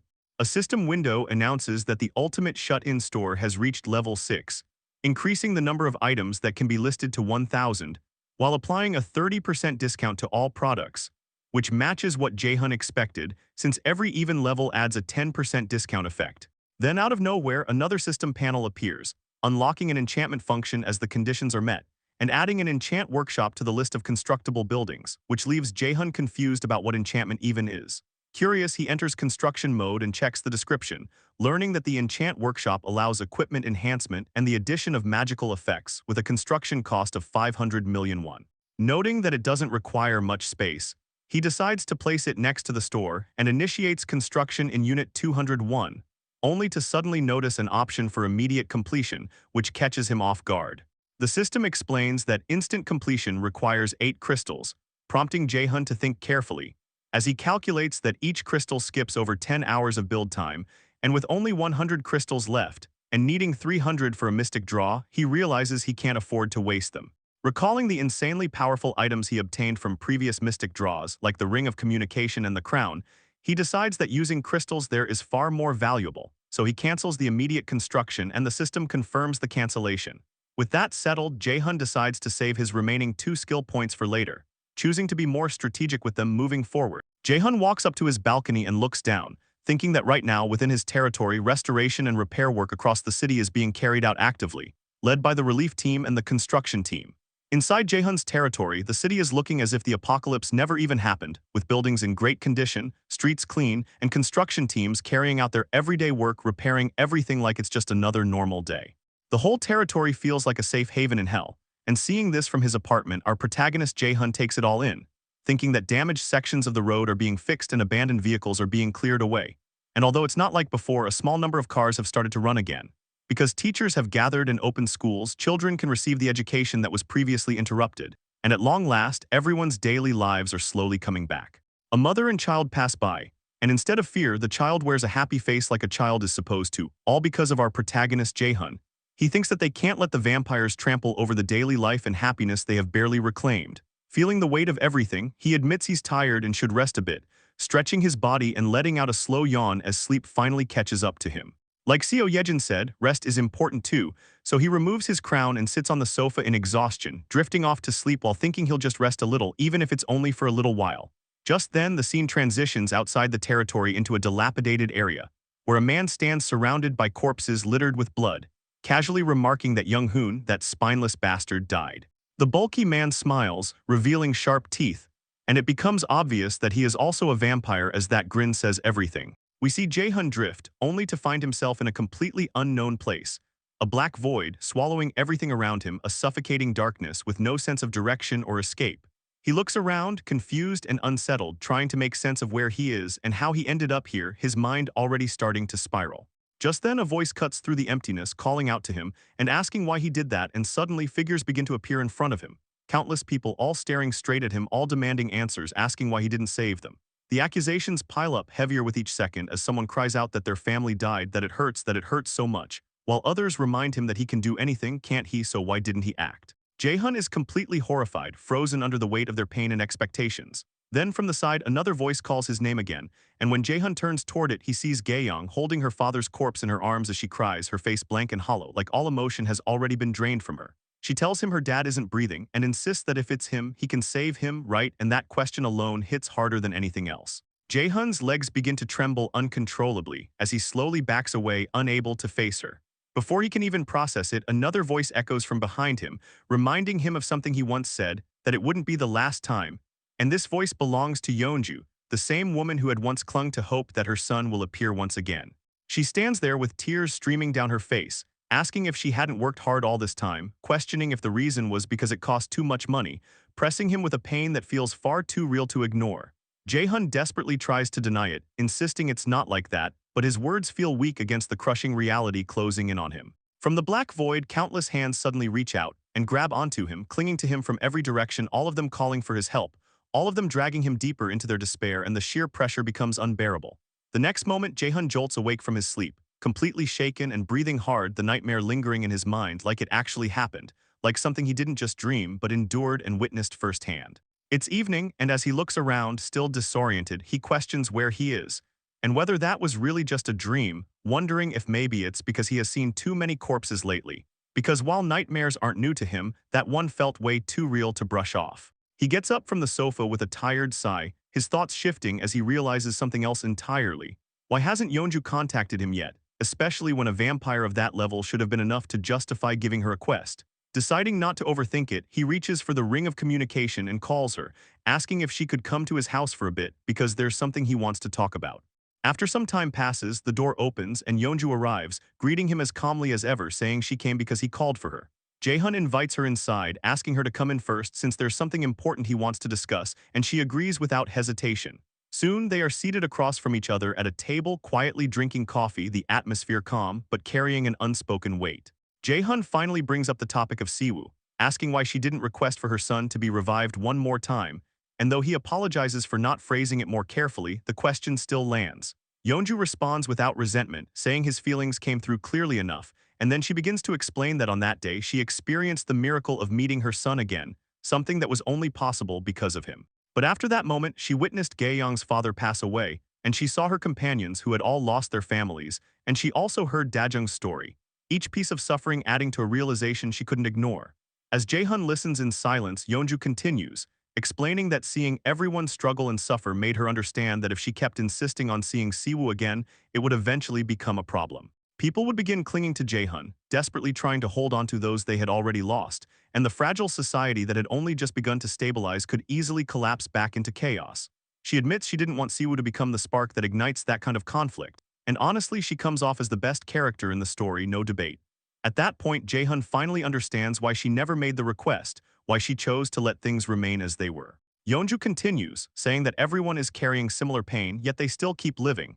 And because of that, she reached the conclusion that there was no reason for her alone to be any different. She then thanks Jae-hun sincerely for granting her that miracle, for giving her and Siwoo the chance to meet again, saying that even now, the time she was given to say goodbye still feels like a dream, and that it brought her immense comfort. Hearing all of this, Jae-hun realizes something subtle but powerful. Yeonju's expression is completely different from when he first met her.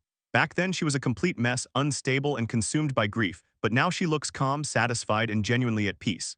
He acknowledges that it's a relief, but internally he reflects on how, unlike before, there is now a quiet stability in her gentle expression, something that almost feels out of reach for him. After their short meeting, Yeonju gets up to leave, and Jae-hun thanks her for coming, but she insists that she should be the one thanking him. As she turns to go, she expresses her gratitude once more for everything he has done for her, wishing him a good night, and Jae-hun responds with a faint, genuine smile. Now alone, he reflects on the conversation, realizing that Yeonju was far more of an adult than he was, that instead of him comforting her, it was her answer that ended up comforting him. He feels like if he went back to sleep now, he might finally be able to rest peacefully. As the scene fades, night fully takes over and the moon glitters softly in the dark sky, bringing a rare sense of quiet to everything. Several weeks pass in what feels like the blink of an eye, and the scene shifts abruptly to the sound of gunfire echoing through the air, somewhere else entirely. Bullets tear through groups of goblins, cutting them down one after another, and the ones responsible for this clean sweep are none other than the trio everyone knows, the twins and Seunjob. Seunjob receives a system notification confirming that the quest has been completed, that the reward will be given, and that he has obtained a small amount of experience points, and he can't help but grin as he notes that he has hit his daily target. Turning to the twins, he asks how many they have left, and both of them respond that they have about 5 more each, which only makes him smirk. With zero empathy, he tells them to finish the rest of the hunt by themselves, which immediately pisses off one of the twins, who calls it nonsense, and tells him to stick around longer, but Seunjob casually walks away, saying he's clocking out first, and that they need to start building some independence. He even throws in a mocking grin as he looks back, basically calling them out for always relying on others like brats, which clearly hits a nerve. The first twin is ready to snap, but the second one steps in, calming him down and telling Seunjob to just go, assuring him that they'll handle the rest themselves. Seunjob accepts that response easily, saying that as long as they understand, that's enough, and then he leaves without another glance. Once he's gone, the second twin admits the obvious truth, that without him, things get significantly harder, but even so, they have no choice but to manage on their own. The first twin reflects on that day when the Cyclops appeared, when they ran into the parking lot in desperation, realizing that everything they're going through now is the price they have to pay. Jae-hun had assigned them an intense hunting mission that resets every single day, and the penalty for failing it is 1 minute of unbearable pain, a punishment that feels way longer than it sounds. They've already experienced that pain multiple times, their bodies pushed to the brink whenever they failed to meet the quota, and each time it felt so excruciating that death almost seemed like the better option. A relentless hunting hell that repeats daily, where failure brings agony intense enough to make you wish for death. And because of that, they regret their actions from that day more deeply than anything else. The weight of that mistake burned into them for good. The twins return from the hunt, completely drained, thinking hunting is brutal and straight-up hell. Sang-hoon notes they somehow managed to pull through, and Ji-hoon suggests grabbing some meat before heading home. Sang-hoon agrees, and they settle on having a barbecue party dinner tonight, while Ji-hoon quietly reflects that, weirdly enough, things weren't entirely bad despite being forced to hunt every single day. They arrive at their apartment, where their mother welcomes them inside as they announce their return. Ji-hoon continues thinking that their financial situation has improved significantly compared to others. Their mother asks what they bought this time, and Jihoon hands over the meat, explaining their purchase, while Sang-hoon heads straight for the shower after the exhausting day. Jihoon keeps thinking that thanks to their financial stability, they no longer have to worry about what they can or cannot afford, and that's probably why these thoughts keep coming to him lately. After a while, Sang-hoon comes out of the shower looking satisfied, saying he feels refreshed. He tells Jihoon to go wash up as well since he's done, and Jihoon remarks that he takes way too long. Sang-hoon responds that it's because he feels more refreshed that way. Jihoon agrees and says he'll shower quickly and asks him to help set up the table. Sang-hoon then flexes his muscles and calls out to Jihoon, telling him good work today and that they should give it their all again tomorrow. Jihoon responds that he did great too. Internally, Jihoon feels at peace, thinking things are better this way. He reflects further, recalling how monsters appeared in the world, making life incredibly tough, but everything changed because Kim Jae-hun appeared. Safe zones were established and fair rewards were given to those who put in the effort. Before the world fell apart, Jihoon had graduated from a no-name college and earned a pitiful salary while working at a black company. Back then, life wasn't about living but just enduring, as he remembers his senior throwing papers at him. Compared to those hopeless days, even if life is tiring now, he feels it is overflowing with vitality and far better. He looks outside at the sky, thinking the moon is beautiful and that everything feels peaceful. He acknowledges that without Kim Jae-hun, he could never have dreamed of such peace. However, he still regrets the choice he made that day, when he abandoned Jae-hun's request and ran away like a coward following Baek Seunjob. He folds his hands together, resolving not to disappoint Jae-hun again, and prays that this peace continues forever. At that moment, a glow begins to emanate from Jihoon's body, catching him off guard. In the next second, he is completely enveloped in golden energy, shocked, because something clearly out of the ordinary is happening. A system notification appears, stating that Citizen Jihoon's loyalty has reached 100 and that he is now registered as a vassal. His vassal capacity limit increases and his status is displayed, title of 21st Servant and Goblin Slayer, trust at 89 and loyalty at 100.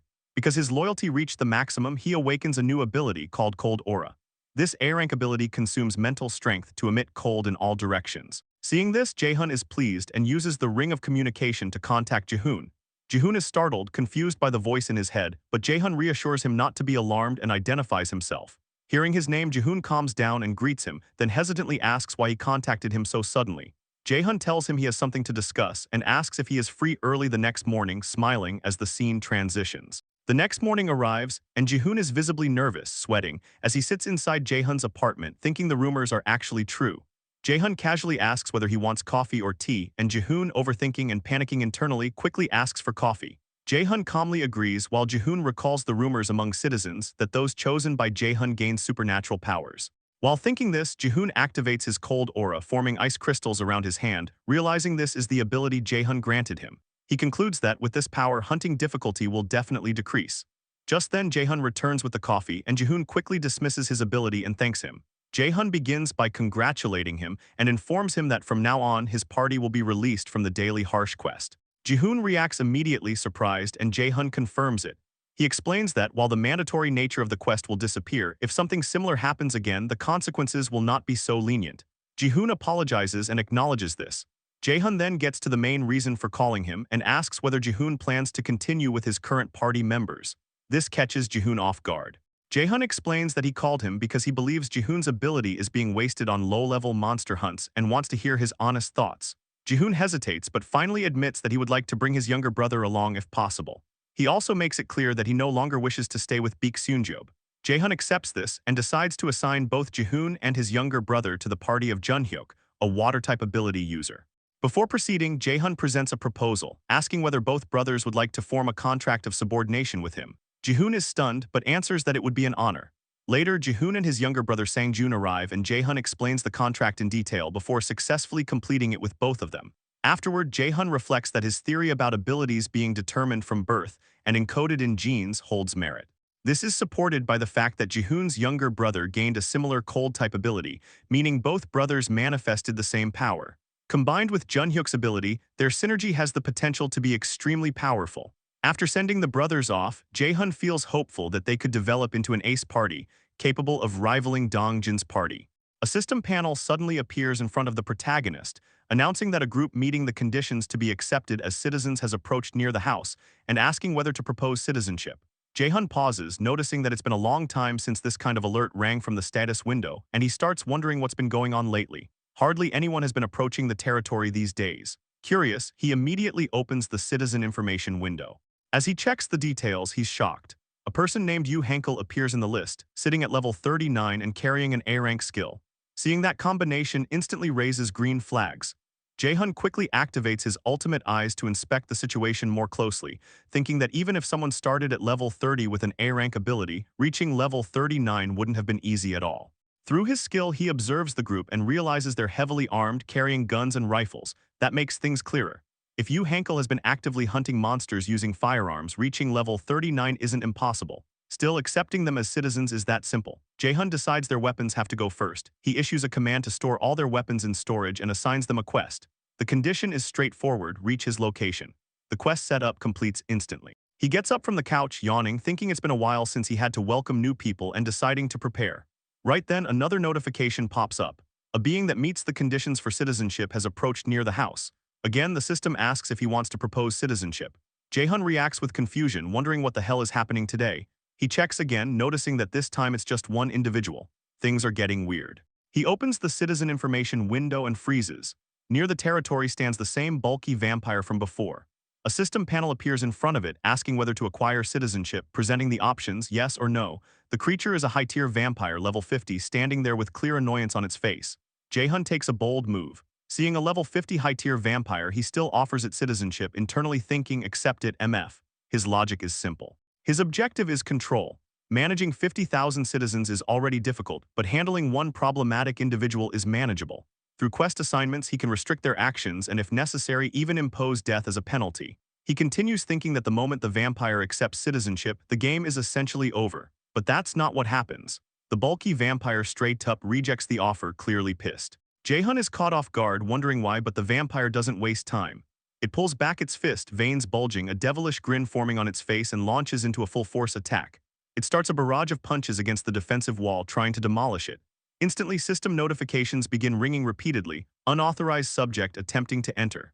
Using his ultimate eyes, Jae-hun watches the scene, confused about what the hell this dude is doing. The vampire's forearms swell as it pumps blood into them like Luffy, its hands transforming into massive forms. With everything it has, it delivers a final brutal punch. The surrounding area gets wrecked from the impact, but the defensive wall remains completely untouched, not even a scratch. The system continues repeating the warning as the barrier absorbs the entire force of the attack. Despite all that power, nothing changes. The bulky vampire stands there, visibly annoyed. Its hand is completely destroyed, a total mess. But in the very next moment, it regenerates instantly using its ability. Watching this, Jae-hun concludes that the creature is definitely dangerous. Even though it couldn't break the barrier, the momentum and raw punching power it showed can't be underestimated. Just from the shockwave and the explosion-like sound, it's obvious that this bastard is stronger than the Cyclops he fought before. He starts connecting, thinking that vampires might have abilities similar to human awakened powers. The high-tier vampire Young-hoon they hunted previously could manipulate blood like it was part of his own body. The bulky vampire's power is probably something along those lines. Meanwhile, the vampire stands still, staring at the defensive wall, analyzing what just happened. After observing carefully, it reflects on how its blood-infused punch caused a shockwave that spread across the entire massive barrier. The scale of it was insane. A grin forms on its face as it realizes that something capable of maintaining a barrier of this magnitude exists. Now it understands, Young-hoon's death must have been caused by whatever is inside. There's an existence within that barrier with power beyond its comprehension, something that defies common sense. Even someone at the absolute peak might not be able to exert power on this level. He recalls an image of a vampire offering its blood, which it consumed, reinforcing its thoughts. This isn't a situation it can handle alone. Deciding to retreat, the bulky vampire turns back, thinking he needs to head back for now, but Jae-hun isn't about to let that slide. Using the ring of communication, he contacts Seo Yejin and orders her to come to his house immediately. There's a target they need to track. Internally, Jae-hun is dead serious. He's absolutely not letting that vampire get away. The scene shifts and Seo Yejin's rats are locked in, tracking the bulky vampire and keeping constant tabs on his movement. The surveillance is steady, but the pressure is building fast. Seo Yejin turns to Jae-hun, asking what they do next, her tone carrying urgency as the situation starts slipping out of control. She explains that if this keeps up, the connection between her and the rats is about to get cut off. Jae-hun immediately focuses on the target's position, asking where the vampire is right now. Seo Yejin reports that he's moving, passing through Shin Hyundai Station along the Donghae line. At the same time, she's visibly struggling to maintain control over her rats, the connection flickering as things begin to break down. Then it happens. The link between Seo Yejin and her rats completely snaps. She apologizes to Jae-hun, admitting the connection was cut. Jae-hun brushes it off, staying composed, saying it's fine. At least they're not completely blind. Dongjin's party is still on the move, actively pursuing the bulky vampire. Seo Yejin wipes sweat from her face, relieved that the chase hasn't completely collapsed. Meanwhile, Jae-hun runs through the situation in his head, analyzing every detail. He starts speculating whether the vampire is planning to go all the way to Jijengun. The original plan was to track him back to the vampire headquarters, but the distance already feels way farther than expected. Then a bigger question hits him: why the Donghae line out of all possible routes? That line connects Busan to Tiwagang Station in Ulsan. The realization creeps in and it's not looking good. There's a real possibility that their headquarters might actually be in Ulsan. That assumption alone is enough to raise the stakes to a dangerous level. Ulsan is a massive city with a population of over 1 million. If vampires have been operating there, that means an insane number of humans could have already been used as nourishment. The implication is obvious: there could be a huge number of high-tier vampires waiting there. And then comes the worst-case scenario. The same bastard who scouted their area could return to that base and come back leading a full squad of high-tier vampires. If that happens, it's game over. Even if it sounds extreme, Jae-hun knows it's not something they can afford to ignore. If that situation becomes real, things are going to spiral into something seriously catastrophic. He makes the call. No hesitation in his decision. There's no way they can let that vampire escape alive. At the same time, Dongjin's party continues the pursuit, closing in, while maintaining communication through the ring of communication. Jae-hun contacts them directly and lays it out. They're switching to Plan B. He makes it clear he's counting on them. The response comes back solid and immediate. They understand. Elsewhere, the tone shifts completely as chaos breaks out in another location. A bald man is losing his temper, furious over the fact that their guns have suddenly disappeared. The situation is already tense, and this just sends him over the edge. Yu Hankel steps in, trying to calm everyone down, but the bald guy isn't having any of it. He snaps back, questioning how anyone can stay calm right now. He reminds Hankel that he came all this way, trusting his word, and now their most critical weapons are just gone. He demands answers, demanding to know how Hankel plans to take responsibility for this mess. Hankel is clearly cornered but tries to hold his ground. He apologizes about the guns but insists that if they just see what's ahead for themselves, they'll change their minds. He calls out to another man, urging him to at least listen. The man pushes back immediately, saying this isn't something they can handle without weapons. Moving around in this place alone is already dangerous. Hankel doubles down, claiming there are no monsters here, but that argument gets shut down instantly. The man calls it out as complete nonsense. Especially in a situation like this, no one is buying that. Hankel tries one last angle, reminding him of his ability, asking if that doesn't count for anything. The man admits he knows what Hankel can do, but that still doesn't make this plan any less insane. Going in unarmed and potentially running into a horde of monsters is basically asking for total annihilation. From his perspective, Hankel is asking everyone to bet their lives on his personal judgment, and there's still a real chance he could be wrong. The argument is still heating up when suddenly everything stops. Every single person receives a system panel notification. A glowing interface appears in front of them, catching everyone off guard. Confusion spreads instantly as they try to process what's happening. The panel displays a quest. The objective is clear: find your way to room 3002 in building 114. The bulky vampire tears through the railway tracks, while someone silently chases him from above, tracking his every movement from the sky. The figure following him turns out to be Jian. Using his wings, Jian flies directly overhead while reporting to Jae-hun that he found the target Jae-hun mentioned. Keeping his eyes locked on the vampire below, Jian confirms the monster is right in front of him. Jae-hun immediately gives the order to begin Plan B. In the next moment, a system panel opens near Jian's stomach area as his storage activates. Poison mist starts pouring directly out of the system window, flooding the railway tracks with thick green smoke. The bulky vampire slows down in confusion, trying to understand what the hell is happening around him. Then suddenly, Byung-ho appears behind him using teleportation. Already locked in with his rifle, Byung-ho unloads multiple shots straight into the bulky vampire. But the attacks are completely ineffective against a level 50 vampire. The bullets bounce right off his body like they are nothing. The bulky vampire slowly turns toward Byung-ho with a terrifying glare, demanding to know who the hell he is. Then in a flash, the vampire disappears from his position and instantly appears in front of Byung-ho. With his blood-pumped fist cocked back, he smashes the ground so hard that Byung-ho gets launched away violently. Byung-ho stumbles backward, trying to recover, but he suddenly stops because Gae-yong is already standing behind him with her bow prepared. Before firing, she quickly checks if Byung-ho is okay, and after confirming he is still fine, she immediately focuses on the vampire. Gae-yong coldly declares she has nothing to say to the likes of him before firing an arrow of light directly at the bulky vampire. But the vampire reacts insanely fast, hopping sideways just in time to dodge the attack. Hearing her insult, the bulky vampire realizes they already know what he is. The moment he understands they recognize him as a vampire, he becomes visibly furious. Right then, Kang arrives in silver armor. Without wasting time, he commands his forces to arise, and numerous golem knights appear instantly, before charging straight toward the bulky vampire. The massive golems gang up on him together, swinging heavy swords from every direction. But despite their size and numbers, the vampire easily dodges every strike with overwhelming speed. While avoiding the attacks, the bulky vampire deliberately moves deeper into the thick poisonous mist. Watching everything carefully, Jae-hun calls the decision foolish. No matter how hard the vampire tries to hold his breath, escaping without inhaling any poison is impossible. Once Hiren's paralysis toxin enters his body, tracking him down becomes easy. Jae-hun also points out that the rest of the team has already circled around the other side of the poisonous mist and is waiting for him there. To him, the vampire looks like someone trying to escape from the palm of Buddha's hand. Using the ring of communication, Jae-hun contacts Dongjin and tells him to buy as much time as possible together with Yeonju. But before he can continue speaking, the entire situation flips. The bulky vampire suddenly smashes the ground with all his strength. A gigantic shockwave erupts outward, blasting through the entire area and completely dispersing the poisonous mist.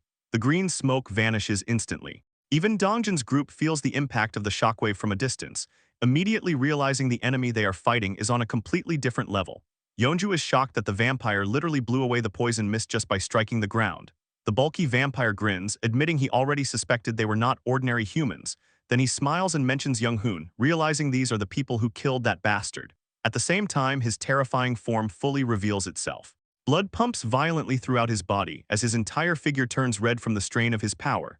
Now surrounded by Dongjin's party, the bulky vampire looks even more monstrous. Jae-hun immediately realizes the truth and curses under his breath. The vampire never jumped into the poison mist to escape. He entered the mist to hide himself long enough to activate his abilities. Back on the battlefield, Kang's golem knights attack once more. But the bulky vampire rears back his fist and punches the absolute hell out of every single golem, blasting them away while yelling for them to get out of his way. Kang then charges personally. In a blink, he closes the distance with his halberd raised and swings directly at the vampire, but the vampire is already prepared. Clenching his fist tightly, he lands one brutal punch straight into Kang. Kang coughs up blood as he gets sent flying far backward. Before the impact becomes fatal, Byung-ho teleports in and takes the hit alongside him. But the vampire immediately grabs Byung-ho by the leg. The bulky vampire admits he does not know what fighting Young-hoon was like, but warns them that if they try to fight him the same way, every single one of them will die. Then, with overwhelming force, he slams Byung-ho and Kang straight into the ground, like Hulk smashing Loki in Avengers. Gae-young cries out in panic, but she does not even get time to react properly, because the bulky vampire instantly appears behind her. He coldly points out that this is not the time to worry about others. A second later, he strikes Gae-young and sends her flying directly toward Dongjin and Yeonju. Dongjin completely loses his temper after seeing his fiancée get attacked. Furious, he unleashes his spear with all his strength, while activating black flames at the same time, raging at the vampire. But the bulky vampire casually dodges the incoming spear by simply tilting his head slightly to the left. Dongjin and Yeonju still charge together without hesitation, but the difference in strength is brutal. The vampire suddenly clasps both hands together above his head, before smashing both of them down with overwhelming force. In an instant, Dongjin and Yeonju are completely defeated and lying on the ground. The vampire stands over them victoriously, admitting that they are pretty impressive for humans. Grinning down at them, he tells them to stay there and watch.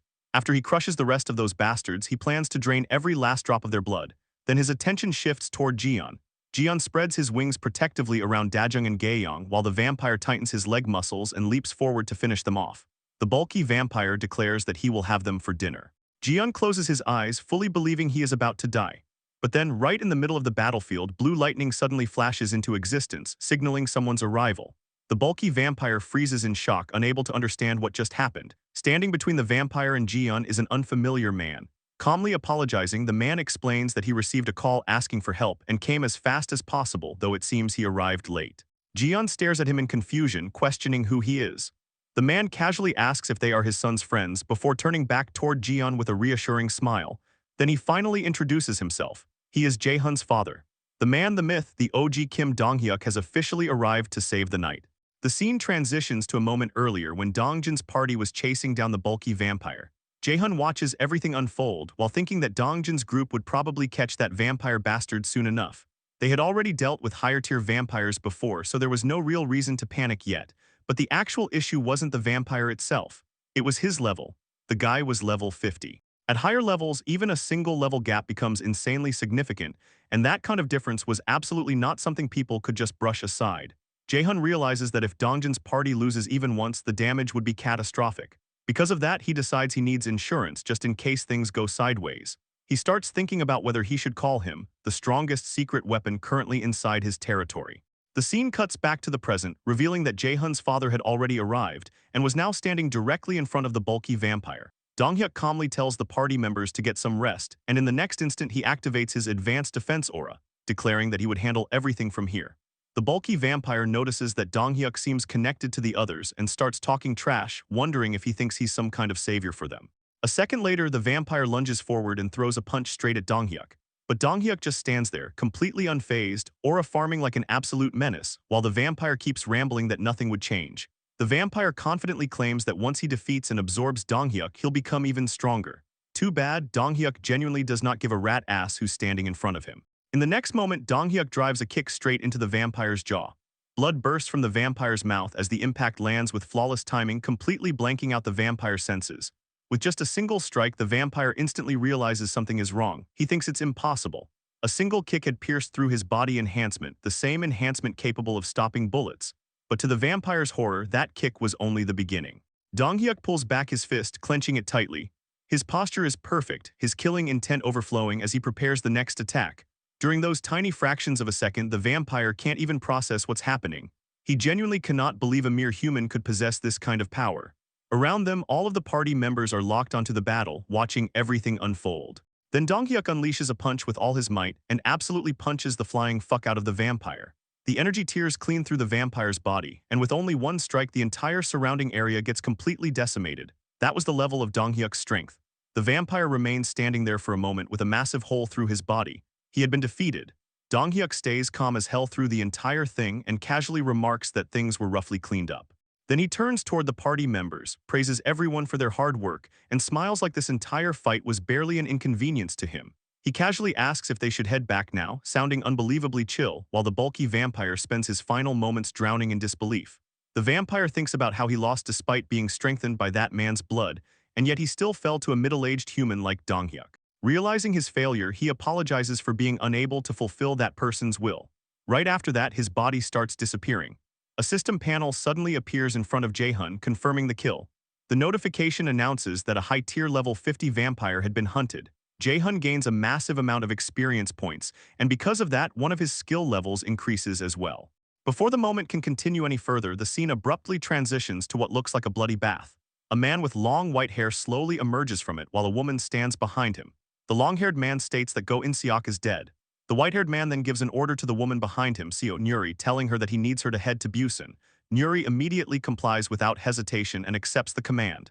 The scene shifts once again, returning to Jae-hun's territory. Because Jae-hun's father killed the level 50 high-tier vampire, Jae-hun's level rises as well, and as usual, leveling up comes packaged with unbearable pain. The agony hits hard. While Jae-hun struggles through it, Seo Yejin approaches him with concern and offers him a glass of water. Jae-hun thanks her, and Seo Yejin asks if his territory expanded again and whether he's okay.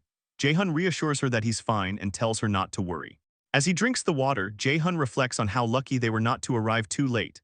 He already knew his father was strong because of the bloodline buff, but he never expected him to be overwhelmingly powerful to that degree. Dongjin's party constantly benefited from title buffs that made them stronger than their actual levels suggested, yet even with those buffs, they were nowhere near Dong-hyuk while he was wrapped in his enhanced protection aura. Jae-hun feels genuinely relieved that he called his father as backup, just in case things went wrong. Right then, another system panel appears, announcing that Citizen Byung-ho had used all available daily quests for the day. The completed quests are evaluated, and Jae-hun immediately realizes what's happening. He remembers that everyone, including Dongjin's party, had been assigned to complete 3 daily quests each day. The efficiency compared to the cost had been incredibly high, so none of them had missed a single day so far.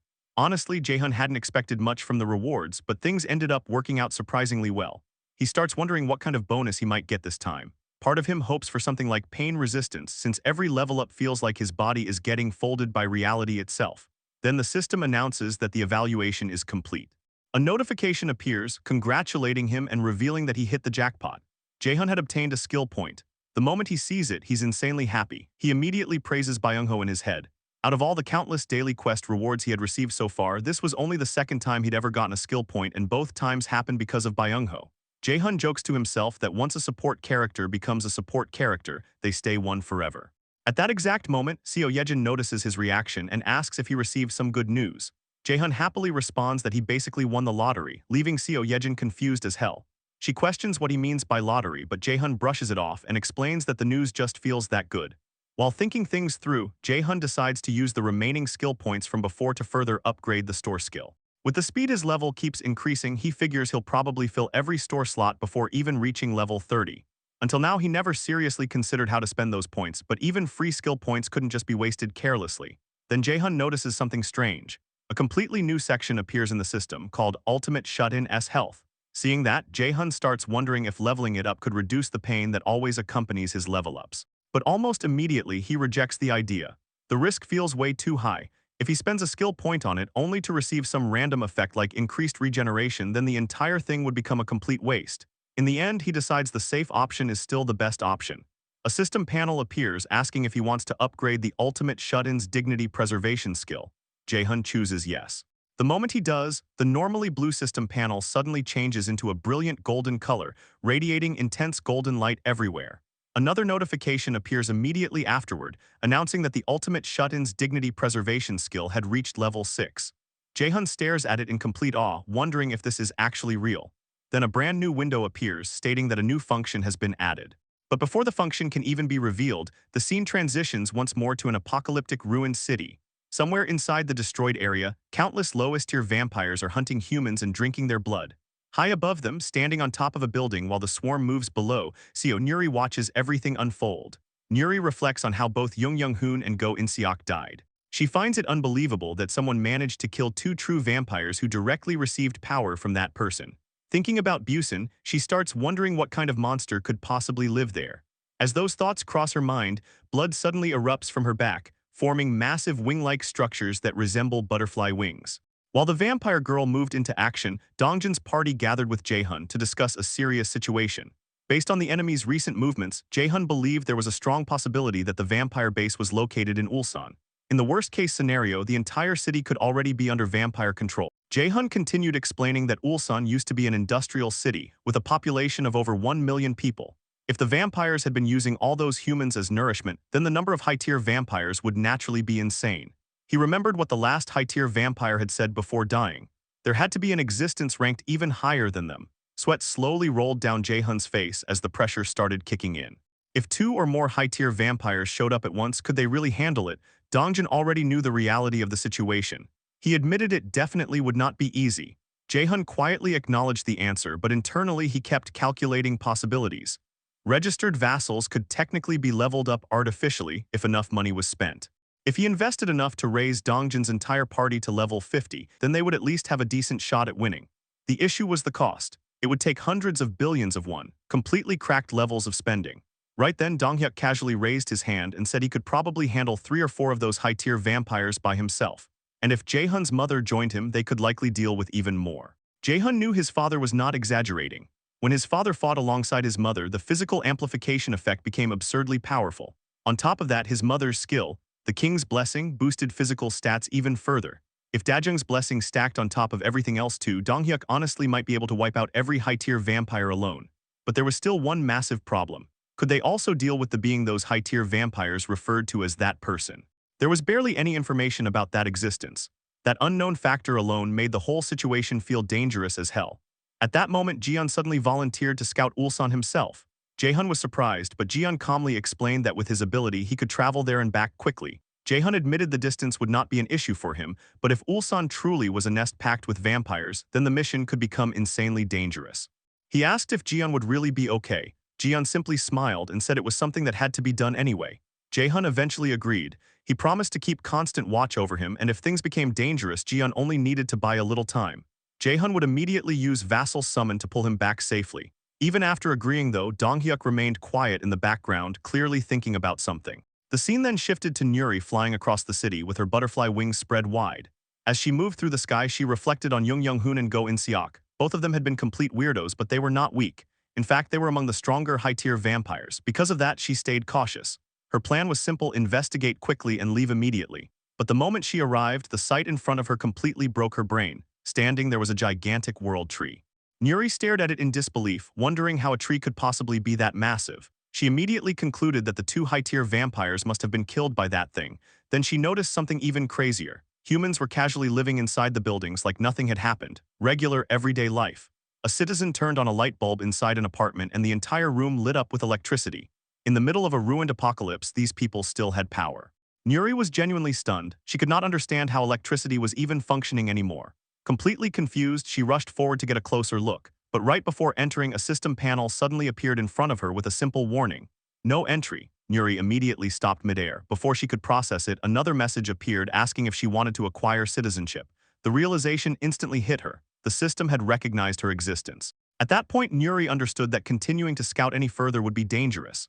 Still, she could not stop staring at the city. It genuinely looked like the apocalypse had never touched this place. Cars drove across the roads normally, trucks moved through the streets, buildings glowed with electricity. The entire area looked absurdly normal while the outside world had already gone to shit. Realizing she had seen enough, Nuri decided retreating was the safest option and flew away from the area. Watching everything through his ultimate eyes skill, Jaehun clicked his tongue in disappointment. A flying vampire would have been insanely useful. He had offered citizenship just in case, but she rejected it too. If he could somehow make vampires accept citizenship, the advantage would completely shift to his side. He could stop enemies from leaving with information and potentially even feed false information back to their faction. That would have been peak manipulation. Still, it was not a total loss. Jaehun figured there was a limit to how much information Nuri could report back anyway. At most, she could only describe three things: the world tree, the transparent barrier, and the fact that she had been offered citizenship. As Jaehun continued thinking things through, he realized the vampire's reaction speed was way faster than expected. After the first high-tier vampire died, it had taken almost a month for another one to appear. This time, a new high-tier vampire arrived before even a single day had passed. That raised another disturbing possibility. Maybe vampires could somehow sense the deaths of their subordinates. It sounded insane, but definitely not impossible. Either way, the quick reaction ended up helping Jaehun too. Thanks to Nuri, he had finally pinpointed the vampire's exact location. Far above the sky, Nuri continued flying forward, completely unaware that Jian was secretly following her in his crow transformation form. Jaehun carefully monitored the pursuit and judged that as long as Jian avoided direct combat and kept enough distance, there should not be a problem. Right then, Donghyuk suddenly called out to Jaehun, asking if they could talk for a moment since it had been a while. In his hand was a bottle of alcohol along with some special snacks. Before long, the two of them were sitting together, eating instant ramen at the table. Jaehun finally asked what his father wanted to discuss. Donghyuk first offered him a drink, but Jaehun refused since he was still busy monitoring the situation.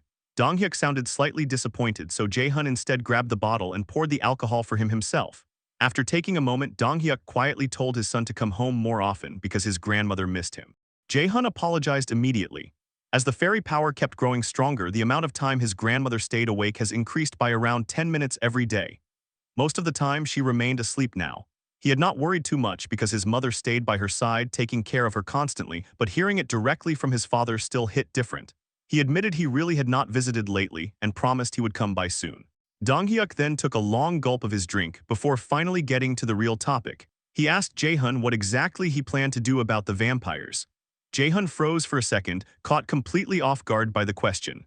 Jaehun answered his father's question about the vampires calmly, saying the first thing he needed to figure out was their scale. Donghyuk listened carefully, and after a short pause, Jaehun continued, explaining that once he understood how big the threat actually was, he would decide how to wipe them out. For a moment, Donghyuk said nothing. Then he asked if there was really a specific reason Jaehun had to subjugate them in the first place. He pointed out that if vampires had truly taken over Ulsan, like Jaehun claimed, then going there himself would obviously be dangerous. Soon enough, their own people could end up caught in the mess too. Donghyuk questioned whether there was any reason to take such a massive risk right now. He continued, saying it wouldn't be too late to wait until the vampires came to them instead. If a battle happened on their own turf, they could fully utilize Jaehun's save zone ability. With a serious look on his face, Donghyuk explained that in the absolute worst-case scenario, everyone could just take shelter inside Jaehun's territory. So why was he forcing himself to hunt them down first? After hearing that, Jaehun fell silent. Honestly, his father wasn't wrong. Even if the vampires attacked, they wouldn't be able to get through the transparent barrier protecting his territory. Logically, staying put was the safer option. But Jaehun never wanted to relive something like that ever again. The painful memory still stuck to him like a curse. A single low-tier vampire had once slaughtered countless citizens under his watch.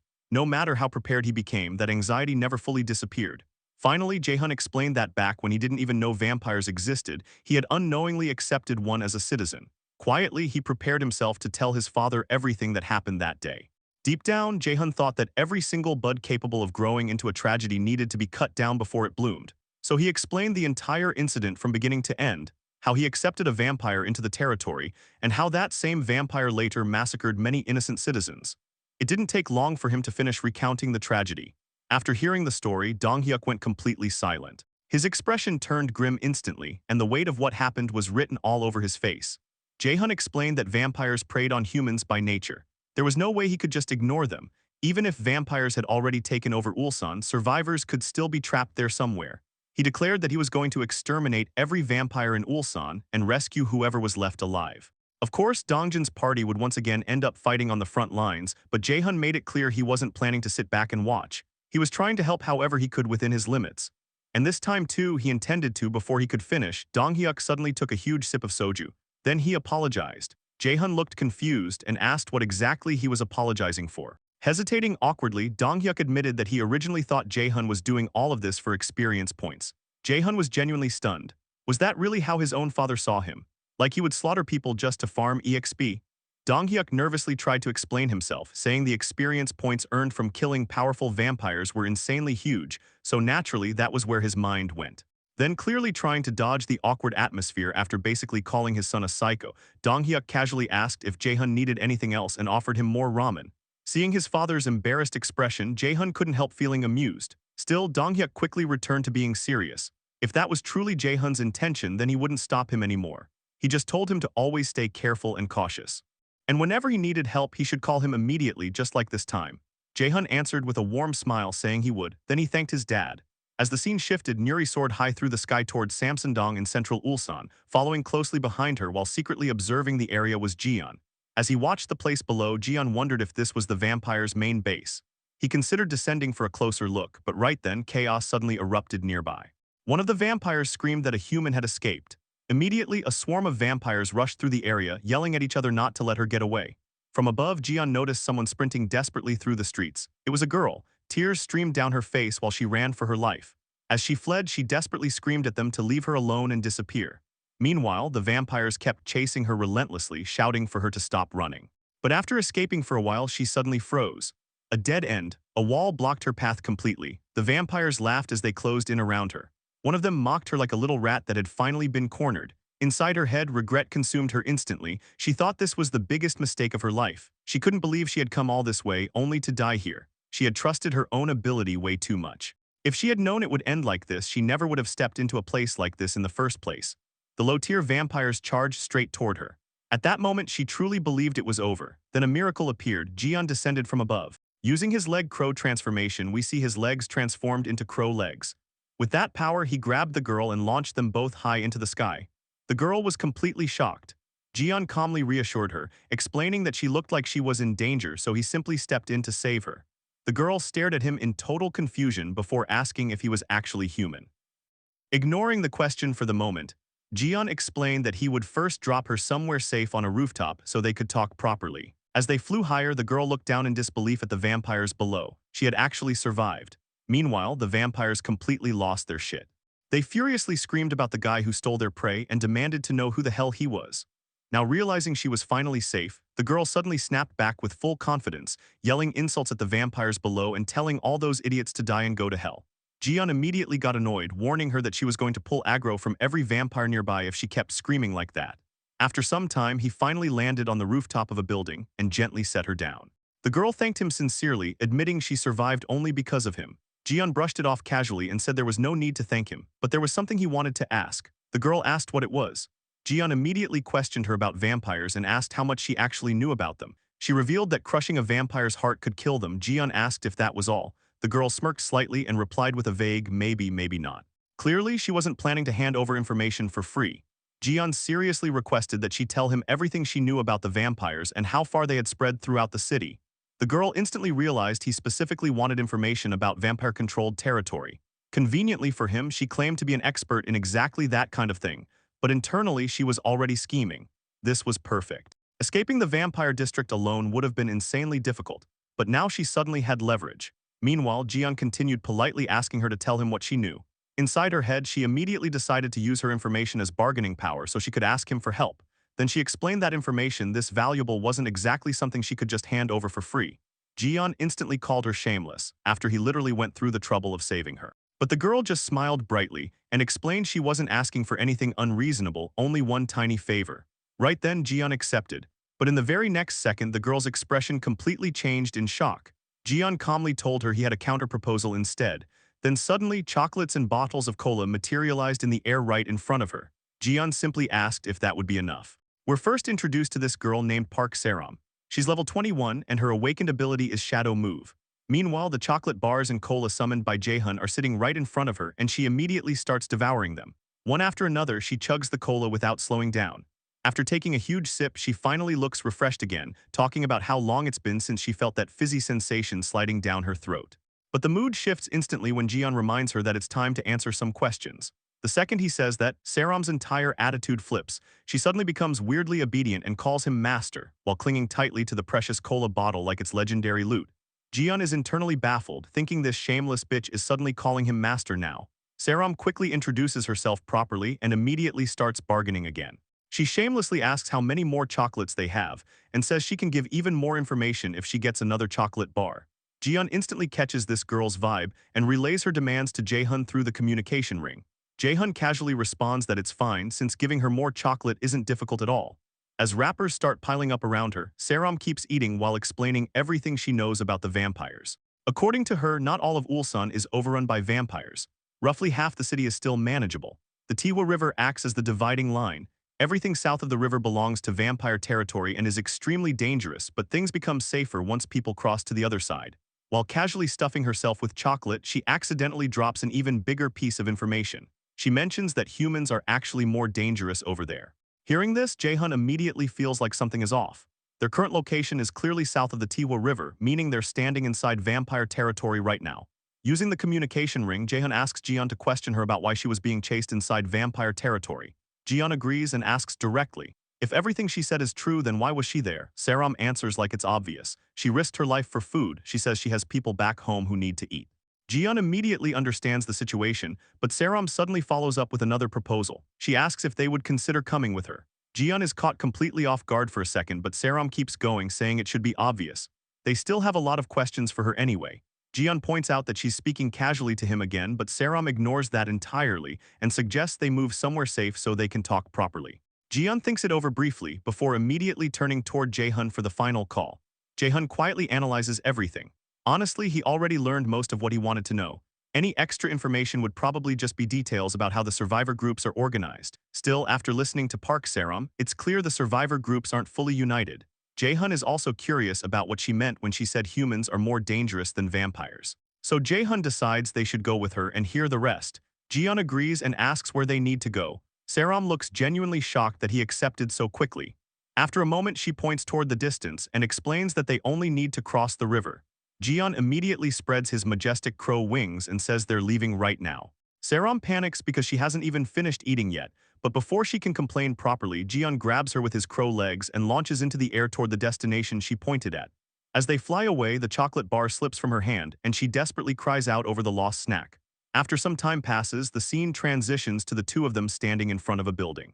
Jian asks if this is the place, and Saram confirms that this is where her survivor group has settled. She immediately bangs on the entrance shutter with her legs and yells for them to open up because she's back. A few seconds later, the shutter rises and a group of men approaches after recognizing her. They're surprised she actually survived. One fat guy with a smug grin notices Jian standing beside her and asks who the newbie is. Saram instantly claims dibs on him and tells the guy to mind his own business. Naturally, that only makes him even more curious. Saram gets pissed and tells him to shut up and move because she has important things to discuss inside. While watching all of this, Jaehyun quietly analyzes the group. Both Saram and the loud guy named Young-woong are natural metahumans. Young-woong's awakened ability is Stone Fist. Based on Jaehyun's experience so far, natural metahumans who possessed awakened abilities before becoming his vassals are absurdly rare, appearing at a rate of roughly 1 in 8,000. Yet inside this small survivor group of around 1,000 people, there are already 2 of them. Jaehyun starts realizing this place might actually be a gold mine. Saram and Jian continue deeper into the building before eventually reaching a staff room. The second Saram opens the door, a bright flashlight is aimed directly at her face. Recognizing the people inside, Saram immediately asks them to put the flashlight away. Inside the room are several men. One sitting in the middle asks why she returned so quickly, while another asks what happened. Saram then introduces Jian to everyone and explains that these are the people she mentioned earlier, the ones she needed to feed. Jiyeon acknowledges her explanation, but one rough-looking guy immediately starts criticizing her. Seeing her return this quickly, he assumes she failed to secure food again. Saram instantly lashes out, asking if that's how he talks to a leader who barely survived and made it back alive. The rough-looking guy fires back without hesitation, mocking her leadership and asking where her backpack went. The argument keeps escalating. Saram admits she threw the backpack away in order to survive. The guy gets furious because he warned everyone they absolutely couldn't afford to fail this time. According to him, they don't even have enough food left to survive through next week. The adults can endure hunger for a few days if necessary, but the children at least need to eat. As he says this, several small cute children become visible in the background. At that moment, Saram finally stops talking. The rough-looking man continues venting. They trusted her because she's the only one there with an awakened ability, yet she came back empty-handed and dragged in some random stranger nobody knows. Meanwhile, Jae-hun quietly observes the entire situation.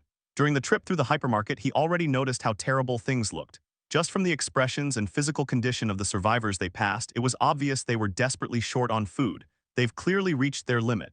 Jae-hun then decides on the perfect approach. Before anything else, he'll give them exactly what they want most right now, food, and not just enough to survive, but far more than they're expecting. At that moment, Jae-hun calls out to Jiyeon. Jiyeon immediately responds to the rough-looking man, explaining that Saram did not fail to secure food. The man is completely confused and demands to know what he means. Jiyeon explains that Saram made a deal in exchange for information. At the exact same moment, Jae-hun opens his storage and summons an enormous amount of food and supplies directly into the room. Everyone instantly freezes in shock. Food and supplies literally materialized out of thin air right in front of them. Even Saram is stunned, despite already seeing chocolates appear from nowhere earlier. Jiyeon calmly asks if with this much food available now they can finally start their conversation properly. The rough-looking man is left completely speechless. Then his attitude flips instantly, just like Saram earlier. He suddenly welcomes Jiyeon respectfully, calling him master, and offering to guide him to the most comfortable seat available. Jiyeon simply gives a slight nod while the crow resting on his shoulder continues mogging everyone in the room. The scene later transitions into nighttime. Nuri is kneeling before the vampire boss while reporting everything that happened. She explains how she sensed an invisible barrier and discovered humans living normally as if the apocalypse never happened. There was even electricity. She reports every strange detail she witnessed. The vampire calmly asks if that's all the information she gathered. Nuri admits shamefully that it is. The vampire sitting across from her repeats the most bizarre parts aloud, mentioning the gigantic apartment-sized tree and citizenship. Nuri apologizes again and explains that the causes of death for Jung Young-hoon and Go In-seok are still unknown. Instead of getting angry, the vampire becomes interested. When Nuri looks confused, the vampire calmly declares that the situation sounds fascinating. In a noble and commanding tone, he orders her to lead him to the location of the massive tree because he intends to see it himself. As he stands up beneath the glow of the full moon, his terrifying eyes radiate pure authority. Nuri nervously agrees to guide him there. While back on Jiyeon's side, the situation finally starts making a little more sense. Jiyeon tells Saram to explain everything properly, while survivors nearby continue distributing water bottles and food like an organized relief squad. Saram explains that there are multiple survivor groups still active in the area besides theirs. According to her, 3 major factions currently dominate Ulsan. One, the sports complex, another, Yongangdong, and the third, the industrial zone. Their own faction belongs to the sports complex group. Jiyeon immediately questions why they call themselves the sports complex group when they are clearly stationed inside a mart. Saram explains that they belong to Supply Unit Team 3 of the sports complex group, and this location is simply one of their operational bases. Hearing all this, Jae-hun is genuinely shocked. Until now, he assumed the people inside the mart were basically the entirety of the survivors around here. But the scale turns out to be way bigger than expected. The fact that this is only Supply Team 3 means there are at least 2 other organizations of similar size, already operating under the same faction. Assuming Teams 1 and 2 are roughly equal in manpower, then the supply divisions alone already total around 3,000 people. That realization immediately raises another question in Jae-hun's mind. If the supply units alone are this massive, then what the hell is the total population? Using the ring of communication, Jae-hun tells Jiyeon to ask about the organizational structure and total population of the sports complex group. Saram explains that the supply division consists of 3 teams, while the combat division also contains 3 separate teams. As for the total population, she estimates it to be a little over 10,000 people. Jiyeon then asks whether the other 2 major groups are roughly the same size. Saram explains that the sports complex group is the largest faction, but the other 2 are not drastically smaller. On top of that, there are countless smaller survivor groups scattered around apartment complexes and residential areas. According to her, their numbers are probably significant too. Listening carefully, Jae-hun starts calculating everything in his head. That means there are potentially around 30,000 survivors in this region alone. The number completely messes with him. The citizens currently under Jaehoon's own protection total around 50,000 people, and that includes the combined populations of Seomyeon and Jagalchi Market. Yet somehow this city still has tens of thousands of survivors, managing to stay alive without any special protection system. Even worse, Ulsan contains vampires that are incomparably stronger than goblins or orcs. The meta-human ratio here is also absurdly high. Something about this entire city feels deeply wrong. Jaehoon cannot shake the feeling that this place is unnatural. Meanwhile, Saram continues explaining the situation. The Yongandong group is stationed near the Tiwa River, where they actively block the vampires from advancing northward. The sports complex faction even dispatched combat units to support them in holding the line. But according to Saram, the real problem is the industrial zone group. Those bastards openly commit looting, violence, and crimes against other survivors. They are the reason she claimed humans are more dangerous. While hearing all this, Jaehoon suddenly feels something is completely off. One massive detail keeps bothering him. Why has nobody mentioned goblins or orcs even once? How are humans supposedly scarier than goblins and orcs if those monsters are roaming around everywhere? The situation feels insanely suspicious. Jaehoon immediately tells Jiyeon to ask about goblins and orcs. When Jiyeon relays the question, Saram looks confused as fuck. Goblins and orcs. She genuinely thinks they are joking. To confirm, she asks nearby survivors whether any of them have ever seen monsters like that before. The people distributing food all shake their heads and say they have never seen anything resembling goblins or orcs. Jiyeon carefully studies their reactions and realizes they do not appear to be lying. Now even he is confused. What the hell is happening in this city? Saram continues explaining that giant boars occasionally appear, creatures massive enough to resemble monsters, but goblins and orcs have never appeared in Ulsan. Afterward, she invites him to meet the leader of Supply Team 3 personally. Back on Jaehoon's side, however, things suddenly escalate. A system notification abruptly appears. An unauthorized subject is attempting to enter. Jaehoon freezes. Then another system panel appears, informing him that an entity satisfying the conditions to become a citizen has approached the territory. The system asks whether he wishes to offer citizenship. Jaehoon instantly panics. Could it actually be? Using his ultimate eyes, he immediately checks the approaching presence and discovers Nuri flying around the territory. Jaehoon recognizes her immediately as the mysterious woman from before.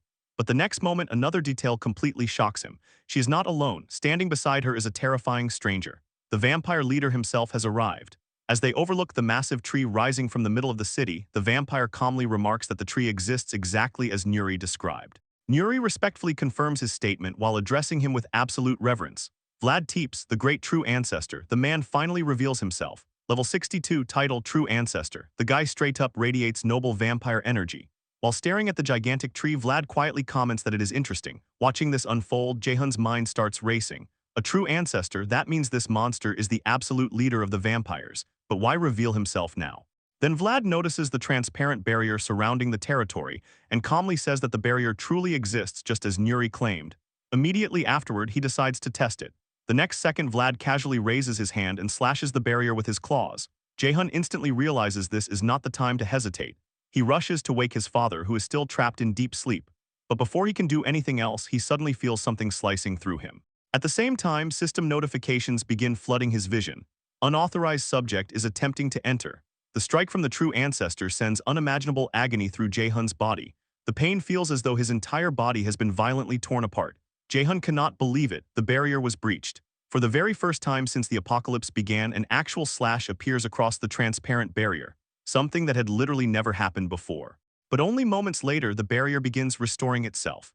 The damaged section rapidly regenerates until it fully repairs itself as though the attack never happened at all. Even Vlad looks surprised, unbelievable. After observing the regeneration, Vlad tells Nuri they are retreating for now. Nuri obediently agrees. However, before leaving, the true ancestor gives the territory one final terrifying look. Then both of them fly away. Meanwhile, Jaehoon remains drenched in sweat. As soon as the barrier fully recovers, the pain inside his body finally subsides. But that realization only makes the situation worse. Everything suddenly becomes crystal clear. The reason survivors still exist in Ulsan is not because the vampires failed to conquer the city. It is because Vlad intentionally allowed them to survive. If he truly wanted to, he could wipe out all of Ulsan by himself. Jaehoon still does not understand the vampire's exact purpose, but one thing becomes obvious. The survivors are being kept alive on purpose. That realization fills Jaehoon with doubt. Should he even continue the vampire subjugation plan? Just involving himself with a city containing a monster like Vlad is already insanely dangerous. There is a real chance that this entire operation could simply provoke him. For the first time ever, the transparent barrier protecting both Jaehyun and all his citizens had actually been breached. That means Vlad can potentially force his way into the territory whenever he wants. Even the system's power that instantly blows off the heads of anyone hostile toward Jaehyun might not work against a being powerful enough to physically break the barrier. If Vlad enters the territory, not only the citizens but even Jaehyun himself might die. Ulsan and Busan are way too close to ignore this threat. Vlad retreated for now, but there is absolutely no guarantee he will stay away. Those were not the eyes of someone abandoning his target. They were the eyes of a predator staring directly at prey. Jaehyun realizes he cannot afford to ignore this danger. Avoiding conflict will only leave the threat festering until it explodes later. If a clash is inevitable anyway, then he has to take the initiative while he still has even the slightest chance. To do that, he decides he must focus on what he can accomplish right now. Meanwhile, the scene shifts back to Saram leading Jian deeper into the building to meet the leader of Supply Team 3. As they walk, Jian asks what kind of person the team leader is. Saram explains that he oversees all of Supply Team 3, but despite his authority, he is not a difficult person to deal with. Eventually, she opens a door and calls out to the team leader. An annoyed voice immediately responds, reminding Saram to knock before entering. But Saram quickly tells him that is not the issue right now. An incredible person has arrived. The team leader immediately shifts his attention toward their guest. As he welcomes Jian inside, something feels instantly wrong. Sharp teeth resembling a vampire's fangs become visible as he speaks. The leader calmly introduces himself. He is Shin Youngmin, the leader of Supply Team 3 of the Sports Complex Group. Before we get to the next part, I need your opinion, Manhwa Munch here. I've been thinking about changing the voice used in my videos because some viewers feel the current voice is a bit high-pitched and irritating. If you prefer the current voice in which I am yapping, comment down 1. Do you want this voice? If yes, comment down 2. And if you want this voice, comment 3. And if you want this voice, comment 4. The scene shifts back a few seconds earlier and Jaehyun is deep in thought. This wasn't some reckless headfirst charge with zero planning. He already had a method prepared to maximize damage against the vampires. He just never expected he'd have to use it like this. From this point onward, he decides he's staking a claim in Ulsan and immediately opens the system panel to review the outpost base construction requirements. The system reveals that 2 conditions are necessary to construct an outpost base. First, they need territory that satisfies the conditions for building one. Second, at least 3 vassals holding the title of knight or higher have to be present in the area. The vassal issue is easy to solve, thanks to Dongjin's party being available, but securing suitable land is the real headache. Looking back on his past experiences, Jaehyun remembers that constructing an outpost base always required eliminating a boss-tier monster that had settled in the target location. Normally, something like an orc chieftain occupying a subway station or abandoned building would have been perfect. The problem is that Ulsan doesn't have a single goblin or orc anywhere. That leaves only one option. To establish an outpost base, they'd have to force their way into vampire territory south of the Tihua River. But doing that would attract way too much attention. The chances of that monster Vlad realizing what's happening and stepping in would skyrocket. And if the true ancestor, the same guy powerful enough to slightly breach the barrier, gets involved, then nobody knows how ugly things could get. No matter how he looks at it, delaying that monster's intervention for as long as possible is absolutely necessary. The marked area would have been the perfect place to set up operations in every way possible, but unfortunately that plan is dead. Right then, while Jaehyun is using his ultimate eyes skill, he hears the name of Team 3's leader, Youngmin. The second he hears that name, something immediately feels off to him. As Youngmin casually greets Jian, a status description appears before Jaehyun's eyes, and the moment he reads it, he grins. The system identifies Youngmin as a mid-tier vampire, level 33. Bro really got exposed instantly. At the same time, the scene transitions high above the city, where Saram and the true ancestor Vlad are flying through the skies. Saram notices that Vlad's expression has been unusually severe ever since returning from inspecting that place. She has never seen him look like this before and wonders what could have possibly disturbed him so much. Meanwhile, Vlad stares at his burnt fingers, charred down to a crisp. Whatever power he encountered is slowing down even his recovery rate. He starts reflecting on the situation. When he first discovered the young world tree, he had been genuinely pleased.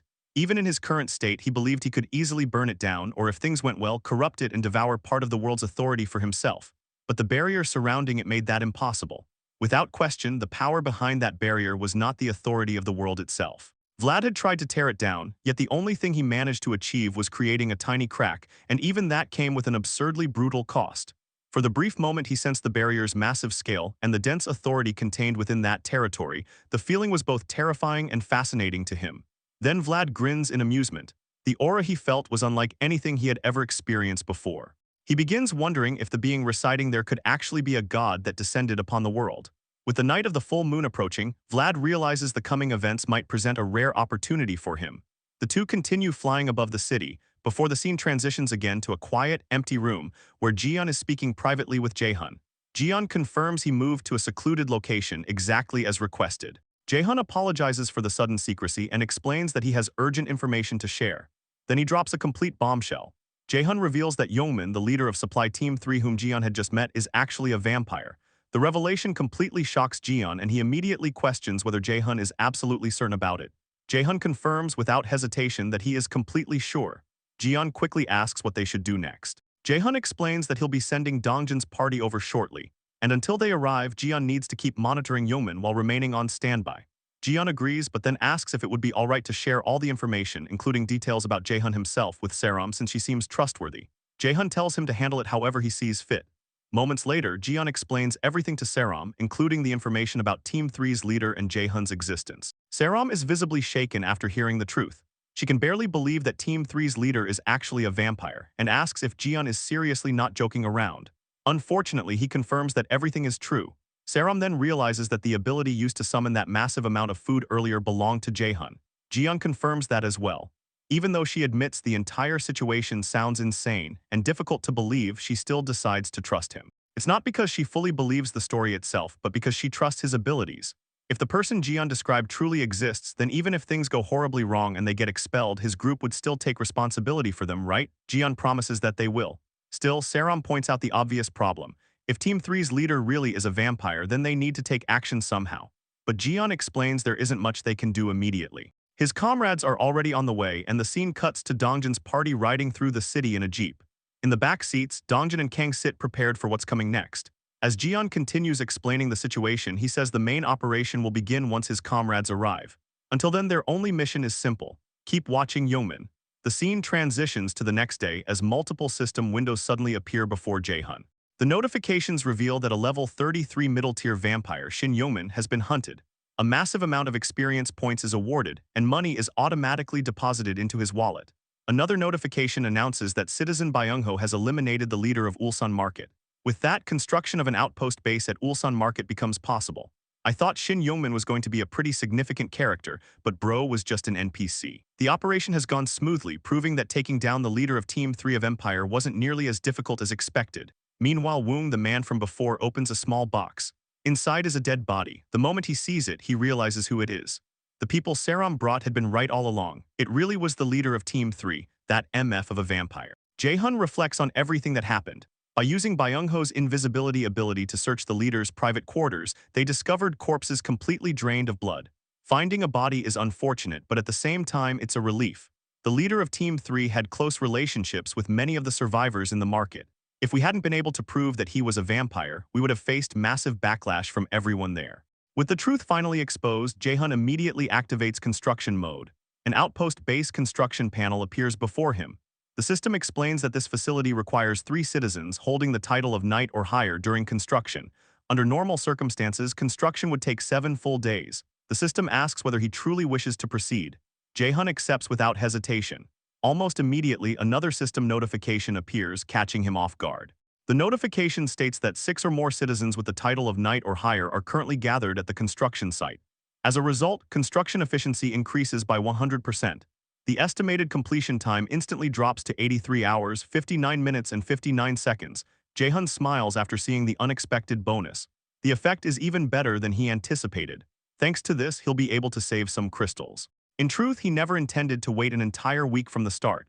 Another system panel appears. The system asks whether he would like to instantly complete construction of the outpost base facility. Doing so requires 9 crystals. Jaehyun immediately chooses to complete it. The system panel glows blue, and within a single second, a massive barrier rises around the market. The outpost base is fully constructed. As the barrier settles into place, another notification appears. It informs him that individuals who meet the requirements for citizenship have now been identified. The system asks whether he would like to grant them citizenship. Jaehyun approves the request.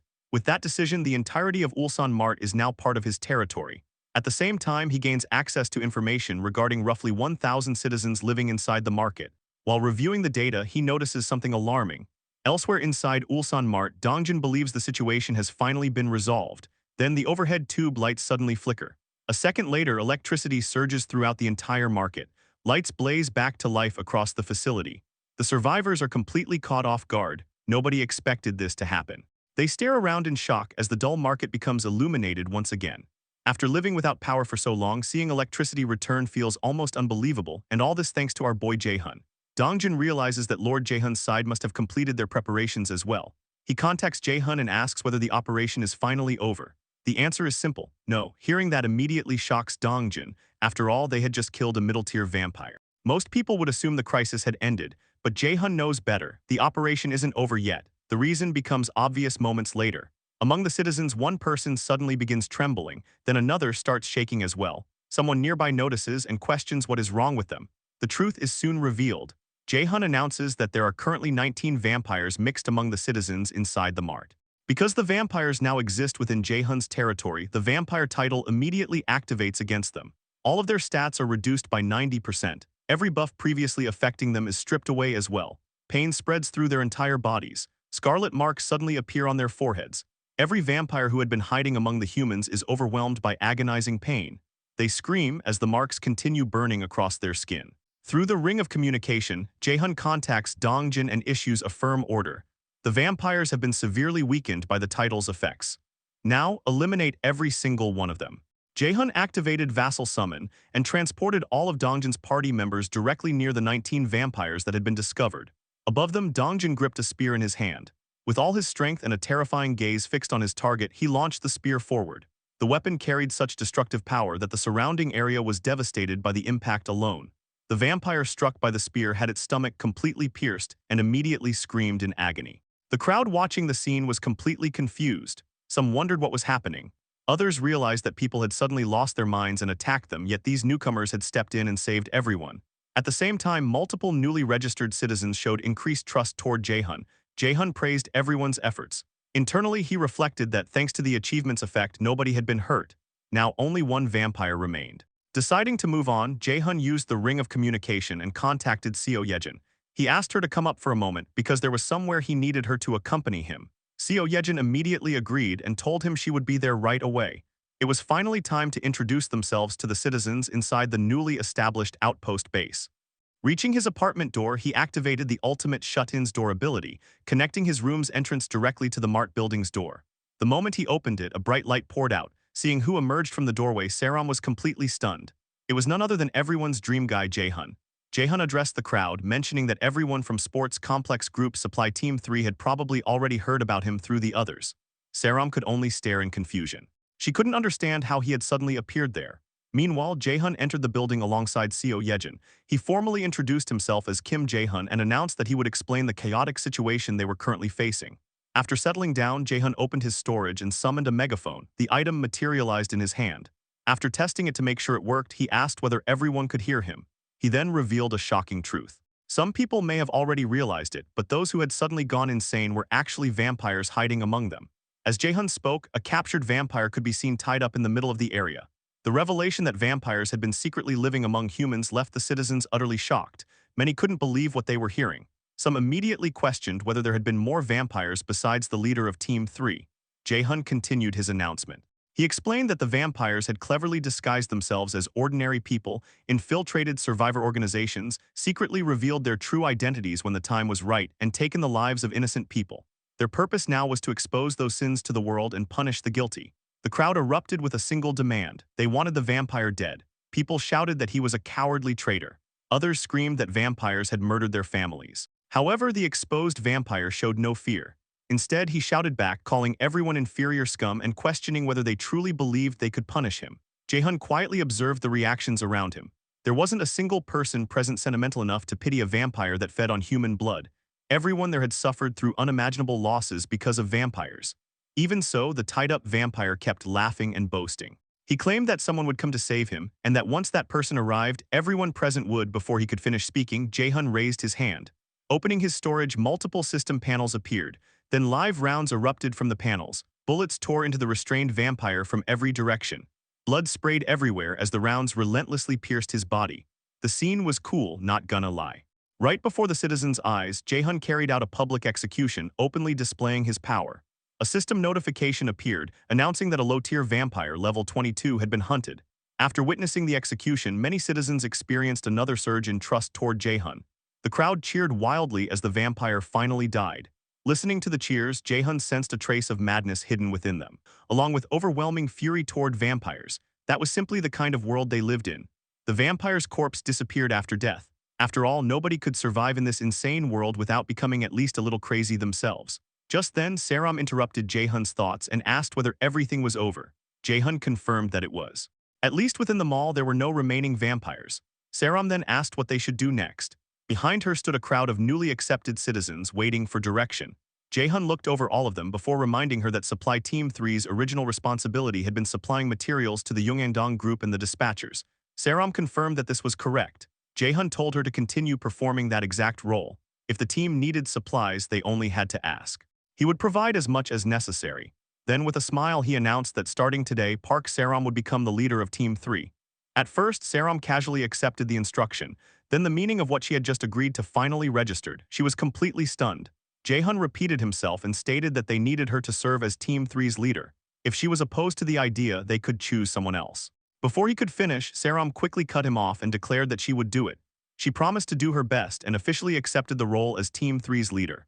A system notification immediately appeared. Park Saram's trust level had increased significantly. She expressed her desire to work well together moving forward. As time passed, Jae-hun realized that Saram was handling the leadership position far better than he had expected. Although some people initially resisted her authority, those objections disappeared quickly. The reason was simple. Jae-hun's unlimited supply support backed her every decision. The people who had once worried endlessly about food rationing were now debating what they wanted to eat each day. Honestly, who would hold a grudge against the person responsible for giving them that level of luxury? While Saram diligently carried out her responsibilities as Team 3's leader, Jae-hun and his vassals remained occupied gathering information and assessing the exact situation throughout the region. Among all of them, the busiest person was Seo Yejin. She sat in a lotus position and focused intensely. The rats she had tamed spread throughout Ulsan, functioning as scouts across the city. Thanks to them, the group obtained a complete picture of the situation north of the Tiwa River, where the major survivor factions had established themselves. The results were alarming. Including the Sports Complex Group, the Yongandong Road Group, and the Industrial Zone Group, vampires stood at the center of all three major survivor organizations. Even worse, the individuals at the very top of each group were high-tier vampires. The truth was horrifying. All of Ulsan had been dancing in the palm of the vampire's hands from the very beginning. Kang openly expressed disbelief. Dongjin reached a disturbing conclusion and voiced it. Jae-hun immediately confirmed it. The survivor groups and vampires had never truly been enemies. They had never been engaged in a war, nor had they been maintaining any fragile balance of power. The reality was much darker. At that moment, Ulsan was nothing more than a massive human slaughterhouse operated by vampires. Jae-hun understood they were in a terrible position. He had originally believed this region was relatively safe.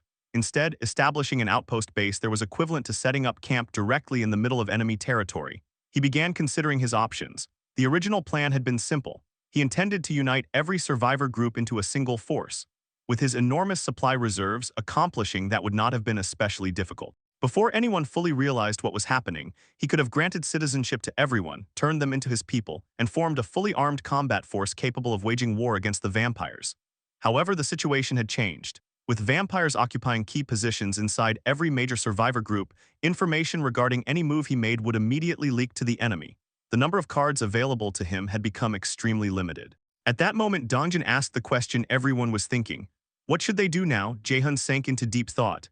Among all possible strategies, there was only one approach that was both the most provocative and the most effective. Finally, he spoke. There was no helping it. They had no choice but to tear everything down.